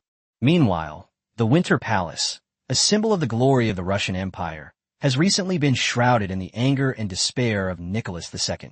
The ministers stood before him, trembling. They had once confidently assured him that Russia would triumph on every battlefield, but reality had dealt them a harsh blow. From the Far East to the Caucasus, the Russian army suffered a series of crushing defeats, and its territory was being steadily eroded by the enemy. Nicholas II could not accept this outcome. He felt betrayed by his ministers, his gaze so dark it seemed to burn a person to ashes. The ministers all bowed their heads, none daring to meet his eyes at that moment. After a long silence, Nicholas II, suppressing his anger, spoke. The Baltic fleet must be dispatched to provide support, no matter what. Those Iranians don't even have a proper navy. He heard their only 2 battleships had only been commissioned 2 months prior. Under his orders, the Russian Navy quickly transferred a large number of warships from the Baltic Fleet to form the Second Pacific Fleet, and also transferred some old and small ships from the Black Sea Fleet. Due to the Straits Treaty, the Black Sea Fleet could only send out some dilapidated vessels. On paper, this new fleet is strong enough to overwhelm 10 Iranian navies. But on paper, it's just on paper. Once it's at sea, no one can predict the outcome. Inside the Suez Canal naval port, warships and merchant ships constantly moved back and forth, the sounds of loading and unloading rising and falling. On the surface, it was a scene of bustling activity, but beneath the surface lay a growing unease on the European continent. The Three Kingdoms War had plunged Europe into a frenzy, with many believing themselves far superior to Iran and Japan. Ironically, Iran and Japan were at war with Tsarist Russia and showed no signs of defeat, which further fueled the inflated confidence of European countries. With decades without a major war, everyone believed they could achieve a swift victory. No one anticipated the future would be one of bloodshed. Count Armand was well aware of this. Ever since he last watched the commissioning ceremony of the fast-class battleships with Shapur, he had spent almost all his time on the Qasim, treating it as his flagship. At that moment, he was negotiating with British officials. They made it clear that Britain could not block the Suez Canal, because it was not Britain that was at war with Russia. Moreover, considering the situation in Europe, Russia and the United Kingdom should have been allies. Almond was not surprised, and calmly stated that Iran understood the British position, but hoped that Britain would reduce the tonnage allowed through the Suez Canal, keeping more large Russian warships out of the way. Ideally, they would be forced to round the Cape of Good Hope, a journey of tens of thousands of kilometers.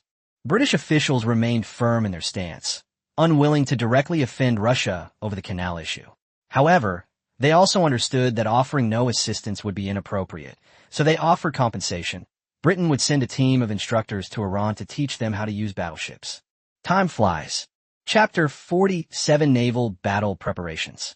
After a long period of preparation, the Russian Caspian Fleet finally saw the moment to strike against Iran. On June 3rd, the sun shone on the sea off Baku port. Warships stood in neat rows, their flags fluttering in the wind, all their cannons pointing towards the distant Caspian coast of Iran. Fleet Commander Boris stood on the flagship's deck.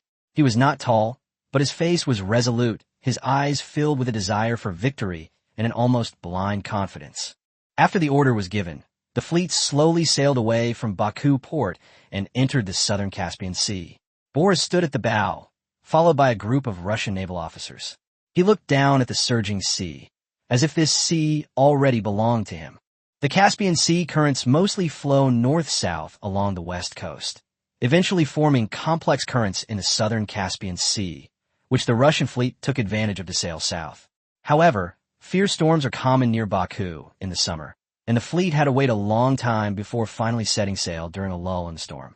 Boris took a deep breath of the sea breeze, his heart surging with pride. In his eyes, the Russian Caspian Fleet was the undisputed ruler of these waters. If he could achieve merit with this fleet, he would have the opportunity to leave the Caspian Sea and venture into the real ocean, joining either the Black Sea Fleet or the Baltic Fleet. Thinking of this, he couldn't help but exclaim, "What a wonderful feeling!" Under his command, the fleet headed straight for the port of Astara, which was occupied by Iran. The Caspian Fleet departed from Baku, passed through the Baku Islands, and sailed south, eventually arriving in Astara. This city originally belonged to Iran and Azerbaijan, was annexed by Tsarist Russia a century ago during the Russo-Polish War, and was now the first to be recaptured by Iran in the early stages of this war against Russia. After the war began, Astara was a focal point of contention between the two sides. However, as the Russian army suffered continuous defeats, the surrounding area fell entirely under Iranian control. The Iranian forces stationed there, however, were limited in strength, consisting of only 2 battalions. When Russian warships entered the port, the imposing presence of their massive ships and cannons immediately prompted the Iranian commander to make a judgment. The disparity in strength between the two sides was too great.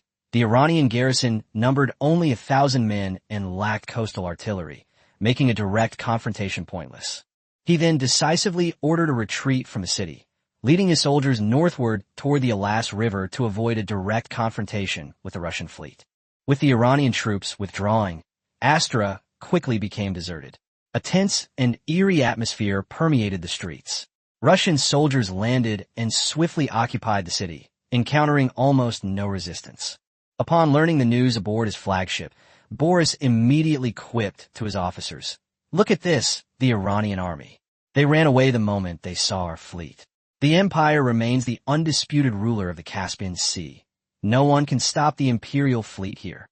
After saying that, he added with great interest, "Come with me into the city of Astra and take a look." The surrounding officers echoed their sentiments, and some were even preparing to dock the warship. But one person stood up and objected. Captain Timur spoke up, reminding the commander, "Your Excellency, according to the original plan, we shouldn't be stopping here. Our target is the Iranian Caspian fleet at Turkmen port." Boris scoffed. "How many warships does Iran have in the Caspian Sea? Probably not even as big as a single one of our warships combined." The officer beside him immediately laughed. This wasn't an exaggeration.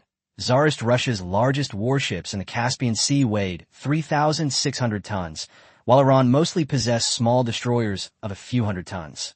In a direct naval engagement, Tsarist Russia would indeed have a significant advantage. Jaimer did not argue, but continued, "Commander, our army is already stalled, and there is no support from our own army near Astra. Even if we occupy this place, it will not make any real difference." He paused, then added, "We should have concealed our movements and not attacked Astra. Now that we've been exposed, we must get to Port Turkmen as soon as possible." Boris had no fondness for this loyalist of the Tsar. The two were not in the same faction.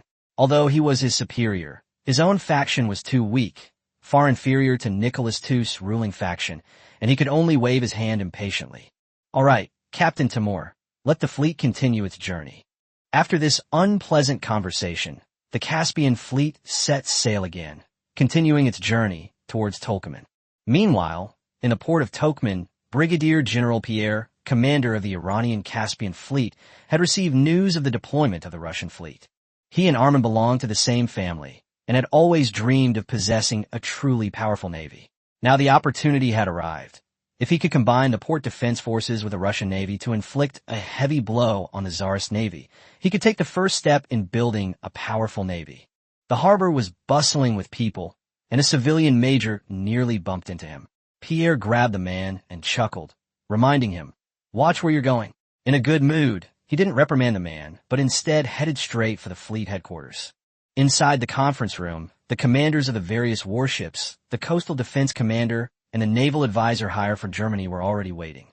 Pierre pushed open the door through the bustling crowd, smiling as he greeted everyone. "Good afternoon, everyone."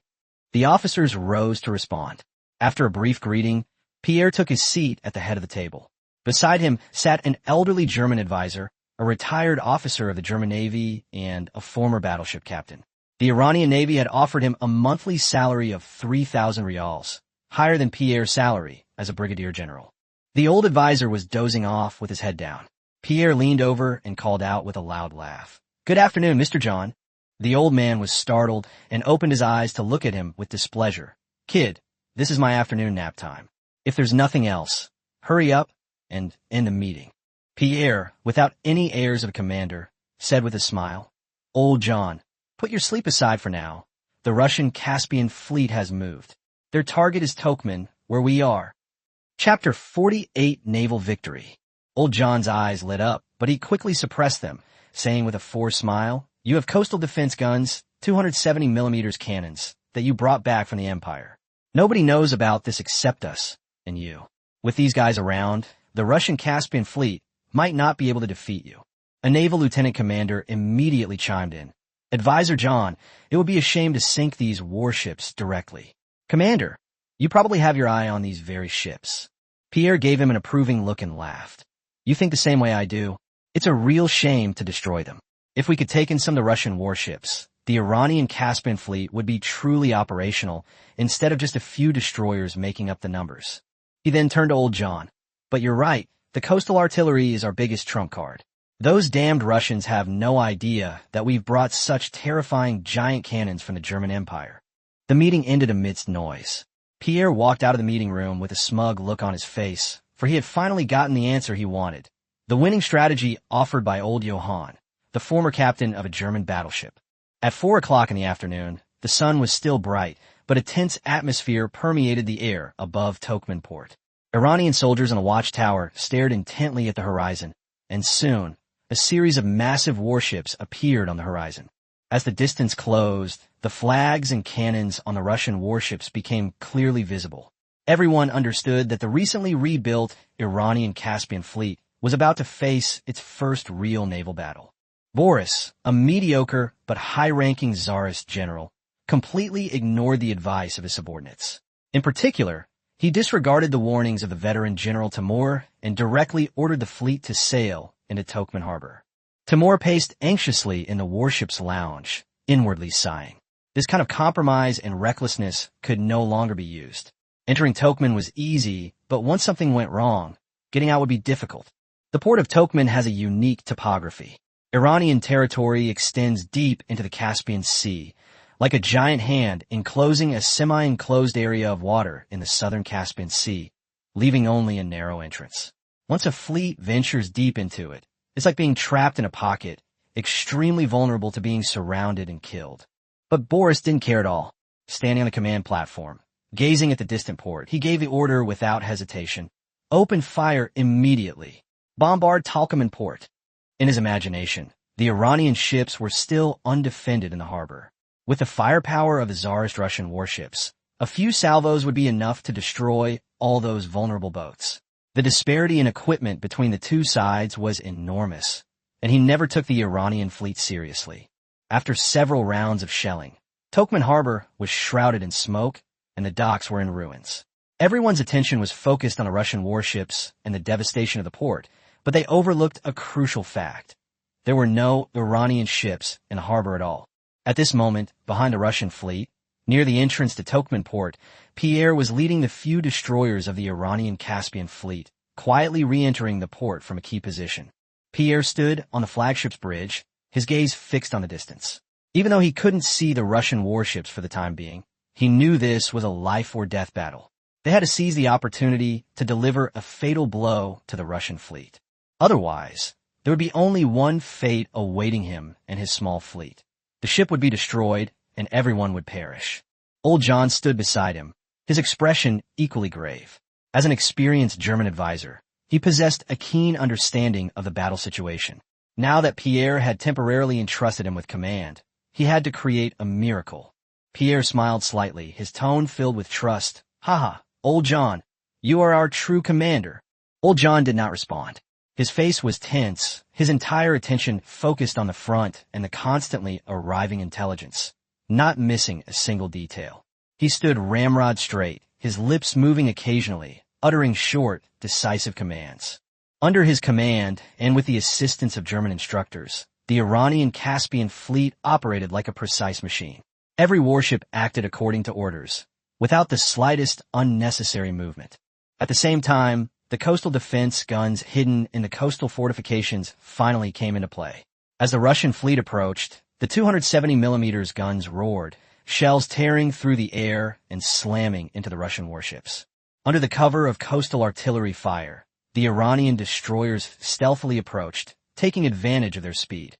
Like ghosts on the sea, they moved silently, constantly closing the distance to the Russian ships. This naval battle was less a clash between Iran and Russia, and more a contest between Germany and Russia using Iranian warships. Germany's support for Iran was not out of goodwill, but rather to force Russia to redeploy its border troops away from Europe. The Russian fleet descended into chaos. Gunfire, explosions, and shouts mingled together. Timur slowly closed his eyes, unable to bear watching his familiar fleet being destroyed bit by bit. It was the culmination of his years of hard work, now sent to its doom by a foolish order. Even with his eyes closed, the sound of explosions continued to penetrate his ears. After a long while, he finally couldn't help but open his eyes and saw Boris standing on the command platform, his face full of terror, completely at a loss in the face of the chaos. Timur felt a surge of anger. He thought of Nicholas II and the incompetent commander appointed by the Tsar. It was these erroneous decisions that had led the entire fleet into such a passive situation. Disappointment and anger completely overwhelmed him. Timur quietly approached Boris, drew his sidearm from his waist, and fired 6 shots at him. Gunshots rang out, and the surrounding officers were instantly stunned. "Jaimer, what are you doing? Are you crazy? You bastard. Instead of commanding the warships, you fired at the commander." In the chaos, someone roared, "He must be an Iranian spy." Someone else immediately chimed in. "The Iranians have a lot of spies in the Trans-Caspian region, and Timur must be one of them."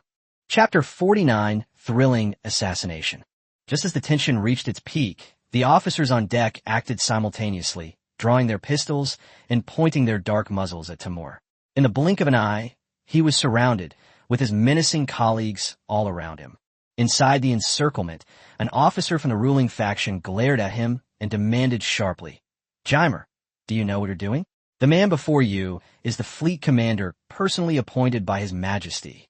Jaimer coldly swept his gaze across the crowd, casually wiped his pistol on his uniform, and then shoved it back into its holster. He suppressed his emotions and said in a deep voice, "Mikhail, we have already lost. It's all because His Majesty sent this fool. I don't want any more pointless sacrifices by my soldiers. I'm going to lead them to surrender to Iran." Mikhail flew into a rage. "Jaimer, this is treason. You have betrayed the oath you swore to His Majesty." Timur finally erupted, roaring at everyone around him. "Betrayal? Nikolai betrayed us first. Why didn't he appoint officers from the Caspian fleet? Why did he send someone with no naval combat experience to command? And why did he abandon 12,000 loyal soldiers?" As the officers argued, the soldiers on the warship noticed something amiss and gathered around.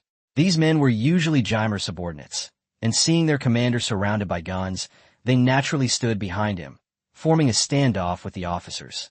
In the tension, an officer quietly approached Mikhail and muttered, "We shouldn't have hesitated just now. We should have shot him outright. Now his soldiers are surrounding us, and we have no choice but to obey his orders." Mikhail looked at the ever-growing number of soldiers around him and realized the situation was beyond saving. He then looked at Timur, his former classmate and close friend with whom he had served in the Caspian fleet for over a decade. His eyes filled with only confusion. The scene of swearing allegiance to the Tsar was still vivid in his mind. A moment later, Mikhail, with a resolute expression, pointed the gun at himself and said in a low voice, "I'm sorry, Jaimer, we can no longer fight together." Bang! After a gunshot rang out, some sighed, others muttered curses for the foolishness. As Mikhail fell, the remaining warships of the Russian Caspian fleet also surrendered one after another. Pierre then ordered his soldiers to board the Russian warships and take command of each vessel. Only after the situation had completely stabilized did he approach on a destroyer and calmly board the deck. Looking around at the Russian Navy personnel who had laid down their weapons, Pierre asked loudly, "Is the commander here?" Timur looked around at those with higher ranks than himself, but none of them were willing to step forward. So he stepped out of the crowd and saluted Pierre. "I am Lieutenant Commander Timur Semyonovich Pushkin, captain of the cruiser Vladimir." Pierre walked up to him, scrutinizing him with interest. Normally, a captain wouldn't be representing the fleet. He had just spotted several Russian officers wearing the rank of colonel. Meanwhile, a Russian first-class sailor at the rear of the deck was quietly gripping his concealed pistol. He had managed to keep his weapon during the earlier inspection and had witnessed Timur leading the surrender. He had originally intended to kill this traitor, but had restrained himself until now. He slowly squeezed his way from the back of the crowd to the middle, finding a spot where he could clearly see Pierre. The next second, without hesitation, he raised his gun and fired 3 shots to the astonished looks of the crowd. Bang, bang, bang. 2 shots were fired at Pierre, and 1 shot was fired at Timur. Amid the gunfire, the sailor roared, "Jaimer, you traitor, you deserve to die." The crowd erupted into chaos. The guard closest to Pierre lunged at him the instant he saw the pistol, knocking him to the ground. The other guards immediately formed a circle, shielding Pierre tightly. As soon as the gunshot rang out, the guard shouted, "Assassinate! Protect the general!" A large number of Iranian soldiers immediately raised their guns and unleashed a hail of ammunition in the direction for which the gunfire was coming. The Russian soldiers who had already been disarmed could only huddle on the deck, exchanging terrified glances, praying only that the Iranian general would be safe, otherwise they might all be implicated. Not long after, several Iranian soldiers dragged in a Russian soldier's body riddled with bullets and threw the pistol in front of Pierre. Only after the gunfire ceased did the guards help Pierre up. He was relatively lucky. Of the 2 bullets fired at him, one grazed both of their arms as a guard pushed him away in time, leaving a bloody mark on each. The other bullet struck the guard who rushed at him later. As for Timur, he wasn't so lucky. The bullet that hit him struck him squarely in the head, killing him instantly. Pierre rubbed his back and stood up with the help of several guards. When he was tackled, his sword had landed right on his waist, and the impact had made his back injury more serious than the abrasion on his arm. He walked to the bodyguard who had shielded him from the bullet and knelt down to examine the wound. Unfortunately, the bullet had struck his heart, and there was no hope of saving him. Pierre reached out and gently stroked the other's face, closing the wide-open eyes, and whispered the order. "Send a telegram to Naval Headquarters in my name, effective immediately, posthumously promoting Bashir to lieutenant commander or major, with a pension paid at the major standard." In Iran, the ranks of bodyguards are mostly nominated by the generals they protect, and as long as the Royal Security Service and the Ministry of War's Political Affairs Department confirm their loyalty after investigation, they are generally not rejected. Military promotions, especially key milestones such as soldiers becoming sergeants and junior officers becoming field officers, all undergo rigorous vetting. Shapur had long established the rule that, regardless of whether one was a noble or a commoner, as long as one was capable and loyal, no one could stop them from being promoted when it was time. Now that Bashir had died in battle, according to Iranian military custom, death or retirement could result in a promotion of one rank and the enjoyment of higher benefits, so naturally no one would object. Several junior officers and guards standing nearby gazed at Bashir's body, their eyes gleaming slightly. In the Iranian army, a colonel was considered a mid-ranking officer, and as long as their descendants remained loyal, they had the privilege of being guaranteed admission to military academy. For Bashir's family, this was practically equivalent to securing their future wealth and status. Chapter 50. Tsarist Russia's Strategic Deployment. Pierre staggered to Jaimer's side, took a deep breath, and suddenly kicked the motionless corpse several times. No matter how much he vented, Jaimer didn't react at all, just lay quietly on the ground, letting Pierre's boots fall on him. The guard standing nearby was also quite frightened by the assassination attempt. Seeing this, he cautiously reminded him, "General, he is dead." Pierre stopped what he was doing, slowly steadied his breathing, and his gaze fell again on the Russian soldier's body riddled with bullet holes. His eyes were filled with disgust, as if the person before him was not an enemy, but a pile of nauseating garbage. He approached the corpse, looked down at it.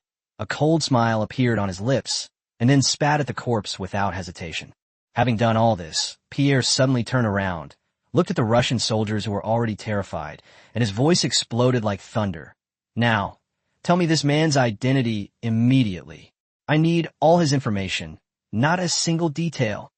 The Russian soldiers looked at each other, none daring to speak first, for fear that saying the wrong thing would lead to their deaths.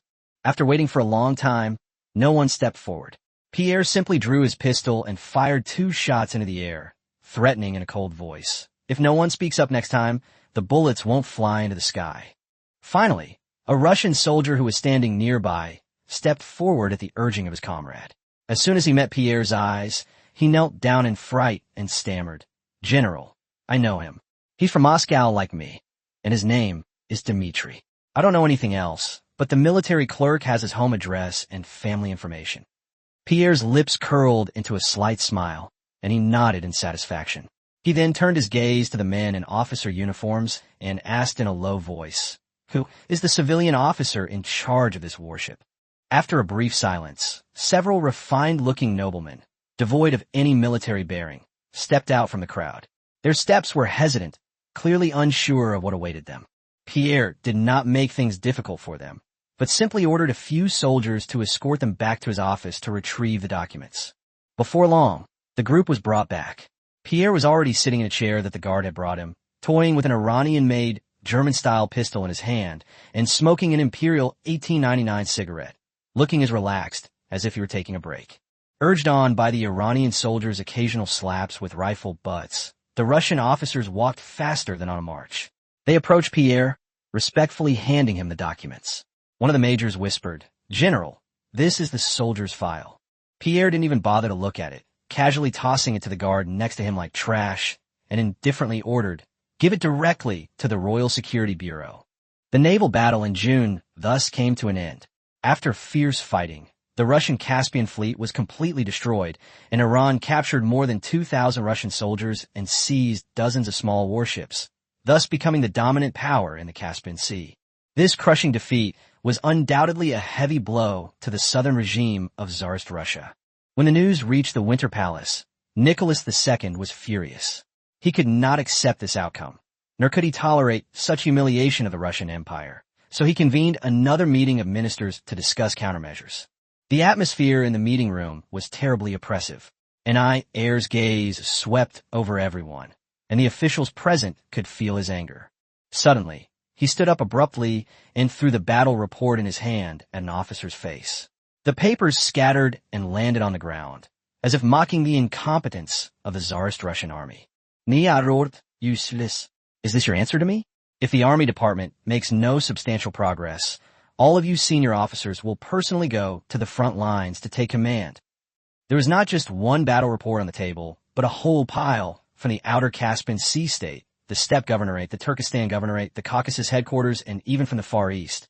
Of all these battle reports, not a single one was good news. They were all bad news. For the habitually arrogant Russians, this was almost unacceptable. Heir suppressed his anger, his gloomy gaze sweeping across everyone's faces. Finally, he gritted his teeth and said, "It seems I underestimated Iran. The Caucasus Mountains are too important to us. If we cannot respond firmly to Iran's attack, the next ones to attack us will be those stupid Ottomans." He immediately ordered, "From now on, all domestic supplies should be prioritized for the Caucasus. Conscript another 500,000 troops.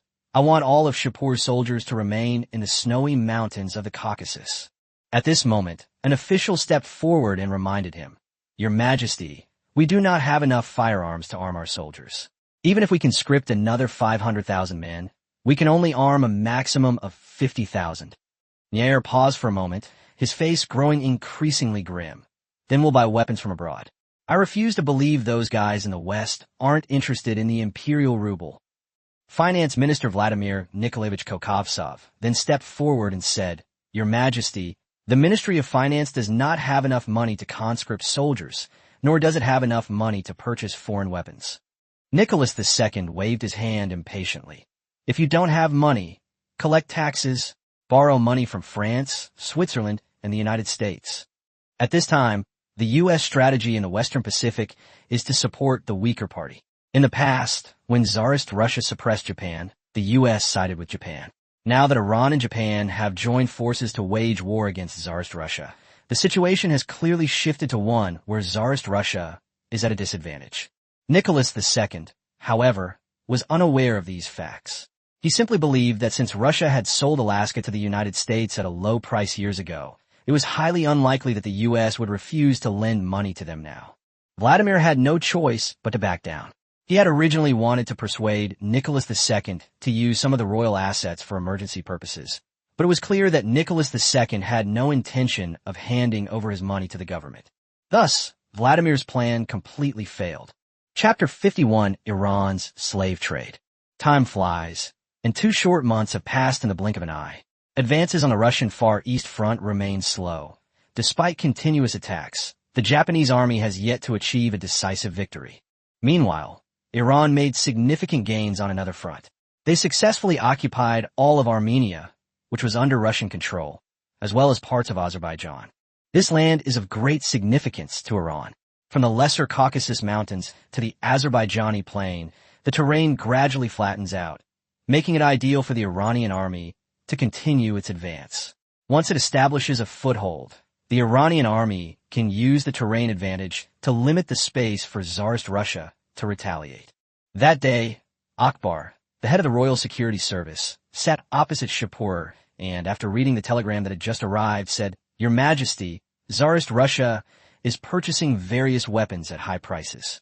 The head of the royal group in Germany has inquired whether we should block Tsarist Russia's arms purchases."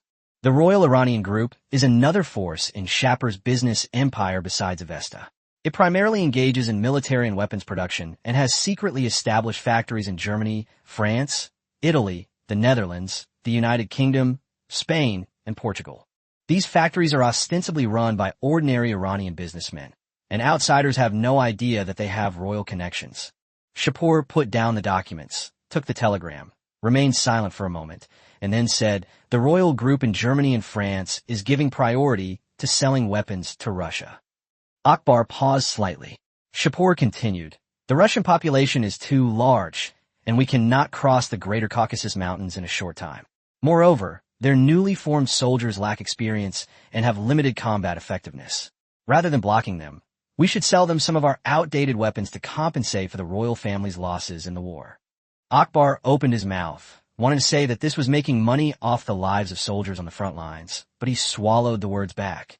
Having served as the head of the Royal Security Service for 5 years, he had long understood one thing: to unconditionally trust Shapur's decisions.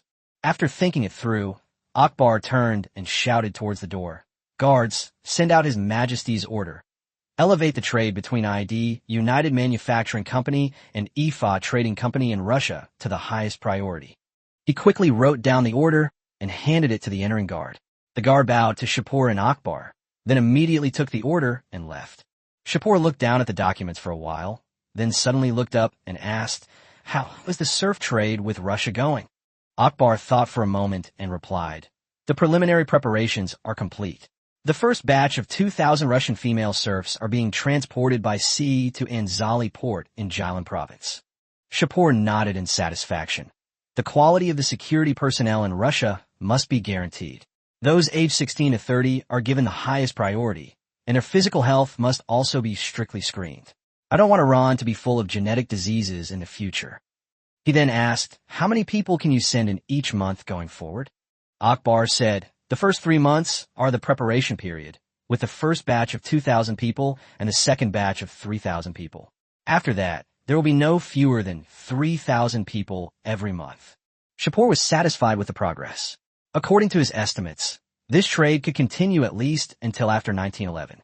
Over 7 or 8 years, with more than 30,000 people annually, that would amount to more than 200,000 young women.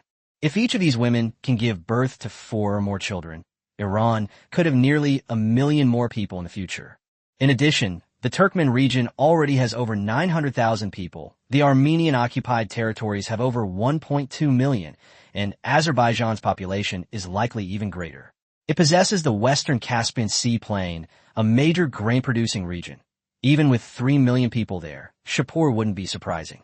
Given Iran's already considerable population growth, Shapur believes it is not impossible that Iran's population reached 25 million before World War I.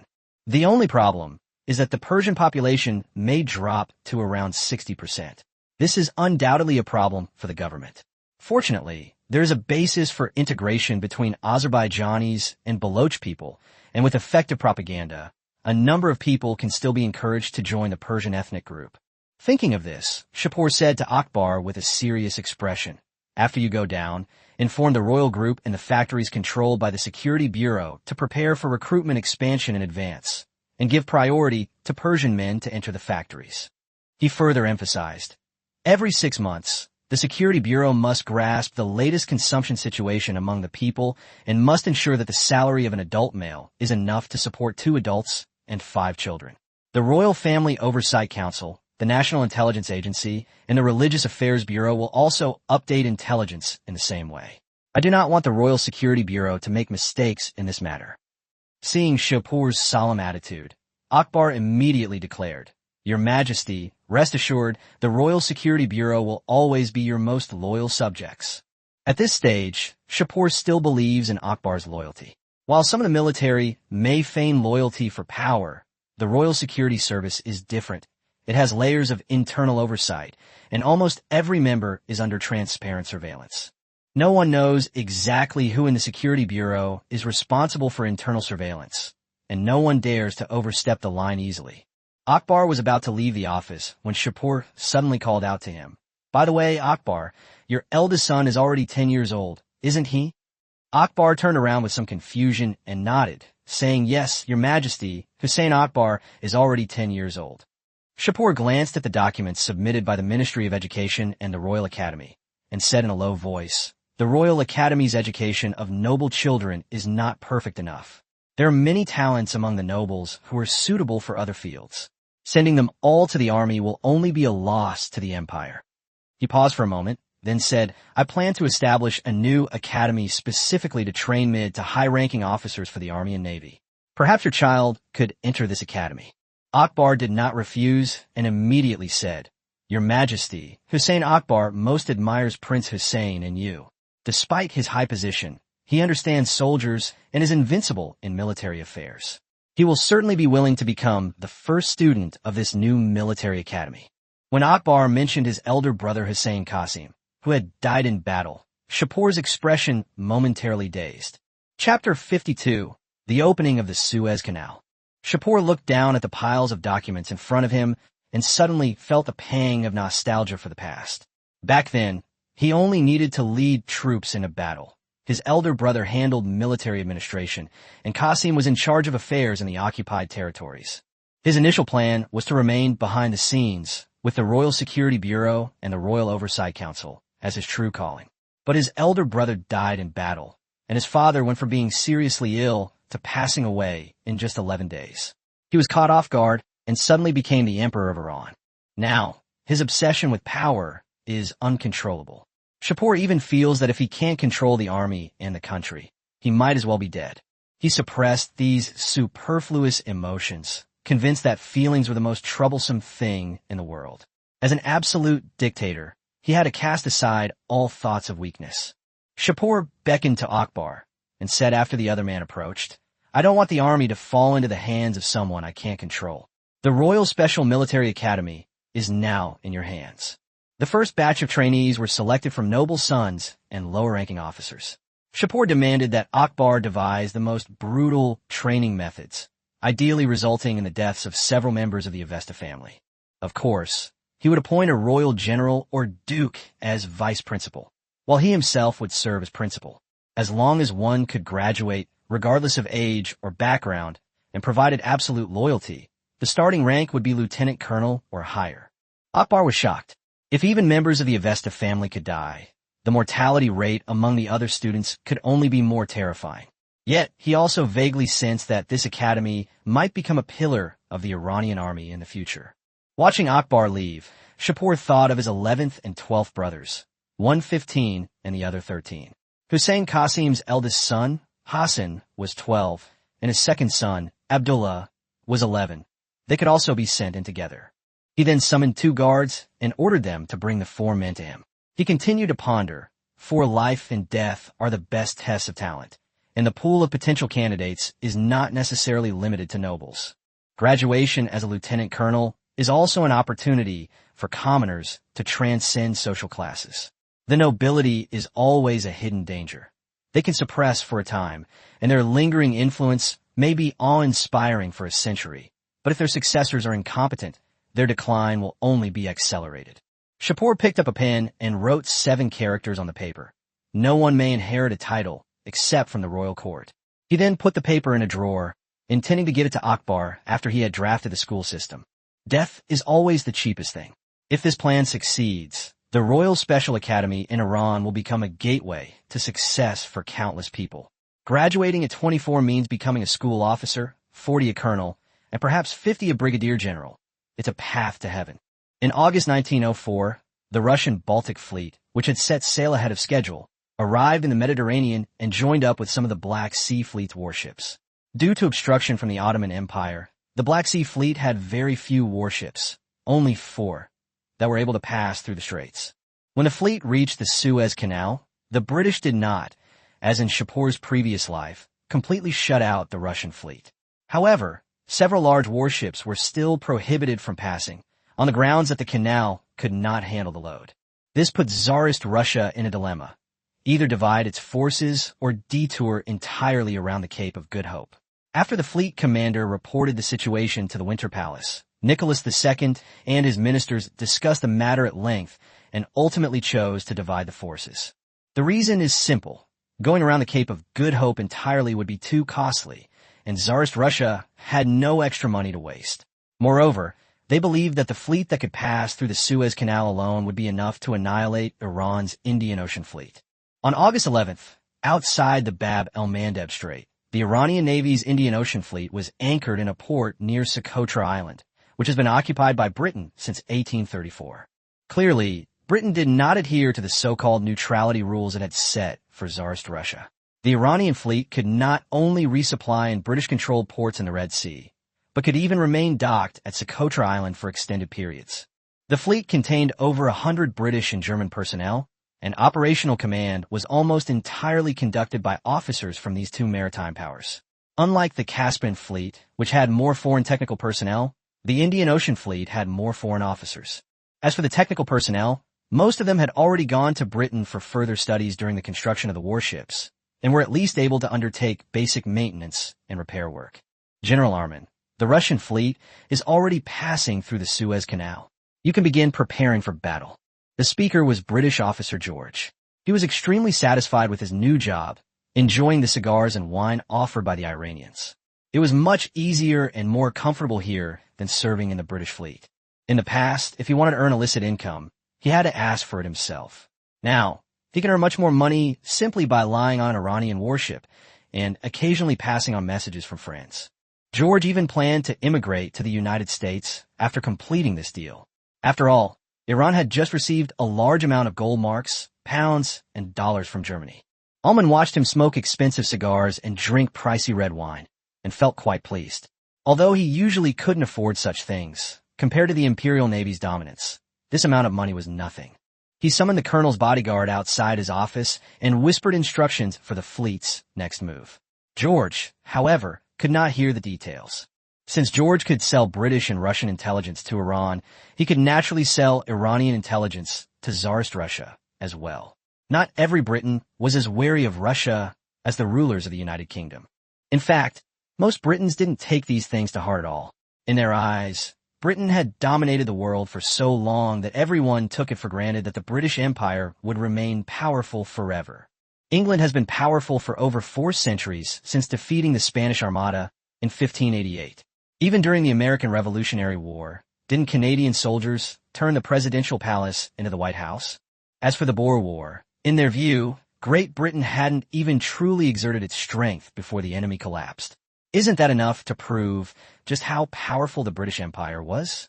Chapter 53, The Battle of Mandeb. At 3 p.m. on August 11th, under the blazing sun over the Indian Ocean, the Iranian Indian Ocean fleet had assembled below the port of Aden in the Bab el-Mandeb Strait, with all warships on high alert. The reconnaissance destroyers were constantly being dispatched and returning. They searched the seas for traces of Russian warships, sending back the latest intelligence to Vice Admiral Armin's flagship, the Qasim, every half hour. At 4 o'clock in the afternoon, the atmosphere in the conference room of the Qasim was heavy. Armin sat at the head of the table, his gaze sweeping over the captain and officers of the rank of lieutenant commander and above present. Everyone knew that the battles fought by the Caspian fleet were insignificant. The Battle of Mandeb was the first step in the true rise of the Iranian Navy. After the meeting began, the aide-de-camp first reported the number, type, and location of the Russian fleet. Subsequently, a staff group composed of British, German, and Iranian representatives analyzed the battlefield situation, pointing out the dangers and opportunities facing the Iranian fleet. Then, officers of various ranks spoke in turn. Although the Iranian Navy was young, it had no shortage of men willing to risk their lives. Some even suggested a ramming attack, which drew sidelong glances from the British advisors. Alman listened attentively to all the opinions, nodding occasionally or adding his own judgment. To him, these seemingly crazy suggestions might actually become a reality on the battlefield. After discussion, the battle plan was finalized, and the tasks and responsibilities of each ship were further detailed. At the end of the meeting, Armin stood up and said, "Gentlemen, we are about to face a severe battle, but as long as we work together in unity, we will surely defeat the enemy." The officers responded in unison, their morale high. Not long after, a light drizzle began to fall on the previously calm sea. The rain was light, but it quickly blurred the view, reducing visibility to less than a kilometer. Armin stood on the deck, pointing excitedly to the sky. "Look, His Majesty and Allah are protecting us." His voice echoed in the rain, but he placed Shapur before Allah. The officers and soldiers on the warship all looked up at the rain-shrouded sky. The rain soaked their faces, but there was no fear in their eyes, only an almost fanatical courage. The officers and soldiers at the front shouted in unison, "Long live His Majesty! Long live the Empire! The Navy is invincible! God protect us!" They once again put the Emperor and the Empire first, and even put the Navy before God. This also shows that Shapur's de-religious campaign has begun to show results. At least in the Iranian army, most soldiers have placed the Emperor and the state before religion. This situation is largely the same in factories controlled by the Royal Security Service, the royal family, and the government. These people are Iran's most important workforce. Veterans receive generous severance pay, enough to start a family, even if they are disabled. Although the workers' lives were not luxurious, they were much better than when they worked for the Qajar nobles and landowners. They also had the largest families in Iranian society, with children making up a significant proportion of newborns. If this trend continues, it is indeed something to celebrate as Iranian society gradually breaks free from religious constraints. At 4:27 p.m., the first Russian warship entered the narrow strait of the Bab el-Mandeb Strait. The strait was only 3.2 kilometers wide, and one after another, Russian warships began to emerge from the narrow waters. Visibility was less than a kilometer at this point, but Iran had already obtained information about the Russian forces' movements and could roughly determine their location. Alman immediately ordered all ships to proceed according to the original plan. The order was given, and the Iranian Indian Ocean Fleet launched an attack under the cover of rain. First, the Russian vanguard was subjected to heavy artillery fire, and then even the midships were covered by the shells. A barrage of shells rained down on the narrow sea lane, leaving the Russian warships with nowhere to hide. The Iranian Navy unleashed a torrent of firepower, thoroughly cleaning up the entire area. Most of these shells came from Britain and Germany, and were almost entirely stockpiles that the two countries were selling off at low prices. After years of peace, much military equipment was nearing the end of its service life, and as long as Iran could use it, and it wasn't subject to the sales ban, it was snapped up at bargain prices. Now, all that money spent has been transformed into cannonballs raining down on the Russian fleet. Some of that money even originated from the Russians themselves, because Iranian-made weapons are of mediocre quality and can only be sold to insurgents within Russia, local Afghan forces, insurgents in British India, and Arabs. Just as the Russian fleet was preparing to counterattack, Armin decisively ordered the Indian Ocean Fleet to turn and retreat to the Strait of Hormuz. A newly formed second-level division is stationed at the Strait of Hormuz, equipped with a large number of artillery pieces. The number of artillery pieces may not be as many as a regular division, but the caliber is definitely large enough. Since the Strait of Hormuz was completely recovered from the British, the Qasim government has built a large number of coastal defense facilities in the area. The Hormuz province garrison is also elite, with many officers coming from the Isfahan garrison and many soldiers being veterans of the war to establish the nation. Enraged, the Russian Navy immediately gave chase to the Iranian fleet, and a fierce battle ensued in the area. The Russians, however, were not to be underestimated. Several of their faster warships quickly caught up with the Iranian fleet. The Iranian fleet was forced to change course multiple times in an attempt to disrupt the pursuers. However, the two extremely fast warships remained relentlessly close behind, firing continuously. The guard approached Armin and said in a deep voice, "General, those two warships are catching up again." These two warships were really troublesome. Two destroyers had already been damaged by friendly fire and forced to slow down, and as a result, the small ships of a few hundred tons were quickly torn apart by the large ships of 7,000 or 8,000 tons. Apart from two battleships, the Iranian fleet had no warships capable of directly engaging the enemy. However, once the battleships opened fire, their speed would inevitably decrease. Most warships of this era had to slow down before firing to reduce the instability caused by recoil. More problematic was that firing without slowing down would damage the warship, damage that Iran itself could hardly repair. If a battleship is damaged, it must be sent to Britain for repairs. But the Russian Navy is still in the Indian Ocean. How can a warship be sent out? Even if it were sent to Britain, if Iran loses just one battleship, the Strait of Hormuz could be devastated by the Russian military. By then, most of the defensive fortifications that Qasim painstakingly built will likely be destroyed. Chapter 54 Naval Battle continues.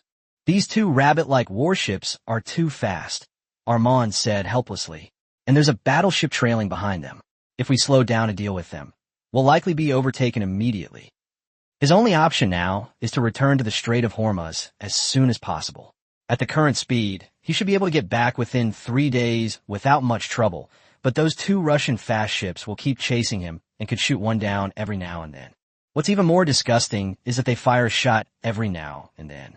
If this continues, besides the two battleships, the Iranian Navy's main warships of 3,000 to 4,000 tons will eventually be targeted as well. Seeing that Armin was at a loss, a major in the guard hesitated for a moment, then lowered his voice and said, "General, if we abandon the two cruisers, we might be able to buy time and space for the main force. I studied naval command in England and am willing to lead the undead squad to cover the rear." Ullman looked at him for a while.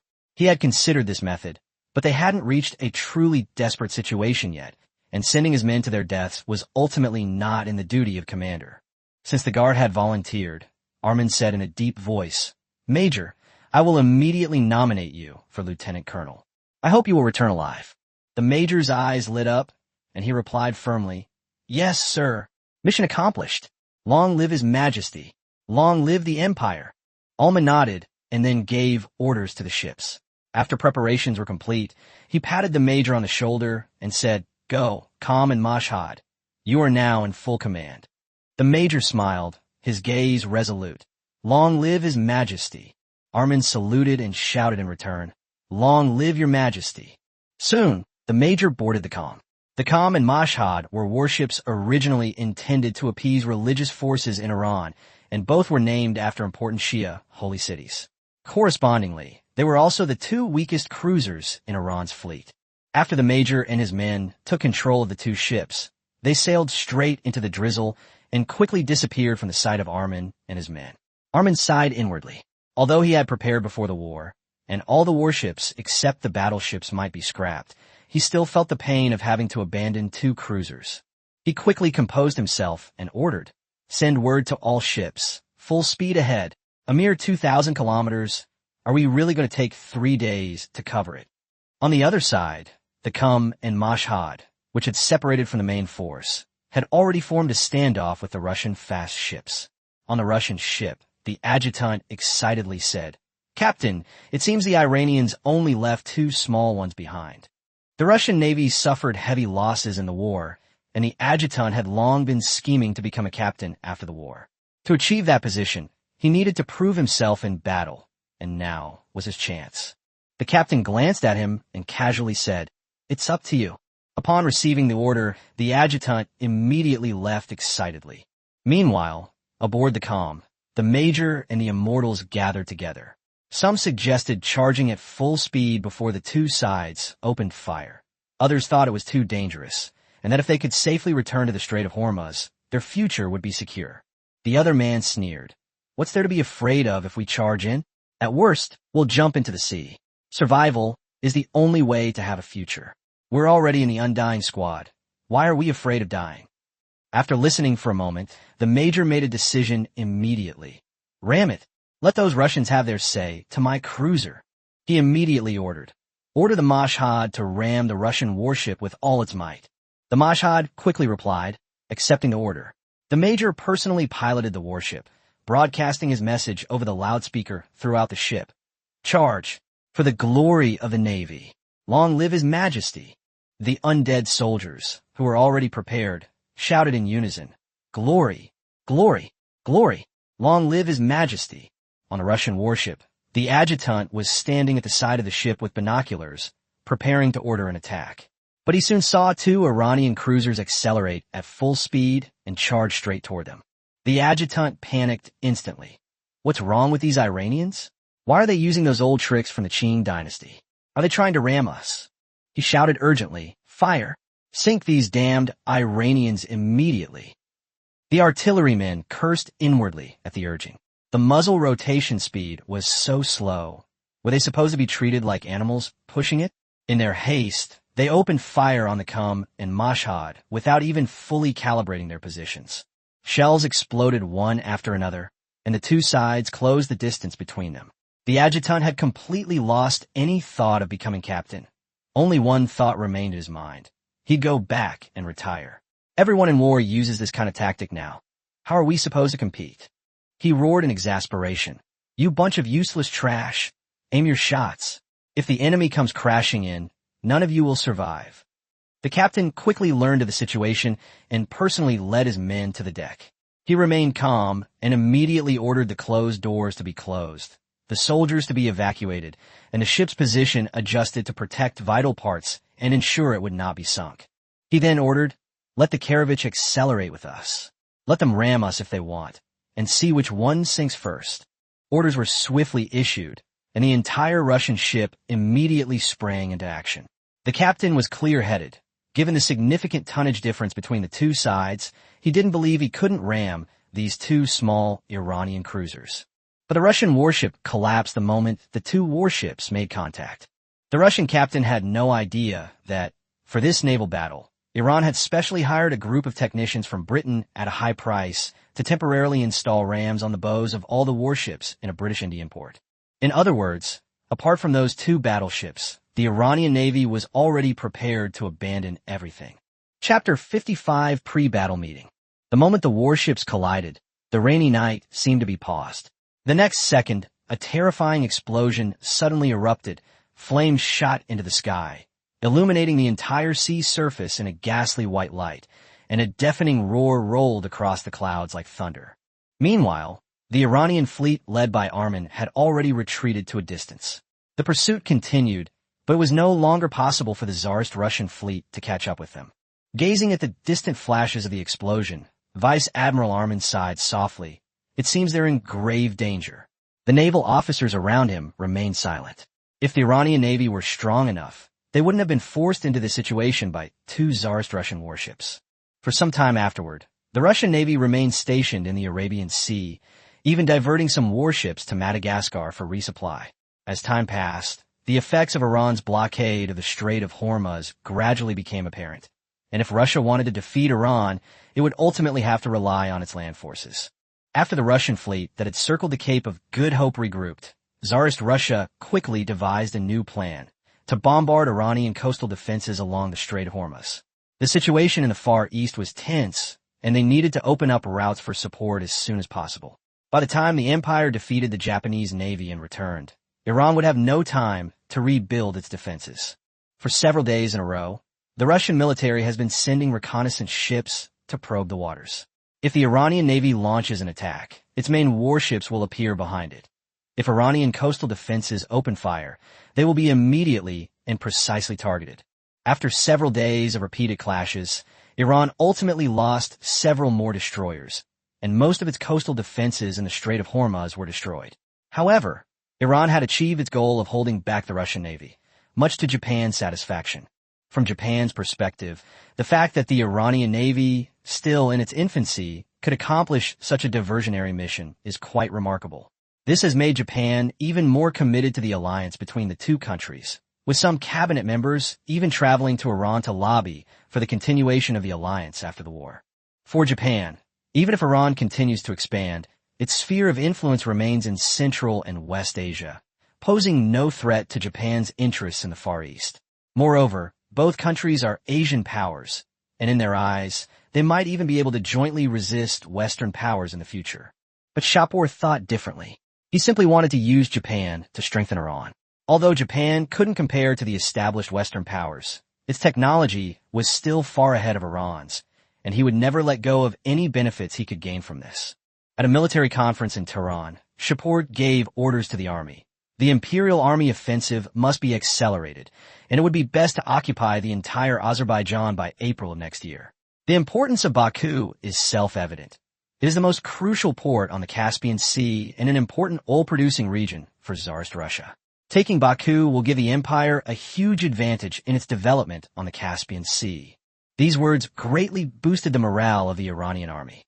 Supported by the personality cult and faith in Shapur, the Iranian army displayed astonishing fighting power, advancing the front line to the vicinity of Baku in just 1 month.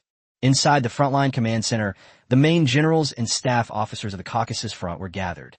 A major general staff officer spoke first, arguing that although the Russian army was strong, it suffered from a shortage of ammunition for a large number of soldiers and limited reserve capabilities, and that Iran could seize the opportunity to launch a large-scale decisive battle.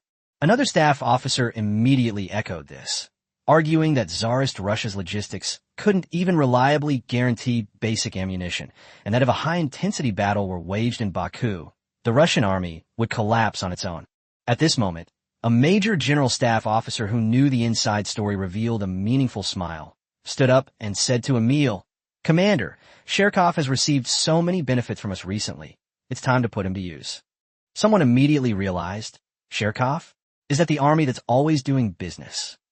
This army has been trading frequently with various forces since the start of the war, and even cooperates with the Iranian Empire, and its casualties are less than 1,000. Hearing this, everyone finally understood the deeper meaning. Emil tapped the table lightly and calmly ordered, "Have the Military Intelligence Bureau inform Sherkov that the Empire will launch a large-scale decisive battle on the night of the 14th of this month. He must lead his troops in an uprising on the front lines." The guard immediately obeyed and left to contact the Military Intelligence Bureau. The Royal Security Service was now gradually withdrawing from the front lines as they needed to focus more of their efforts back home. The war has not been without its impact on Iran. Religious forces and remnants of the previous regime are still secretly accumulating power, and Shapur believes they will not hesitate to act should the opportunity arise. The Constitutional Party, in particular, which existed during the Qajar dynasty, grew rapidly by taking advantage of the Qajar government's incompetence. However, under the Avesta family's rule, Iran is becoming stronger, and the Constitutional Party is finding it increasingly difficult to rouse the masses. Many workers in Avesta, the government, the Royal Security Service, and state-owned enterprises are no longer easily swayed by them. This has greatly displeased some greedy members of the Constitutional Party leadership. What they truly desire is power. The Constitutional Party's current entanglement with religious figures is something Shapur absolutely cannot tolerate. He may accept civilians in the cabinet or high-ranking positions in the Ministry of War, but he will never allow religious forces to enter the center of national power. Before withdrawing from the front lines, the Royal Security Service had transferred a large amount of war intelligence to the Military Intelligence Bureau under the War Department, and a portion of the sabotage team, led by Famin and others, was also transferred. The pre-battle meeting lasted 2 hours, ending only as moonlight fell.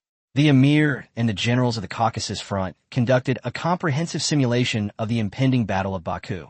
The final conclusion is clear. If Tsarist Russia cannot provide timely reinforcements, Iran has every opportunity to leave most of the main Russian forces in Baku. Meanwhile, in Baku, hundreds of thousands of Russian troops were crammed into the port city. These soldiers were unlike the incompetent soldiers of Yerevan. They were definitely among the elite of the Russian army. Even more interestingly, a major general of Tsarist Russia once boasted in an interview with a war correspondent, "The Baku defense line will leave at least 100,000 Iranian corpses behind." Chapter 56, The Killing Revolution.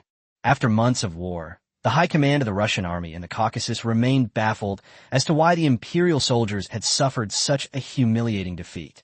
Decades earlier, during the Crimean War, Russia had withstood attacks from 3 major powers. Yet now, it was suffering repeated setbacks against Iran. Frontline Commander Milian had repeatedly considered transferring troops stationed near Georgia to defend against the Ottomans to deal with Iran, but each time he was dissuaded by his staff and suppressed by his own resentment. In his view, losing to Iran would at most result in territorial losses. However, if defenses against the Ottomans were relaxed, given the centuries-old animosity between the two sides, the Ottomans might seize the opportunity to launch an even more frenzied attack on Tsarist Russia. Even with the intervention of other powers, the Ottomans might not necessarily stop. Therefore, Milian never dared to actually mobilize troops. And at this time, Baku was not as united as he had imagined. He thought the Russian people in the city would unite to resist Iran, but reality had already spiraled out of control. After the Russian army found itself at a disadvantage, Milyutin tacitly approved of all his subordinates' actions in Baku. Clashes broke out between the relatively wealthy, Orthodox Armenians and the poor, Muslim Azerbaijanis, and the army, Baku Governor Prince Nakahids, and the police force all took the opportunity to turn their sword against the Armenians. For the Russian army, the wealth of the Armenians was exactly what they desperately needed. The same was true for Prince Nakahid. They had long coveted the merchants' money, waiting only for an opportunity to plunder it amidst the chaos. Following a conflict, the army used the opportunity to extort huge sums of money from Armenians, and the Baku government followed suit.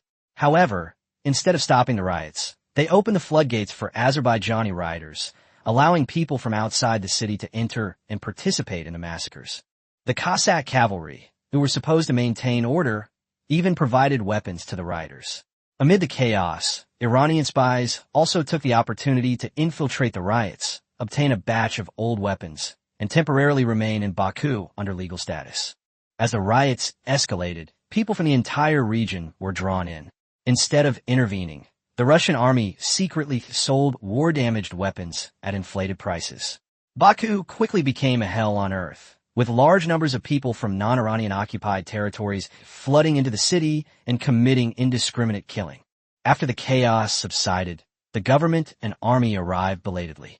The government arrested a large number of people on charges of murder, forcing them to pay exorbitant bail. The army, under the pretext of recovering the property of the dead, once again extorted money from the survivors. The looting naturally resulted in casualties, with more people killed by the army and government than the riots themselves.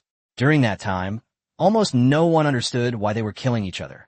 They only saw corpses strewn across the streets of Baku and blood flowing everywhere.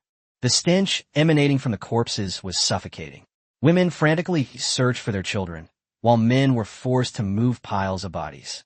But what ordinary civilians didn't know was that the only ones who truly benefited from this riot were the government and the military. Officials and officers at all levels took the opportunity to amass wealth, while much of the money was used by the army to trade with secret Iranian forces in Europe for weapons and ammunition. As a result, a large number of civilians were harmed by Russian soldiers with no discipline, and Milyutin's so-called efforts to win over the people became utterly empty words. He believed that as long as the massacre was stopped openly, Baku would remain loyal to the Tsar. However, the Russian atrocities were not unknown to anyone. Iranian forces and local revolutionary organizations had already seen through everything and secretly preserved a large amount of evidence, waiting for the crucial moment to deliver a fatal blow to Russia in the Caucasus. At that moment, inside a house in Baku, a fighting squad composed of Azerbaijani Muslims was engaged in a fierce dispute. Some believe their goal is to overthrow the Tsar's government, a goal aligned with Iran's. However, another immediately counters that if the Tsarist army is defeated by Japan and Iran, wouldn't the Ottomans also join the war? And even if the Tsar falls, would the country still belong to the Russians? Some angrily denounced such concerns as foolish, arguing that the European powers would not allow Japan, Iran, and the declining Ottoman Empire to annex Russia. However, opponents immediately pointed out that Britain and Germany were now on the opposite side of Tsarist Russia, and Germany bordered the empire. If Russia weakened, Germany might very well be next. The argument escalated until a young Georgian man with a beard spoke up to stop it. He had a cigarette dangling from his lips and coldly reminded the group, "The Tsar's army is everywhere outside. Do you want to lure them in?" The room fell silent immediately. Although he was young, he was the one who founded this combat team, and he held absolute authority among the members. A young radical looked at him and asked, "Joseph, what do you think we should do? Are we really going to stand with the Tsar's army that is slaughtering people here?" Upon hearing this, the radicals echoed his sentiments. They had all witnessed firsthand how Tsar soldiers had committed massacres on this land, while Iranian soldiers, at least, had not slaughtered civilians, but were merely fighting against the Tsarist army. Joseph didn't answer immediately, but simply lit another cigarette. Seeing his silence, everyone fell silent. After a moment, he stood up, threw the cigarette at his feet, stomped it out forcefully, and slowly spoke. He told everyone that he did not want to help the Tsar, but they were all Russians, and Russian affairs must be resolved by the Russians themselves. It was precisely because he had witnessed the brutality of the Tsar's army that he rallied everyone and established this fighting force to protect the people. but they could not abandon any part of the country's land simply because of the Tsar's cruelty. Finally, Joseph looked at the crowd and said, "Many of you are Azerbaijanis, and I am Georgian, but we are all fighting to protect our people. If establishing a truly equal government requires giving up national interests and handing over territory to enemy countries, then I cannot accept that." Chapter 57, The Japanese Espionage World. Meanwhile, a similar meeting was also taking place in Geneva, Switzerland. A large number of Bolsheviks participated, all sensing a once-in-a-lifetime opportunity in the war. Some even believed that if they could launch a revolution while Tsarist Russia was beset by internal and external troubles, and then hand over the interests that Iran and Japan wanted, Iran, Japan, and even the Ottoman Empire would stand on their side. Under these circumstances, it was practically a pipe dream for Tsarist Russia to win the war. Following the meeting, the newspaper Vorge published a large amount of content related to the Russian war over 3 consecutive days. It is estimated that more than 15 Bolshevik members published over 40 articles in the newspaper, focusing on criticizing the current Russian government. With the Bolsheviks stirring up a great deal of trouble, Iran and Japan naturally wouldn't remain silent. Japan's influence in Europe is limited, so its propaganda efforts are primarily undertaken by Iran. Soon, photos of the Russian army in a sorry state, along with images of Iraqi and Japanese troops comforting civilians in occupied territories, were prominently displayed in European newspapers. Even those who were just casually flipping through the newspapers would immediately notice these 2 sets of contrasting photos. The European powers, who had enjoyed decades of peace, could no longer remain passive and began to call this war a just war. In their words, it became a clash between civilization and barbarism, a united front between 2 civilized nations with thousands of years of history against Slavic barbarians. Outside St. Petersburg, inside a winery, Nasir, the head of Iran's military intelligence agency in St. Petersburg, was holding a glass of red grape juice, celebrating with Japanese intelligence chief Ichiro Yamashita that evening's negotiations with the Mensheviks had concluded successfully. This winery belongs to the Iranian royal family's business in Russia. Since the royal family's secret European branch began cooperating with Russia, Iranian influence has entered Russia under the guise of arms dealers, quickly becoming a guest of honor of the Russian military and acquiring considerable valuable assets. Yamashita Shichiro took a sip of red wine and said confidently, "Mr. Nasir, Commander Akashi Motojiro saw through Russia's internal contradictions long ago. He said that it is unrealistic to defeat Russia, a country with 140 million people, by force. Russia must be brought down from within." Nasir initially disliked these Japanese, but so far, Japan's performance had indeed met the standards of an ally, which changed his opinion of Japanese intelligence personnel considerably. He especially knew Akashi Motojiro in detail. Akashi Motojiro and Tanaka Jichi can be considered pioneers of Japanese intelligence operations in Western Russia. As early as 1898, Tanaka secretly arrived in St. Petersburg to establish an intelligence network, 2 years earlier than Iran's infiltration of Tsarist Russia in 1900. After Akashi arrived in St. Petersburg in 1902, Tanaka returned to Japan and handed over the Russian intelligence work to him. From then on, Japan's thinking was very clear. Victory could not be achieved by force alone. It was necessary to use strategy to undermine Russia's internal rule. Akashi was involved in many key aspects of the recent conflict between the 2 countries against Russia. For example, although the Finnish Revolution of 1903 was unsuccessful at the time, Akashi personally traveled to Sweden and met with the Finnish revolutionary leader after the 3 countries went to war this year. At his repeated urging, the Finnish Revolutionary Party rose up again shortly after the start of the war. Iran and Japan also immediately supported Finnish independence. Furthermore, Akashi's influence can be seen behind the independence movements of Poland and the Caucasus. At the time, Japan was facing a severe financial crisis, and Akashi even resorted to gambling to raise money to provide weapons for rebels within Tsarist Russia. This predicament was only alleviated when Japanese intelligence agencies joined forces with Iranian intelligence. These actions diverted a great deal of Russia's attention and also provided significant assistance to Iran in gaining an advantage in the Caucasus region. Finland, Poland, the Caucasus, and Central Asia have always been a thorn in Russia's side. Now, with strong support from Iran and Japan, These regions are pushing Tsarist Russia to the brink of collapse. For Tsarist Russia, losing the Caucasus would have limited impact, and it could even shift the blame for its conflict with the Ottomans onto Iran. However, losing Finland and Poland would mean losing traditional and important outlets to the sea, as well as developed regions that it had cultivated over many years.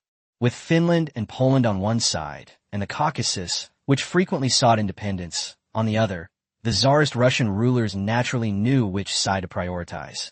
After all, if Finland and Poland were to become independent, their powerful allies would likely support them. But if Iran and Japan wanted to destroy Russia, those same powerful allies would certainly stand in their way. As an underground intelligence agent, Nasir greatly admired legendary figures like Akashi and had always wanted to meet him.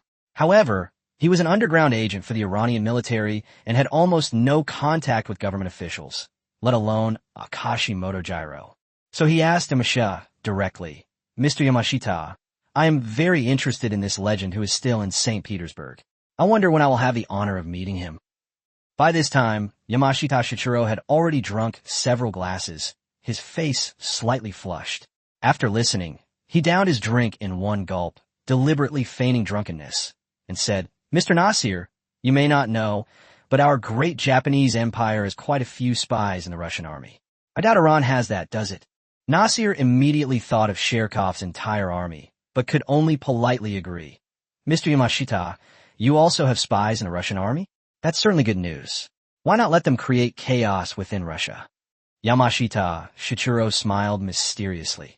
These people were trained with great difficulty by Commander Akashi, so of course they should be used in critical moments. Nasir then added, "The decisive battle between the Empire and Russia in Baku is about to begin. If Russia wins this battle, it will have no choice but to draw upon its accumulated resources, which it has relied on as a great power for many years. Isn't this a crucial moment?" Yamashita frowned slightly, then relaxed after a moment. "You're right. This is indeed a crucial moment. However, how to use these people depends on Commander Akashi's arrangements. He feels." Bang! Chapter 58 Battle Report. Yamashita was indeed drunk, and he collapsed onto the table with a dull thud that drowned out his last words. Nasir didn't hear him clearly, but he was already quite shocked by the plot behind Japan's back. He looked down at the unconscious man at the foot of the mountain and muttered, "This man is no pushover." In the Imperial intelligence community, probably only the top figures in the Royal Security Bureau can compare to him. In the Far East, the Japanese Navy occupied Russian Far Eastern ports and blockaded the sea, putting the Russian Second Pacific Fleet in a dilemma. Heading north to support the front lines was impossible, and heading east into the Suez Canal was hampered by Iranian interference, with the slightest misstep potentially resulting in heavy losses. Heading south around the Cape of Good Hope would be an even greater humiliation. Thus, the fleet was left stranded on the Portuguese island of Timor, like a lone ghost adrift from the battlefield. At that time, voices were already circulating in Japan that even without naval and army commanders like Nogi Mersuk, Tsarist Russia could have been easily defeated. Nasir, initially unaware of the situation, even remarked that without these commanders, they probably wouldn't have dared to launch a war. However, as cooperation between Iran and Japan within the Russian intelligence community deepened, Nasir gradually learned more of the truth and felt ashamed of his initial judgment. At the same time, he became increasingly interested in the general hidden behind the scenes. On the balcony of another building in a manor, a young man looked out the window and saw Nasir and the commotion below the mountain. An intelligence officer beside him was quietly reporting the contents of their conversation. After listening to what was said down the mountain, the young man smiled and said, "That's interesting. It's indeed a good idea. However, this one region alone can't satisfy our appetite." The accompanying staff immediately obeyed. "Yes, Chief." The young man casually reminded him, "Remember, from now on, you should call me President here." On November 27th, 1904, a heavy snow fell. In a factory in St. Petersburg, the capital of Tsarist Russia, several burly men with thick beards were having a secret talk. Someone exclaimed excitedly, "Pavel, you're right. We can't go on like this. We can't let the nobles take away our contributions. This country has a share to offer." Once emotions were ignited, large numbers of workers began organizing marches and taking to the streets. From factory workers to ordinary citizens, students, and teachers, the closer they got to the government office building, the larger the crowds became. The initial ringleaders constantly propagated the idea that the Tsarist government only paid workers a few dozen or 100 rubles a month, while the Iranian military intelligence and royal security services paid much more. They claimed that as long as workers read from the scripts provided by the Iranians and memorized the content, they could earn several hundred or even 1,000 rubles. As the crowd grew larger, the Russian workers who had been bribed by Iran had already quietly slipped away. They weren't stupid. If they continued to lead the disturbance, they might be arrested and imprisoned.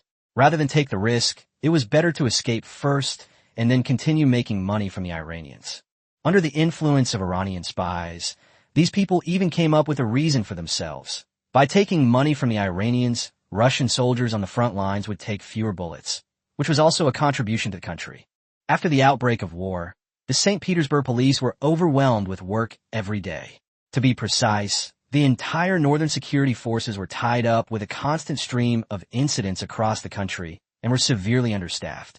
This is why the steelworkers' actions were not initially stopped. Meanwhile, the Tsar's guard, responsible for maintaining order, was still preparing. In the afternoon, in front of the government building, the guards finally confronted the marching crowd.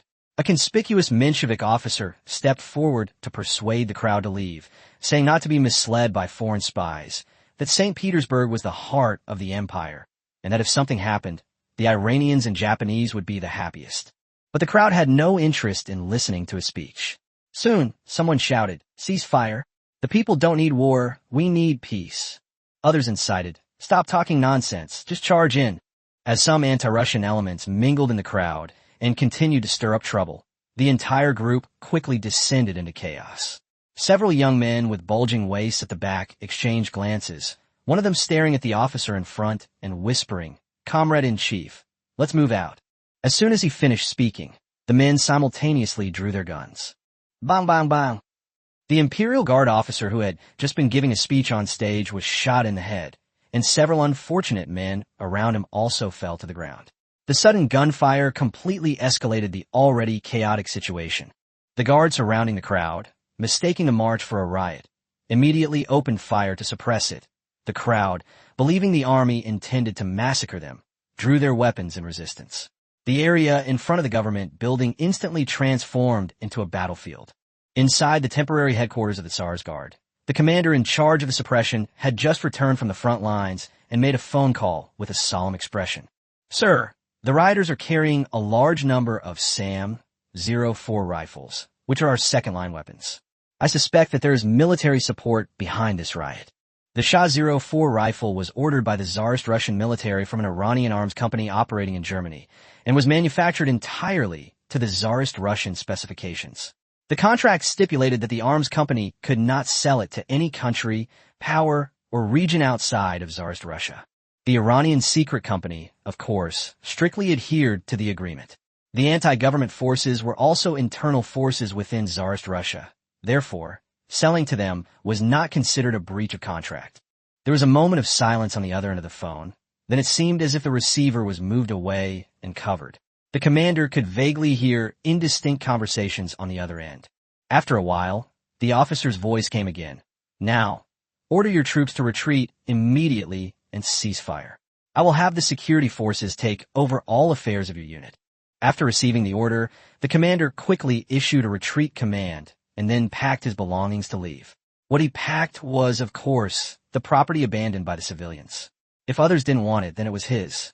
On the other side, the security forces that received the suppression orders were completely dumbfounded. Sending law enforcement officers to quell a riot was bad enough. But the enemy was also carrying a large number of standard military weapons.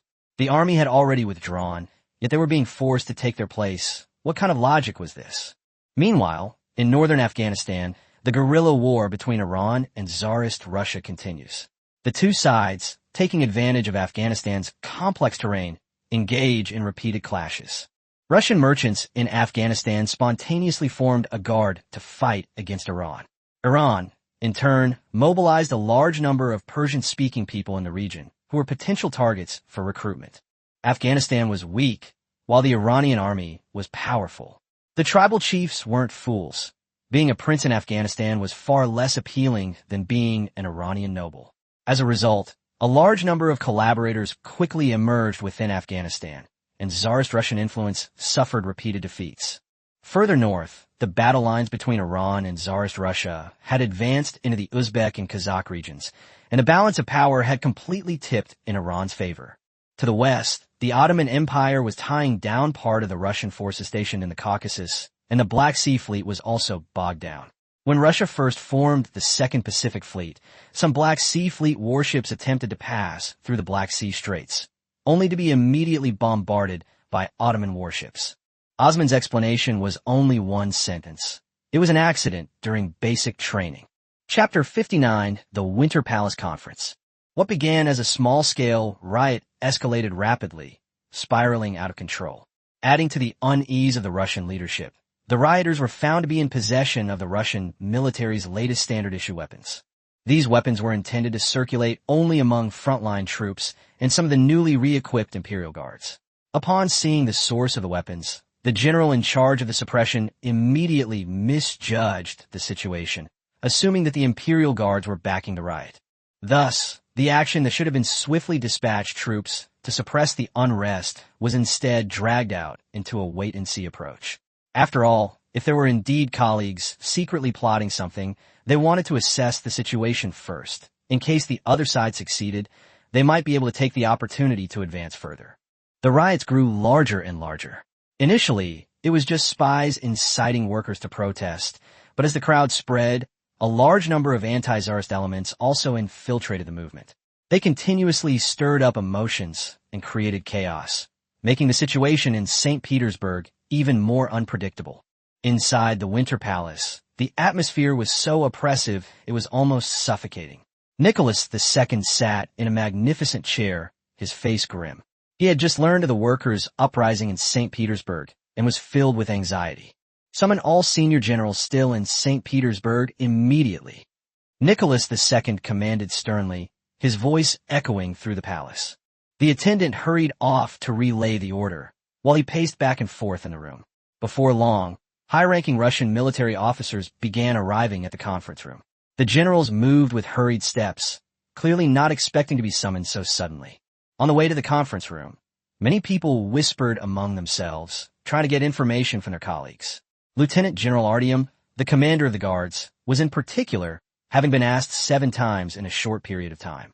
Lieutenant General Artyom, the weapons in the hands of those mobs. Artyom was so frustrated he wanted to curse. He hadn't even finished replacing all the new weapons he received with his own men, so where would the surplus weapons have come from that flowing into the civilian population? Besides, he was a staunch Tsarist. As time passed, generals entered the conference room one by one. When the last general arrived, Nicholas II, who had been observing from the shadows, finally breathed a sigh of relief. Seeing these familiar faces, his worries lessened slightly. But soon, after the person giving the report spoke, his nerves tensed up again. Your Majesty, as far as we know, the weapons used by the rioters were ones that the Imperial Guards had just recently replaced. Before he could finish speaking, Nicholas II's face turned deathly pale, and he blurted out, "Rebellion." The Empire is currently embroiled in constant internal warfare. While Nicholas II is not adept at governing, he is extremely sensitive to threats to his power. Ordinary rebellions are easy to handle. As in Finland and Poland, they can be suppressed by sending troops directly. However, if even the army cannot be trusted, things will become much more complicated. Just then, a large number of soldiers poured into the conference room. The senior Russian military officers immediately became dissatisfied. What does this mean? I am a lieutenant general of the Empire, and I have never heard of the Tsar summoning generals to a meeting and sending soldiers to monitor them. Aren't we trustworthy? Before he could finish speaking, Nicholas II had already entered with several soldiers. The meeting room fell silent instantly. At this moment, no one wanted to offend the Tsar, lest they lose their general's position after the storm passed. Of course, the majority of the generals present were from the aristocratic faction. They remained calm, as the aristocracy and the imperial power naturally sided. However, now only the imperial power and the aristocracy remained at the top of the empire, and a rift had already appeared between the two. Within the aristocracy, there were also factions loyal to the Tsar and loyal only to themselves. Seeing the deathly silence in the conference room, Nicholas II calmed down.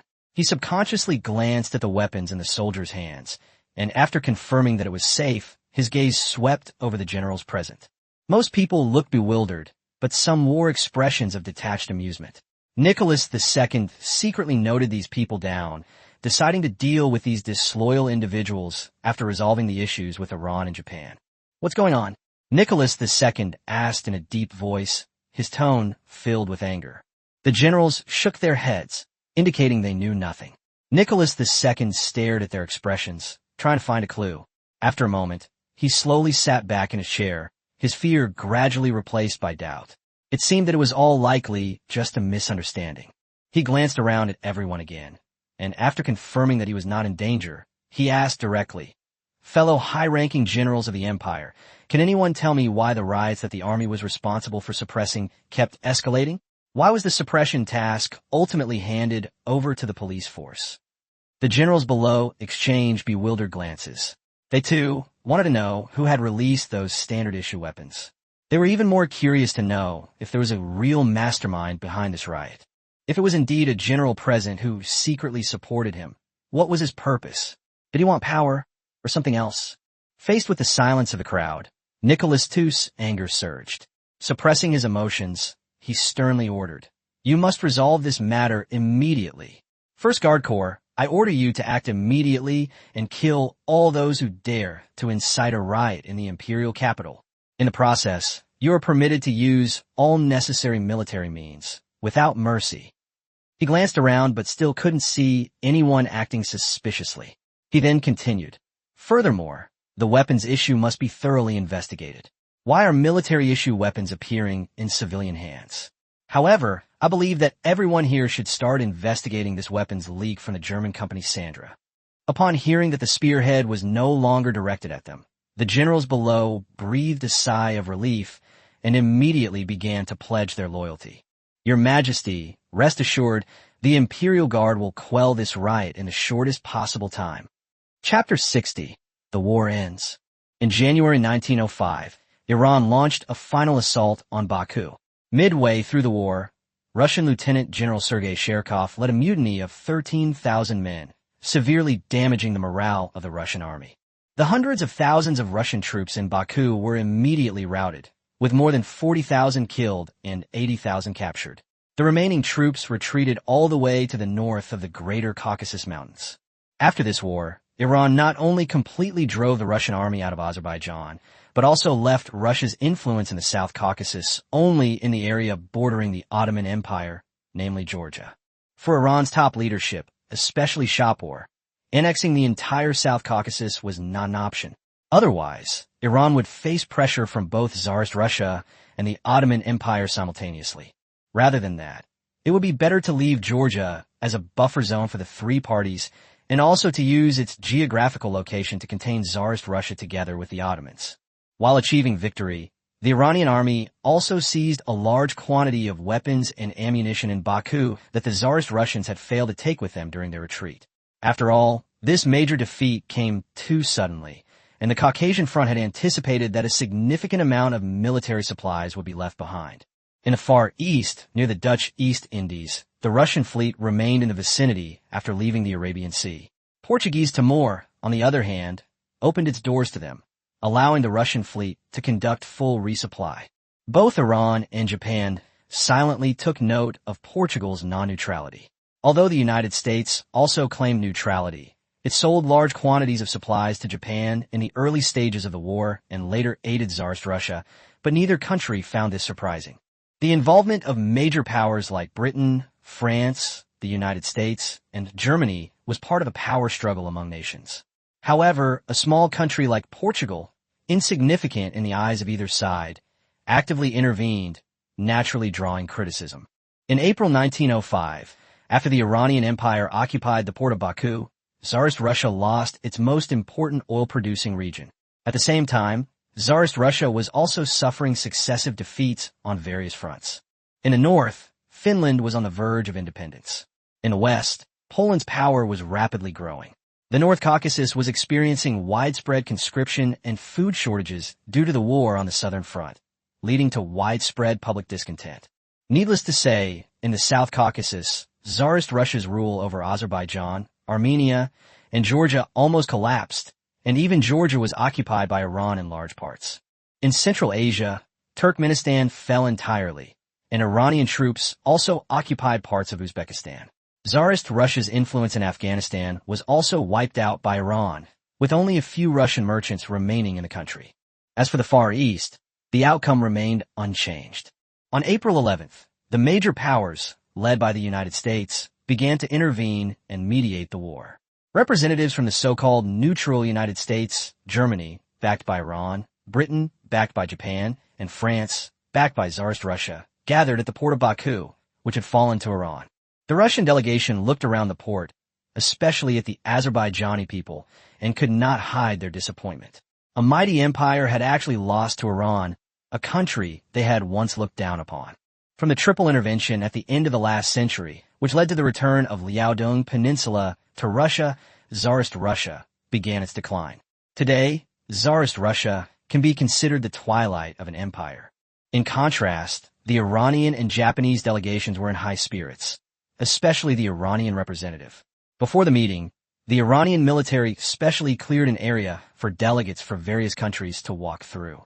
Along the way, the Iranian representative made no attempt to conceal the city of Baku from the Japanese personnel, occasionally asking, "Does the Russian representative have anything to add?" or "What is the Russian representative's opinion?"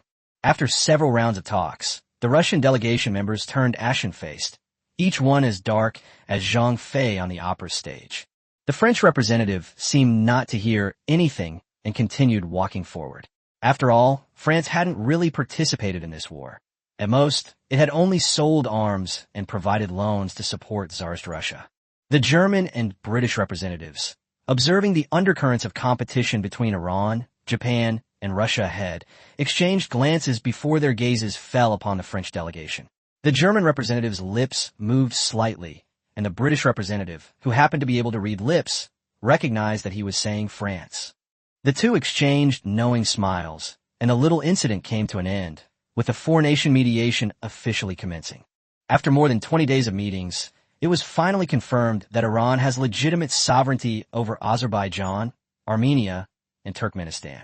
Iran simultaneously paid Tsarist Russia 12 million rials, ostensibly to purchase control of 3 territories. In reality, the Iranian leadership was concerned about the growing power of the Mensheviks and Bushes within Tsarist Russia.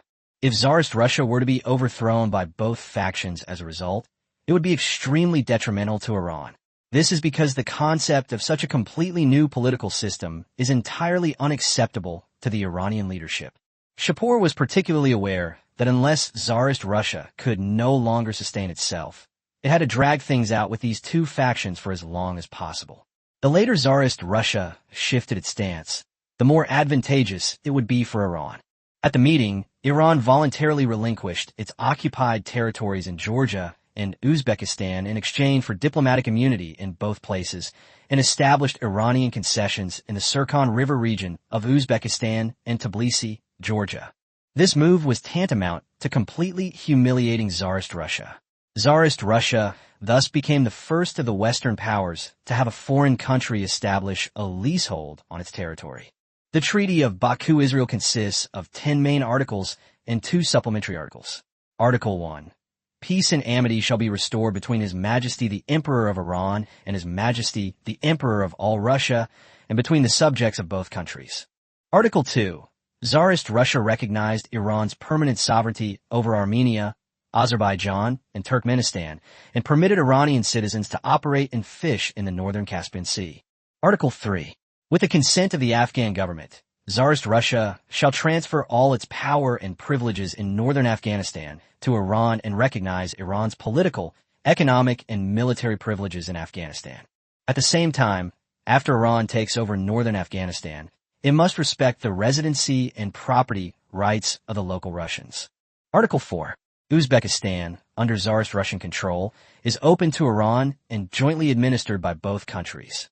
During periods of political stability in Uzbekistan, neither side may station troops there. Article 5 states that Russian nationals within the ceded area have the right to sell their property and return it to Russia, and the Iranian government shall not interfere. Article 10. The Iranian government and the Russian government hereby abolish all treaties signed during the Qajar dynasty. Compared to the Russo-Japanese Treaty of Baku, the Iranian treaty truly ripped a piece of flesh from Tsarist Russia's mouth. The Russo-Japanese treaty at least stipulated the return of prisoners of war, but the Iranian treaty made no mention of prisoners at all. During the year-long war, Iran captured nearly 100,000 Russian soldiers, while Tsarist Russia captured only more than 1,300 Iranian soldiers, all of whom were Arabs, with not a single genuine Iranian. Looking at the Russo-Japanese War, Japan captured over 70,000 Russian soldiers, while Tsarist Russia captured only 2,000 Japanese soldiers. In other words, roughly 1/10 of Tsarist Russia's forces were captured by Iran and Japan in this war. This defeat was a devastating loss for Tsarist Russia. It not only lost control of Azerbaijan, Armenia, Turkmenistan, and Uzbekistan, but also its influence over Manchuria, Korea, the Sea of Japan, the Sea of Okhotsk, the Bering Sea, Sakhalin Island, and surrounding islands. Chapter 61 Tripartite Intervention in Afghanistan. The main avenue in Kabul, the capital of Afghanistan, is now eerily quiet. The Afghan authorities cleared the area several days ago to prepare for the arrival of delegations from Iran, Britain, and Tsarist Russia, as Afghanistan is not a country it can afford to offend. Moreover, Afghanistan is currently caught between three powerful nations. For them, welcoming the delegation is simply a way to make a good impression on their hosts. At the end of the road, the Iranian military and political delegation had arrived. According to the Treaty of Baku, although Tsarist Russia unilaterally transferred its influence in northern Afghanistan to Iran, this lacked any real legal basis. For Iran to legally take over, a meeting with Afghan authorities is still needed for confirmation. Just like in the Far East, territorial matters outside of these three countries still nominally require continued negotiation with the respective countries in question. Therefore, Iran, Tsarist Russia, and Afghanistan decided to meet in Kabul to discuss solutions for these regions. Newspapers claimed this was for territorial sovereignty, political interests, and regional stability, but in reality, it was simply about changing the ownership of northern Afghanistan. And since Afghan diplomacy was firmly controlled by Britain, it was natural that the British would be present at this conference. It must be said that in the 19th and early 20th centuries, it was difficult to avoid the British Empire if one lived in this world. Inside the Afghan royal palace, King Habibullah Khan hadn't felt this anxious in a long time. Since the start of the Iraq War, he had become almost the most tormented person besides the two sides involved. Especially after Iranian troops entered Afghanistan and attacked Tsarist Russian forces, he was constantly worried that Iran would take the opportunity to attack the Afghan government and seize more benefits than Tsarist Russia. Britain and Russia at most wanted to colonize Afghanistan, but if Iran really intervened, it could lead to annexation. If he were colonized, at least nominally he would still be king, but if he were annexed, he might become the next Louis XVI. Modern Afghanistan is far from the formidable force it was when it resisted British invasion, nor does it bear the infamous reputation of becoming the graveyard of empires. British and Russian influence there is at its zenith. Initially, when Iran went to war with Tsarist Russia, the Afghans thought it was an opportunity to break free from Russian control. However, after witnessing the fighting capabilities of the Iranian army, they quickly abandoned this idea. Afghanistan is indeed mountainous, and its people are known for their fierce nature. But Iran is also mountainous, and its army originated from mountainous terrain. While Afghanistan could use terrain to offset the advantage of advanced weaponry against Britain and Russia, against Iran, where the terrain is similar, Afghanistan's outdated equipment would be easily crushed by the all-German-style Iranian army. At this moment, the court minister Ankerman stepped forward and reported, "Your Majesty, the Iranian delegation has arrived in Kabul. Should we make preparations in advance?" The king, who had only been on the throne for 4 years, paced nervously back and forth. Knowing this wouldn't solve the problem, he stopped and asked, "Ankerman, what do you think we should do?" Ankerman lowered his head, a hint of a smile flashing in his eyes. As a court minister appointed by the British, he was clearly not a pure patriot. If he could accept British support, he could certainly accept Iranian support. After all, no one dislikes gold. He said slowly, "Your Majesty, Iran has just defeated Russia and is at the height of its power. Right now, both the nation and its soldiers are full of confidence in the war effort. We should voluntarily cede some of our interests in exchange for peace." Habibullah Khan strode down the steps, grabbed his shoulder, and asked, "Then what do you think the kingdom should give up?" Anchorman calmly pulled his hand away and replied, "For example, granting Iranian merchants certain privileges within the kingdom, allowing them to mine some minerals." Habibra's face darkened. Wouldn't that mean the kingdom would be completely powerless? Anchorman helped him back to the throne and continued to persuade him. "Your Majesty, they are only mining and trading within the kingdom's territory. Since they are on your land, they must pay taxes to you. Moreover, the Iranian merchants will inevitably need to build roads when they come in, and we can also use them to build railways." Habibullah was not an incompetent ruler. On the contrary, he was well aware of the situation. However, he also understood that no matter how capable he was, it would be difficult to make a difference in the face of Iran, which is why he had no choice but to listen to Anchorman's advice. He could tolerate the pro-British courtiers. After all, Afghanistan's foreign relations were controlled by Britain, and even he, as king, had to be pro-British. But now Ankara actually wanted to hand over the kingdom's interests to the Iranians. Habibra turned his back to Anchorman, his eyes gradually darkening. Once this trouble was over, he would definitely clean up these treacherous officials within the country. While the monarch and his minister were still discussing the matter, delegations from Iran, Britain, and Tsarist Russia coincidentally met again inside the Kabul royal palace. While it was described as a chance encounter, it was actually a deliberate choice by Iran to meet with the Russian and Tsarist representatives before the main conference. Count Rizul, the Iranian representative, glanced at the Russian representative not far away and said in a sarcastic tone, "Count Andrei, I didn't expect to be with you again this time." Upon hearing this, Earl Andrei's face instantly turned bright red.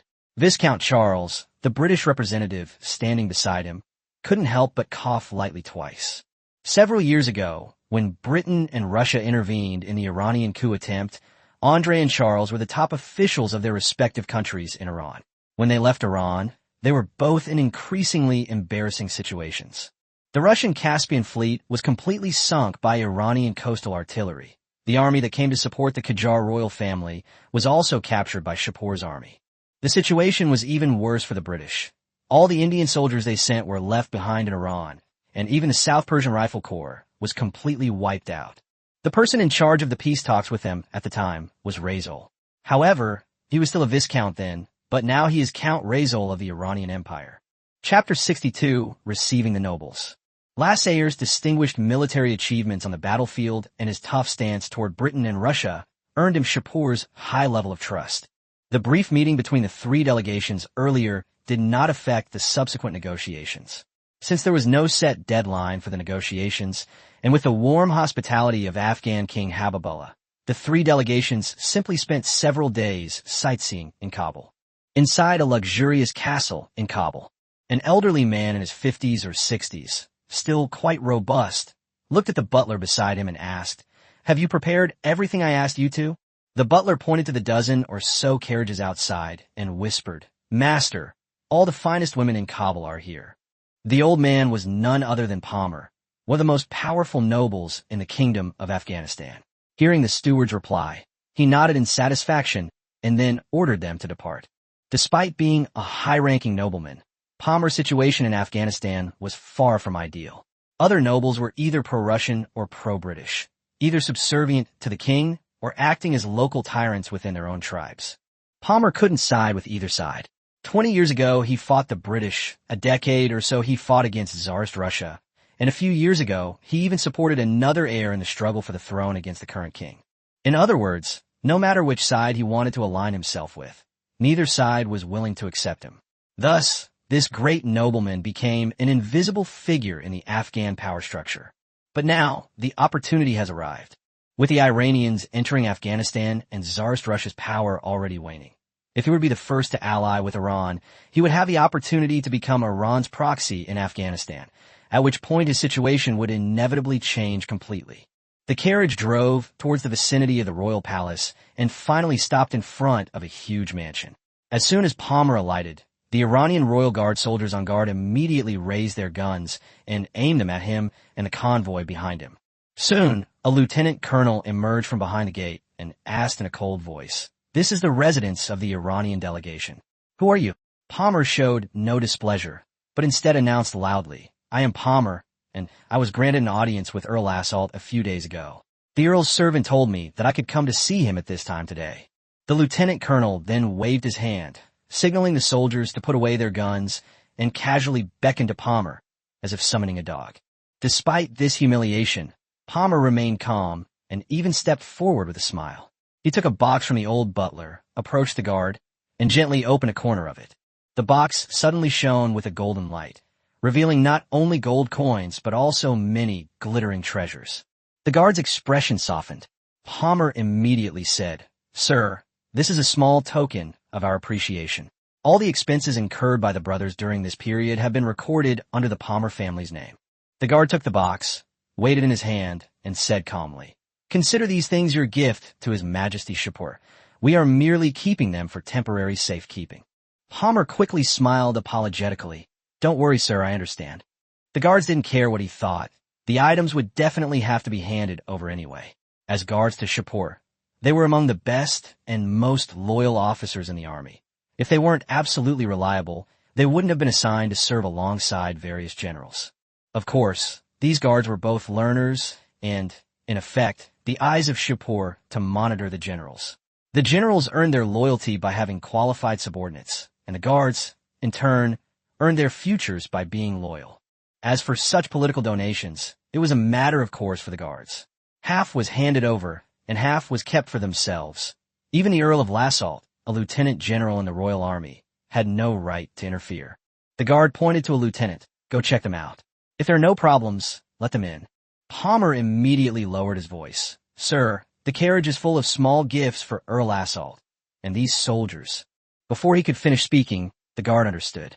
He could smell the woman's fragrance from afar, so he knew what was inside the carriage. He waved his hand. "Never mind. Bring a few guards. I'll check it myself." Iran had already investigated Palmer and wasn't worried that he would dare to take action against Rasul. Even if he did have the guts, there were several checkpoints ahead, with servants of the Rasul family guarding the innermost checkpoint. After numerous checks, Palmer and his party finally met Count Lassault. What he saw along the way secretly surprised even the native Palmer. Almost all the high-ranking nobles of Kabul had visited the mansions near this palace, but this place was completely different from what he remembered. Clearly, all of this was brought about by the Iranians.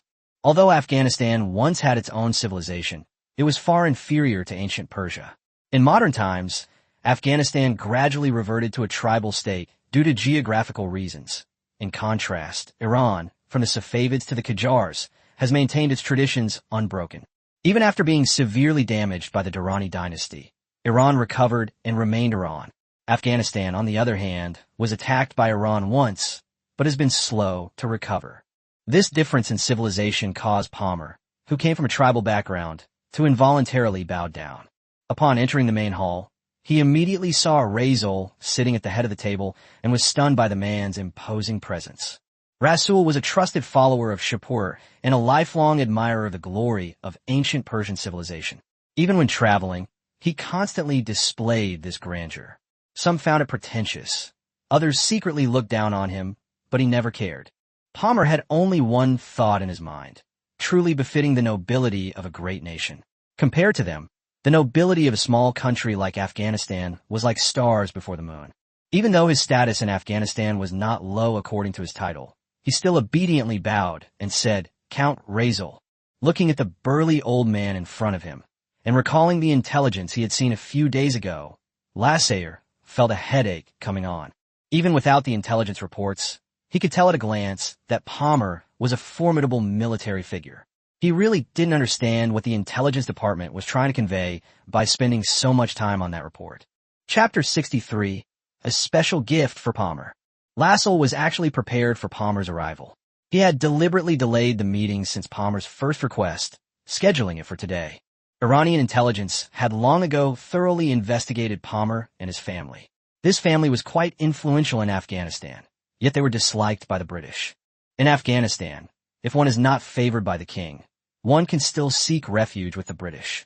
However, if even the British dislike one, the king will not dare to easily appoint him to a position. Therefore, Lassault already knew the purpose of Palmer's trip. He suppressed his slight dissatisfaction with the intelligence department and asked with an authoritative demeanor, "Palmer, what brings you here today?"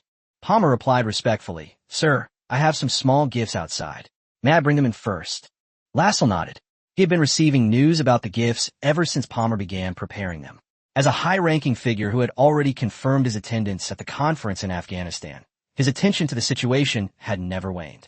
With tens of thousands of Iranian troops stationed in Afghanistan and intelligence agencies continuously infiltrating, the inner workings of the Afghan leadership have long been thoroughly investigated. After the guard went outside to deliver the message, Rizal warmly invited Palmer to take a seat. "Please sit down, Mr. Palmer." At that moment, Rizal suddenly realized that he hadn't needed to put on airs at all. He was, after all, a powerful count in the empire, and apart from the Avesta royal family, there weren't many people in Iran who could surpass him in status and position. His family was an affiliated family of the Avesta royal family during the Isfahan period, and even within the royal family, there were very few people who were truly more noble than him. With this in mind, Rizal completely relaxed. Although Iran's rise to power was short-lived, its Persian cultural heritage was profound. As long as outsiders understood that Iran was no longer what it used to be, that confidence would naturally shine through. At this moment, Razor was displaying the typical demeanor of a Persian nobleman. He had done so in Isfahan, and he still did so now that he was a high-ranking official in the empire. Who could say anything against him? Even His Majesty admired him. After Palmer sat down, Lassell casually tossed him a box of cigars. Compared to the effeminate manners of other European gentlemen, he appeared remarkably bold and unrestrained. In Palmer's eyes, this was true nobility, this was true character. He quickly half stood up, carefully caught the cigar box, cautiously opened it, took out a cigar, cut the tip, warmed it, and took a puff. Although his movements were somewhat clumsy, it was clear that he had temporarily learned Persian noble etiquette. At least he didn't seem as awkward as those European gentlemen. Lassell was pleased and said with a smile to his guards, "Palmer is definitely not one of those diehards who fawn over Britain. I think he's practically one of us Persians, except for his ethnicity." Palmer could only offer an awkward smile. As a Persian, aside from that vague ethnic identity, he was indeed not much different from the Persians, which was precisely why he was able to communicate directly with Rizal. If it were during the Qajar dynasty, and someone said he resembled a Persian, he would have absolutely stormed off.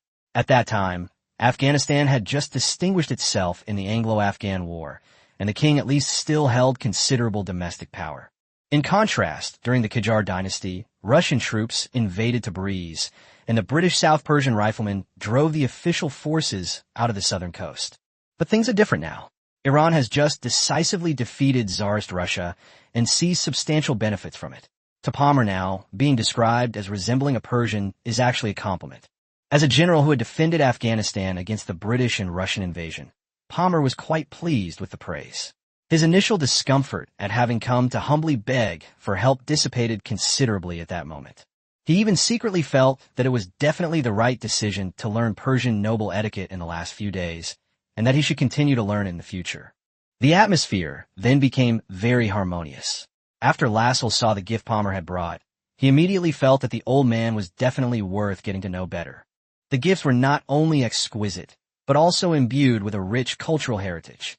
Lassell immediately decided to host a grand banquet that evening to welcome Palmer. The banquet, ostensibly for cultural exchange between Iran and Afghanistan, became an opportunity for both sides to enhance their friendship. As night fell, the banquet hall was brightly lit, exuding Persian charm.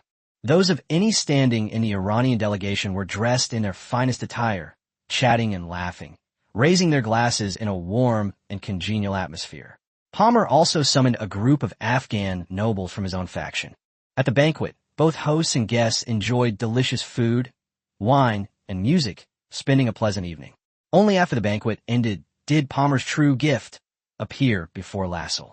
Those were a group of beauties raised by the Palmer family from childhood, plus the women he had been gathering over the past few days, totaling over 100, each with fair skin, beautiful features, and outstanding figures. They were dressed in revealing Afghan clothing, and their appearance dazzled Rizal. In the end, he left behind 7 of the most exquisite gifts and arranged for the remaining 30 to stay temporarily in his private rooms.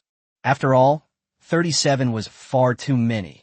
Even if he were strong and healthy, he might not be able to handle it. As a Muslim, Rasul was never a faithful man, and he never refused any beautiful woman he fancied. Aside from his first wife, He married and remarried countless times, losing count of how many wives he had gone through. As for the remaining gifts, he naturally distributed them among the other members of the delegation, since he couldn't keep them all to himself. For several days in a row, nobles from the Palmer faction kept visiting the Iranian delegation.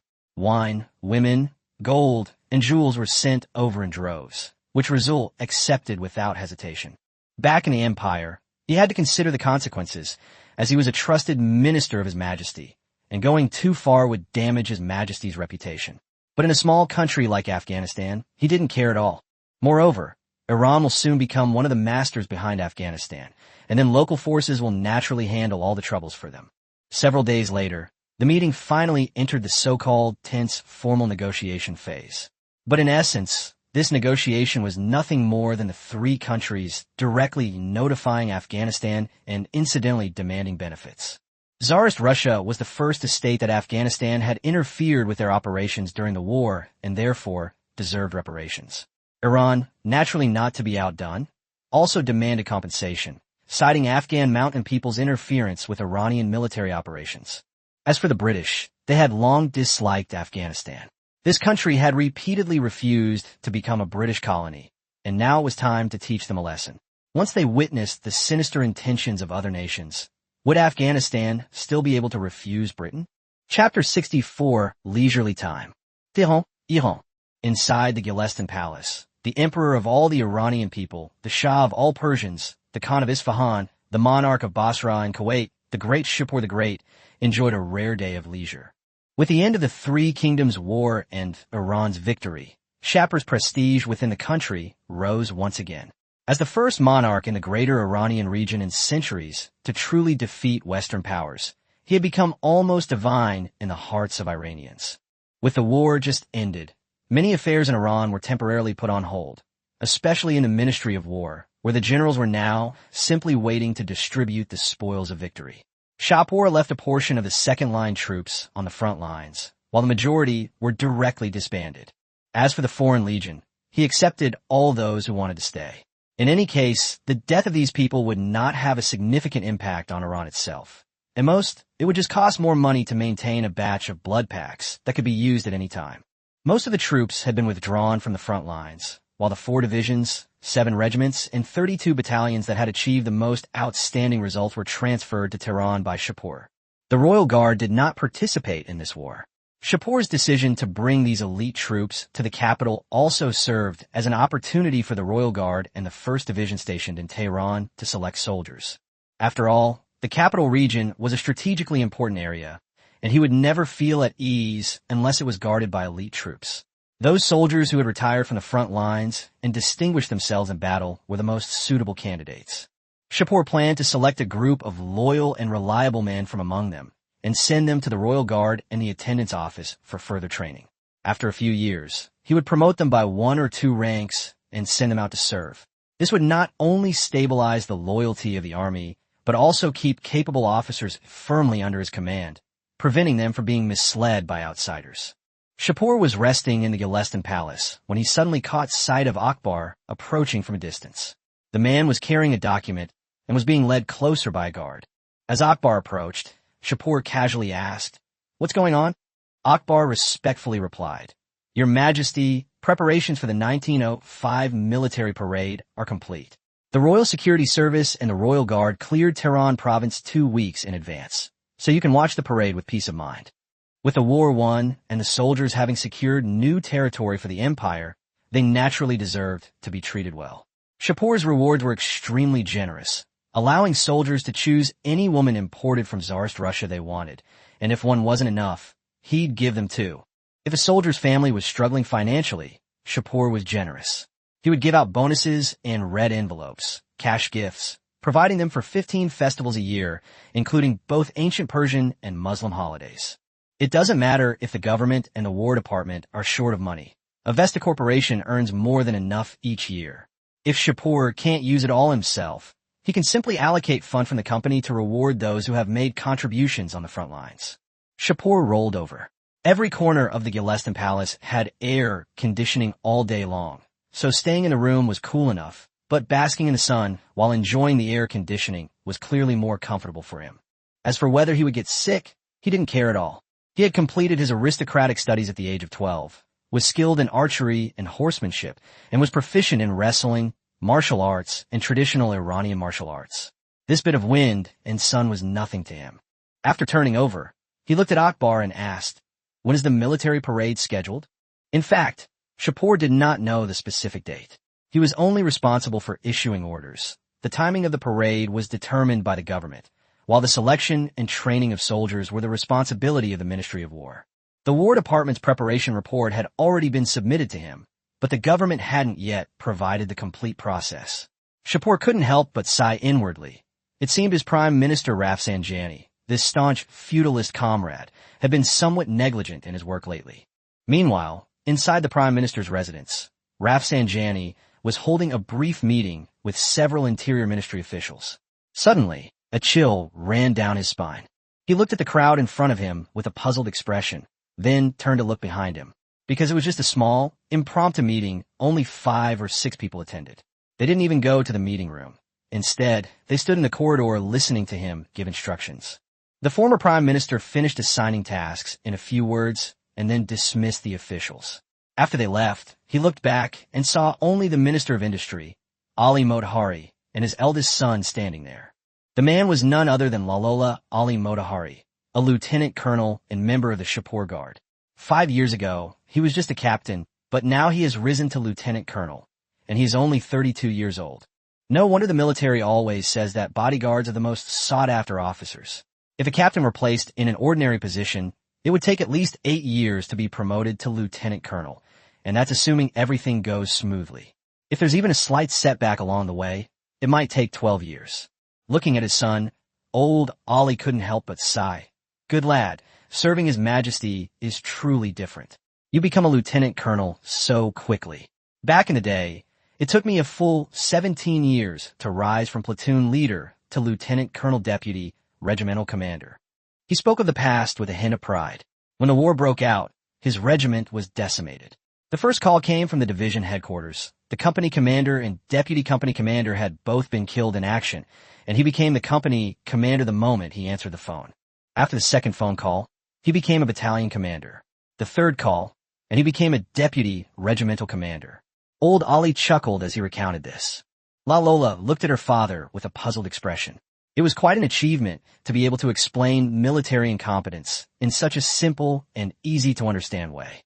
Old Ali, seemingly oblivious to his son's expression, continued, later, when His Majesty Qasim expanded the army, he became a deputy division commander. After the founding of the nation, he obtained a division commander position, and although he didn't achieve any great merit, he was promoted to deputy minister of the Ministry of Nationalities. Later, his former superior passed away, and he naturally became the Minister of Ethnic Affairs. After His Majesty Shapur ascended the throne, he also reserved the position of Minister of Industry for him. Laura almost interrupted, as these words didn't sound like a glamorous resume at all. But old Ali changed the subject, his expression becoming serious. Therefore, it's very important to follow the right person. Although you've served as His Majesty's bodyguard for a few years, you must always remember that the Motahari family will always be loyal to His Majesty Shapur and to the Iranian Empire.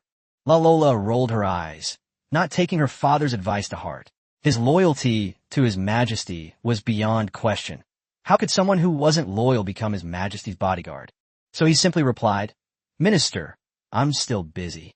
If I don't go home to sleep now, how am I going to serve His Majesty tonight?" Chapter 65, Before the Military Parade. In the blink of an eye, Iran has held its second military parade since the founding parade in 1897. This time, it's the 1905 Victory Parade. After the war, Tsarist Russia resumed relations with Iran and Japan, and the three countries exchanged ambassadors, gradually returning the situation to a diplomatic track. By this time, the square in front of Gilestan Palace was already packed with people. From a distance, the crowd surged and the scene was so lively that it seemed to stretch on forever. Tehran has developed rapidly in recent years, with its population exceeding 200,000 at the beginning of this year. Many of these people are chiefs, elders, and their families who migrated from conquered tribes in Shapur. These people had assets and old prestige and could still rally their former tribesmen in times of crisis. Shapur naturally wouldn't feel comfortable leaving them in their original location, so he moved them to Tehran, essentially keeping them under his watchful eye. As for local tribes, they were taken over by officials sent by the central government, who were then managed in conjunction with local garrison troops and guards. Iran originally wanted to establish rural gendarmerie, but due to insufficient funds during Qasim's reign, the plan had to be abandoned. Shapur did not revive this plan after taking power. In his view, the Royal Security Service and the garrison were sufficient to complete the surveillance mission, and there was no need to spend a lot of money to set up a new agency, which would also require a large number of senior officials and rank-and-file personnel. Moreover, what Iran is currently lacking is talent. Those former officials who cannot keep up with the times and have been politically eliminated are being assigned to teach at various political academies. Those who are literate are being sent to teach the national language in the first grade of primary school. For ordinary Iranians, this is indeed a golden age to change their destiny. As long as they are willing to work hard, the government will give them opportunities, and all they need to do is be absolutely loyal to Shapur. Loyalty that is not absolute is absolute disloyalty. Iran is particularly wary of former tribal elites. The Royal Guard, the 1st Division of the Royal Army, and the Royal Security Service all deploy personnel to monitor them, and anyone found to be in secret contact with former tribes is immediately enslaved. In modern Iran, aside from treason and religious offenses, other crimes generally do not carry the death penalty. Shapur is unwilling to waste manpower. Adult men can build roads. Adult women can give birth and work in factories, and children can be sent to factories. In this era, pity is the most useless thing. Besides tens of thousands of tribal nobles, Iran also has a large aristocratic circle. Although there are only a few hundred titles, each noble is backed by a family. And when servants are included, more than half of Tehran's population belongs to the consumer class. This has turned Tehran into a city where the upper class congregates, and some production can no longer keep up with demand. You could throw a stone anywhere on the street, and it might hit a nobleman, an official, or their relative. The abundance of high-ranking officials makes Tehran completely different from other cities. There are many bosses and few workers, resulting in the highest worker compensation in Iran. Without raising wages, no one is willing to work. In contrast, his hometown of Isfahan and the emerging city of Abadan do not have this problem. Today, less than a third of the ordinary people are able to gather here to watch the parade. If Shapur hadn't specifically ordered that a portion of civilians be allowed into Gilestan Palace and the surrounding streets, they wouldn't have been allowed to get close at all. However, without public participation, the significance of this military parade would be reduced by at least 30%. Whom should a powerful nation demonstrate its strength to? To itself, to foreign powers, and most importantly, to its own people. How can the people build national confidence if they don't see Iran as a strong nation? The greater Iranian nation, or rather, the people of the greater Iranian region, need such a scene to unite them. As time passed, nobles and officials entered one after another. An hour before the parade began, Shapur, dressed in his finest attire, finally walked to the front of the stage with the queen and the eldest prince, accompanied by cabinet ministers and generals and lieutenant generals from the Ministry of War. When the crowd saw Shapur appear, they erupted in deafening cheers. They held no reservations in showing respect to the monarch who had led Iran toward industrialization and defeated the great powers. Looking at the fervent nationalists below the stage, Shapur was very satisfied with the government's ethnic policies. Nationalism is a double-edged sword. It can help rulers quickly stabilize the country, but can also drag them into an abyss. However, in Shapur's view, Iran has no need to suppress nationalism, at least not until the end of World War II. However, education on loyalty to the monarch must take precedence over nationalism. Over the next 40 years, 2.5 generations of Iranians will receive near-fanatical education and loyalty to the monarch, and these people will be the most reliable guarantee of the country's military strength. Iran's national policy will be to uphold loyalty to the monarch. An army without faith is incompetent. The United States has a faith in hegemony. The Soviet Union had a faith in the nation and its people, and the old powers had a faith in glory. But Iran's faith is in the monarch. Even if a constitutional monarchy is adopted in the future, Shapur will not loosen his control in this area. A prosecutorial system must be established, and it must be directly under his command, just like the Royal Security Service. Shapur stood on the high ground and waved to the cheering crowd. Adahina, who was holding Prince Darius to the side, also displayed the demeanor befitting a queen mother. As a canary, she was well aware of her place, and she would not do anything she shouldn't do, nor would she appear in places where she shouldn't be. This is why she won Shapur's favor. Her father was also promoted to Marquis of the Iranian Empire and is now in charge of all tribal forces in Tehran, making him a powerful figure. As for Darius, Shapur has no further plans for the time being.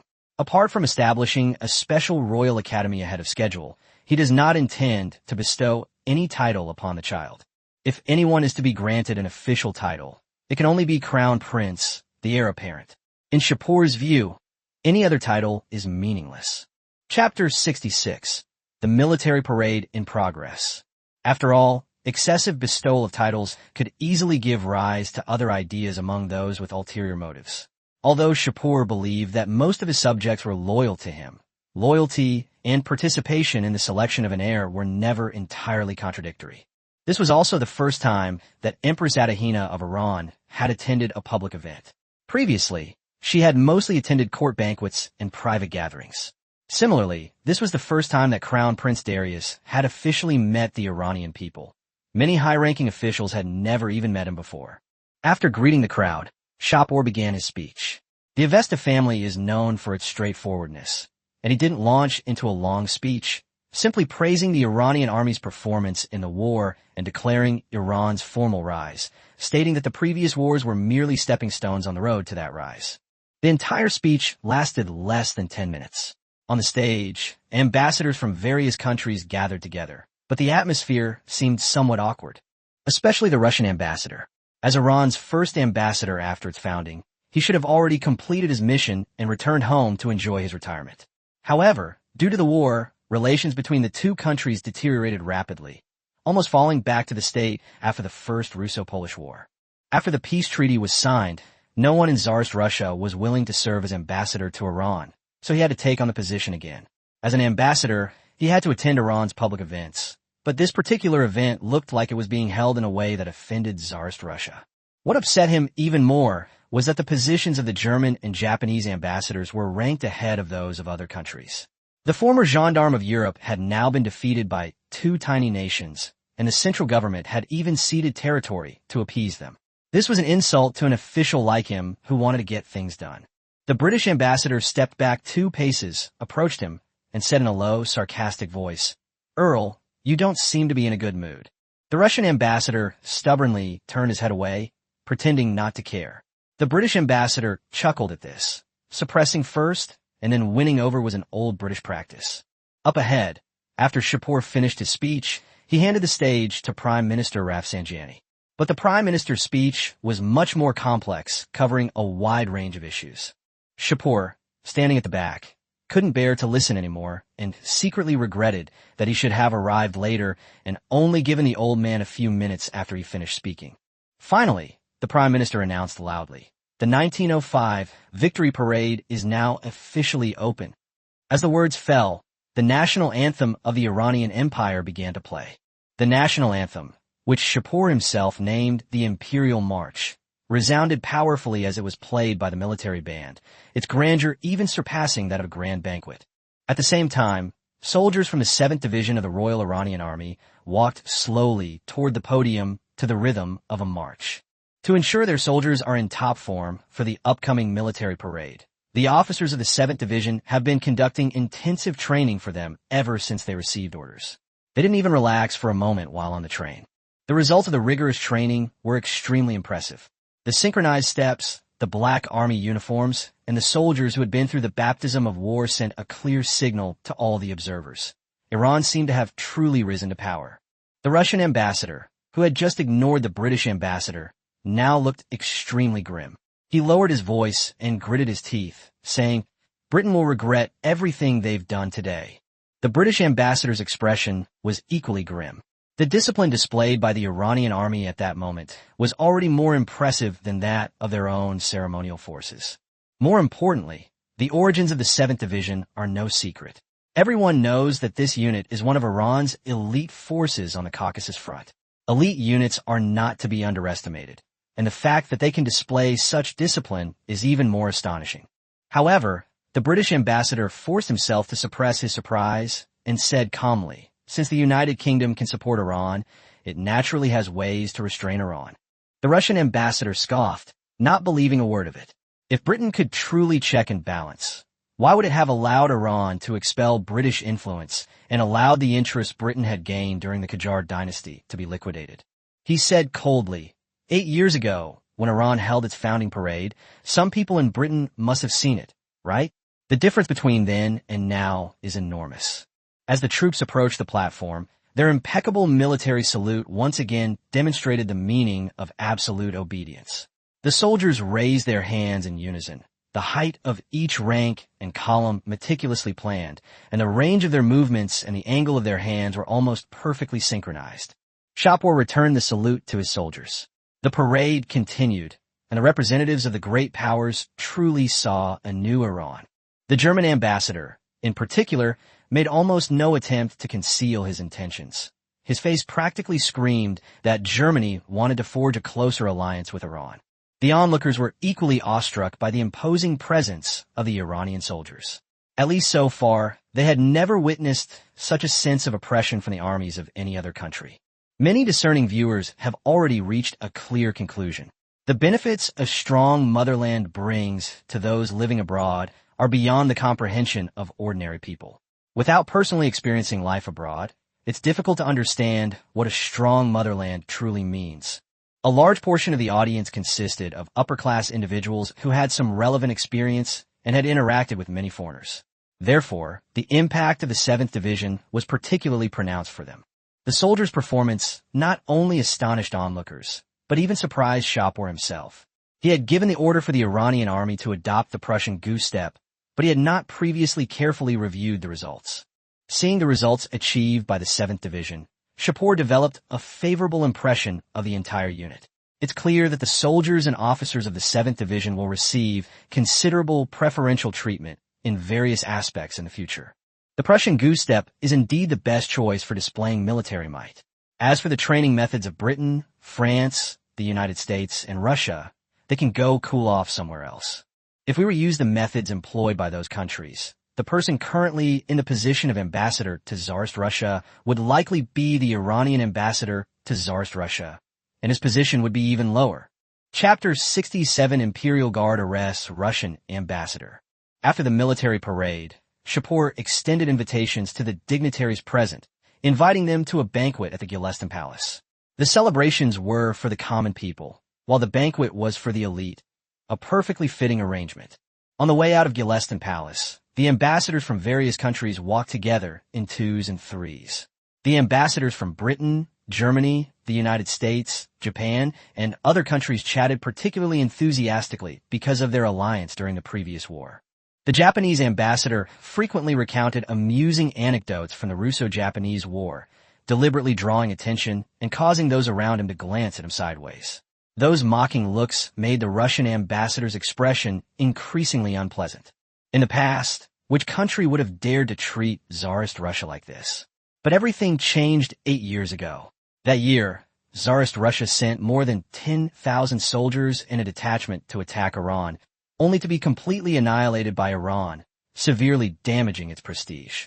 8 years later, in the Caucasus War, Tsarist Russia was once again defeated by Iran. The first time, excuses could perhaps be found, but the second time was the result of real fighting.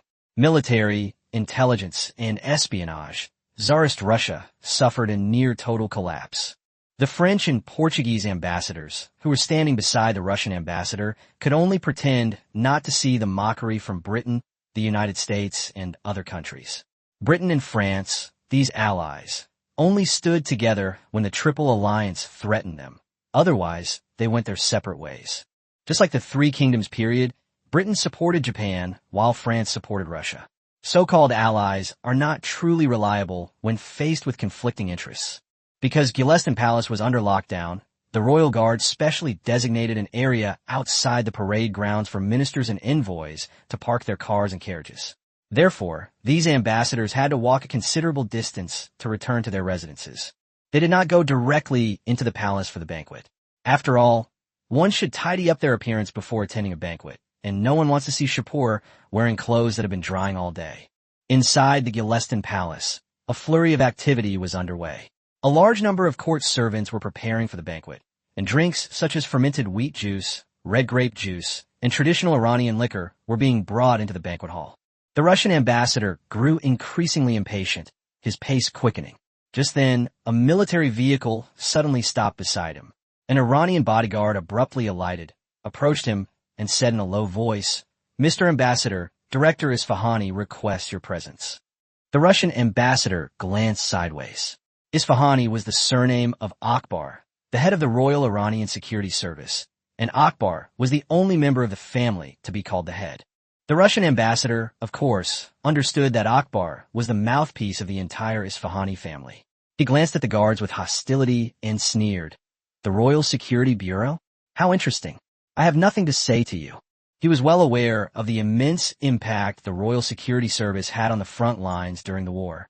Had it not been for their repeated assassinations of the Caspian Sea governors and their bribery of some Caucasian generals, Tsarist Russia would never have suffered such a humiliating defeat. Therefore, in the eyes of many high-ranking officials in Tsarist Russia, the Royal Security Service was already their number one enemy. Their hatred for this agency even surpassed their hatred for the Iranian Emperor Shapur himself. After all, for those in power, the most terrifying thing is not a coup or a power grab, but an assassination.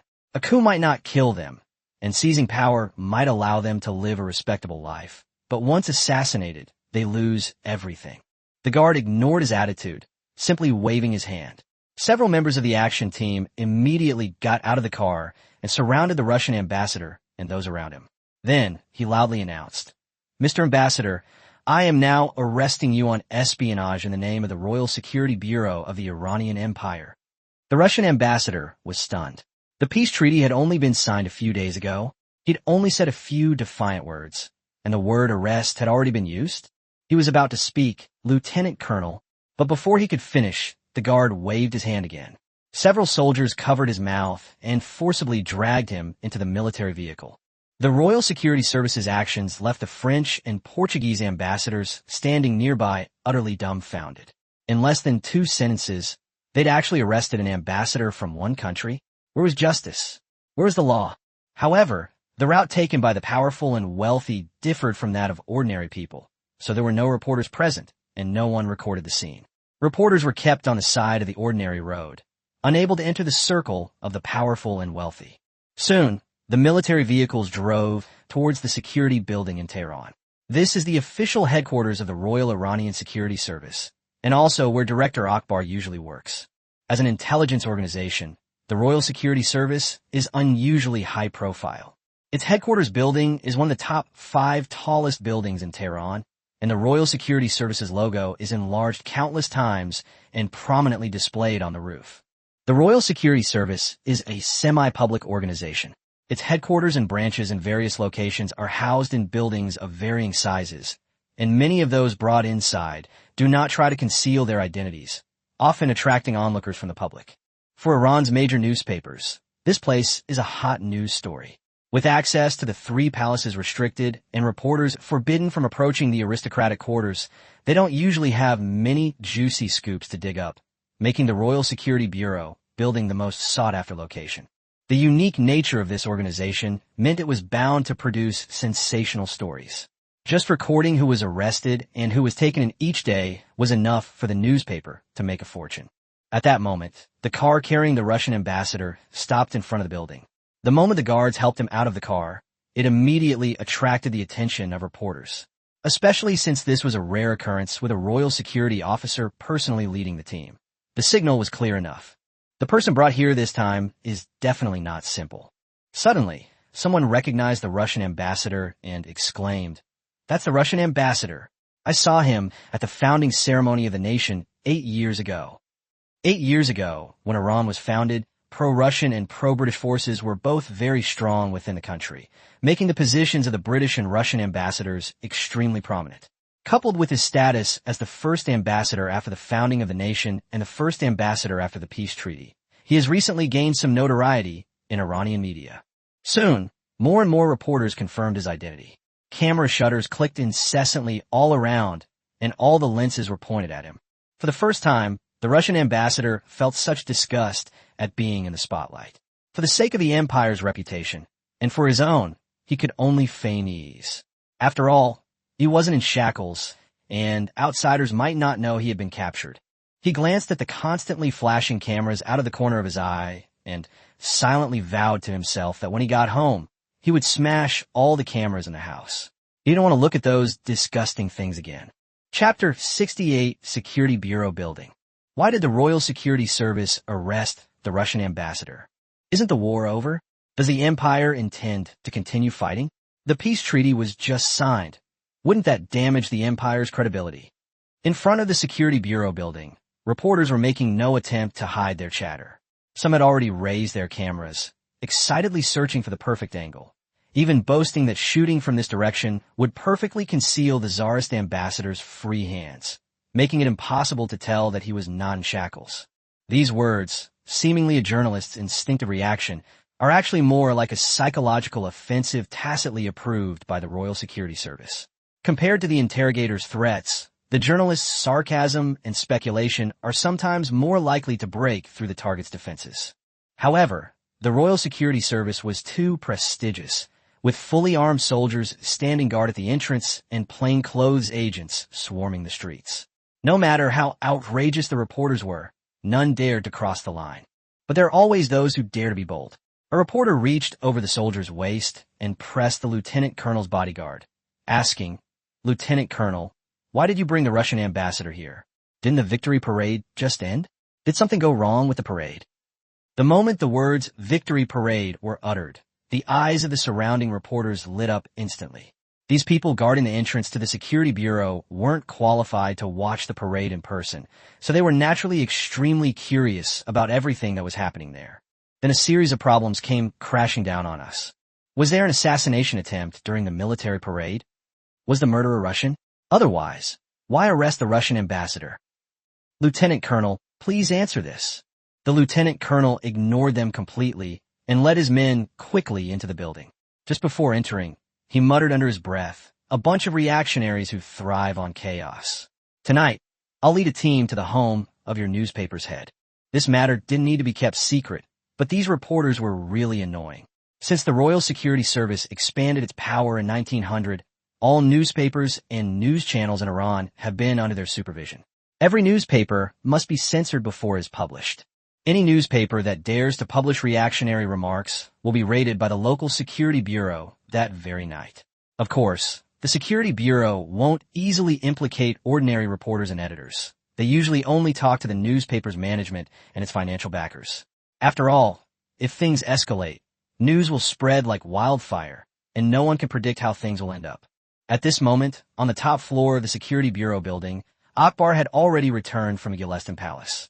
The entire top floor served as his office area, empty yet quiet. For someone like him who does specialized work, ample space helps alleviate the negative physical and mental impact. Some workers must be among people, while others cannot be seen by others. This is why the National Security Agency building is so magnificent. While its height may not be among the world's tallest, its interior space is truly impressive. The lieutenant colonel escorted the Russian ambassador to the top floor alone, walked to an office, and gently knocked on the door. "General, the Russian ambassador has been brought here." As Akbar's bodyguards, they always addressed him as general, as the Iranian War Ministry still retains Akbar's general rank. Most of these bodyguards were also interested in intelligence work. The only paths before them were the War Ministry's Military Intelligence Bureau or the Royal Security Bureau. They were not yet qualified to contact other intelligence agencies. Akbar's voice came from inside the room. "Let him in." The voice lacked the caution it displayed in front of Shapur, and instead carried a hint of confidence and arrogance. The lieutenant colonel had already searched the Russian ambassador and was completely confident in Akbar's military strength and the gun at his waist. So he opened the door and kicked the man inside. The Russian ambassador was momentarily stunned, and when he looked up again, he was already kneeling before Akbar. Looking at this man who stands at the top of Iranian politics, he could only suppress all his resentment. A faint smile appeared on Akbar's resolute face. "Ambassador Alexei, why such a grand gesture? You didn't look like this when you first met me." That was in 1898 when the two met for the first time. Akbar had just joined the intelligence organization, and the Royal Security Service had not yet been established. His first task was to negotiate some secret cooperation with the Russian ambassador. Coincidentally, the Russian ambassador at the time was Alexei. Alexei also recalled the scene from years ago. Although Tsarist Russia had lost the power struggle within Iran, it was still Tsarist Russia. He remained superior to the young Akbar. Back then, Akbar sent more than a dozen invitations to the Russian embassy to pay his respects, but they were all ignored. Looking back now, Alexei can't help but ask himself if the cooperation that couldn't be reached back then is now something he really has to bow down and submit to. Akbar didn't continue observing his expression. He was no longer the young man he once was. Having led the empire's premier intelligence agency for 6 or 7 years, he had gradually extended the tentacles of the Royal Security Service throughout Iran. This wasn't something Shapur could accomplish with a single order. He personally braved countless open and covert attacks. It was precisely his efforts that transformed the Royal Security Service into the formidable entity it is today, feared by all. Looking at Alexei, kneeling on the ground like a dead dog, Akbar said calmly, "Mr. Ambassador, you now have only 2 choices. First, cooperate with me. Second, commis suicide. The choice is yours." The prestige cultivated by years of being at the pinnacle of imperial power was something that Alexei, a mid-level official in the Tsarist government, could not withstand. Alexei was already drenched in cold sweat from the pressure. He spoke in a trembling voice, his voice barely audible.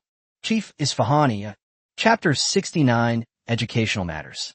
Given Alexei's past and his hidden secrets, Akbar was not worried at all that he would refuse to cooperate. If the other side dares to refuse Iran, given Iran's infiltration of Tsarist Russia during the war, erasing the family behind it would not be difficult. Akbar casually reminded him, "Mr. Ambassador, you'd better think carefully before you answer. As far as I know, your wife just gave birth to your son at the end of April, didn't she?" Alexei's expression changed slightly. He understood what those words meant, of course. The child wasn't born to his legal wife. She had only given him one daughter, who was now almost 30. Having a son had always been his obsession. Last year, he betrayed his wife and had an affair with the daughter of a fallen nobleman. The woman was of noble birth, but powerless and penniless. To her family, Alexei was already considered a powerful and influential figure, so the relationship was even tacitly approved by, or even actively facilitated by, the other family. This matter should have been known only to the nobleman and his daughter. But the child had only been born a short time before Iranian spies had already obtained all the information. Alexei had initially intended to politely decline, but now he had no choice and could only say in a low voice, "Director Isfahani, I am willing to cooperate with you." Akbar smiled with satisfaction, stood up and patted him on the shoulder. "Don't worry, the Empire won't make you do anything too difficult. The Empire agrees to send those 100,000 Russian prisoners back to Tsarist Russia, of course, in batches." Alexei nodded silently. He knew that those prisoners were now working hard for Iran, building bridges, mining, and digging tunnels. They were involved in many projects in the Northwest. The so-called phased repatriation was, of course, to wait until a group of people could no longer hold on before handing over the elderly, weak, sick, and disabled to the Tsarist Russian government. Tsarist Russia was, after all, a great power, and the West would not allow Iran to treat Russians like they were treated as laborers. Therefore, Iran had no choice but to reluctantly return some of the prisoners who had worked diligently ahead of schedule. Before leaving, Akbar added, "My guard will tell you what to do next. Remember not to miss the banquet His Majesty is hosting tonight." He had other matters to attend to. As for taking advantage of the Russian ambassador, it was simply because the ambassador had a lot of negative press and had previously refused him. Now, he could easily retaliate and exercise a little power. What was wrong with that? Meanwhile, inside the Golston Palace, Shapur was also selecting his evening gown. Several racks were filled with exquisite garments, each handcrafted by renowned Iranian artisans. These master craftsmen all hoped that the emperor would wear the robes they made by hand. Even if it was just for a single try-on, it would be an honor. Of the hundreds of gowns, only a handful would truly catch Shapur's eye. Those that were rejected were usually destroyed, and the makers behind them would find it difficult to receive another invitation from a court. Shapur was never a frugal man. In fact, he was more extravagant than most national leaders of this era. He really liked the gist of Huo Tsubing's words from his previous life. If a general cannot lead his troops to victory, it is useless to eat and live with them. If he can enable his soldiers to win and benefit, even if the general lives a comfortable life, the soldiers may not harbor resentment. Shapur agreed with this principle. Frugality is for show, but the benefits to the people are real. As long as the lives of the Iranian people continue to improve, even if he lives extravagantly, his supporters will still support him. After all, the Iranian people have only had enough to eat for a few years, so they don't have the time or inclination to worry about such things. Weren't the Qajar royal family extravagant? Of course they were. Their enormous royal expenses were even more outrageous than those of Shapur today. Ironically, even though the national treasury was controlled by Britain and Russia at the time, the Qajar royal family was still able to enjoy vast sums of wealth. One can only imagine how difficult life was for the common people back then. Many teenagers in Iran today still remember the hardships of the past, having spent their childhood under the rule of the Qajar dynasty. Now, if a family is so destitute that no one can work, Avesta will regularly provide them with food, oil, and meat. As long as someone in the family is able to work, the company will also arrange assistance. The elderly can be responsible for cleaning the area, while the young people go to work in the factory. With high salaries at the company, a family of 5 can support themselves as long as 2 of the breadwinners are working. For people at the bottom of society, this basic living standard can be lowered even further, at least enough to support 4 children and send them to school. The royal bursary is one of the largest welfare benefits in Iran. Essentially, 70 out of every 100 students receive it, a significant number. This list is not solely held by the government. Schools in various regions first submit their lists to their local education authorities, and then the Royal Security Service's local agencies verify them. The County Education Bureau submits the list to the local Royal Security Bureau, which verifies its accuracy before forwarding it to the Provincial Education Department. The Provincial Security Bureau and the Provincial Education Department then conduct separate reviews before the list is finally sent to the Royal Security Bureau headquarters and the Ministry of Education in Tehran. If any link in the chain goes wrong, everyone who is involved will be sent to fill the gaps. Although the process was cumbersome, Shapur believed it was necessary. Education must be promoted because it can change people's minds. He remembered what the East was like at the beginning of this century, with all sorts of monsters and demons emerging one after another. But after education became widespread and science entered the home, most people's beliefs were reduced to something that gave them peace of mind. Shapur's goal is precisely this, to completely secularize Iran. If 1 generation isn't enough, then 2 or 3 generations. He wants all Iranians to understand that loyalty to the monarch is greater than patriotism, and the nation is greater than religion. Of course, this extreme will not last forever. Shapur only needs 2 generations to completely mold the 2 or 3 generations born in the next 40 to 60 years into his own NPCs. Then they pass this education on to their descendants. In his previous life in Europe and America during the mid to late 20th century was not much different from modern life. Shapur believes that Iran will most likely also take shape at that stage, and then remain parallel to the rest of the world.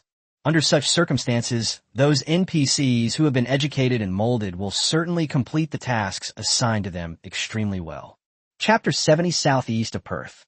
Since the end of the Three Kingdoms War, Shapur has clearly felt that time is passing faster and faster.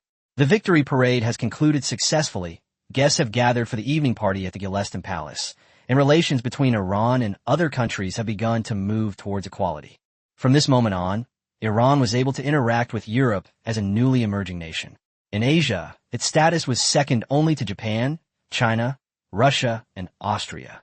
As for India, it was still a colony and could not be considered separately. However, in terms of sheer strength, Iran is currently no match for British India.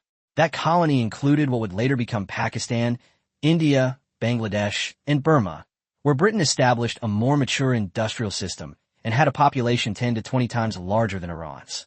If Britain were willing to take action, it could easily recruit millions of soldiers in British India, more than enough to deal with Iran today. Meanwhile, in the newly occupied territories, the names of the Caucasus and Turkmen provinces have been officially confirmed, and development in both provinces is gradually getting on track. Even among Iran's more than 30 provinces, they would rank among the top. The Caucasus province has a population of nearly 4 million, and the Turkmen province has over 900,000, totaling nearly 5 million people, accounting for a quarter of Iran's 19 million population. As a result, the proportion of Persians has declined again, now falling below 60%.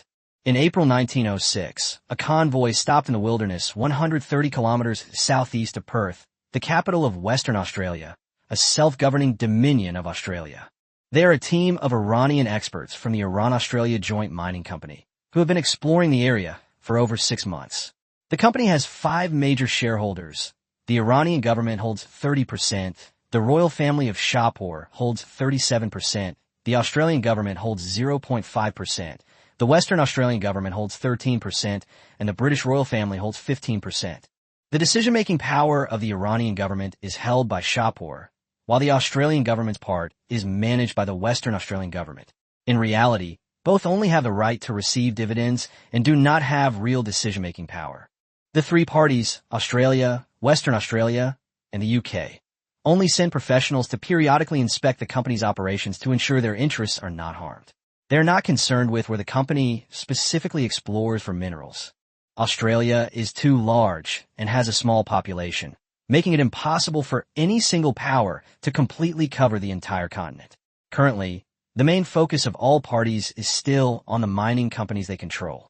No one thought the newly established Iran-Australia Joint Mining Company would steal their profits.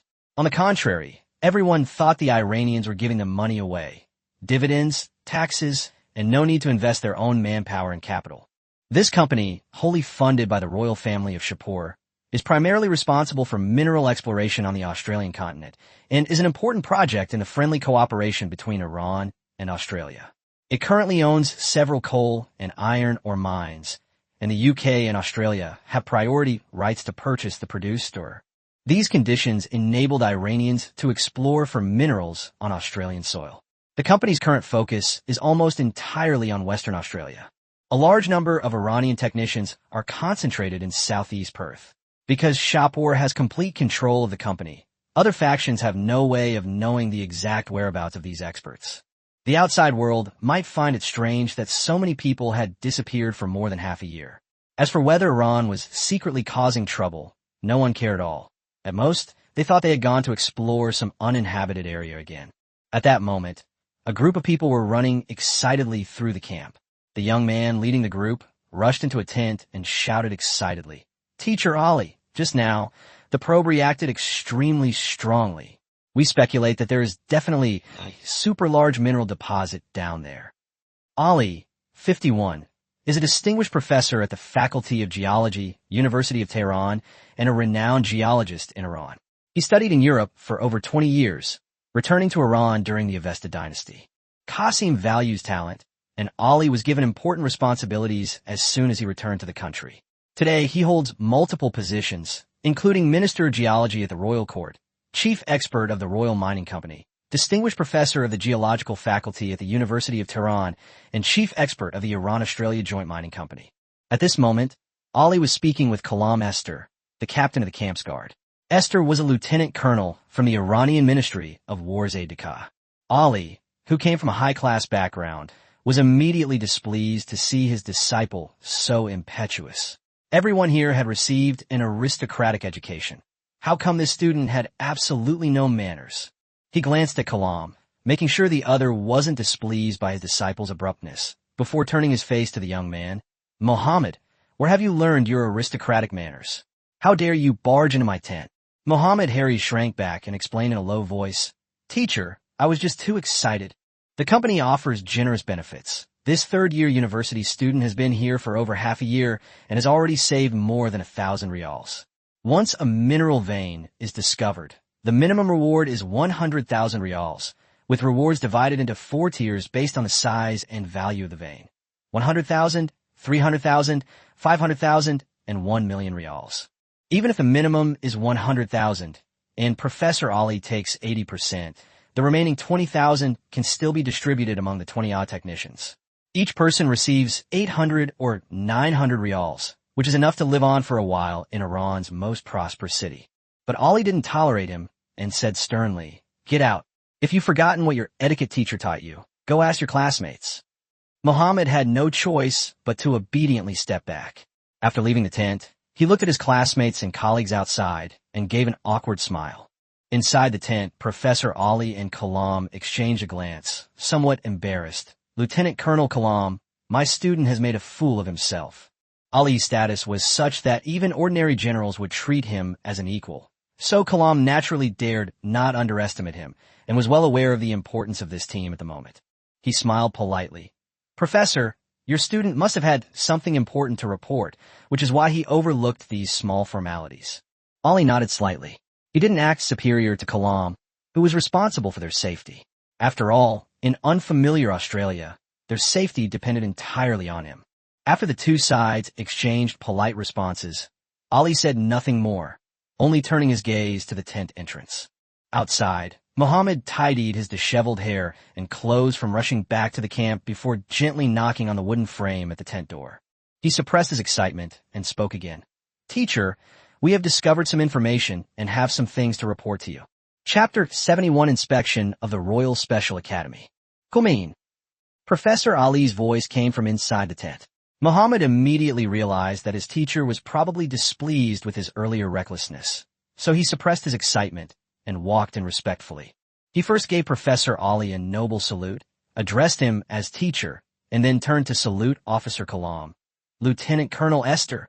The two nodded in return, and Professor Ali immediately asked, "What is it you wish to report?" Seeing his teacher's calm expression, Muhammad could no longer contain his excitement and said, "Teacher, our probe detected an anomaly 2 kilometers southeast of the camp. My classmates, colleagues, and I have preliminarily determined that it might be a large metal vein." Professor Ali and Kalam exchanged a glance, both feeling a jolt of shock.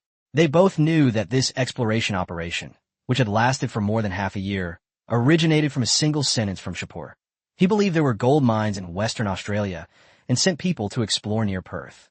Because of that statement, Eurasia Minerals dispatched a large number of personnel to Perth, and Professor Ali was also invited here from the University of Tehran. Now the probe has finally reacted. Could it really be a gold mine? The two men stood up almost simultaneously and asked urgently, "Have you checked the areas where the machine is reacting?" Muhammad honestly replied, "We have. We found some gold in the rock layer, but we're not sure if it's a gold mine." Ali and Kalam exchanged another glance, their faces lighting up with unbridled joy.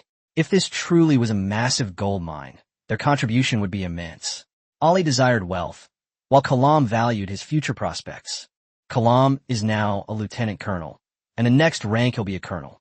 However, there are fewer than 10 colonel-level bodyguards in the Imperial Household Department, making promotion extremely difficult. If he can make Shapur remember him this time, his chances of being promoted and submitted to His Majesty in the future will be much better. Even if they couldn't be promoted to colonel, being assigned to a deputy regimental commander position wouldn't be too difficult. Thinking this, the two said in unison, "Get the car ready immediately and take us there."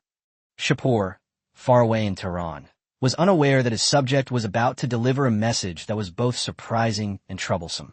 At that moment, he was inspecting the Royal Special Academy that he had ordered Akbar to build the previous year. The Royal Special Academy is now complete, covering an area even larger than the University of Tehran, and its environment and facilities are among the best in Iran. Of course, all of this would not have been possible without the assistance of those skilled in transportation. To build this university, Iran employed nearly 1,000 craftsmen and brought in over 6,000 laborers.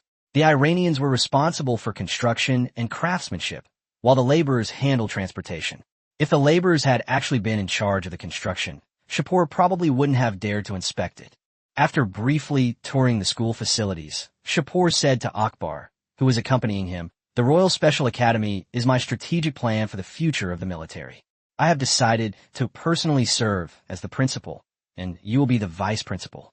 As agreed last year, the royal family will send another Duke General, and the Ministry of War will also send a general to serve as vice principal alongside you." Shapur personally appointed the school's principal, and anyone with a modicum of sense in Iran could see its importance. While Akbar lacked prestige within the military, his long tenure as head of the Royal Security Service made him equally powerful. With the addition of a Royal Duke General and a War Minister General, the future of the Royal Special Academy is self-evident. It's worth noting that Iran currently has only 13 generals in total, each a pillar of the military. A Grand Marshal of the Armed Forces, a Director of the Royal Security Service, an Army General, and a Royal Duke General. Such a lineup is enough to make everyone understand its significance. Akbar hesitated for a moment and said, "Your Majesty, after all, I am connected with the army." Shapur raised his hand to interrupt him. "The Royal Special Academy is not only for selecting people for the army. I need people for the army, navy, political officers, and the Royal Security Bureau. They can all get talent from here."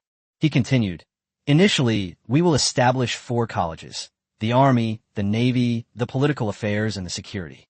The Royal Security Bureau will be responsible for the selection of students. A major examination will be organized in secondary schools across the country, and those who achieve excellent results will be admitted to the Royal Special Academy. You don't need to worry about the specific details. Just lend your name so that the Royal Security Bureau can select talent from the university in the future. The real management will be handled by the other 2 vice principals."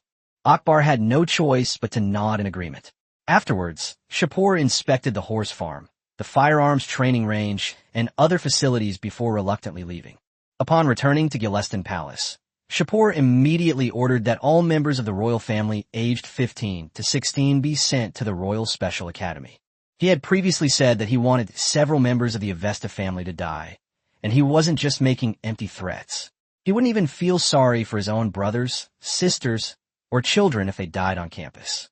In Shapur's eyes, his only true family members were his father, mother, older brother, wife, and children.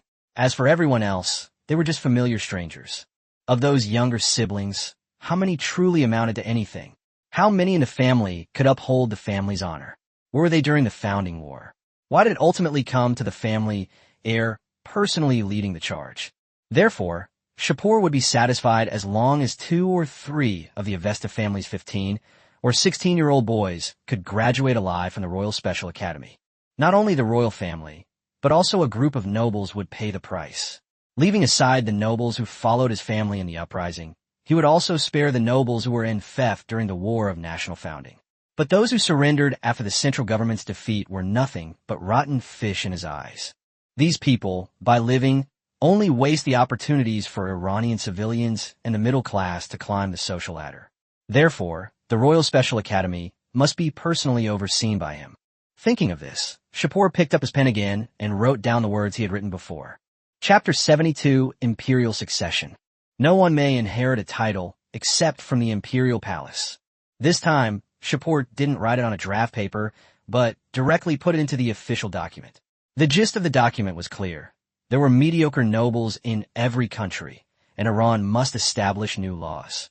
From this day forward, regardless of whether one is royalty or nobility, if no one in the family graduates from the Royal Academy, the title cannot be inherited.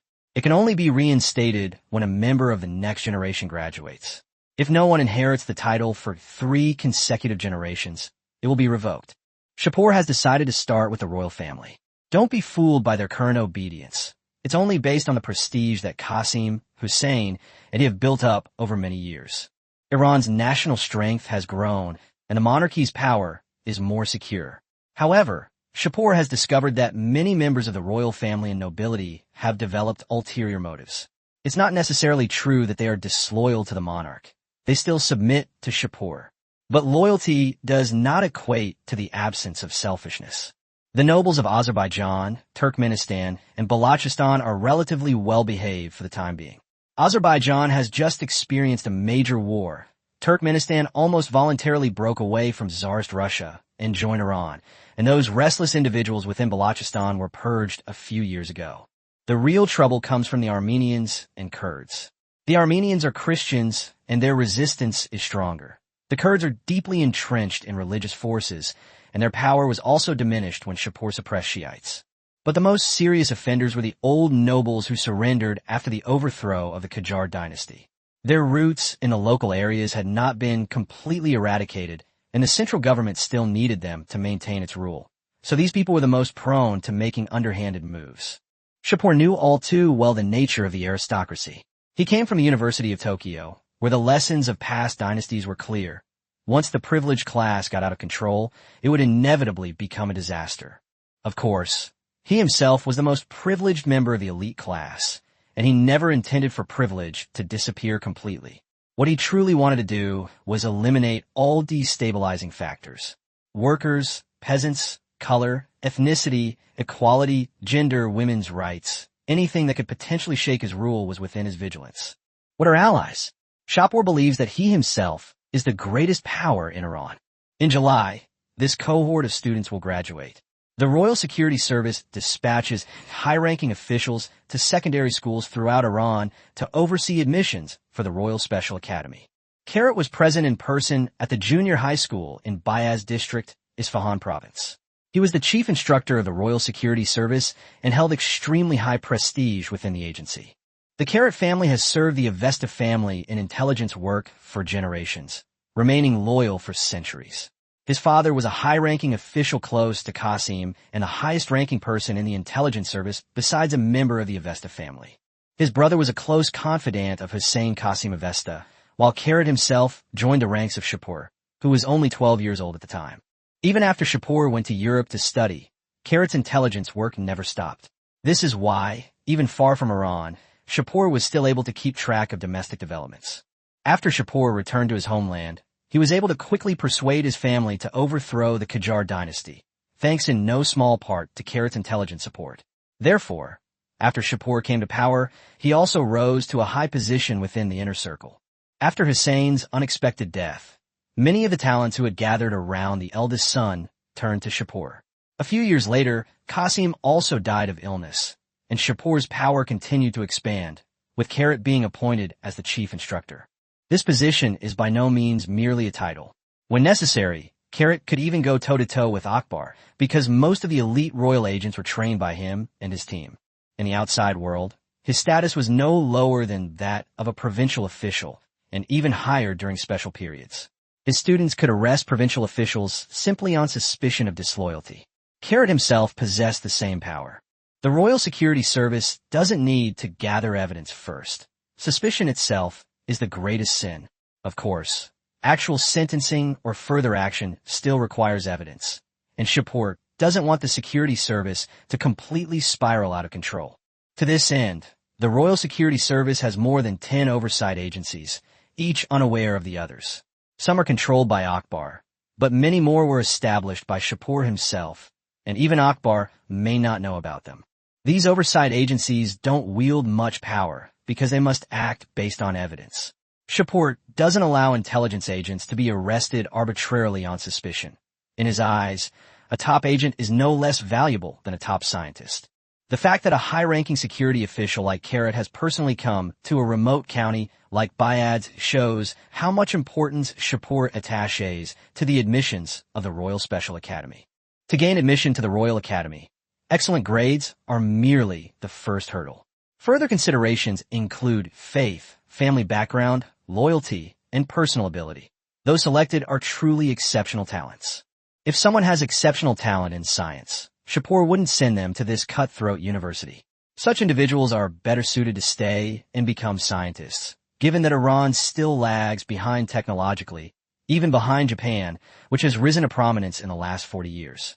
At Bayaz Junior High School, today is the day students return to school to collect their report cards.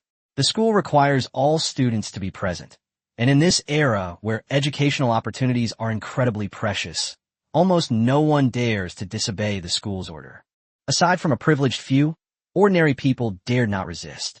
Those privileged families already knew of Karat's arrival and had given their children prior instructions.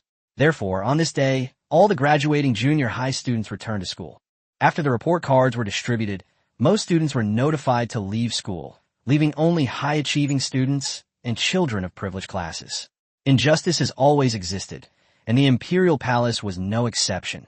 Nobles could enter at will, while ordinary people faced an insurmountable barrier. In a large conference room, more than 70 students sat quietly. Behind them stood armed members of the Royal Security Service, while in front were school leaders and all the ninth-grade teachers. In those days, there was a shortage of teachers, and the curriculum in Iranian secondary schools was not complicated, mainly consisting of the national language, mathematics, physics, history, general education, and etiquette. General education classes were taught by retired soldiers, while etiquette classes were taught by former court officials and remnants of the old aristocracy. Most of these people lost power during the transition between the old and new governments, but did not choose to resist the new government. For Shapur, as long as they did not resist, they were considered qualified Iranian citizens. Therefore, he also displayed the demeanor of a monarch, entrusting them with the most important matter of education. Chapter 73, Imperial Palace Recruitment. All school staff gathered in the large conference room. These 15-year-old boys were filled with doubt. Summer vacation had already begun, yet the school had suddenly called them to a meeting without any prior explanation. What intrigued them even more was the group of armed soldiers standing around the conference room. Despite their apparent lack of hostility, were clearly not hostile. The students couldn't help but whisper among themselves, especially the children from ordinary families, who stared intently at the German-style firearms. They didn't know much about Iran today, only that the country was different from before, that people could eat their fill, receive education, and that it had just won a war. As for how powerful Tsarist Russia really was, they had no clear concept of it. A Royal Security Service operations chief watched this scene from behind, frowning involuntarily. 7 or 8 years ago, if these men had appeared anywhere in Isfahan armed, the locals would have avoided them, not daring to give them a second glance. But these children now seemed to show even less fear. The school leaders at the front of the stage also frowned. The principal hadn't arrived yet. The highest-ranking officials present were the 2 vice principals. One of them, Farman, gave the head of the 9th grade a wink, signaling him to maintain order. The grade head immediately stood up, his authoritative gaze sweeping across the room. The pressure he had cultivated over years of managing students quickly took effect, and most students sat up straight. He spoke in a deep voice. "Students, I know you're curious why we're having a meeting during the holidays. Now I can tell you that many of you may never get into university in your lifetime, and today is your chance." The Royal Special Academy, with His Majesty Shapur personally serving as its principal, has been officially established this year. His Majesty has appointed Lord Isfahani, the director of the Royal Security Bureau, to be fully responsible for student recruitment. This recruitment is open to all junior high schools in the empire, and this new school will become the home for some of you. There, you won't have to continue high school. A diploma from the Royal Special Academy will be the highest honor in the empire's education system. Make the most of this opportunity, be quiet now, and make a good impression on the admissions officers from the Royal Security Bureau. As soon as the words were spoken, a heated discussion broke out among the students. But under the watchful eye of the grade head, the noise quickly subsided, leaving only pairs of expectant eyes. The Royal Security Bureau personnel behind them wore knowing smiles. They knew all too well about the royal palace. Graduation was only a matter of surviving until then. Even His Majesty Shapur personally ordered that some of the sons of high-ranking nobles should die during the training. As for the ordinary students, it would be lucky if even 1 in 10 passed. Not long after, Carrot entered the conference room accompanied by the principal. The principal returned to his seat, leaving only a few Royal Security Service officials and Carrot himself on the stage. Looking at the expressions of the students below the stage, Carrot immediately understood that they already knew about the Royal Special Academy. So he spoke directly. "Let me introduce myself. I am from the Royal Security Bureau, and I am currently the chief instructor of the Royal Security Bureau, Gurman Carrot. I am here today for the recruitment of students for the Royal Special Academy." The school leaders in the audience were the first to applaud. Even though Carrot was just a member of the Royal Security Service and might not directly affect their promotions, the name of the Royal Security Service was enough to make all the officials dare not be negligent. After all, everyone has their problems these days. It's just that the country is too young, and Shapur hasn't found enough capable people to replace the officials, which is why these parasites are allowed to remain in the imperial system. Sooner or later, they'll all have to be reassigned to paving roads. After the applause subsided, Carrot began his speech. As the chief instructor, his eloquence was naturally excellent. In the end, everything he said boiled down to just a few key points. The Royal Special Academy is the most important academy for the future of the empire. Many people may die there, but as long as you live to graduate, you will be able to directly leapfrog the ranks. His Majesty has personally ordered that you will be directly awarded the rank of officer after graduation in 8 years. At that time, you'll be no more than 24 years old. The royal palace does not accept useless individuals. Those who wish to enroll should register with the Royal Security Bureau staff after the meeting. If there are no issues with the political background check within 3 days, it means you have met the minimum application requirements. The local government will provide special funds to send you to Tehran for the entrance examination. Upon successful enrollment, the royal family will provide a one-time tuition fee of 3,000 riyals. If the student dies during their studies, the royal family will provide a one-time compensation of 10,000 riyals. Once you enter the imperial palace, you will no longer be ordinary people. Each of you will become an imperial officer directly, enjoying all the benefits that imperial soldiers are entitled to, and without spending a single penny. The imperial family will also provide you with a monthly living allowance based on the average cost of living in Tehran. Carrot paused for a moment, then added, I can tell you that in a small city like Bayat, 200 riyals a year is enough for a family to live on. But in Tehran, that number is at least 3 times higher. Other content the students might not understand deeply. After all, they haven't experienced the information explosion, and it's difficult for them to truly understand the outside world. But they understand Coriol. Money is related to life and the future of a family. With money, you have the confidence to live and the possibility to change your destiny. As for those who become officers upon entering the academy, they can only be ranked second. The Iranian Army Officer Academy is located in Isfahan, which is the second largest headquarters of the Royal Iranian Army. Isfahan is also the birthplace of the Avesta family and has long been an undisputed secondary capital. Officials here are generally one rank higher than their counterparts in the same position. Therefore, many students' biggest dream was to get into the Isfahan Army Officer Academy, because there, you become a soldier upon enrollment and a junior officer upon graduation. But now, an even more tempting option has emerged. Entering the Royal Academy means becoming a military officer upon enrollment and a field officer upon graduation. The only cost is 2 more years of study and more rigorous training. As for life and death, for many ordinary people present, that was not their first concern. Previously, due to the influence of Tsarist Russia and Britain, a large number of firearms circulated among the Iranian public, and shootings were commonplace. Apart from Tehran and Isfahan, where gun control has been effectively implemented, it is simply impossible to completely eradicate them in other regions in the short term. Furthermore, this era was known as the Century of War, and Shapur never intended to immediately implement a complete ban on guns. At least, it would have to wait until after the 1950s. Chapter 74, The Noble Young Master. Ultimately, Carrot selected 27 students in Bayat to travel to Tehran for the entrance exams of the Royal Special Academy. Of these 27 people, 15 were of noble birth. According to Iranian noble law, those within 3 generations of receiving a title from the empire are considered members of noble families and are eligible to enter the Royal Academy. Being admitted to the Royal Academy meant having the potential to inherit a title.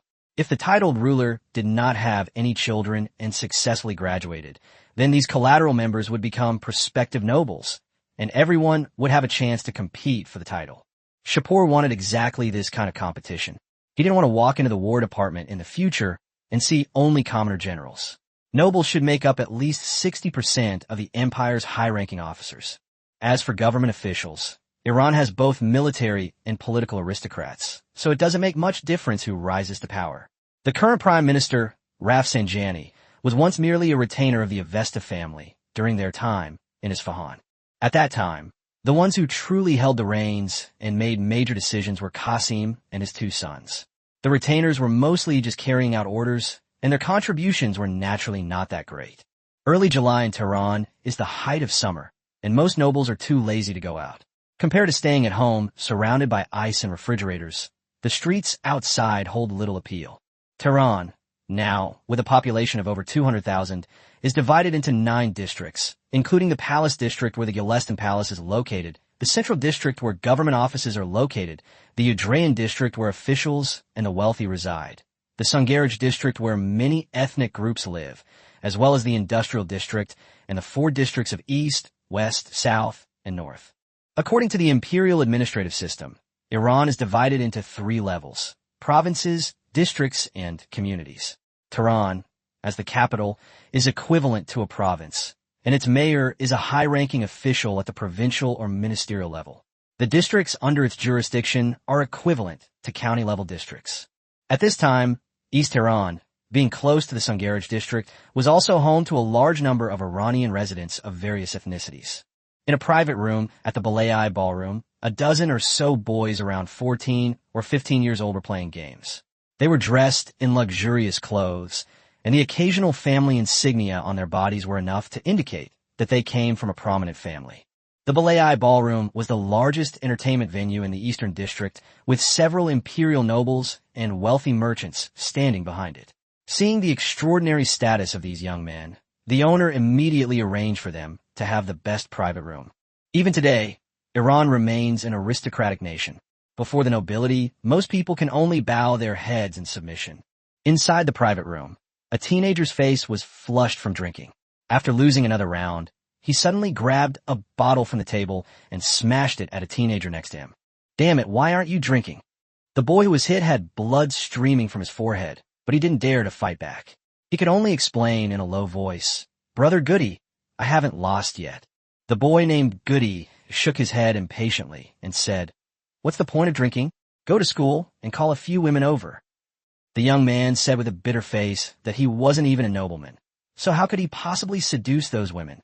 Goody revealed a lewd smile and lowered his voice, saying, "Who said we have to be nobles? Aren't there many children of small business owners in the school? Isn't your sister in our school too? I'll give you an hour. If you can't get someone here, you and your family's businesses can expect to be suppressed." The boy's face was grim. His family was merely a merchant family with some assets. He was only able to get into this circle because they all attended the same school. Normally, the food, drink, and entertainment of these noble young masters were mostly paid for by merchant sons like him. Only then did he realize that his father had thought too simply. He could never become friends with nobles, who only saw them as money bags. But since Goody had already spoken, he dared not refuse and could only leave the Balai ballroom. He didn't dare to target the students at the private school, as most of them had connections. So, he decided to lure a few good-looking students from the public school to his school. After his younger brother left, Goody played with his friends again. Not all nobles can live in the palace district. Some minor nobles and their relatives, spanning 3 generations, can only be settled in other districts of Tehran, especially for ethnic minority nobles, because Iranian noble law stipulates that if a family member commits a crime, the noble himself will also be implicated, so many simply bring their relatives who are recognized by the government as members of noble families to Tehran.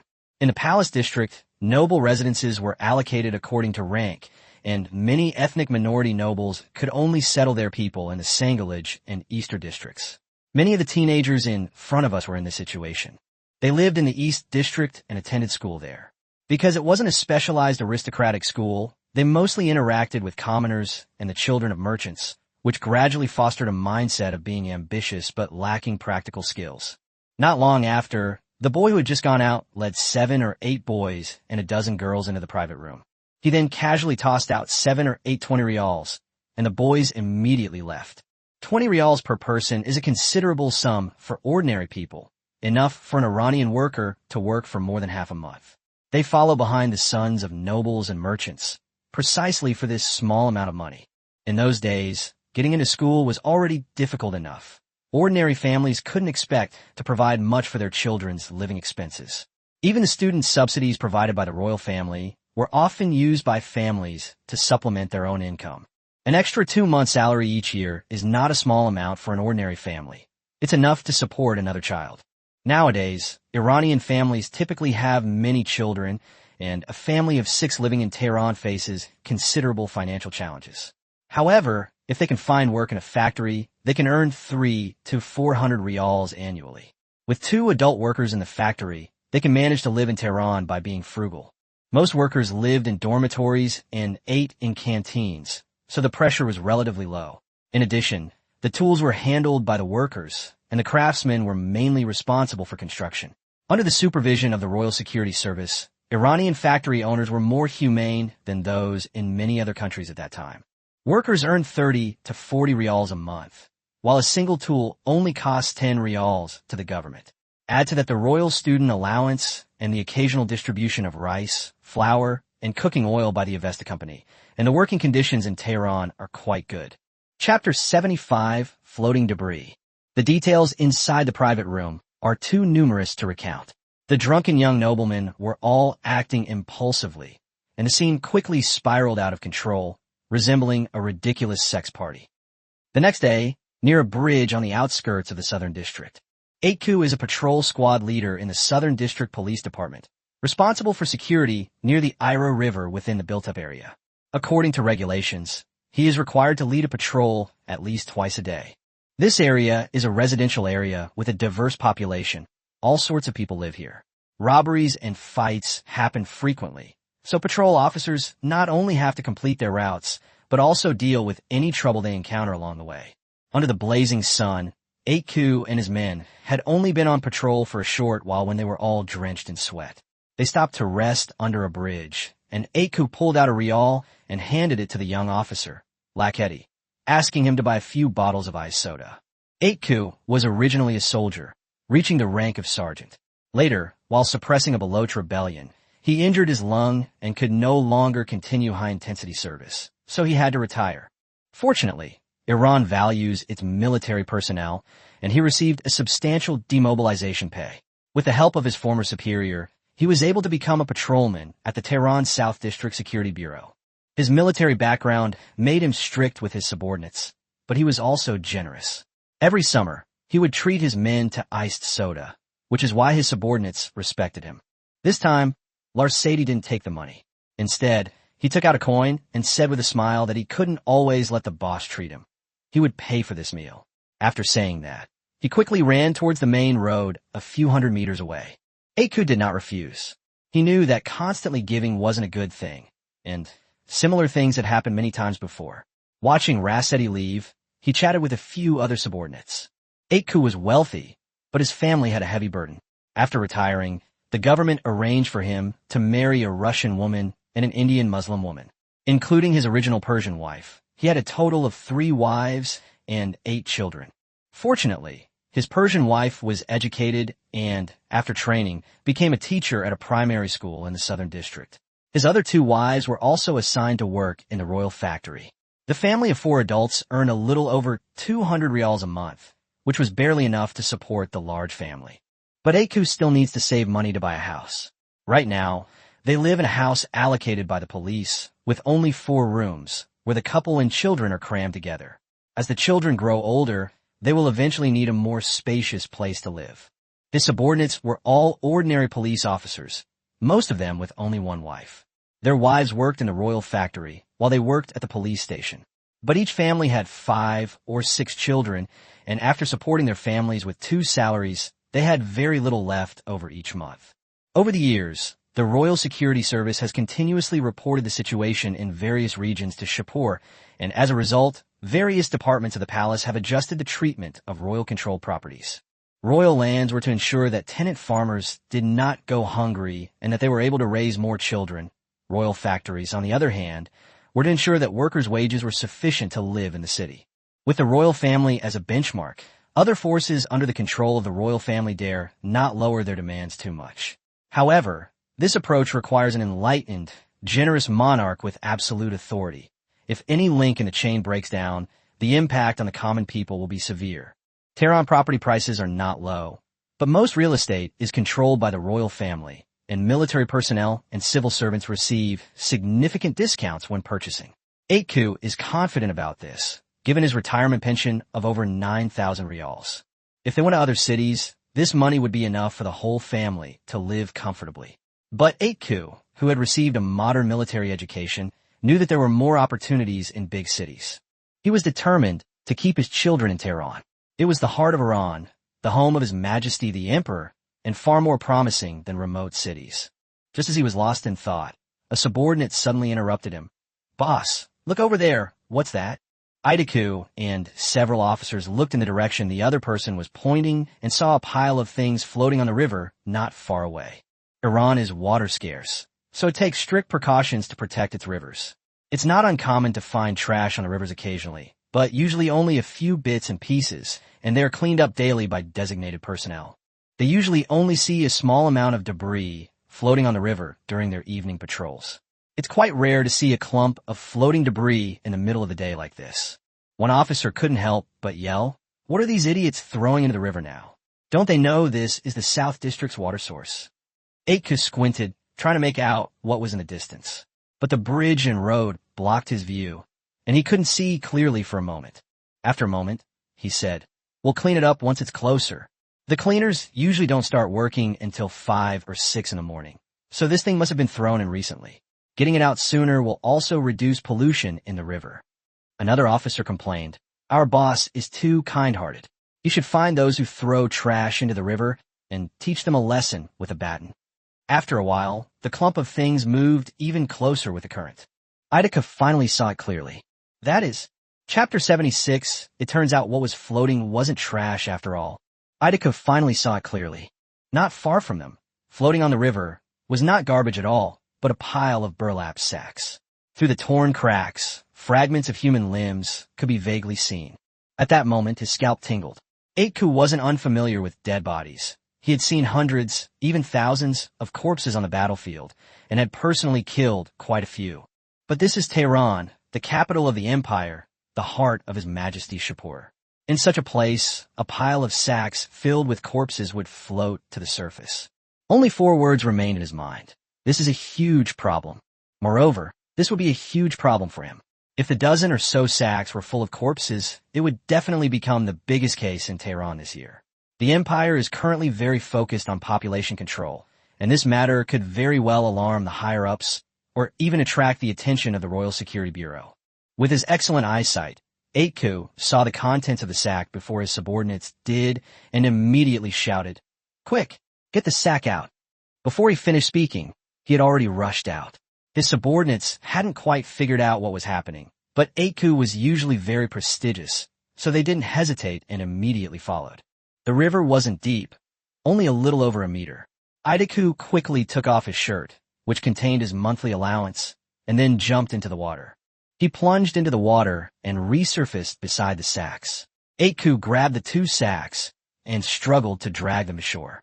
At this moment, the other police officers also saw what was protruding from the breach. Their expressions changed instantly, and one by one they silently went into the water to help. Aitku ran in front, with the other 3 following behind, dragging the sacks back to shore one by one.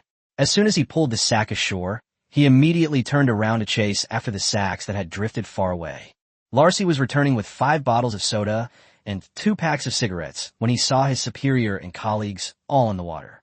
Although he didn't know what was happening, he put down his things and swam toward the sack. After a great deal of effort, the group finally managed to drag all the sacks ashore. Suppressing his fear, an officer walked over to Aitku, who was lying on the ground panting, and whispered, "Boss, I counted them. There were 17 bags in total, and each one contained a person." Aitku's mind went blank for a moment, then he immediately snapped back to reality. Notify the police department immediately, as well as the Royal Security Bureau building in the South District. This is beyond our ability to handle. His subordinate had only taken 2 steps when he called him back. Notify the branch office first, and then notify the Royal Security Bureau in an hour. The subordinate nodded and quickly left. The situation has become so serious that it can no longer be contained. 17 people have died in this incident. To put this in perspective, last year's biggest case in Tehran involved only a few clerics inciting the public, which resulted in the deaths of 6 or 7 people. And now, the biggest case in Tehran in 1905 has probably already been born. After resting for a while, Aitku walked to the sacks and opened the first one himself. Inside was a young girl. The second one was a child. He silently continued opening the boxes, examining each one in turn. The final count revealed 2 elderly corpses, 6 adult men, for adult women, 2 young girls, and 3 children's corpses. These are clearly 2 families that were completely wiped out. Aitku took a deep breath, walked back to the shore, and pulled out a cigarette from his soaked shirt to light it. Actually, the group had already smoked 2 or 3 cigarettes when they finished the salvage operation, but he couldn't resist lighting another one. Just then, a subordinate's terrified voice rang out again. "Boss, there's more." Aitku's heart sank. It was all over. For more corpses, all teenagers. One of the officers, looking at the girl's face in the bag, couldn't help but curse. "Damn it. What on earth happened?" Aitku forcibly suppressed his unease and said with a wry smile, "You'd better start praying now. Praying that the crime scene isn't in our jurisdiction or in the South District." He took a drag of his cigarette and continued. If this happened in our jurisdiction, all 5 of us would be charged with serious crimes related to road repair. If it happened in the South District, the entire South District security system would be investigated, and no patrol officer would escape punishment.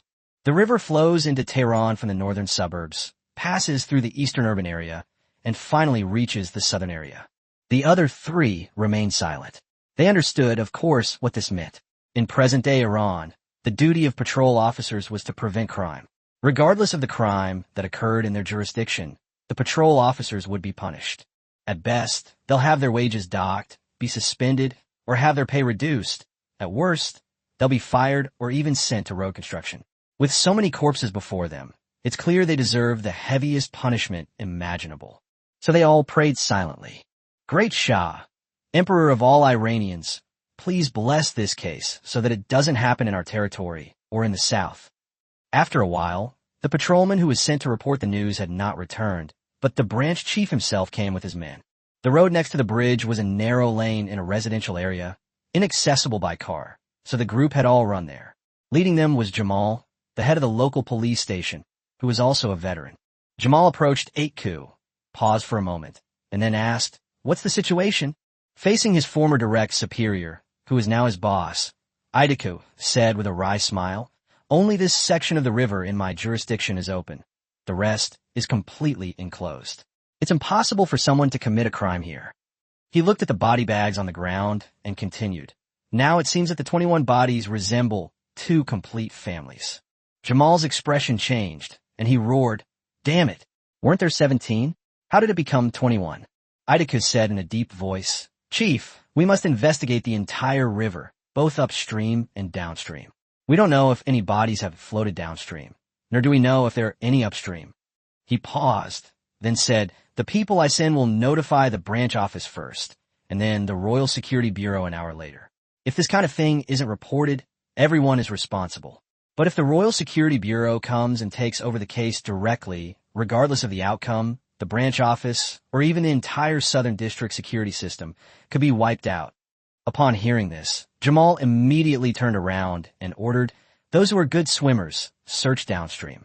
Return immediately in half an hour, regardless of whether you've found anything." Several officers immediately stepped forward. "Yes, Chief."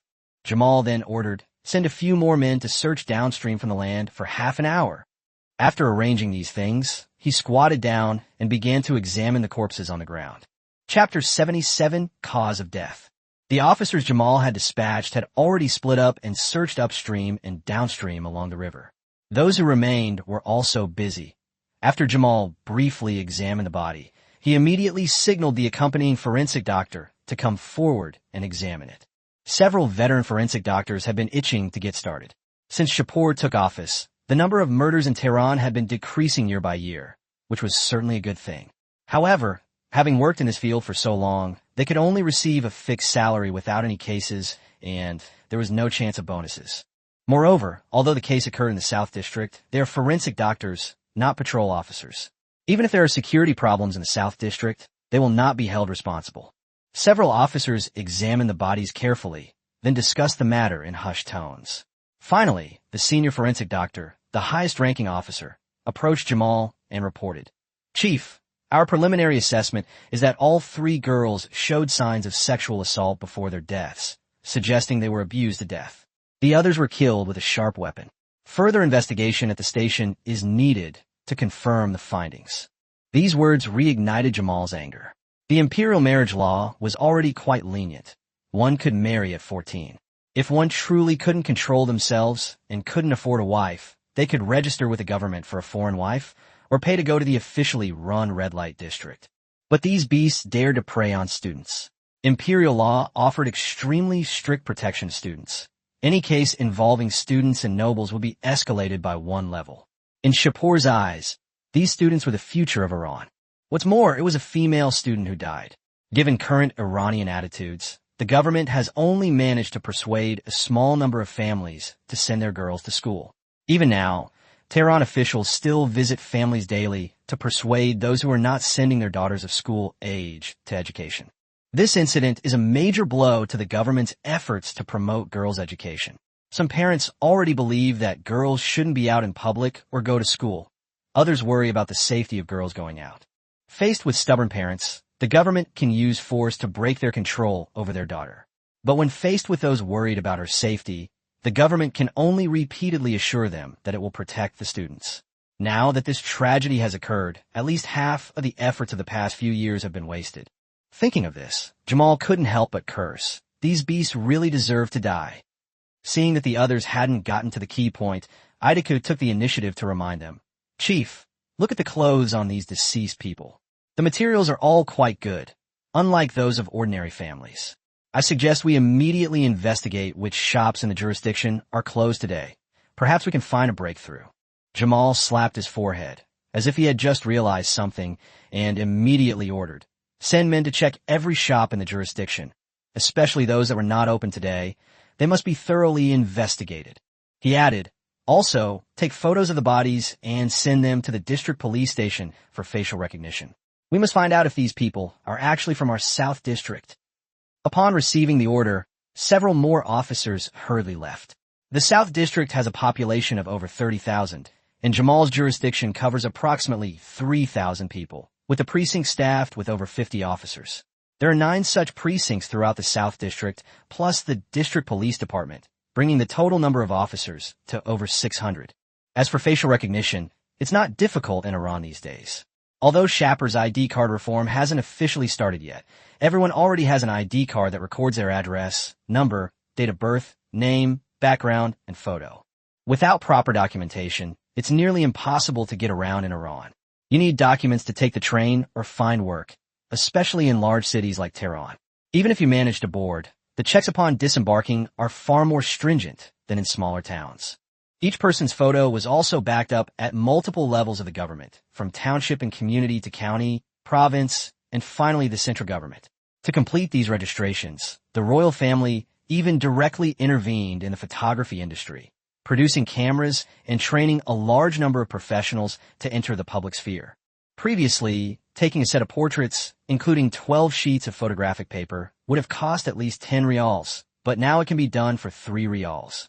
As a result, it is much easier for the law enforcement system to locate people than before. Immediately, all the police officers Jamal brought were busy. Not long after, the officers sent out by 8Q arrived at the scene with a group of Royal Security Service members with bulging waistbands. The leader was a 13th rank official, exuding an imposing aura. He walked up to Jamal and announced loudly, Chief Jamal, this case is now officially under the control of the Royal Security Bureau. After you have handed over all the information you possess, you may leave with your men. Iranian public officials operate under 2 systems, one with military ranks and the other with official titles. While the Royal Security Service is not a regular government department, it operates at the same level as the government and primarily uses an official title system.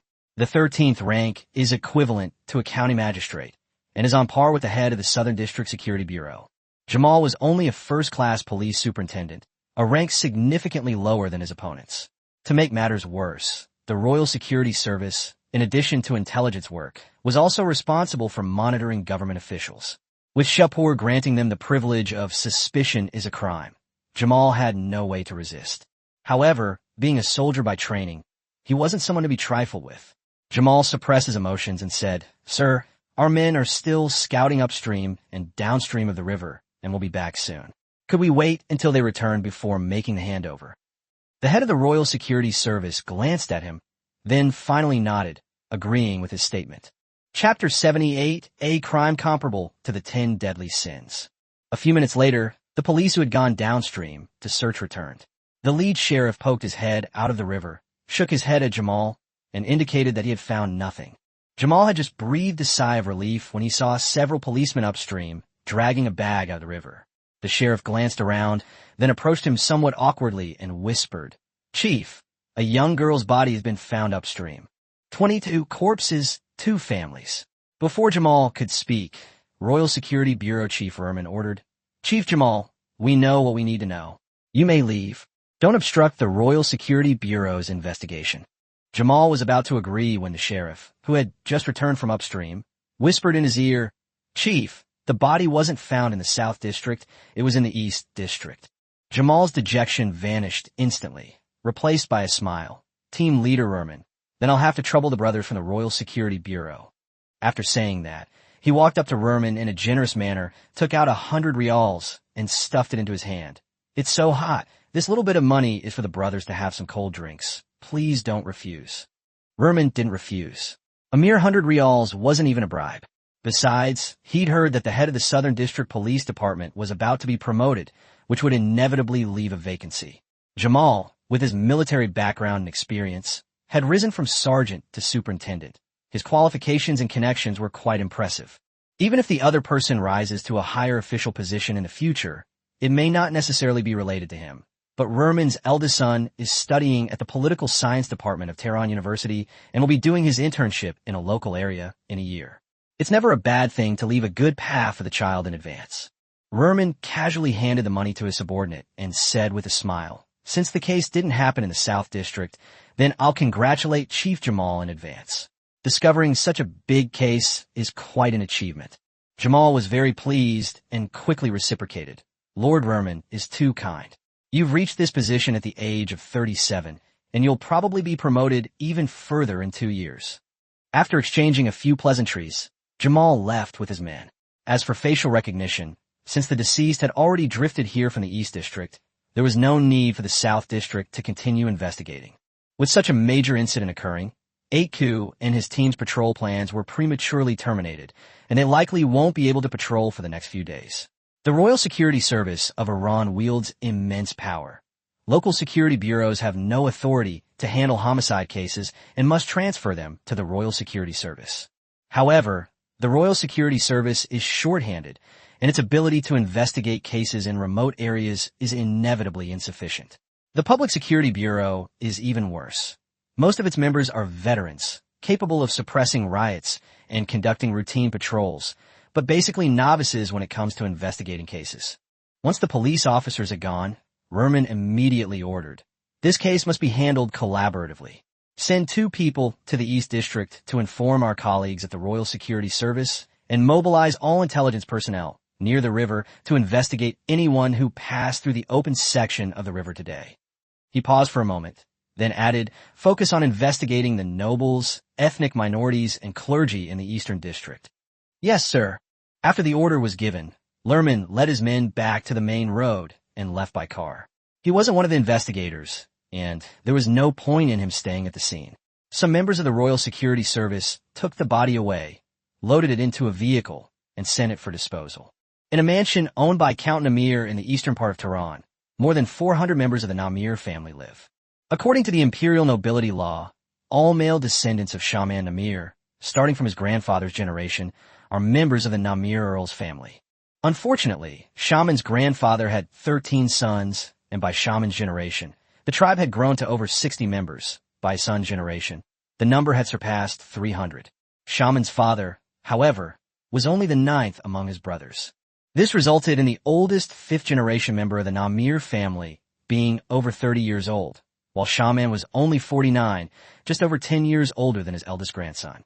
With so many family members, the Earl's mansion simply couldn't accommodate them all, so he had to keep his father's branch of the family in the mansion, while the rest were relocated to various properties in the Eastern District. At that moment, in a house in the East End, Goody Namir was hiding in a room with a group of cronies. Goody showed no remorse whatsoever, instead cursing angrily. "It's all those 3 bitches' fault. If they hadn't resisted, how could we have possibly killed them?" The underlings quickly chimed in. "Yes, Brother Goody is right. It's all their fault. Last night, they got completely drunk. At the urging of a nobleman, Goody and his gang set their sights on the female students who had been invited to drink. 3 of the students from small merchant families refused to comply, so the group knocked them unconscious and took turns raping them.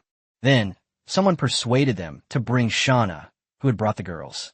The drunken group forced Shauna to identify the addresses of the 3 female students, only to discover that 2 of them were actually sisters living together.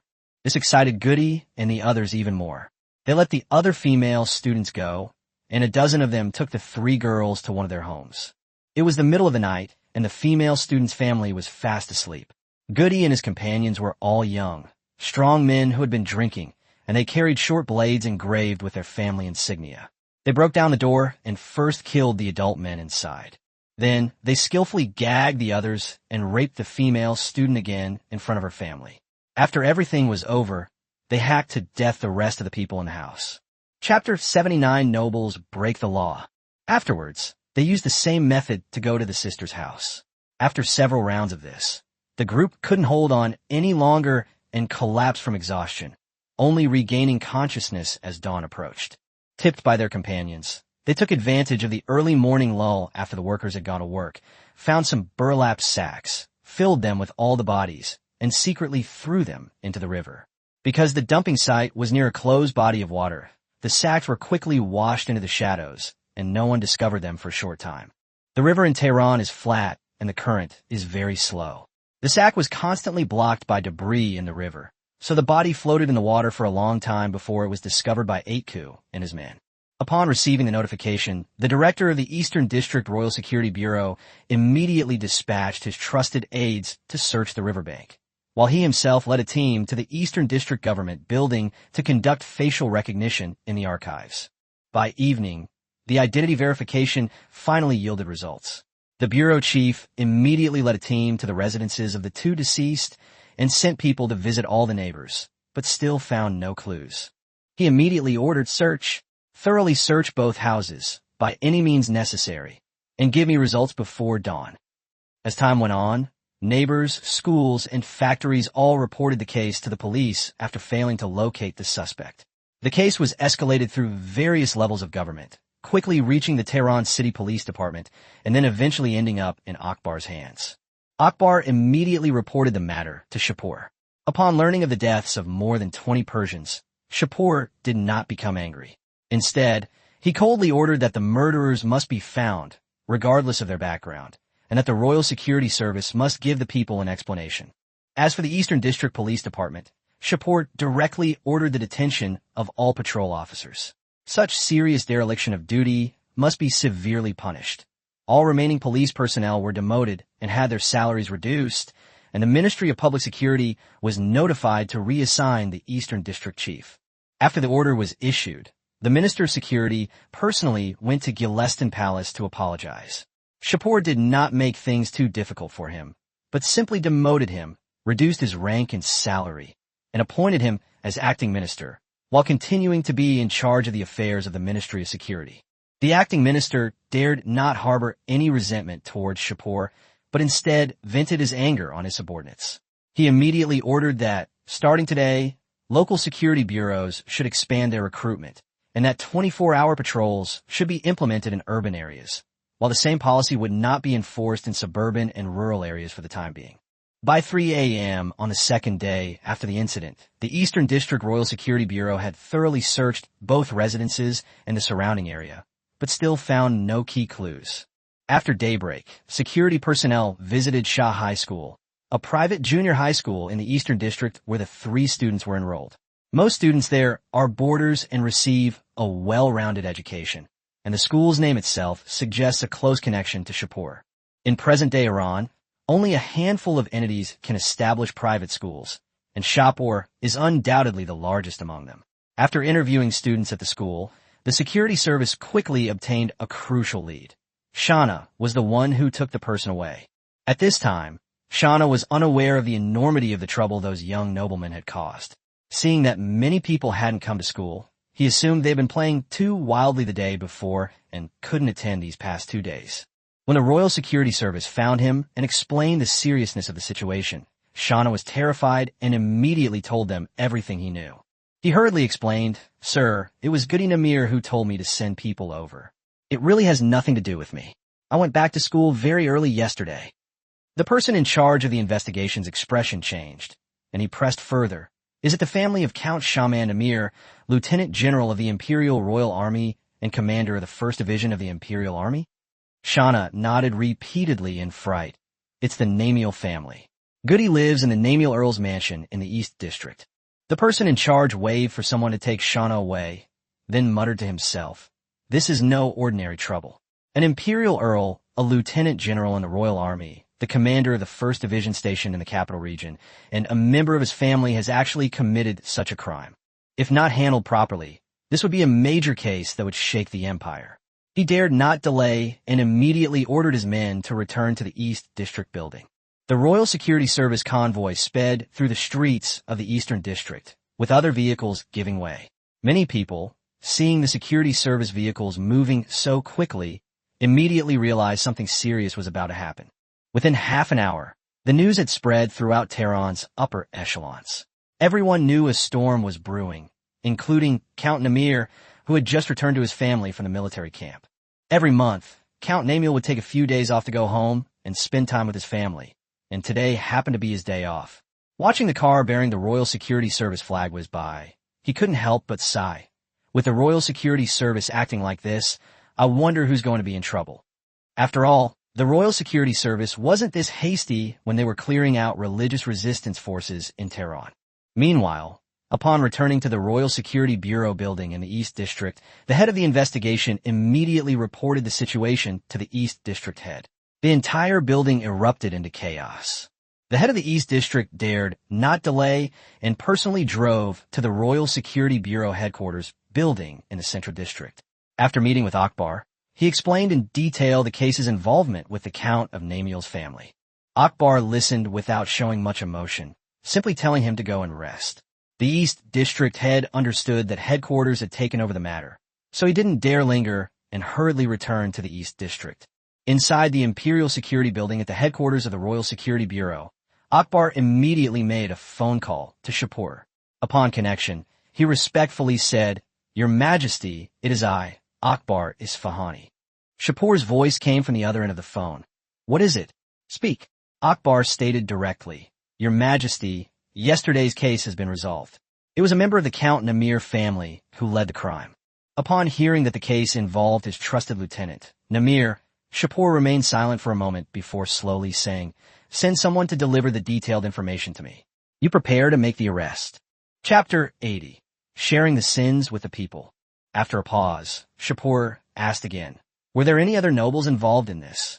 Akbar immediately replied that, in addition to the Counts of Namir, 7 other noble families were involved. The 3 Viscount families of Delvich, Nevisan, and Shirazni, and the 4 Baron families of Haji, Said, Bakir, and Barani. Shapur's tone instantly turned cold. 1 Earl, 3 Viscounts for Barons, is that all the confidence they have? Akbar was about to speak when Shapur interrupted him directly. Nobles who break the law are subject to the same punishment as commoners. Arrest all the noble children who commit crimes and hang them. Their parents, brothers, and sisters will all be executed. He went on to order the 3 Viscounts and 4 Barons involved to immediately leave the army, stripped of all their posts and ranks. Viscounts were demoted to Barons, and Barons were stripped of their titles. As for Earl Namir, he was to come see him immediately. Akbar swallowed back what he was about to say and could only respectfully agree.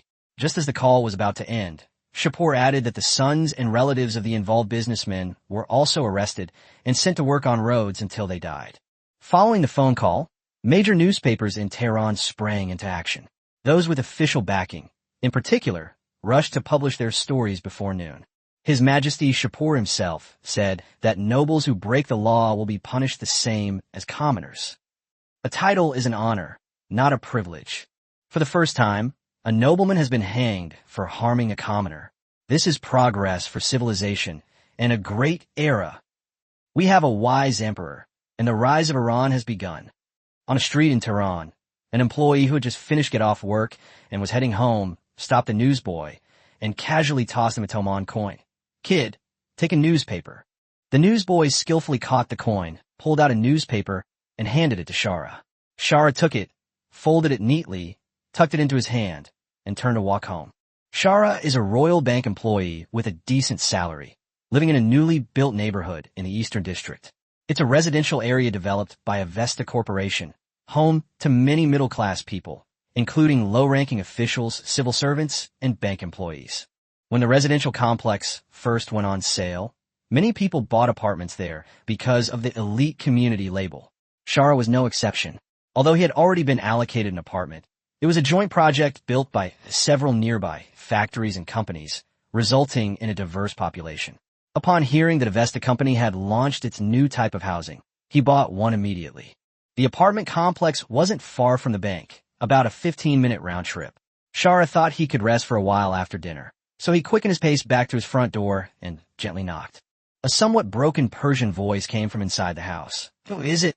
That was his Russian wife, Anna, who was recently learning Persian. Shara responded, and the door quickly opened. Anna, heavily pregnant, stood behind the door, followed by his 2 sons and 2 daughters. The Iranian government has a clear rule that a wife must give birth to 4 children within 10 years of marriage, or she will be fined 100 rials per year. If she is short 1 child, the fine is 200 rials per year. Furthermore, the number of children is given priority consideration for promotions in public service, the royal family, and the royal security service. In Iran, large families with 5 or 6 children are not uncommon. This fine is more symbolic, primarily targeting families like Shara's that can manage comfortably with 1 or 2 children. Shara's Persian wife, Simin, had already given birth to 4 children for him. For his wife's safety, he didn't plan to let her have any more children after the youngest was 3. However, his Russian wife, Anna, assigned to him by the government, was also within the stipulated time frame, so he had no choice but to prepare to have 4 more children. Fortunately, Shara's income is sufficient. With a monthly salary of over 100 rials, it is not difficult for him to support his family. He greeted Anna briefly, then called out to the kitchen, Simin. Simin peeked out from the kitchen, her face smeared with Avesta's new cosmetics. As a Royal Bank employee, Shara had received some free samples. Avesta's cosmetics company was promoting these products as a social trend. Working for a company controlled by the royal family inherently means exposure to the latest ideas. Many people like to imitate the clothing and lifestyle of these public officials' families and even directly buy the same items. Simin smiled and said that they could eat as soon as the last meatball dish was ready. Shara placed his briefcase on the shelf by the door and walked to the dining table, unfolding his newspaper. After watching for a short while, his expression changed, and he slammed his fist on the table in anger. How could such a thing happen? Simin and Anna were bringing out the dishes when they saw him like this. Simin quickly asked, "What did you see this time?" Shara turned the newspaper toward her and said in a deep voice, "A tragic case has occurred in the East District where a member of a noble family assaulted a female classmate and then murdered her entire family." Simin looked down at the newspaper, speechless for a moment. She was only 23 years old this year, and before marriage, she had always stayed at home according to Muslim tradition. Although Shara was open-minded after marriage and had shown her a lot of the world, she had never truly encountered anything like this before. The 3 of them stared silently at the newspaper. Anna struggled to decipher the words, and Simin, sensing the tense atmosphere, asked her to bring the orange peel rice. Tonight's dinner was a traditional Persian meal, orange peel rice with stew and meatballs. After Anna left, Simin couldn't help but worry about her daughter. Shara, Perry, and the others are at school. Upon hearing her daughter's name, Shara immediately interrupted her. "Simin, Perry attends a public school. There are no nobles there." Yes, no nobleman would attend a public school. Seeing that the atmosphere was still heavy, Shara added, "However, the Royal Security Bureau handled this very quickly. The criminals were caught the day after the incident. The newspapers say that the execution will be carried out by hanging tomorrow morning, and even 4 of the nobles have been stripped of their titles." He pointed to the line in the newspaper, his tone softening slightly. "His Majesty cares about us ordinary people. The Iranian Empire today is no longer the Qajar dynasty of the past.